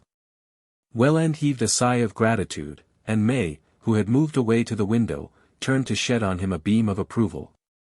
"So you see, Mama, everything will be settled 24 hours in advance," she said, stooping over to kiss her mother's troubled forehead. May's brougham awaited her at the door, and she was to drive Archer to Union Square, where he could pick up a Broadway car to carry him to the office. As she settled herself in her corner she said, "I didn't want to worry Mama by raising fresh obstacles, but how can you meet Ellen tomorrow, and bring her back to New York, when you're going to Washington?" "Oh, I'm not going," Archer answered. "Not going? Why, what's happened?" Her voice was as clear as a bell, and full of wifely solicitude. "The case is off, postponed." "Postponed? How odd. I saw a note this morning from Mr. Letterblair to Mama saying that he was going to Washington tomorrow for the big patent case that he was to argue before the Supreme Court. You said it was a patent case, didn't you? Well, that's it, the whole office can't go. Letterblair decided to go this morning." "Then it's not postponed," she continued, with an insistence so unlike her that he felt the blood rising to his face, as if he were blushing for her unwonted lapse from all the traditional delicacies. "No, but my going is," he answered, cursing the unnecessary explanations that he had given when he had announced his intention of going to Washington, and wondering where he had read that clever liars give details, but that the cleverest do not.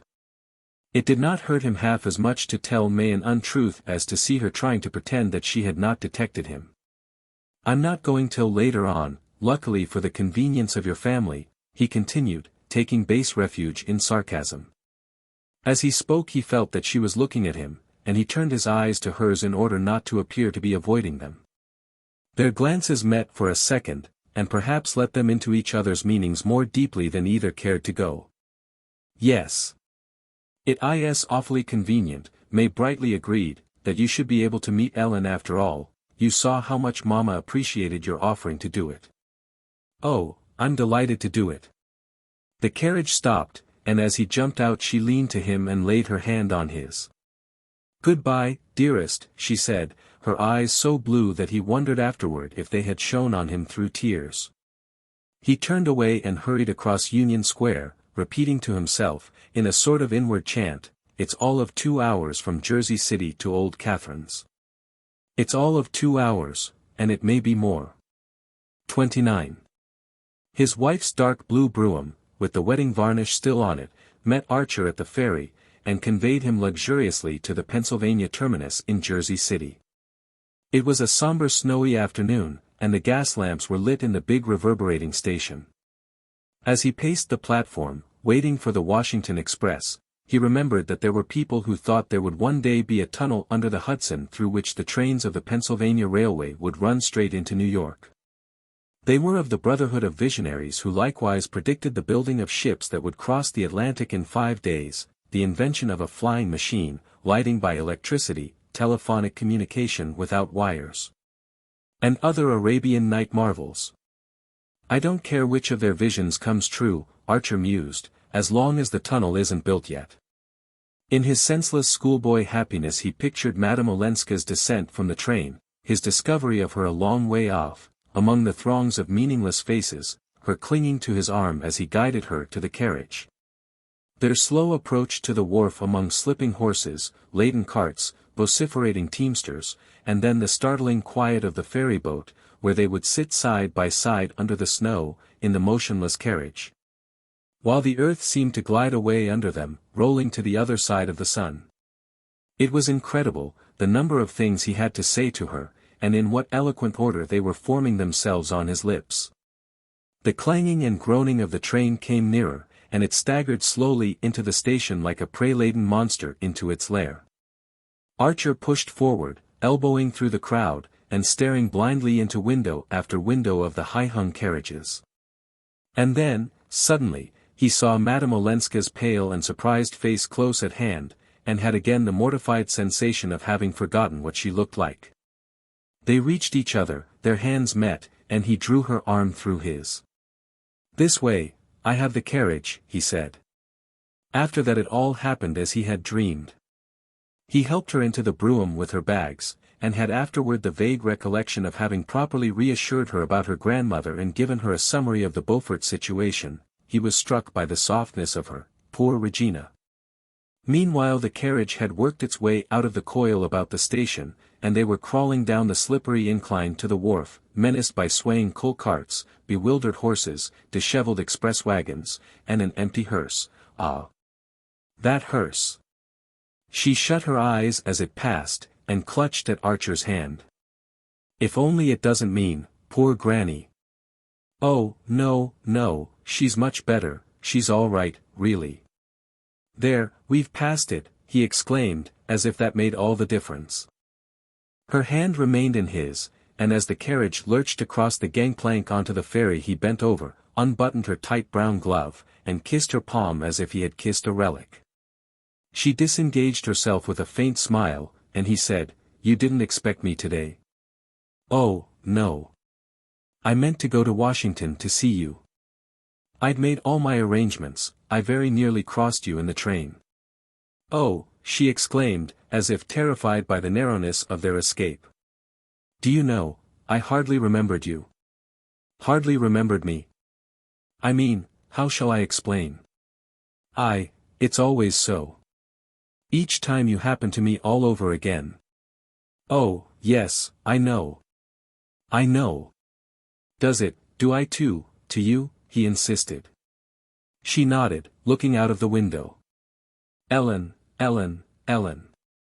She made no answer, and he sat in silence, watching her profile grow indistinct against the snow-streaked dusk beyond the window. What had she been doing in all those 4 long months, he wondered. How little they knew of each other, after all. The precious moments were slipping away, but he had forgotten everything that he had meant to say to her and could only helplessly brood on the mystery of their remoteness and their proximity, which seemed to be symbolized by the fact of their sitting so close to each other, and yet being unable to see each other's faces. "What a pretty carriage." "Is it May's?" she asked, suddenly turning her face from the window. Yes. It was May who sent you to fetch me, then. How kind of her. He made no answer for a moment. Then he said explosively, your husband's secretary came to see me the day after we met in Boston. In his brief letter to her he had made no allusion to M. Riviere's visit, and his intention had been to bury the incident in his bosom. But her reminder that they were in his wife's carriage provoked him to an impulse of retaliation. He would see if she liked his reference to Riviere any better than he liked hers to May. As on certain other occasions when he had expected to shake her out of her usual composure, she betrayed no sign of surprise, and at once he concluded, he writes to her, then. M. Riviere went to see you? Yes, didn't you know? No, she answered simply. And you're not surprised? She hesitated. Why should I be? He told me in Boston that he knew you, that he'd met you in England, I think. Ellen, I must ask you one thing. Yes. I wanted to ask it after I saw him, but I couldn't put it in a letter. It was Riviere who helped you to get away, when you left your husband? His heart was beating suffocatingly. Would she meet this question with the same composure? Yes, I owe him a great debt, she answered, without the least tremor in her quiet voice. Her tone was so natural, so almost indifferent, that Archer's turmoil subsided. Once more she had managed, by her sheer simplicity, to make him feel stupidly conventional just when he thought he was flinging convention to the winds. I think you're the most honest woman I ever met, he exclaimed. Oh, no, but probably one of the least fussy, she answered, a smile in her voice. Call it what you like, you look at things as they are. Ah, I've had to. I've had to look at the Gorgon. Well, it hasn't blinded you. You've seen that she's just an old bogey like all the others. She doesn't blind one, but she dries up one's tears. The answer checked the pleading on Archer's lips, it seemed to come from depths of experience beyond his reach. The slow advance of the ferry boat had ceased, and her bows bumped against the piles of the slip with a violence that made the brougham stagger, and flung Archer and Madame Olenska against each other. The young man, trembling, felt the pressure of her shoulder, and passed his arm about her. If you're not blind, then, you must see that this can't last. What can't? Our being together, and not together. No. You ought not to have come today, she said in an altered voice, and suddenly she turned, flung her arms about him and pressed her lips to his. At the same moment the carriage began to move, and a gas lamp at the head of the slip flashed its light into the window. She drew away, and they sat silent and motionless while the brougham struggled through the congestion of carriages about the ferry landing. As they gained the street Archer began to speak hurriedly. Don't be afraid of me, you needn't squeeze yourself back into your corner like that. A stolen kiss isn't what I want. Look, I'm not even trying to touch the sleeve of your jacket. Don't suppose that I don't understand your reasons for not wanting to let this feeling between us dwindle into an ordinary hole-and-corner love affair.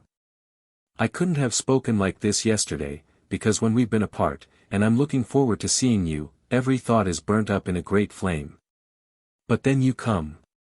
And you're so much more than I remembered, and what I want of you is so much more than an hour or two every now and then, with wastes of thirsty waiting between, that I can sit perfectly still beside you, like this.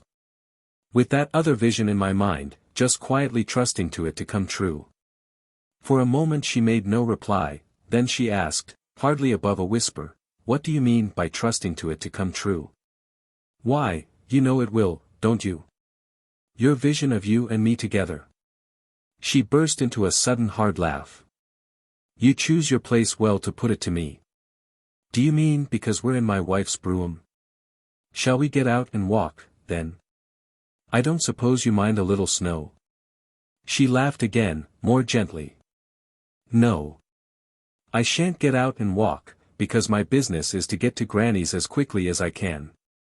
And you'll sit beside me, and we'll look, not at visions, but at realities. I don't know what you mean by realities. The only reality to me is this.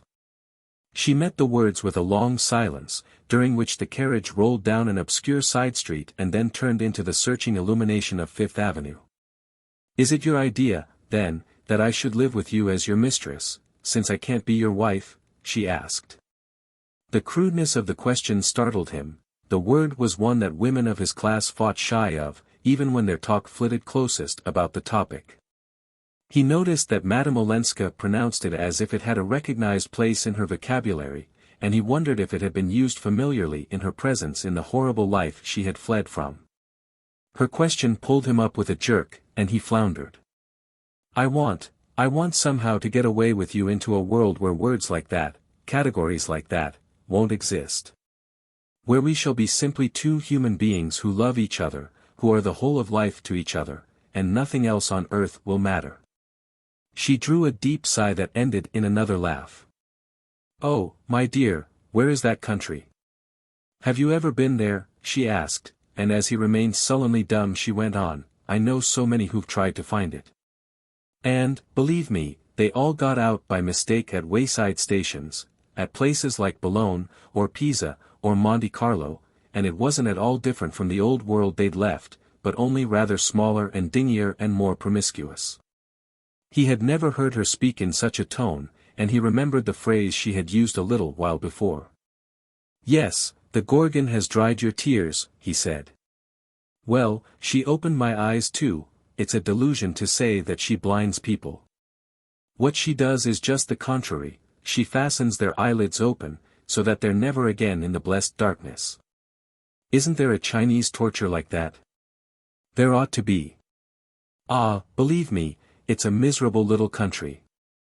The carriage had crossed 42nd Street, May's sturdy brougham horse was carrying them northward as if he had been a Kentucky trotter.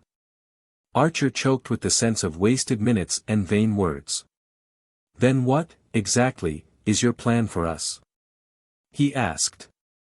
"For U.S. But there's no U.S. in that sense. We're near each other only if we stay far from each other.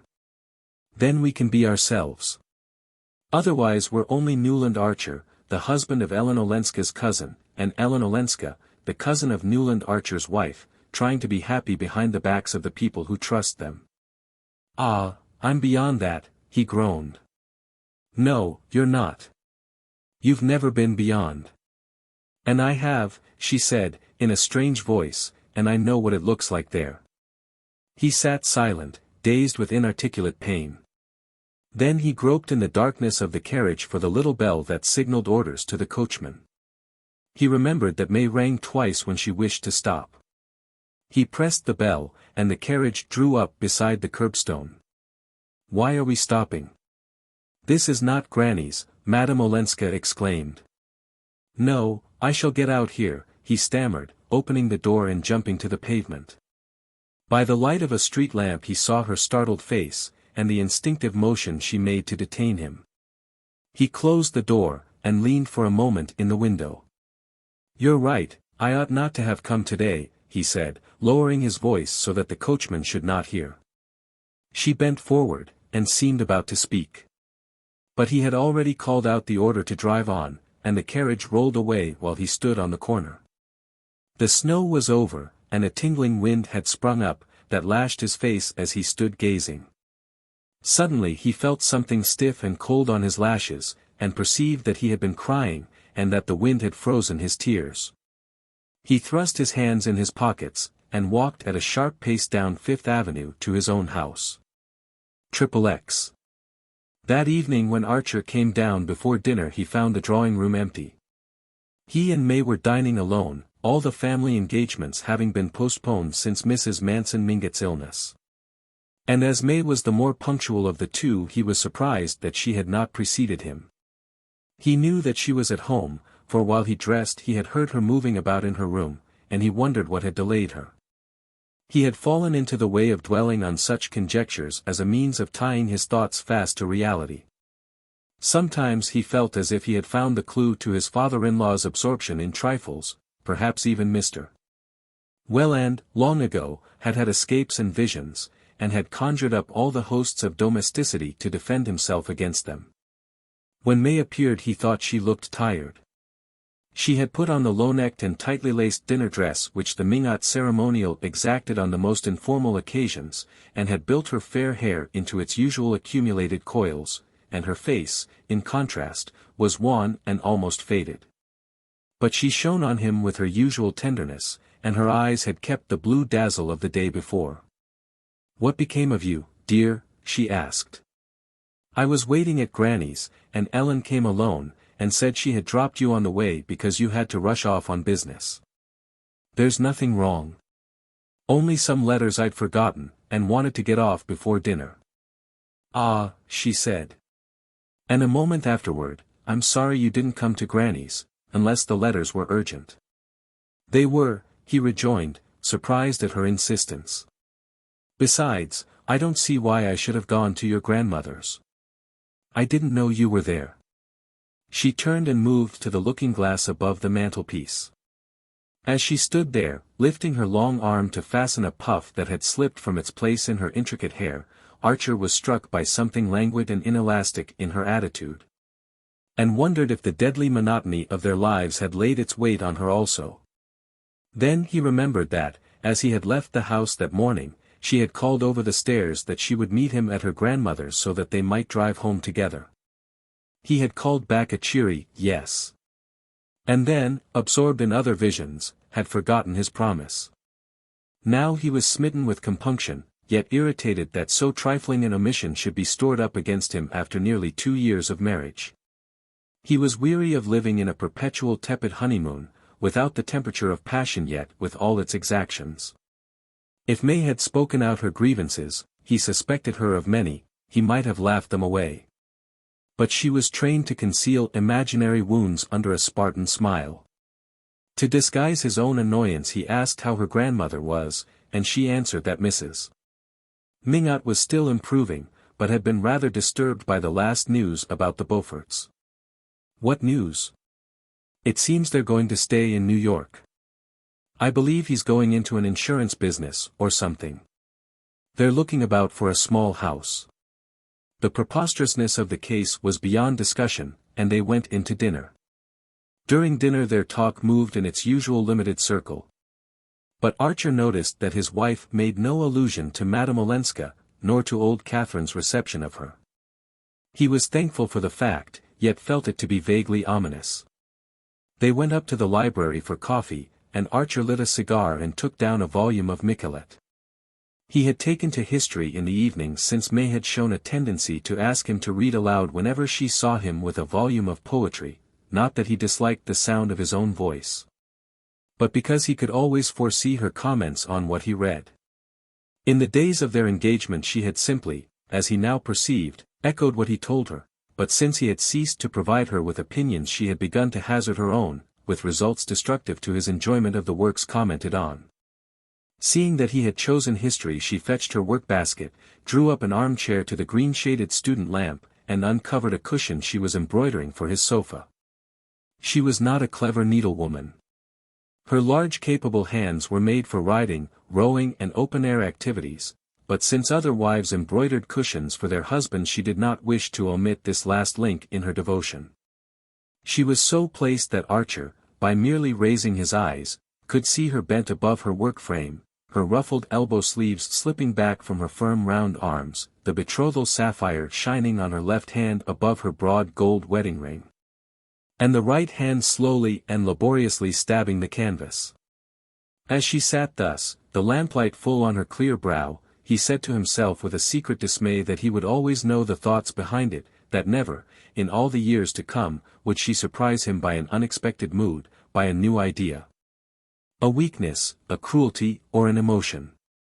She had spent her poetry and romance on their short courting, the function was exhausted because the need was past. Now she was simply ripening into a copy of her mother, and mysteriously, by the very process, trying to turn him into a Mr. Welland. He laid down his book and stood up impatiently, and at once she raised her head. "What's the matter?" "The room is stifling, I want a little air." He had insisted that the library curtains should draw backward and forward on a rod, so that they might be closed in the evening, instead of remaining nailed to a gilt cornice, and immovably looped up over layers of lace, as in the drawing-room. And he pulled them back and pushed up the sash, leaning out into the icy night. The mere fact of not looking at May, seated beside his table, under his lamp, the fact of seeing other houses, roofs, chimneys, of getting the sense of other lives outside his own, other cities beyond New York, and a whole world beyond his world, cleared his brain and made it easier to breathe. After he had leaned out into the darkness for a few minutes he heard her say, "Newland. Do shut the window. You'll catch your death." He pulled the sash down and turned back. "Catch my death," he echoed. And he felt like adding, "But I've caught it already. I am dead, I've been dead for months and months." And suddenly the play of the word flashed up a wild suggestion. What if it were She who was dead? If she were going to die soon, and leave him free? The sensation of standing there, in that warm familiar room, and looking at her, and wishing her dead, was so strange, so fascinating and overmastering, that its enormity did not immediately strike him. He simply felt that chance had given him a new possibility to which his sick soul might cling. Yes, May might die, people did, young people, healthy people like herself, she might die, and set him suddenly free. She glanced up, and he saw by her widening eyes that there must be something strange in his own. "Newland. Are you ill?" He shook his head and turned toward his armchair. She bent over her work frame, and as he passed he laid his hand on her hair. "Poor May," he said. "Poor? Why poor?" she echoed with a strained laugh. "Because I shall never be able to open a window without worrying you," he rejoined, laughing also. For a moment she was silent, then she said very low, her head bowed over her work, "I shall never worry if you're happy." "Ah, my dear. And I shall never be happy unless I can open the windows." "In this weather," she remonstrated, and with a sigh he buried his head in his book. 6 or 7 days passed. Archer heard nothing from Madame Olenska, and became aware that her name would not be mentioned in his presence by any member of the family. He did not try to see her. To do so while she was at old Catherine's guarded bedside would have been almost impossible. In the uncertainty of the situation he let himself drift, conscious, somewhere below the surface of his thoughts, of a resolve which had come to him when he had leaned out from his library window into the icy night. The strength of that resolve made it easy to wait and make no sign. Then one day May told him that Mrs. Manson Mingot had asked to see him. There was nothing surprising in the request, for the old lady was steadily recovering, and she had always openly declared that she preferred Archer to any of her other grandsons-in-law. May gave the message with evident pleasure. She was proud of old Catherine's appreciation of her husband. There was a moment's pause, and then Archer felt it incumbent on him to say, "All right. Shall we go together this afternoon?" His wife's face brightened, but she instantly answered, "Oh, you'd much better go alone. It bores Granny to see the same people too often." Archer's heart was beating violently when he rang old Mrs. Mingot's bell. He had wanted above all things to go alone, for he felt sure the visit would give him the chance of saying a word in private to the Countess Olenska. He had determined to wait till the chance presented itself naturally. And here it was, and here he was on the doorstep. Behind the door, behind the curtains of the yellow damask room next to the hall, she was surely awaiting him. In another moment he should see her, and be able to speak to her before she led him to the sick room. He wanted only to put one question, after that his course would be clear. What he wished to ask was simply the date of her return to Washington. And that question she could hardly refuse to answer. But in the yellow sitting room it was the mulatto maid who waited. Her white teeth shining like a keyboard, she pushed back the sliding doors and ushered him into old Catherine's presence. The old woman sat in a vast throne-like armchair near her bed. Beside her was a mahogany stand bearing a cast bronze lamp with an engraved globe, over which a green paper shade had been balanced. There was not a book or a newspaper in reach, nor any evidence of feminine employment. Conversation had always been Mrs. Mingot's sole pursuit, and she would have scorned to feign an interest in fancy work. Archer saw no trace of the slight distortion left by her stroke. She merely looked paler, with darker shadows in the folds and recesses of her obesity. And, in the fluted mob cap tied by a starched bow between her first two chins, and the muslin kerchief crossed over her billowing purple dressing gown. She seemed like some shrewd and kindly ancestress of her own who might have yielded too freely to the pleasures of the table. She held out one of the little hands that nestled in a hollow of her huge lap like pet animals, and called to the maid, "Don't let in anyone else. If my daughters call, say I'm asleep." The maid disappeared, and the old lady turned to her grandson. "My dear, am I perfectly hideous?" she asked gaily, launching out one hand in search of the folds of muslin on her inaccessible bosom. "My daughters tell me it doesn't matter at my age, as if hideousness didn't matter all the more the harder it gets to conceal." "My dear, you're handsomer than ever." Archer rejoined in the same tone, and she threw back her head and laughed. "Ah, but not as handsome as Ellen," she jerked out, twinkling at him maliciously, and before he could answer she added, "Was she so awfully handsome the day you drove her up from the ferry?" He laughed, and she continued, "Was it because you told her so that she had to put you out on the way? In my youth young men didn't desert pretty women unless they were made to." She gave another chuckle, and interrupted it to say almost querulously, "It's a pity she didn't marry you, I always told her so. It would have spared me all this worry." But who ever thought of sparing their grandmother worry? Archer wondered if her illness had blurred her faculties, but suddenly she broke out, "Well, it's settled, anyhow, she's going to stay with me, whatever the rest of the family say. She hadn't been here 5 minutes before I'd have gone down on my knees to keep her, if only, for the last 20 years, I'd been able to see where the floor was." Archer listened in silence, and she went on, "They'd talked me over, as no doubt you know, persuaded me, Lovell, and Letterblair, and Augusta Welland, and all the rest of them, that I must hold out and cut off her allowance. Till she was made to see that it was her duty to go back to Olenska. They thought they'd convinced me when the secretary, or whatever he was, came out with the last proposals, handsome proposals I confess they were. After all, marriage is marriage, and money's money, both useful things in their way. And I didn't know what to answer." She broke off and drew a long breath, as if speaking had become an effort. "But the minute I laid eyes on her, I said, 'You sweet bird, you. Shut you up in that cage again? Never. And now it's settled that she's to stay here and nurse her granny as long as there's a granny to nurse. It's not a gay prospect, but she doesn't mind, and of course I've told Letterblair that she's to be given her proper allowance."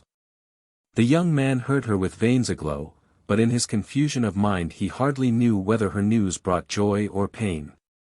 He had so definitely decided on the course he meant to pursue that for the moment he could not readjust his thoughts. But gradually there stole over him the delicious sense of difficulties deferred and opportunities miraculously provided. If Ellen had consented to come and live with her grandmother it must surely be because she had recognized the impossibility of giving him up. This was her answer to his final appeal of the other day. If she would not take the extreme step he had urged, she had at last yielded to half measures. He sank back into the thought with the involuntary relief of a man who has been ready to risk everything, and suddenly tastes the dangerous sweetness of security. She couldn't have gone back, it was impossible, he exclaimed. "Ah, my dear, I always knew you were on her side. And that's why I sent for you today, and why I said to your pretty wife, when she proposed to come with you, 'No, my dear, I'm pining to see Newland, and I don't want anybody to share our transports.'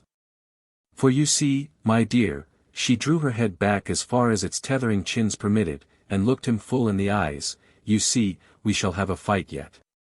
The family don't want her here, and they'll say it's because I've been ill, because I'm a weak old woman, that she's persuaded me. I'm not well enough yet to fight them one by one, and you've got to do it for me." He stammered. "You." "Why not?" she jerked back at him, her round eyes suddenly as sharp as pen-knives. Her hand fluttered from its chair-arm and lit on his with a clutch of little pale nails like bird-claws. "Why not?" she searchingly repeated. Archer, under the exposure of her gaze, had recovered his self-possession. "Oh, I don't count, I'm too insignificant." Well, you're Letterblair's partner, ain't you? You've got to get at them through Letterblair. Unless you've got a reason, she insisted. Oh, my dear, I back you to hold your own against them all without my help, but you shall have it if you need it, he reassured her. Then we're safe, she sighed. And smiling on him with all her ancient cunning she added, as she settled her head among the cushions, I always knew you'd back us up, because they never quote you when they talk about it's being her duty to go home. He winced a little at her terrifying perspicacity, and longed to ask, and May, do they quote her? But he judged it safer to turn the question. And Madame Olenska? When am I to see her, he said. The old lady chuckled, crumpled her lids, and went through the pantomime of archness. Not today. One at a time, please. Madame Olenska's gone out. He flushed with disappointment, and she went on, she's gone out, my child, gone in my carriage to see Regina Beaufort. She paused for this announcement to produce its effect. That's what she's reduced me to already. The day after she got here she put on her best bonnet, and told me, as cool as a cucumber, that she was going to call on Regina Beaufort. I don't know her, who is she, says I, she's your grandniece, and a most unhappy woman, she says. She's the wife of a scoundrel, I answered. Well, she says, and so am I, and yet all my family want me to go back to him. Well, that floored me, and I let her go. And finally one day she said it was raining too hard to go out on foot, and she wanted me to lend her my carriage. What for? I asked her, and she said, to go and see Cousin Regina, cousin. Now, my dear, I looked out of the window, and saw it wasn't raining a drop, but I understood her, and I let her have the carriage. After all, Regina's a brave woman, and so is she, and I've always liked courage above everything. Archer bent down and pressed his lips on the little hand that still lay on his. Whose hand did you think you were kissing, young man? Your wife's, I hope, the old lady snapped out with her mocking cackle. And as he rose to go she called out after him, give her her granny's love, but you'd better not say anything about our talk. 31. Archer had been stunned by old Catherine's news. It was only natural that Madame Olenska should have hastened from Washington in response to her grandmother's summons, but that she should have decided to remain under her roof, especially now that Mrs. Minot had almost regained her health, was less easy to explain. Archer was sure that Madame Olenska's decision had not been influenced by the change in her financial situation. He knew the exact figure of the small income which her husband had allowed her at their separation. Without the addition of her grandmother's allowance it was hardly enough to live on, in any sense known to the Minot vocabulary. And now that Medora Manson, who shared her life, had been ruined, such a pittance would barely keep the two women clothed and fed. Yet Archer was convinced that Madame Olenska had not accepted her grandmother's offer from interested motives. She had the heedless generosity and the spasmodic extravagance of persons used to large fortunes, and indifferent to money, but she could go without many things which her relations considered indispensable, and Mrs. Lovell Minot and Mrs. Welland had often been heard to deplore that anyone who had enjoyed the cosmopolitan luxuries of Count Olenski's establishments should care so little about how things were done. Moreover, as Archer knew, several months had passed since her allowance had been cut off, yet in the interval she had made no effort to regain her grandmother's favor. Therefore if she had changed her course it must be for a different reason. He did not have far to seek for that reason. On the way from the ferry she had told him that he and she must remain apart, but she had said it with her head on his breast. He knew that there was no calculated coquetry in her words. She was fighting her fate as he had fought his, and clinging desperately to her resolve that they should not break faith with the people who trusted them. But during the 10 days which had elapsed since her return to New York she had perhaps guessed from his silence, and from the fact of his making no attempt to see her, that he was meditating a decisive step. A step from which there was no turning back. At the thought, a sudden fear of her own weakness might have seized her, and she might have felt that, after all, it was better to accept the compromise usual in such cases, and follow the line of least resistance. An hour earlier, when he had rung Mrs. Mingott's bell, Archer had fancied that his path was clear before him. He had meant to have a word alone with Madame Olenska, and failing that, to learn from her grandmother on what day, and by which train, she was returning to Washington. In that train he intended to join her, and travel with her to Washington, or as much farther as she was willing to go. His own fancy inclined to Japan. At any rate she would understand at once that, wherever she went, he was going. He meant to leave a note for May that should cut off any other alternative. He had fancied himself not only nerved for this plunge but eager to take it, yet his first feeling on hearing that the course of events was changed had been one of relief. Now, however, as he walked home from Mrs. Mingott's, he was conscious of a growing distaste for what lay before him. There was nothing unknown or unfamiliar in the path he was presumably to tread. But when he had trodden it before it was as a free man, who was accountable to no one for his actions, and could lend himself with an amused attachment to the game of precautions and prevarications, concealments and compliances that the part required. This procedure was called protecting a woman's honor, and the best fiction, combined with the after-dinner talk of his elders, had long since initiated him into every detail of its code. Now he saw the matter in a new light, and his part in it seemed singularly diminished. It was, in fact, that which, with a secret fatuity, he had watched Mrs.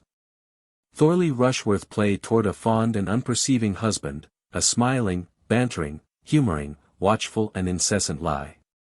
A lie by day, a lie by night, a lie in every touch and every look, a lie in every caress and every quarrel. A lie in every word and in every silence. It was easier, and less dastardly on the whole, for a wife to play such a part toward her husband. A woman's standard of truthfulness was tacitly held to be lower, she was the subject creature, and versed in the arts of the enslaved.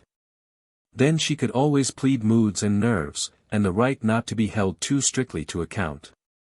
And even in the most straight-laced societies the laugh was always against the husband. But in Archer's little world no one laughed at a wife deceived, and a certain measure of contempt was attached to men who continued their philandering after marriage. In the rotation of crops there was a recognized season for wild oats. But they were not to be sown more than once. Archer had always shared this view, in his heart he thought Lefferts despicable. But to love Ellen Olenska was not to become a man like Lefferts. For the first time Archer found himself face to face with the dread argument of the individual case. Ellen Olenska was like no other woman, he was like no other man, their situation, therefore, resembled no one else's, and they were answerable to no tribunal but that of their own judgment. Yes, but in 10 minutes more he would be mounting his own doorstep, and there were May, and habit, and honor, and all the old decencies that he and his people had always believed in. At his corner he hesitated, and then walked on down Fifth Avenue. Ahead of him, in the winter night, loomed a big unlit house. As he drew near he thought how often he had seen it blazing with lights, its steps awninged and carpeted, and carriages waiting in double line to draw up at the curbstone. It was in the conservatory that stretched its dead black bulk down the side street that he had taken his first kiss from May, it was under the myriad candles of the ballroom that he had seen her appear, tall and silver-shining as a young Diana. Now the house was as dark as the grave, except for a faint flare of gas in the basement, and a light in one upstairs room where the blind had not been lowered. As Archer reached the corner he saw that the carriage standing at the door was Mrs. Manson Mingott's.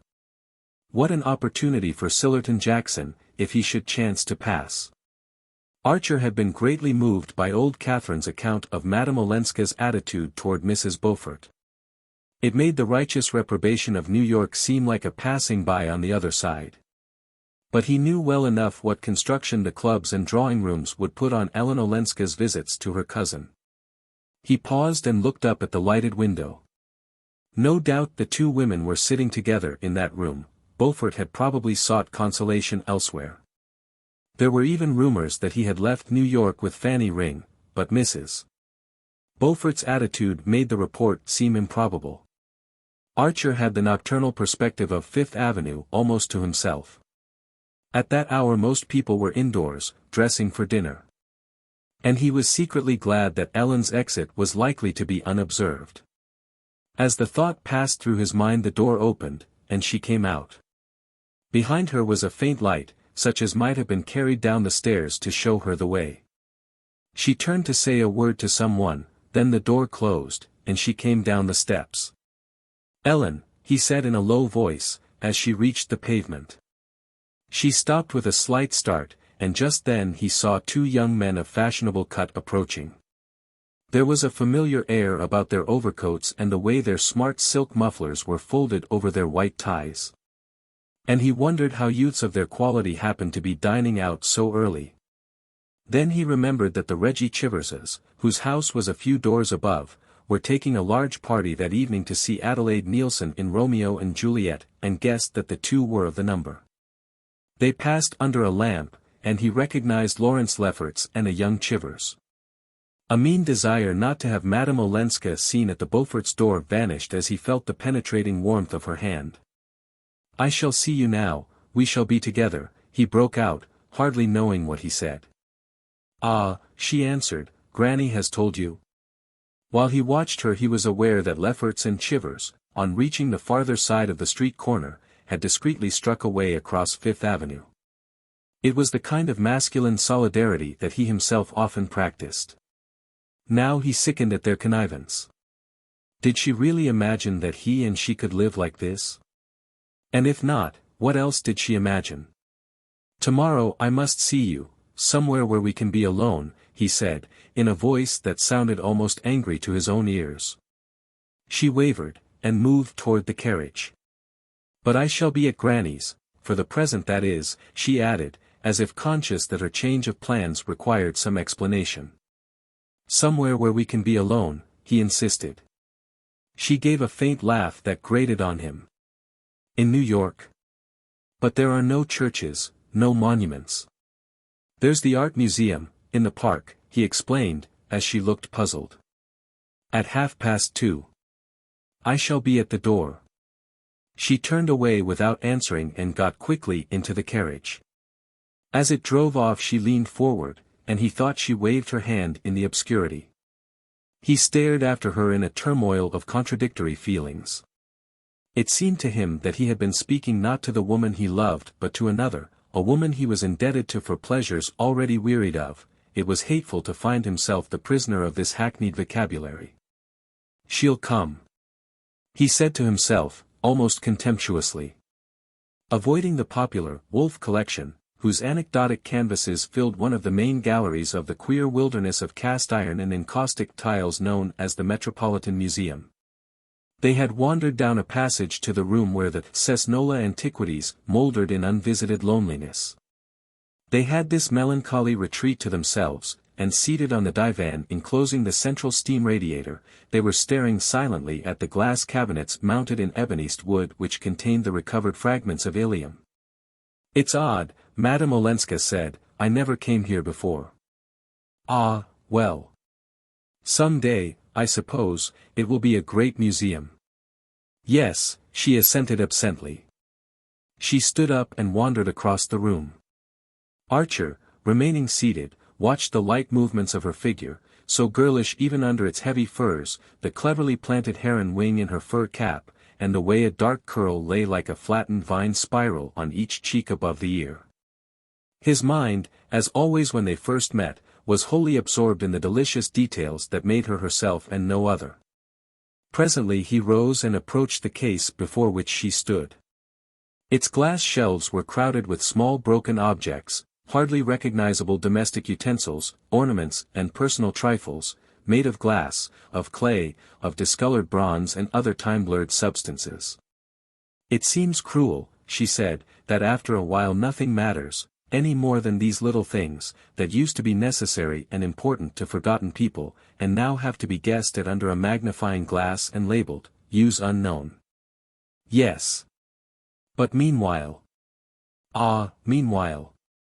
As she stood there, in her long sealskin coat, her hands thrust in a small round muff, her veil drawn down like a transparent mask to the tip of her nose. And the bunch of violets he had brought her stirring with her quickly taken breath, it seemed incredible that this pure harmony of line and color should ever suffer the stupid law of change. "Meanwhile everything matters," that concerns you," he said. She looked at him thoughtfully, and turned back to the divan. He sat down beside her and waited. But suddenly he heard a step echoing far off down the empty rooms, and felt the pressure of the minutes. "What is it you wanted to tell me?" she asked, as if she had received the same warning.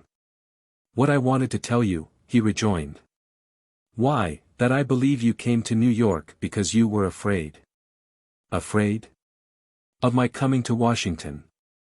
She looked down at her muff, and he saw her hand stir in it uneasily.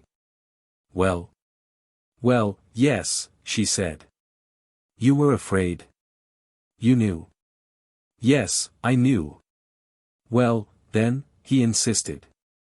"Well, then, this is better, isn't it?" she returned with a long questioning sigh. "Better? We shall hurt others less. Isn't it, after all, what you always wanted? To have you here, you mean, in reach and yet out of reach? To meet you in this way, on the sly? It's the very reverse of what I want. I told you the other day what I wanted." She hesitated. "And you still think this, worse?" "1,000 times." He paused. "It would be easy to lie to you, but the truth is I think it detestable." "Oh, so do I," she cried with a deep breath of relief. He sprang up impatiently. "Well, then, it's my turn to ask, what is it, in God's name, that you think better?"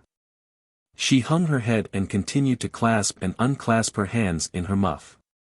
The step drew nearer, and a guardian in a braided cap walked listlessly through the room like a ghost stalking through a necropolis.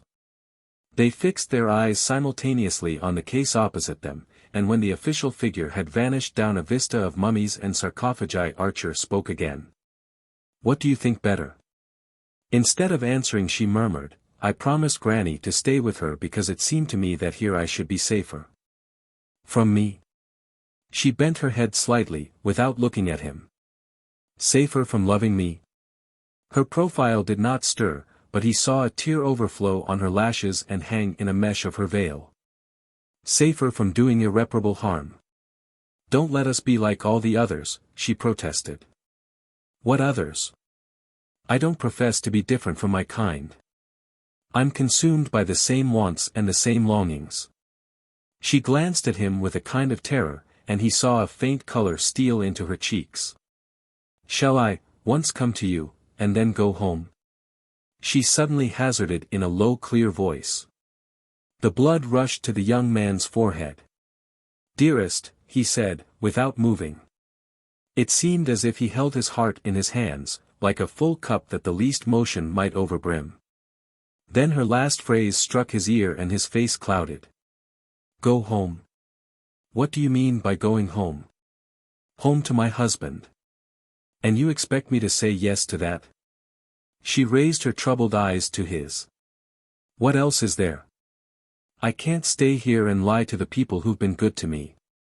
But that's the very reason why I ask you to come away. And destroy their lives, when they've helped me to remake mine." Archer sprang to his feet and stood looking down on her in inarticulate despair. It would have been easy to say, "Yes, come once." He knew the power she would put in his hands if she consented.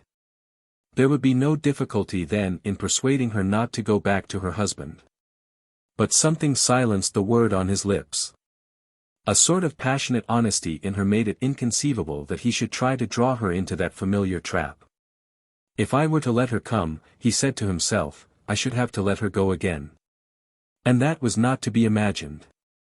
But he saw the shadow of the lashes on her wet cheek, and wavered. "After all," he began again, "we have lives of our own. There's no use attempting the impossible. You're so unprejudiced about some things, so used, as you say, to looking at the Gorgon, that I don't know why you're afraid to face our case, and see it as it really is, unless you think the sacrifice is not worth making." She stood up also, her lips tightening under a rapid frown.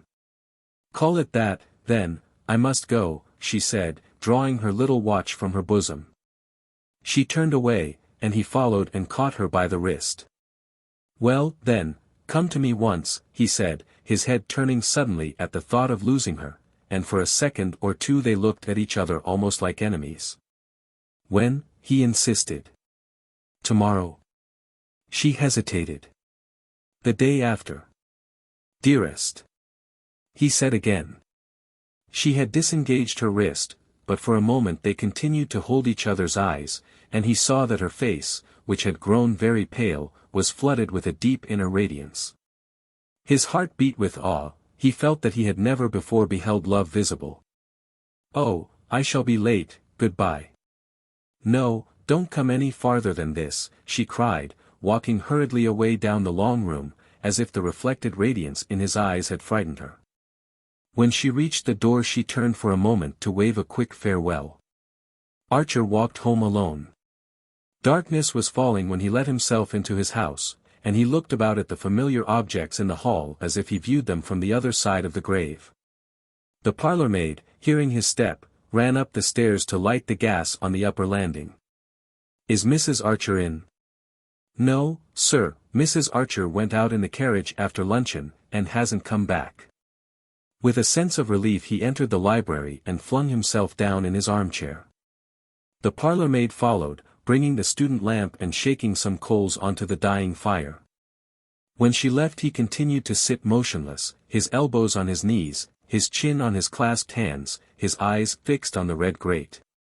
He sat there without conscious thoughts, without sense of the lapse of time, in a deep and grave amazement that seemed to suspend life rather than quicken it. This was what had to be, then.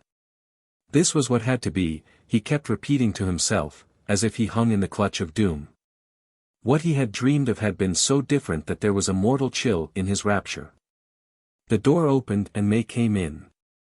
"I'm dreadfully late, you weren't worried, were you?" she asked, laying her hand on his shoulder with one of her rare caresses. He looked up astonished. "Is it late?" "After 7. I believe you've been asleep." She laughed, and drawing out her hat pins tossed her velvet hat on the sofa. She looked paler than usual, but sparkling with an unwonted animation. "I went to see Granny, and just as I was going away Ellen came in from a walk. So I stayed and had a long talk with her. It was ages since we'd had a real talk." She had dropped into her usual armchair, facing his, and was running her fingers through her rumpled hair. He fancied she expected him to speak. "A really good talk," she went on, smiling with what seemed to Archer an unnatural vividness. "She was so dear, just like the old Ellen. I'm afraid I haven't been fair to her lately. I've sometimes thought." Archer stood up and leaned against the mantelpiece, out of the radius of the lamp. "Yes, you've thought," he echoed as she paused. "Well, perhaps I haven't judged her fairly. She's so different, at least on the surface. She takes up such odd people, she seems to like to make herself conspicuous. I suppose it's the life she's led in that vast European society, no doubt we seem dreadfully dull to her. But I don't want to judge her unfairly." She paused again, a little breathless with the unwonted length of her speech, and sat with her lips slightly parted and a deep blush on her cheeks. Archer, as he looked at her, was reminded of the glow which had suffused her face in the Mission Garden at St. Augustine. He became aware of the same obscure effort in her, the same reaching out toward something beyond the usual range of her vision. "She hates Ellen," he thought, "and she's trying to overcome the feeling, and to get me to help her to overcome it." The thought moved him, and for a moment he was on the point of breaking the silence between them, and throwing himself on her mercy. "You understand, don't you," she went on, "why the family have sometimes been annoyed? We all did what we could for her at first, but she never seemed to understand. And now this idea of going to see Mrs. Beaufort, of going there in Granny's carriage. I'm afraid she's quite alienated the Van der Luddens." "Ah," said Archer with an impatient laugh. The open door had closed between them again. "It's time to dress, we're dining out, aren't we?" he asked, moving from the fire. She rose also, but lingered near the hearth. As he walked past her she moved forward impulsively, as though to detain him. Their eyes met, and he saw that hers were of the same swimming blue as when he had left her to drive to Jersey City. She flung her arms about his neck and pressed her cheek to his. "You haven't kissed me today," she said in a whisper, and he felt her tremble in his arms. 32. "At the court of the Tilleries," said Mr. Sillerton Jackson with his reminiscent smile, such things were pretty openly tolerated. The scene was the Van der Luddens' black walnut dining room in Madison Avenue, and the time the evening after Newland Archer's visit to the Museum of Art. Mr. and Mrs. Van der Luden had come to town for a few days from Squidercliff, whither they had precipitately fled at the announcement of Beaufort's failure. It had been represented to them that the disarray into which society had been thrown by this deplorable affair made their presence in town more necessary than ever. It was one of the occasions when, as Mrs. Archer put it, they owed it to society to show themselves at the opera, and even to open their own doors. "It will never do, my dear Louisa, to let people like Mrs. Lemuel Struthers think they can step into Regina's shoes. It is just at such times that new people push in and get a footing." It was owing to the epidemic of chickenpox in New York the winter Mrs. Struthers first appeared that the married men slipped away to her house while their wives were in the nursery. "You and dear Henry, Louisa, must stand in the breach as you always have." Mr. and Mrs. Van der Luden could not remain deaf to such a call, and reluctantly but heroically they had come to town, unmuffled the house, and sent out invitations for 2 dinners and an evening reception. On this particular evening they had invited Sillerton Jackson, Mrs. Archer and Newland and his wife to go with them to the opera, where Faust was being sung for the first time that winter. Nothing was done without ceremony under the Van der Luden roof, and though there were but 4 guests the repast had begun at 7 punctually. So that the proper sequence of courses might be served without haste before the gentlemen settled down to their cigars. Archer had not seen his wife since the evening before. He had left early for the office, where he had plunged into an accumulation of unimportant business. In the afternoon one of the senior partners had made an unexpected call on his time. And he had reached home so late that May had preceded him to the Van der Ludens, and sent back the carriage. Now, across the Squidercliff carnations and the massive plate, she struck him as pale and languid. But her eyes shone, and she talked with exaggerated animation. The subject which had called forth Mr. Sillerton Jackson's favorite allusion had been brought up, Archer fancied not without intention, by their hostess.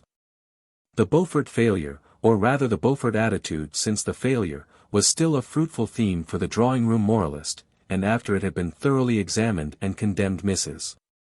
Van der Luden had turned her scrupulous eyes on May Archer. "Is it possible, dear, that what I hear is true? I was told your grandmother Mingott's carriage was seen standing at Mrs. Beaufort's door." It was noticeable that she no longer called the offending lady by her Christian name. May's color rose, and Mrs. Archer put in hastily, "If it was, I'm convinced it was there without Mrs. Mingott's knowledge." "Ah, you think?" Mrs. Van der Luden paused, sighed, and glanced at her husband. "I'm afraid," Mr. Van der Luden said, "that Madame Olenska's kind heart may have led her into the imprudence of calling on Mrs. Beaufort." "Or her taste for peculiar people," put in Mrs. Archer in a dry tone, while her eyes dwelt innocently on her son's. "I'm sorry to think it of Madame Olenska," said Mrs. Van der Luden, and Mrs. Archer murmured, "Ah, my dear, and after you'd had her twice at Squidercliff." It was at this point that Mr. Jackson seized the chance to place his favorite allusion. "At the Tilleries," he repeated, seeing the eyes of the company expectantly turned on him, "the standard was excessively lax in some respects. And if you'd asked Herr Morny's money came from, or who paid the debts of some of the court beauties." "I hope, dear Sillerton," said Mrs. Archer, "you are not suggesting that we should adopt such standards." "I never suggest," returned Mr. Jackson imperturbably. "But Madame Olenska's foreign bringing up may make her less particular." "Ah," the 2 elder ladies sighed. "Still, to have kept her grandmother's carriage at a defaulter's door," Mr. Van der Luden protested. And Archer guessed that he was remembering, and resenting, the hampers of carnations he had sent to the little house in 23rd Street. Of course I've always said that she looks at things quite differently, Mrs. Archer summed up. A flush rose to May's forehead. She looked across the table at her husband, and said precipitately, I'm sure Ellen meant it kindly. Imprudent people are often kind, said Mrs. Archer, as if the fact were scarcely an extenuation, and Mrs. van der Luden murmured, if only she had consulted someone. Ah, that she never did. Mrs. Archer rejoined.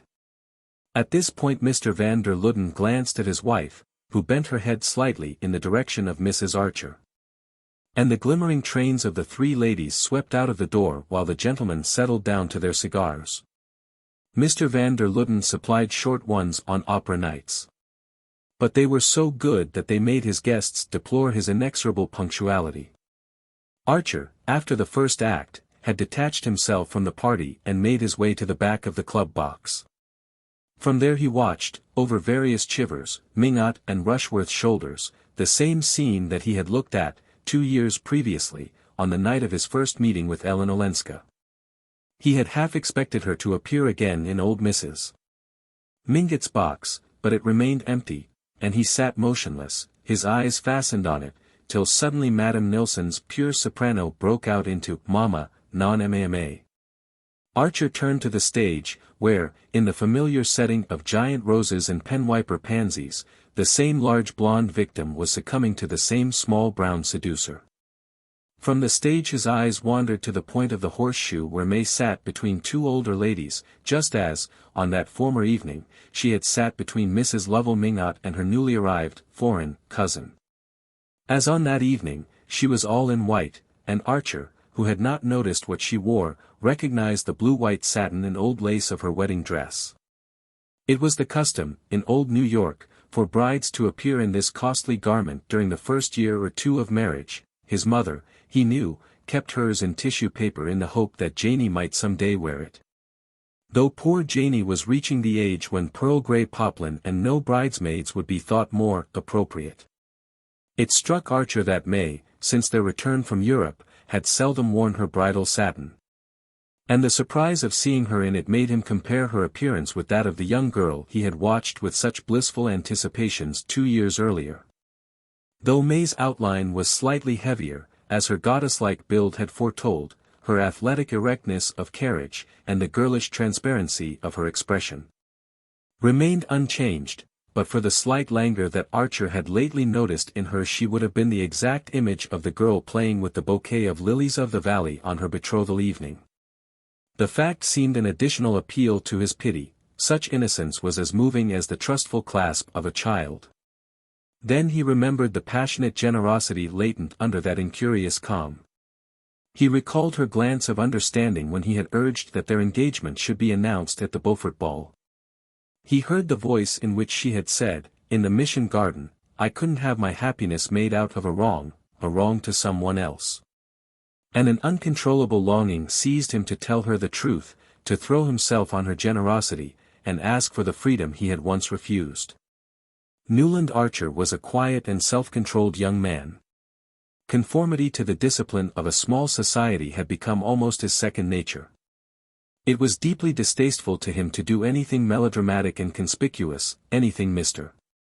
van der Luden would have deprecated and the club box condemned as bad form. But he had become suddenly unconscious of the club box, of Mr. van der Luden, of all that had so long enclosed him in the warm shelter of habit. He walked along the semicircular passage at the back of the house, and opened the door of Mrs. van der Luden's box as if it had been a gate into the unknown. Mama, thrilled out the triumphant Marguerite. And the occupants of the box looked up in surprise at Archer's entrance. He had already broken one of the rules of his world, which forbade the entering of a box during a solo. Slipping between Mr. van der Luden and Sillerton Jackson, he leaned over his wife. I've got a beastly headache, don't tell anyone, but come home, won't you, he whispered. May gave him a glance of comprehension, and he saw her whisper to his mother, who nodded sympathetically, then she murmured an excuse to Mrs. van der Luden, and rose from her seat just as Marguerite fell into Faust's arms. Archer, while he helped her on with her opera cloak, noticed the exchange of a significant smile between the older ladies. As they drove away, May laid her hand shyly on his. "I'm so sorry you don't feel well. I'm afraid they've been overworking you again at the office." "No, it's not that. Do you mind if I open the window?" he returned confusedly, letting down the pane on his side. He sat staring out into the street, feeling his wife beside him as a silent watchful interrogation, and keeping his eyes steadily fixed on the passing houses. At their door she caught her skirt in the step of the carriage, and fell against him. "Did you hurt yourself?" he asked, steadying her with his arm. "No, but my poor dress, see how I've torn it," she exclaimed. She bent to gather up a mud-stained breadth, and followed him up the steps into the hall. The servants had not expected them so early, and there was only a glimmer of gas on the upper landing. Archer mounted the stairs, turned up the light, and put a match to the brackets on each side of the library mantelpiece. The curtains were drawn, and the warm friendly aspect of the room smote him like that of a familiar face met during an unavowable errand. He noticed that his wife was very pale, and asked if he should get her some brandy. "Oh, no," she exclaimed with a momentary flush, as she took off her cloak. "But hadn't you better go to bed at once?" she added, as he opened a silver box on the table and took out a cigarette. Archer threw down the cigarette and walked to his usual place by the fire. "No, my head is not as bad as that." He paused. "And there's something I want to say, something important, that I must tell you at once." She had dropped into an armchair, and raised her head as he spoke. "Yes, dear," she rejoined, so gently that he wondered at the lack of wonder with which she received this preamble. "May," he began, standing a few feet from her chair, and looking over at her as if the slight distance between them were an unbridgeable abyss. The sound of his voice echoed uncannily through the homelike hush, and he repeated, "There is something I've got to tell you, about myself." She sat silent, without a movement or a tremor of her lashes. She was still extremely pale, but her face had a curious tranquility of expression that seemed drawn from some secret inner source. Archer checked the conventional phrases of self-accusal that were crowding to his lips. He was determined to put the case baldly, without vain recrimination or excuse. "Madame Olenska," he said, but at the name his wife raised her hand as if to silence him. As she did so the gaslight struck on the gold of her wedding ring. "Oh, why should we talk about Ellen tonight?" she asked, with a slight pout of impatience. "Because I ought to have spoken before." Her face remained calm. "Is it really worthwhile, dear? I know I've been unfair to her at times, perhaps we all have. You've understood her, no doubt, better than we did, you've always been kind to her. But what does it matter, now it's all over?" Archer looked at her blankly. Could it be possible that the sense of unreality in which he felt himself imprisoned had communicated itself to his wife? "All over, what do you mean?" he asked in an indistinct stammer. May still looked at him with transparent eyes. "Why, since she's going back to Europe so soon. Since Granny approves and understands, and has arranged to make her independent of her husband." She broke off, and Archer, grasping the corner of the mantelpiece in one convulsed hand, and steadying himself against it, made a vain effort to extend the same control to his reeling thoughts. "I supposed," he heard his wife's even voice go on, "that you had been kept at the office this evening about the business arrangements. It was settled this morning, I believe." She lowered her eyes under his unseeing stare, and another fugitive flush passed over her face. He understood that his own eyes must be unbearable, and turning away, rested his elbows on the mantel-shelf and covered his face. Something drummed and clanged furiously in his ears, he could not tell if it were the blood in his veins, or the tick of the clock on the mantel. May sat without moving or speaking while the clock slowly measured out 5 minutes. A lump of coal fell forward in the grate, and hearing her rise to push it back, Archer at length turned and faced her. "It's impossible," he exclaimed. "Impossible? How do you know, what you've just told me?" "I saw Ellen yesterday, I told you I'd seen her at Granny's." "It wasn't then that she told you?" "No, I had a note from her this afternoon. Do you want to see it?" He could not find his voice, and she went out of the room, and came back almost immediately. "I thought you knew," she said simply. She laid a sheet of paper on the table, and Archer put out his hand and took it up. The letter contained only a few lines. "May dear, I have at last made Granny understand that my visit to her could be no more than a visit, and she has been as kind and generous as ever. She sees now that if I return to Europe I must live by myself, or rather with poor Aunt Medora, who is coming with me. I am hurrying back to Washington to pack up, and we sail next week. You must be very good to Granny when I'm gone, as good as you've always been to me. Ellen. If any of my friends wish to urge me to change my mind, please tell them it would be utterly useless." Archer read the letter over 2 or 3 times. Then he flung it down and burst out laughing. The sound of his laugh startled him. It recalled Janie's midnight fright when she had caught him rocking with incomprehensible mirth over May's telegram announcing that the date of their marriage had been advanced. Why did she write this? He asked, checking his laugh with a supreme effort. May met the question with her unshaken candor. "I suppose because we talked things over yesterday." "What things?" "I told her I was afraid I hadn't been fair to her, hadn't always understood how hard it must have been for her here, alone among so many people who were relations and yet strangers. Who felt the right to criticize, and yet didn't always know the circumstances." She paused. "I knew you'd been the one friend she could always count on, and I wanted her to know that you and I were the same, in all our feelings." She hesitated, as if waiting for him to speak, and then added slowly, "She understood my wishing to tell her this. I think she understands everything." She went up to Archer, and taking one of his cold hands pressed it quickly against her cheek. "My head aches too, good night, dear," she said, and turned to the door, her torn and muddy wedding dress dragging after her across the room. 33. It was, as Mrs. Archer smilingly said to Mrs. Welland, a great event for a young couple to give their first big dinner. The Newland Archers, since they had set up their household, had received a good deal of company in an informal way. Archer was fond of having 3 or 4 friends to dine, and May welcomed them with the beaming readiness of which her mother had set her the example in conjugal affairs. Her husband questioned whether, if left to herself, she would ever have asked anyone to the house, but he had long given up trying to disengage her real self from the shape into which tradition and training had molded her. It was expected that well-off young couples in New York should do a good deal of informal entertaining, and a Welland married to an Archer was doubly pledged to the tradition.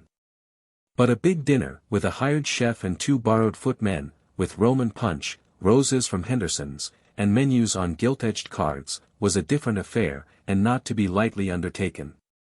As Mrs. Archer remarked, the Roman punch made all the difference. Not in itself but by its manifold implications, since it signified either canvasbacks or terrapin, 2 soups, a hot and a cold sweet, full décolletage with short sleeves, and guests of a proportionate importance. It was always an interesting occasion when a young pair launched their first invitations in the third person, and their summons was seldom refused even by the seasoned and sought after. Still, it was admittedly a triumph that the Van der Luddens, at May's request, should have stayed over in order to be present at her farewell dinner for the Countess Olenska. The 2 mothers-in-law sat in May's drawing-room on the afternoon of the great day, Mrs. Archer writing out the menus on Tiffany's thickest gilt-edged Bristol, while Mrs. Welland superintended the placing of the palms and standard lamps. Archer, arriving late from his office, found them still there. Mrs. Archer had turned her attention to the name cards for the table, and Mrs. Welland was considering the effect of bringing forward the large gilt sofa, so that another corner might be created between the piano and the window. May, they told him, was in the dining room inspecting the mound of Jacqueminot roses and maidenhair in the center of the long table, and the placing of the Maillard bonbons in openwork silver baskets between the candelabra. On the piano stood a large basket of orchids which Mr. Van der Luden had sent from Squidercliff. Everything was, in short, as it should be on the approach of so considerable an event. Mrs. Archer ran thoughtfully over the list, checking off each name with her sharp gold pen. Henry van der Luden, Louisa, the Lovell Mingotts, the Reggie Chiverses, Lawrence Lefferts and Gertrude, yes, I suppose May was right to have them, the Selfridge Marys, Sillerton Jackson, Van Newland and his wife. How time passes. It seems only yesterday that he was your best man, Newland, and Countess Olenska, yes, I think that's all. Mrs. Welland surveyed her son-in-law affectionately. No one can say, Newland, that you and May are not giving Ellen a handsome send-off. Ah, well, said Mrs. Archer, I understand May's wanting her cousin to tell people abroad that we're not quite barbarians. I'm sure Ellen will appreciate it. She was to arrive this morning, I believe. It will make a most charming last impression. The evening before sailing is usually so dreary, Mrs. Welland cheerfully continued. Archer turned toward the door, and his mother-in-law called to him, do go in and have a peep at the table. And don't let May tire herself too much. But he affected not to hear, and sprang up the stairs to his library. The room looked at him like an alien countenance composed into a polite grimace. And he perceived that it had been ruthlessly tidied, and prepared, by a judicious distribution of ashtrays and cedarwood boxes, for the gentlemen to smoke in. Ah, well, he thought, it's not for long, and he went on to his dressing-room. 10 days had passed since Madame Olenska's departure from New York. During those 10 days Archer had had no sign from her but that conveyed by the return of a key wrapped in tissue paper, and sent to his office in a sealed envelope addressed in her hand. This retort to his last appeal might have been interpreted as a classic move in a familiar game, but the young man chose to give it a different meaning. She was still fighting against her fate. But she was going to Europe, and she was not returning to her husband. Nothing, therefore, was to prevent his following her. And once he had taken the irrevocable step, and had proved to her that it was irrevocable, he believed she would not send him away. This confidence in the future had steadied him to play his part in the present. It had kept him from writing to her, or betraying, by any sign or act, his misery and mortification. It seemed to him that in the deadly silent game between them the trumps were still in his hands, and he waited. There had been, nevertheless, moments sufficiently difficult to pass, as when Mr. Letterblair, the day after Madame Olenska's departure, had sent for him to go over the details of the trust which Mrs. Manson Minot wished to create for her granddaughter. For a couple of hours Archer had examined the terms of the deed with his senior, all the while obscurely feeling that if he had been consulted it was for some reason other than the obvious one of his cousinship. And that the close of the conference would reveal it. Well, the lady can't deny that it's a handsome arrangement, Mr. Letterblair had summed up, after mumbling over a summary of the settlement. In fact I'm bound to say she's been treated pretty handsomely all round. All round? Archer echoed with a touch of derision. Do you refer to her husband's proposal to give her back her own money? Mr. Letterblair's bushy eyebrows went up a fraction of an inch. My dear sir, the law's the law, and your wife's cousin was married under the French law. It's to be presumed she knew what that meant. Even if she did, what happened subsequently? But Archer paused. Mr. Letterblair had laid his pen handle against his big corrugated nose, and was looking down it with the expression assumed by virtuous elderly gentlemen when they wish their youngers to understand that virtue is not synonymous with ignorance. My dear sir, I've no wish to extenuate the Count's transgressions, but on the other side. I wouldn't put my hand in the fire, well, that there hadn't been tit for tat, with the young champion. Mr. Letterblair unlocked a drawer and pushed a folded paper toward Archer. This report, the result of discreet inquiries. And then, as Archer made no effort to glance at the paper or to repudiate the suggestion, the lawyer somewhat flatly continued, I don't say it's conclusive, you observe, far from it. But straws show. And on the whole it's eminently satisfactory for all parties that this dignified solution has been reached. Oh, eminently, Archer assented, pushing back the paper. A day or two later, on responding to a summons from Mrs. Manson Minot, his soul had been more deeply tried. He had found the old lady depressed and querulous. You know she's deserted me, she began at once, and without waiting for his reply, oh, don't ask me why. She gave so many reasons that I've forgotten them all. My private belief is that she couldn't face the boredom. At any rate that's what Augusta and my daughters-in-law think. And I don't know that I altogether blame her.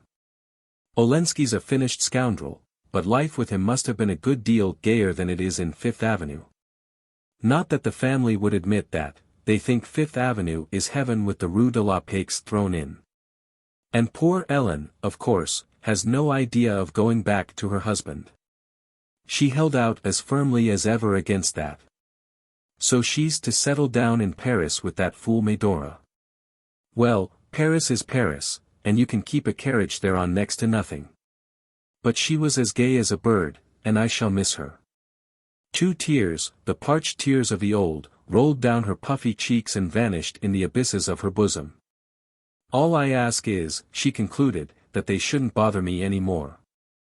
I must really be allowed to digest my gruel. And she twinkled a little wistfully at Archer. It was that evening, on his return home, that May announced her intention of giving a farewell dinner to her cousin. Madame Olenska's name had not been pronounced between them since the night of her flight to Washington, and Archer looked at his wife with surprise. A dinner, why? He interrogated. Her color rose. But you like Ellen, I thought you'd be pleased. It's awfully nice, you're putting it in that way. But I really don't see. I mean to do it, Newland, she said, quietly rising and going to her desk. Here are the invitations all written. Mother helped me, she agrees that we ought to. She paused, embarrassed and yet smiling, and Archer suddenly saw before him the embodied image of the family. Oh, all right, he said, staring with unseeing eyes at the list of guests that she had put in his hand. When he entered the drawing room before dinner, May was stooping over the fire and trying to coax the logs to burn in their unaccustomed setting of immaculate tiles. The tall lamps were all lit, and Mr. van der Luyden's orchids had been conspicuously disposed in various receptacles of modern porcelain and knobby silver. Mrs. Newland Archer's drawing room was generally thought a great success. A gilt bamboo jardiniere, in which the primulas and cinerarias were punctually renewed, blocked the access to the bay window, where the old-fashioned would have preferred a bronze reduction of the Venus of Milo. The sofas and armchairs of pale brocade were cleverly grouped about little plush tables densely covered with silver toys, porcelain animals and efflorescent photograph frames. And tall rosy-shaded lamps shot up like tropical flowers among the palms. I don't think Ellen has ever seen this room lighted up, said May, rising flushed from her struggle, and sending about her a glance of pardonable pride. The brass tongs which she had propped against the side of the chimney fell with a crash that drowned her husband's answer, and before he could restore them Mr. and Mrs. van der Luyden were announced. The other guests quickly followed, for it was known that the van der Luydens liked to dine punctually. The room was nearly full, and Archer was engaged in showing to Mrs. Selfridge Mary a small highly varnished Verbeckhoven study of sheep, which Mr. Welland had given May for Christmas, when he found Madame Olenska at his side. She was excessively pale, and her pallor made her dark hair seem denser and heavier than ever. Perhaps that, or the fact that she had wound several rows of amber beads about her neck, reminded him suddenly of the little Ellen Maynard he had danced with at children's parties, when Medora Manson had first brought her to New York. The amber beads were trying to her complexion, or her dress was perhaps unbecoming, her face looked lusterless and almost ugly, and he had never loved it as he did at that minute. Their hands met, and he thought he heard her say, "Yes, we're sailing tomorrow in the Russia." Then there was an unmeaning noise of opening doors, and after an interval May's voice, "Newland. Dinner's been announced. Won't you please take Ellen in?" Madame Olenska put her hand on his arm, and he noticed that the hand was unloved, and remembered how he had kept his eyes fixed on it the evening that he had sat with her in the little 23rd Street drawing-room. All the beauty that had forsaken her face seemed to have taken refuge in the long pale fingers and faintly dimpled knuckles on his sleeve, and he said to himself, "If it were only to see her hand again I should have to follow her." It was only at an entertainment ostensibly offered to a foreign visitor, that Mrs. van der Luden could suffer the diminution of being placed on her host's left. The fact of Madame Olenska's foreignness could hardly have been more adroitly emphasized than by this farewell tribute, and Mrs. van der Luden accepted her displacement with an affability which left no doubt as to her approval. There were certain things that had to be done, and if done at all, done handsomely and thoroughly, and one of these, in the old New York Code, was the tribal rally around a kinswoman about to be eliminated from the tribe. There was nothing on earth that the Wellands and Mingotts would not have done to proclaim their unalterable affection for the Countess Olenska now that her passage for Europe was engaged. And Archer, at the head of his table, sat marveling at the silent untiring activity with which her popularity had been retrieved, grievances against her silenced, her past countenanced, and her present irradiated by the family approval. Mrs. van der Luden shone on her with the dim benevolence which was her nearest approach to cordiality, and Mr.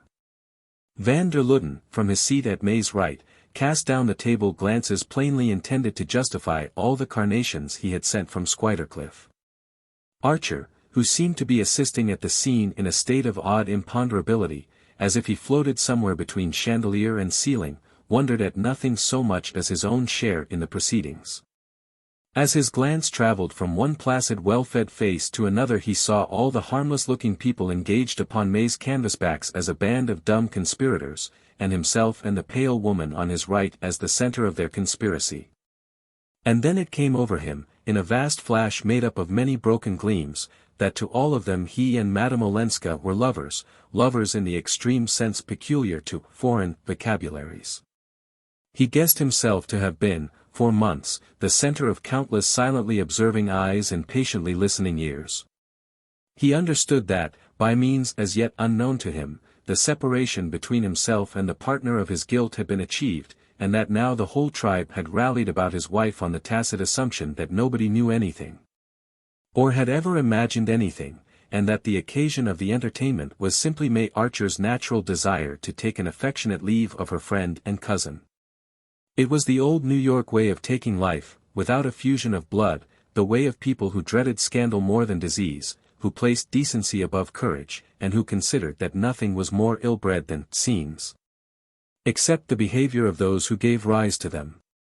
As these thoughts succeeded each other in his mind Archer felt like a prisoner in the center of an armed camp. He looked about the table, and guessed at the inexorableness of his captors from the tone in which, over the asparagus from Florida, they were dealing with Beaufort and his wife.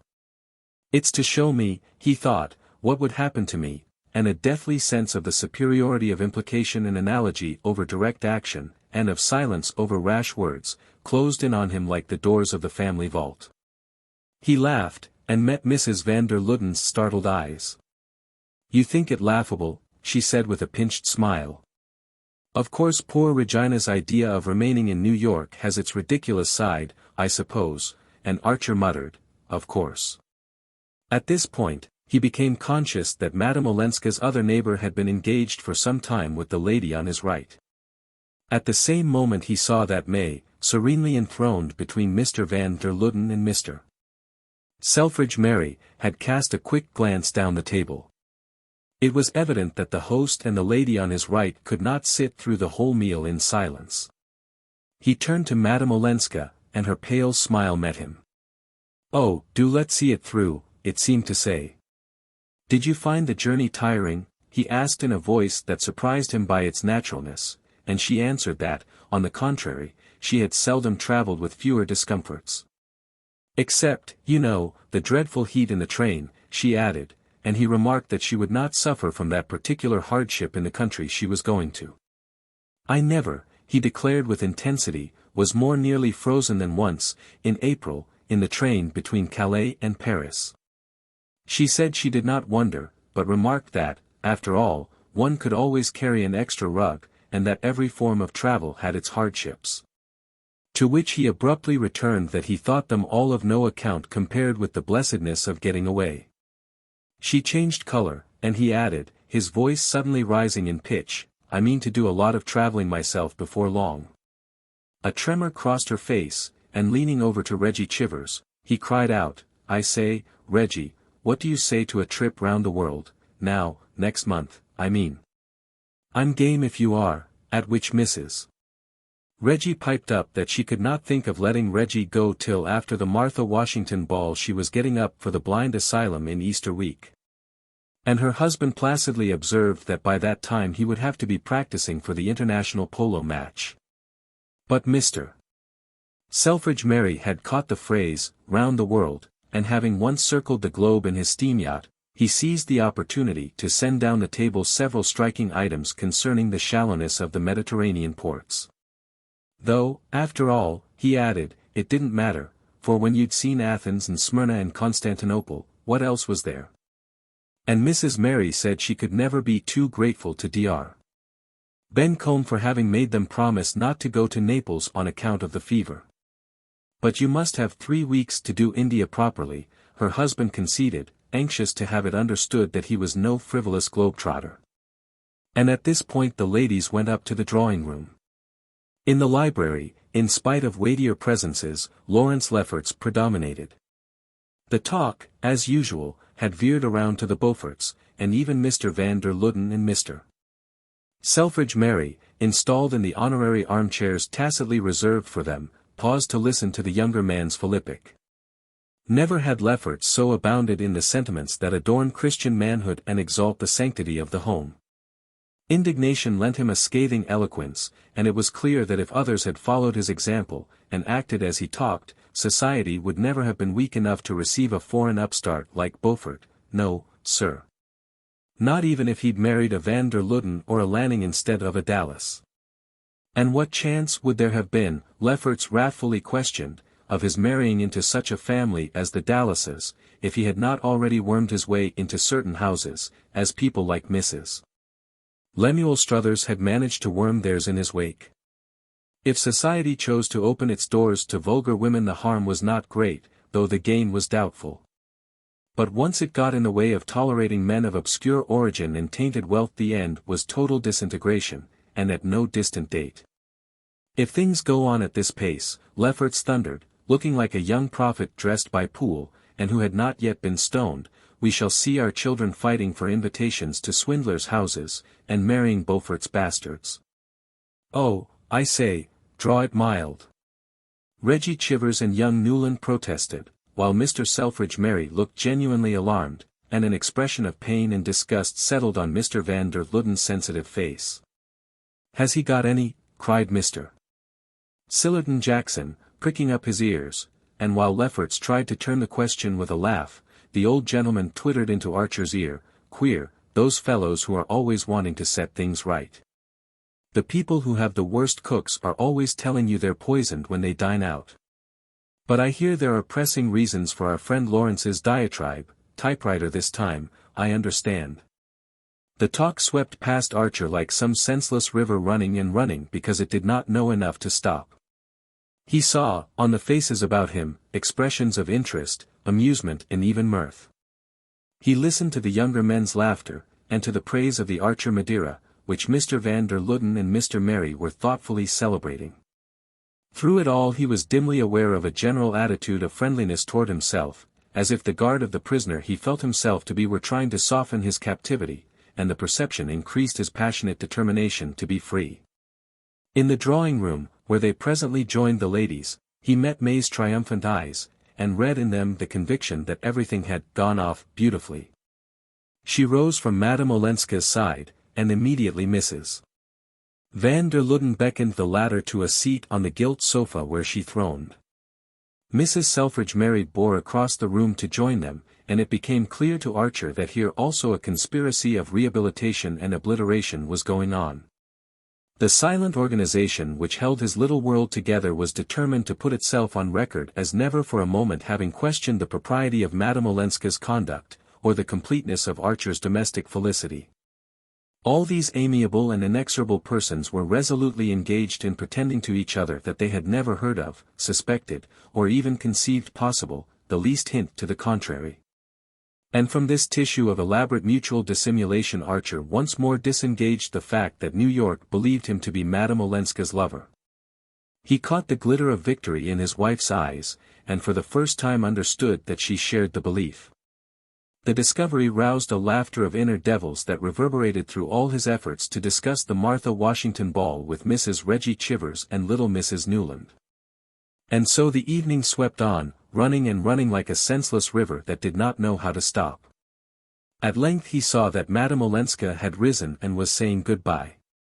He understood that in a moment she would be gone, and tried to remember what he had said to her at dinner, but he could not recall a single word they had exchanged.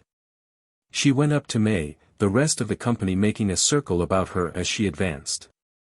The two young women clasped hands, then May bent forward and kissed her cousin. "Certainly our hostess is much the handsomer of the two," Archer heard Reggie Chivers say in an undertone to young Mrs. Newland, and he remembered Beaufort's coarse sneer at May's ineffectual beauty. A moment later he was in the hall, putting Madame Olenska's cloak about her shoulders. Through all his confusion of mind he had held fast to the resolve to say nothing that might startle or disturb her. Convinced that no power could now turn him from his purpose, he had found strength to let events shape themselves as they would. But as he followed Madame Olenska into the hall he thought with a sudden hunger of being for a moment alone with her at the door of her carriage. "Is your carriage here?" he asked, and at that moment Mrs. van der Luden, who was being majestically inserted into her sables, said gently, "We are driving dear Ellen home." Archer's heart gave a jerk, and Madame Olenska, clasping her cloak and fan with one hand, held out the other to him. "Goodbye," she said.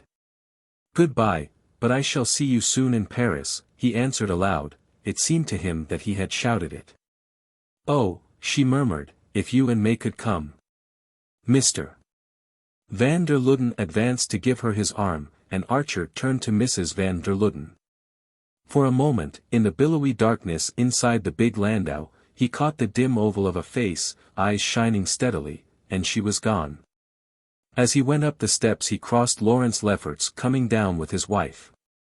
Lefferts caught his host by the sleeve, drawing back to let Gertrude pass. "I say, old chap, do you mind just letting it be understood that I'm dining with you at the club tomorrow night?" "Thanks so much, you old brick. Good night." It did go off beautifully, didn't it? May questioned from the threshold of the library. Archer roused himself with a start. As soon as the last carriage had driven away, he had come up to the library and shut himself in, with the hope that his wife, who still lingered below, would go straight to her room. But there she stood, pale and drawn, yet radiating the factitious energy of one who has passed beyond fatigue. "May I come and talk it over?" she asked. "Of course, if you like.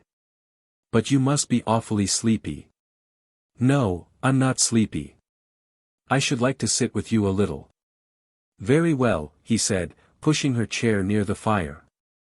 She sat down and he resumed his seat, but neither spoke for a long time. At length Archer began abruptly, "Since you're not tired, and want to talk, there's something I must tell you. I tried to the other night." She looked at him quickly. "Yes, dear. Something about yourself?" "About myself. You say you're not tired. Well, I am. Horribly tired." In an instant she was all tender anxiety. "Oh, I've seen it coming on, Newland. You've been so wickedly overworked. Perhaps it's that. Anyhow, I want to make a break." "A break?" "To give up the law. To go away, at any rate, at once. On a long trip, ever so far off, away from everything." He paused, conscious that he had failed in his attempt to speak with the indifference of a man who longs for a change, and is yet too weary to welcome it.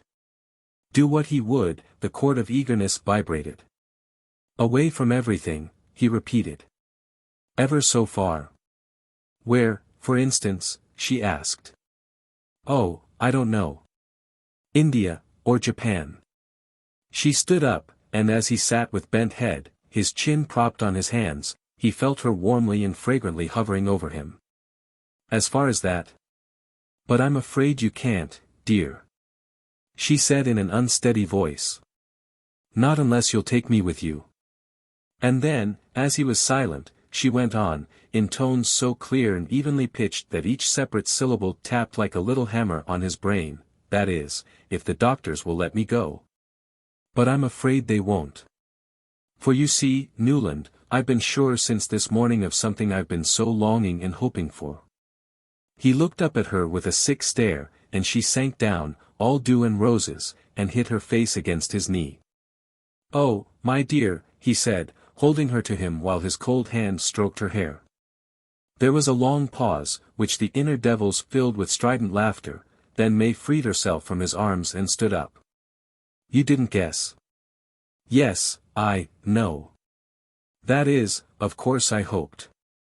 They looked at each other for an instant and again fell silent, then, turning his eyes from hers, he asked abruptly, "Have you told anyone else?" "Only Mama and your mother." She paused, and then added hurriedly, the blood flushing up to her forehead, "That is, and Ellen. You know I told you we'd had a long talk one afternoon, and how dear she was to me." "Ah," said Archer, his heart stopping. He felt that his wife was watching him intently. "Did you mind my telling her first, Newland?" "Mind? Why should I?" He made a last effort to collect himself. "But that was a fortnight ago, wasn't it?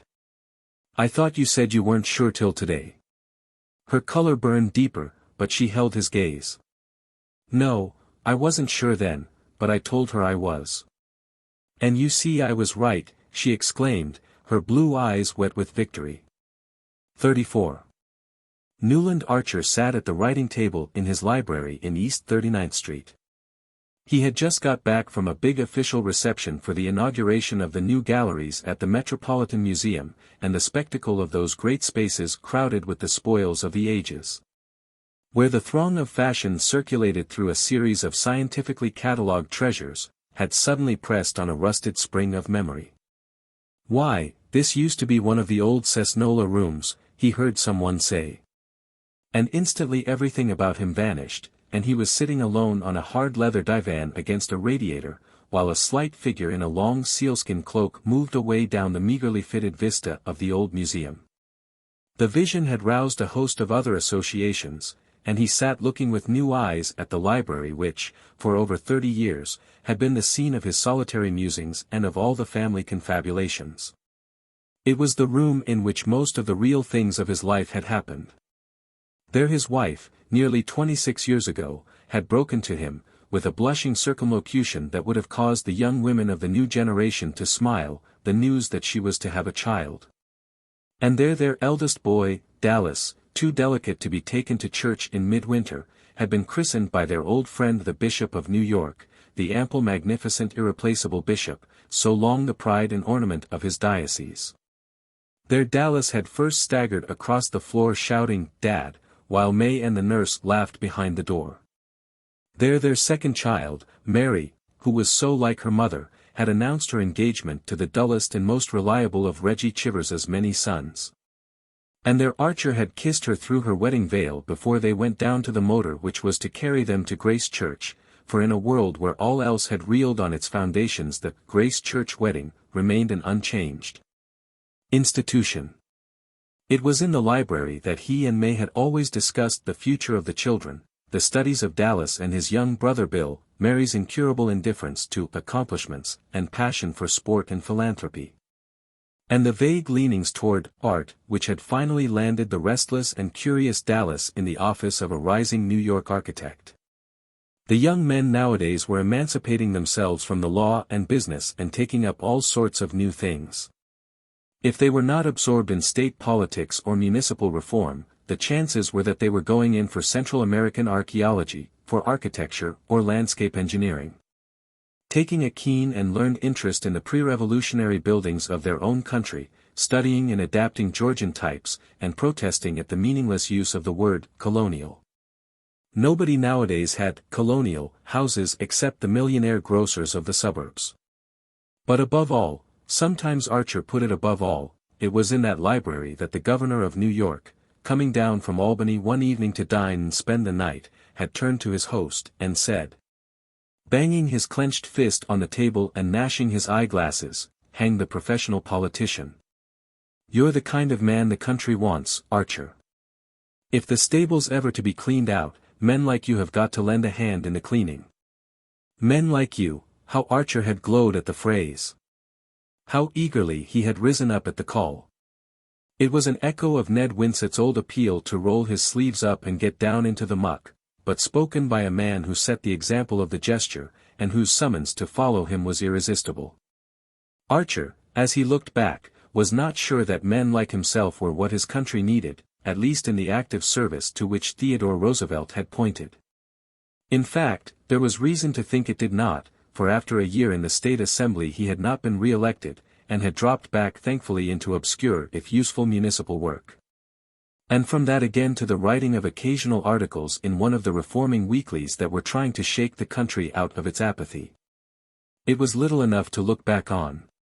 But when he remembered to what the young men of his generation and his set had looked forward, the narrow groove of money-making, sport and society to which their vision had been limited, even his small contribution to the new state of things seemed to count, as each brick counts in a well-built wall. He had done little in public life, he would always be by nature a contemplative and a dilettante, but he had had high things to contemplate, great things to delight in, and one great man's friendship to be his strength and pride. He had been, in short, what people were beginning to call a good citizen. In New York, for many years past, every new movement, philanthropic, municipal or artistic, had taken account of his opinion and wanted his name. People said, "Ask Archer," when there was a question of starting the first school for crippled children, reorganizing the Museum of Art, founding the Grolier Club, inaugurating the new library, or getting up a new society of chamber music. His days were full, and they were filled decently. He supposed it was all a man ought to ask. Something he knew he had missed, the flower of life. But he thought of it now as a thing so unattainable and improbable that to have repined would have been like despairing because one had not drawn the first prize in a lottery. There were 100 million tickets in his lottery, and there was only one prize. The chances had been too decidedly against him. When he thought of Ellen Olenska it was abstractly, serenely, as one might think of some imaginary beloved in a book or a picture. She had become the composite vision of all that he had missed. That vision, faint and tenuous as it was, had kept him from thinking of other women. He had been what was called a faithful husband. And when May had suddenly died, carried off by the infectious pneumonia through which she had nursed their youngest child, he had honestly mourned her. Their long years together had shown him that it did not so much matter if marriage was a dull duty, as long as it kept the dignity of a duty. Lapsing from that, it became a mere battle of ugly appetites. Looking about him, he honored his own past, and mourned for it. After all, there was good in the old ways. His eyes, making the round of the room, done over by Dallas with English mezzotints, Chippendale cabinets, bits of chosen blue and white and pleasantly shaded electric lamps, came back to the old Eastlake writing table that he had never been willing to banish, and to his first photograph of May, which still kept its place beside his inkstand. There she was, tall, round-bosomed and willowy, in her starched muslin and flapping leghorn, as he had seen her under the orange trees in the Mission garden. And as he had seen her that day, so she had remained. Never quite at the same height, yet never far below it, generous, faithful, unwearied. But so lacking in imagination, so incapable of growth, that the world of her youth had fallen into pieces and rebuilt itself without her ever being conscious of the change. This hard bright blindness had kept her immediate horizon apparently unaltered. Her incapacity to recognize change made her children conceal their views from her as Archer concealed his. There had been, from the first, a joint pretense of sameness, a kind of innocent family hypocrisy, in which father and children had unconsciously collaborated. And she had died thinking the world a good place, full of loving and harmonious households like her own, and resigned to leave it because she was convinced that, whatever happened, Newland would continue to inculcate in Dallas the same principles and prejudices which had shaped his parents' lives, and that Dallas in turn, when Newland followed her, would transmit the sacred trust to little Bill. And of Mary she was sure as of her own self. So, having snatched little Bill from the grave, and given her life in the effort, she went contentedly to her place in the Archer vault in St. Mark's, where Mrs. Archer already lay safe from the terrifying trend, which her daughter-in-law had never even become aware of. Opposite May's portrait stood one of her daughter. Mary Chivers was as tall and fair as her mother, but large-waisted, flat-chested and slightly slouching, as the altered fashion required. Mary Chivers's mighty feats of athleticism could not have been performed with the 20-inch waist that May Archer's azure sash so easily spanned. And the difference seemed symbolic. The mother's life had been as closely girt as her figure. Mary, who was no less conventional, and no more intelligent, yet led a larger life and held more tolerant views. There was good in the new order too. The telephone clicked, and Archer, turning from the photographs, unhooked the transmitter at his elbow. How far they were from the days when the legs of the brass-buttoned messenger boy had been New York's only means of quick communication. "Chicago wants you." Ah, it must be a long distance from Dallas, who had been sent to Chicago by his firm to talk over the plan of the lakeside palace they were to build for a young millionaire with ideas. The firm always sent Dallas on such errands. "Hello, Dad." "Yes, Dallas." "I say, how do you feel about sailing on Wednesday?" "Mauritania, yes, next Wednesday as ever is. Our client wants me to look at some Italian gardens before we settle anything, and has asked me to nip over on the next boat. I've got to be back on the 1st of June, the voice broke into a joyful conscious laugh, so we must look alive. I say, Dad, I want your help, do come. Dallas seemed to be speaking in the room, the voice was as nearby and natural as if he had been lounging in his favorite armchair by the fire. The fact would not ordinarily have surprised Archer, for long-distance telephoning had become as much a matter of course as electric lighting in 5-day Atlantic voyages. But the laugh did startle him. It still seemed wonderful that across all those miles and miles of country, forest, river, mountain, prairie, roaring cities and busy indifferent millions, Dallas's laugh should be able to say, of course, whatever happens. I must get back on the 1st, because Fanny Beaufort and I are to be married on the 5th. The voice began again, think it over. No, sir, not a minute. You've got to say yes now. Why not, I'd like to know. If you can allege a single reason, no, I knew it. Then it's a go, eh? Because I count on you to ring up the Cunard office first thing tomorrow, and you'd better book a return on a boat from Marseilles. I say, Dad, it'll be our last time together, in this kind of way. Oh, good. I knew you would. Chicago rang off, and Archer rose and began to pace up and down the room. It would be their last time together in this kind of way, the boy was right. They would have lots of other times after Dallas's marriage, his father was sure. For the two were born comrades, and Fanny Beaufort, whatever one might think of her, did not seem likely to interfere with their intimacy. On the contrary, from what he had seen of her, he thought she would be naturally included in it. Still, change was change, and differences were differences, and much as he felt himself drawn toward his future daughter-in-law, it was tempting to seize this last chance of being alone with his boy. There was no reason why he should not seize it, except the profound one that he had lost the habit of travel. May had disliked to move except for valid reasons, such as taking the children to the sea or in the mountains. She could imagine no other motive for leaving the house in 39th Street or their comfortable quarters at the Wellands in Newport. After Dallas had taken his degree she had thought it her duty to travel for 6 months, and the whole family had made the old-fashioned tour through England, Switzerland and Italy. Their time being limited, no one knew why, they had omitted France. Archer remembered Dallas's wrath at being asked to contemplate Mont Blanc instead of Reims and Chartres. But Mary and Bill wanted mountain climbing, and had already yawned their way in Dallas's wake through the English cathedrals. And May, always fair to her children, had insisted on holding the balance evenly between their athletic and artistic proclivities. She had indeed proposed that her husband should go to Paris for a fortnight, and join them on the Italian lakes after they had done Switzerland, but Archer had declined. "We'll stick together," he said. And May's face had brightened at his setting such a good example to Dallas. Since her death, nearly 2 years before, there had been no reason for his continuing in the same routine. His children had urged him to travel, Mary Chivers had felt sure it would do him good to go abroad and see the galleries. The very mysteriousness of such a cure made her the more confident of its efficacy. But Archer had found himself held fast by habit, by memories, by a sudden startled shrinking from new things. Now, as he reviewed his past, he saw into what a deep rut he had sunk.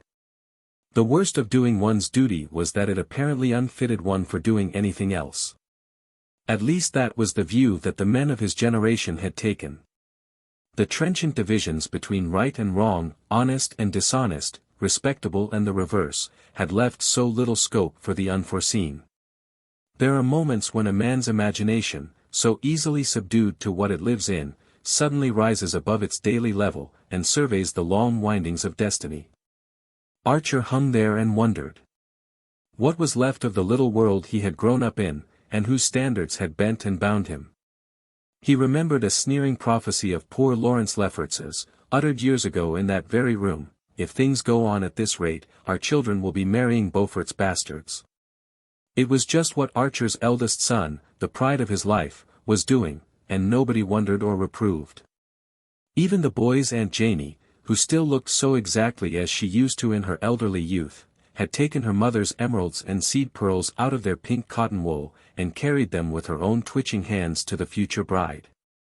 And Fanny Beaufort, instead of looking disappointed at not receiving a set from a Paris jeweler, had exclaimed at their old-fashioned beauty, and declared that when she wore them she should feel like an Isabey miniature.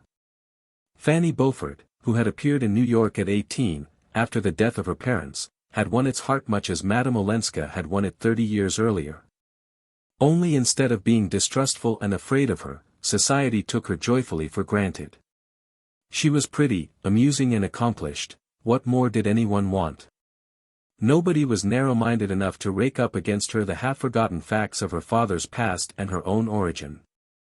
Only the older people remembered so obscure an incident in the business life of New York as Beaufort's failure, or the fact that after his wife's death he had been quietly married to the notorious Fanny Ring, and had left the country with his new wife, and a little girl who inherited her beauty. He was subsequently heard of in Constantinople, then in Russia, and a dozen years later American travelers were handsomely entertained by him in Buenos Aires, where he represented a large insurance agency. He and his wife died there in the odor of prosperity, and one day their orphaned daughter had appeared in New York in charge of May Archer's sister-in-law, Mrs. Jack Welland, whose husband had been appointed the girl's guardian. The fact threw her into almost cousinly relationship with Newland Archer's children, and nobody was surprised when Dallas's engagement was announced. Nothing could more dearly give the measure of the distance that the world had traveled. People nowadays were too busy with reforms and movements, with fads and fetishes and frivolities, to bother much about their neighbors. And of what account was anybody's past, in the huge kaleidoscope where all the social atoms spun around on the same plane? Newland Archer, looking out of his hotel window at the stately gaiety of the Paris streets, felt his heart beating with the confusion and eagerness of youth. It was long since it had thus plunged and reared under his widening waistcoat, leaving him, the next minute, with an empty breast and hot temples. He wondered if it was thus that his son's conducted itself in the presence of Miss Fanny Beaufort, and decided that it was not. It functions as actively, no doubt, but the rhythm is different, he reflected, recalling the cool composure with which the young man had announced his engagement, and taken for granted that his family would approve. The difference is that these young people take it for granted that they're going to get whatever they want, and that we almost always took it for granted that we shouldn't. Only, I wonder, the thing one's so certain of in advance, can it ever make one's heart beat as wildly? It was the day after their arrival in Paris, and the spring sunshine held Archer in his open window, above the wide silvery prospect of the Place Vendôme. One of the things he had stipulated, almost the only one, when he had agreed to come abroad with Dallas, was that, in Paris, he shouldn't be made to go to one of the newfangled palaces. "Oh, all right, of course," Dallas good-naturedly agreed. "I'll take you to some jolly old-fashioned place," the Bristol say, leaving his father speechless at hearing that the century-long home of kings and emperors was now spoken of as an old-fashioned inn. where one went for its quaint inconveniences and lingering local color. Archer had pictured often enough, in the first impatient years, the scene of his return to Paris, then the personal vision had faded, and he had simply tried to see the city as the setting of Madame Olenska's life. Sitting alone at night in his library, after the household had gone to bed, he had evoked the radiant outbreak of spring down the avenues of horse-chestnuts, the flowers and statues in the public gardens, the whiff of lilacs from the flower carts, the majestic roll of the river under the great bridges, and the life of art and study and pleasure that filled each mighty artery to bursting. Now the spectacle was before him in its glory, and as he looked out on it he felt shy, old-fashioned, inadequate, a mere grey speck of a man compared with the ruthless magnificent fellow he had dreamed of being. Dallas's hand came down cheerily on his shoulder. "Hello, father, this is something like, isn't it?" They stood for a while looking out in silence, and then the young man continued, "By the way, I've got a message for you. The Countess Olenska expects us both at 5:30. He said it lightly, carelessly, as he might have imparted any casual item of information, such as the hour at which their train was to leave for Florence the next evening. Archer looked at him, and thought he saw in his gay young eyes a gleam of his great-grandmother Mingott's malice. "Oh, didn't I tell you?" Dallas pursued. "Fanny made me swear to do 3 things while I was in Paris: get her the score of the last Debussy songs, go to the Grand Guignol and see Madame Olenska. You know she was awfully good to Fanny when Mr. Beaufort sent her over from Buenos Aires to the Assumption. Fanny hadn't any friends in Paris, and Madame Olenska used to be kind to her and trot her about on holidays. I believe she was a great friend of the first Mrs. Beaufort's. And she's our cousin, of course. So I rang her up this morning, before I went out, and told her you and I were here for 2 days and wanted to see her." Archer continued to stare at him. "You told her I was here?" "Of course, why not?" Dallas's eyebrows went up whimsically. Then, getting no answer, he slipped his arm through his father's with a confidential pressure. "I say, father, what was she like?" Archer felt his color rise under his son's unabashed gaze. "Come, own up, you and she were great pals, weren't you? Wasn't she most awfully lovely?" "Lovely? I don't know. She was different." "Ah, there you have it. That's what it always comes to, doesn't it? When she comes, she's different, and one doesn't know why. It's exactly what I feel about Fanny." His father drew back a step, releasing his arm. "About Fanny? But, my dear fellow, I should hope so. Only I don't see. Dash it, Dad, don't be prehistoric. Wasn't she, once, your Fanny?" Dallas belonged body and soul to the new generation. He was the firstborn of Newland and May Archer, yet it had never been possible to inculcate in him even the rudiments of reserve. What's the use of making mysteries? It only makes people want to nose them out, he always objected when enjoined to discretion. But Archer, meeting his eyes, saw the filial light under their banter. "My Fanny? Well, the woman you'd have chucked everything for, only you didn't," continued his surprising son. "I didn't," echoed Archer with a kind of solemnity. "No, you date, you see, dear old boy." "But mother said." "Your mother?" "Yes, the day before she died. It was when she sent for me alone, you remember. She said she knew we were safe with you, and always would be, because once, when she asked you to, you'd given up the thing you most wanted." Archer received this strange communication in silence. His eyes remained unseeingly fixed on the thronged sunlit square below the window. At length he said in a low voice, "She never asked me." "No. I forgot. You never did ask each other anything, did you? And you never told each other anything. You just sat and watched each other, and guessed at what was going on underneath. A deaf and dumb asylum, in fact. Well, I back your generation for knowing more about each other's private thoughts than we ever have time to find out about our own. I say, Dad," Dallas broke off, "you're not angry with me? If you are, let's make it up and go and lunch at Henry's. I've got to rush out to Versailles afterward. Archer did not accompany his son to Versailles. He preferred to spend the afternoon in solitary roamings through Paris. He had to deal all at once with the packed regrets and stifled memories of an inarticulate lifetime. After a little while he did not regret Dallas's indiscretion.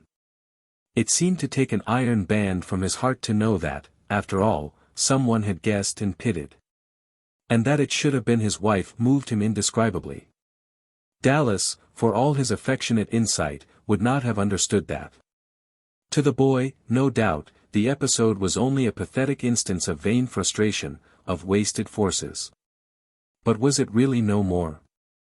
For a long time Archer sat on a bench in the Champs-Élysées and wondered, while the stream of life rolled by. A few streets away, a few hours away, Ellen Olenska waited. She had never gone back to her husband, and when he had died, some years before, she had made no change in her way of living. There was nothing now to keep her and Archer apart, and that afternoon he was to see her. He got up and walked across the Place de la Concorde and the Tuileries Gardens to the Louvre. She had once told him that she often went there, and he had a fancy to spend the intervening time in a place where he could think of her as perhaps having lately been. For an hour or more he wandered from gallery to gallery through the dazzle of afternoon light, and one by one the pictures burst on him in their half-forgotten splendor, filling his soul with the long echoes of beauty. After all, his life had been too starved. Suddenly, before an effulgent Titian, he found himself saying, "But I'm only 57, and then he turned away. For such summer dreams it was too late.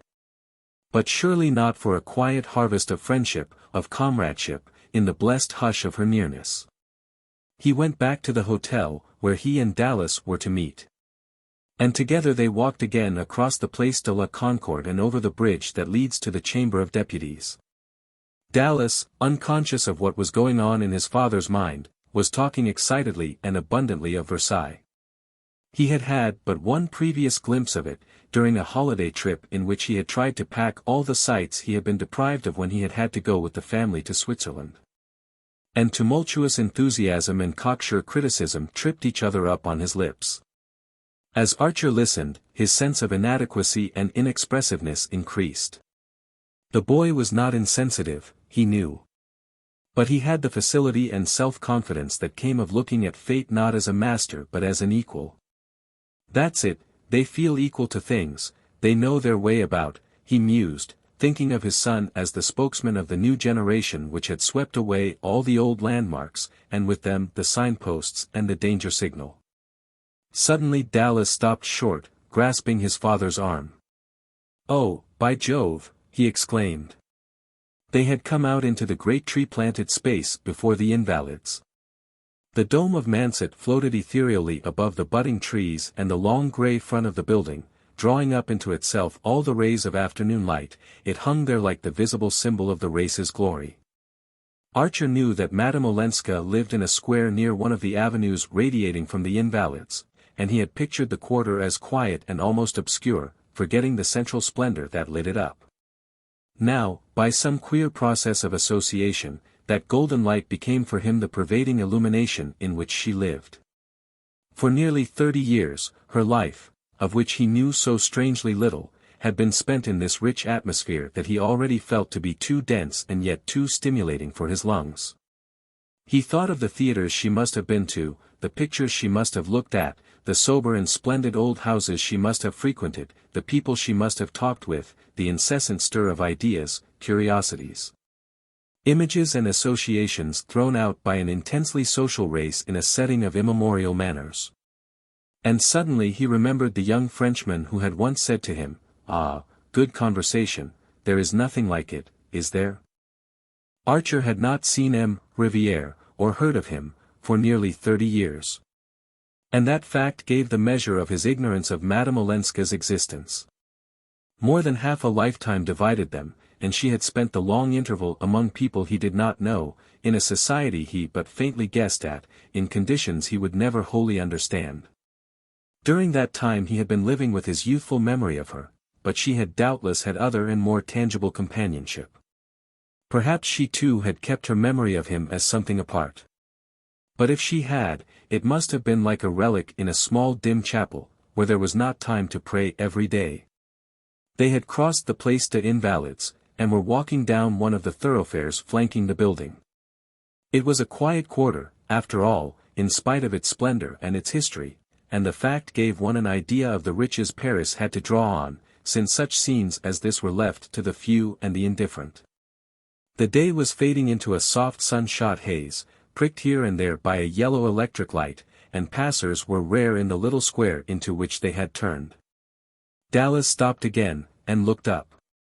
"It must be here," he said, slipping his arm through his father's with a movement from which Archer's shyness did not shrink, and they stood together looking up at the house.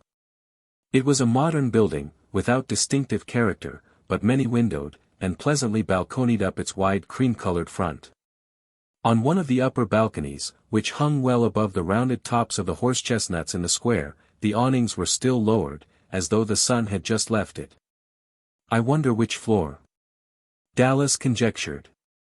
And moving toward the porte-cochere he put his head into the porter's lodge, and came back to say, "The fifth.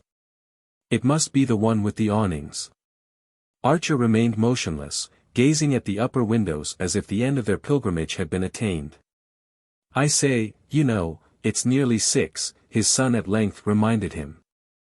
The father glanced away at an empty bench under the trees. "I believe I'll sit there a moment," he said. "Why, aren't you well?" his son exclaimed. "Oh, perfectly. But I should like you, please, to go up without me." Dallas paused before him, visibly bewildered. "But, I say, Dad, do you mean you won't come up at all?" "I don't know," said Archer slowly. "If you don't she won't understand." "Go, my boy, perhaps I shall follow you." Dallas gave him a long look through the twilight. "But what on earth shall I say?" "My dear fellow, don't you always know what to say?" his father rejoined with a smile. "Very well. I shall say you're old-fashioned, and prefer walking up the 5 flights because you don't like lifts." His father smiled again. "Say I'm old-fashioned, that's enough." Dallas looked at him again, and then, with an incredulous gesture, passed out of sight under the vaulted doorway.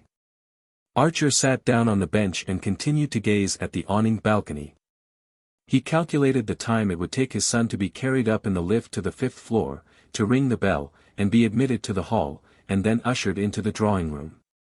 He pictured Dallas entering that room with his quick assured step and his delightful smile, and wondered if the people were right who said that his boy took after him. Then he tried to see the persons already in the room, for probably at that sociable hour there would be more than one, and among them a dark lady, pale and dark, who would look up quickly, half rise, and hold out a long thin hand with 3 rings on it. He thought she would be sitting in a sofa corner near the fire, with azaleas banked behind her on a table.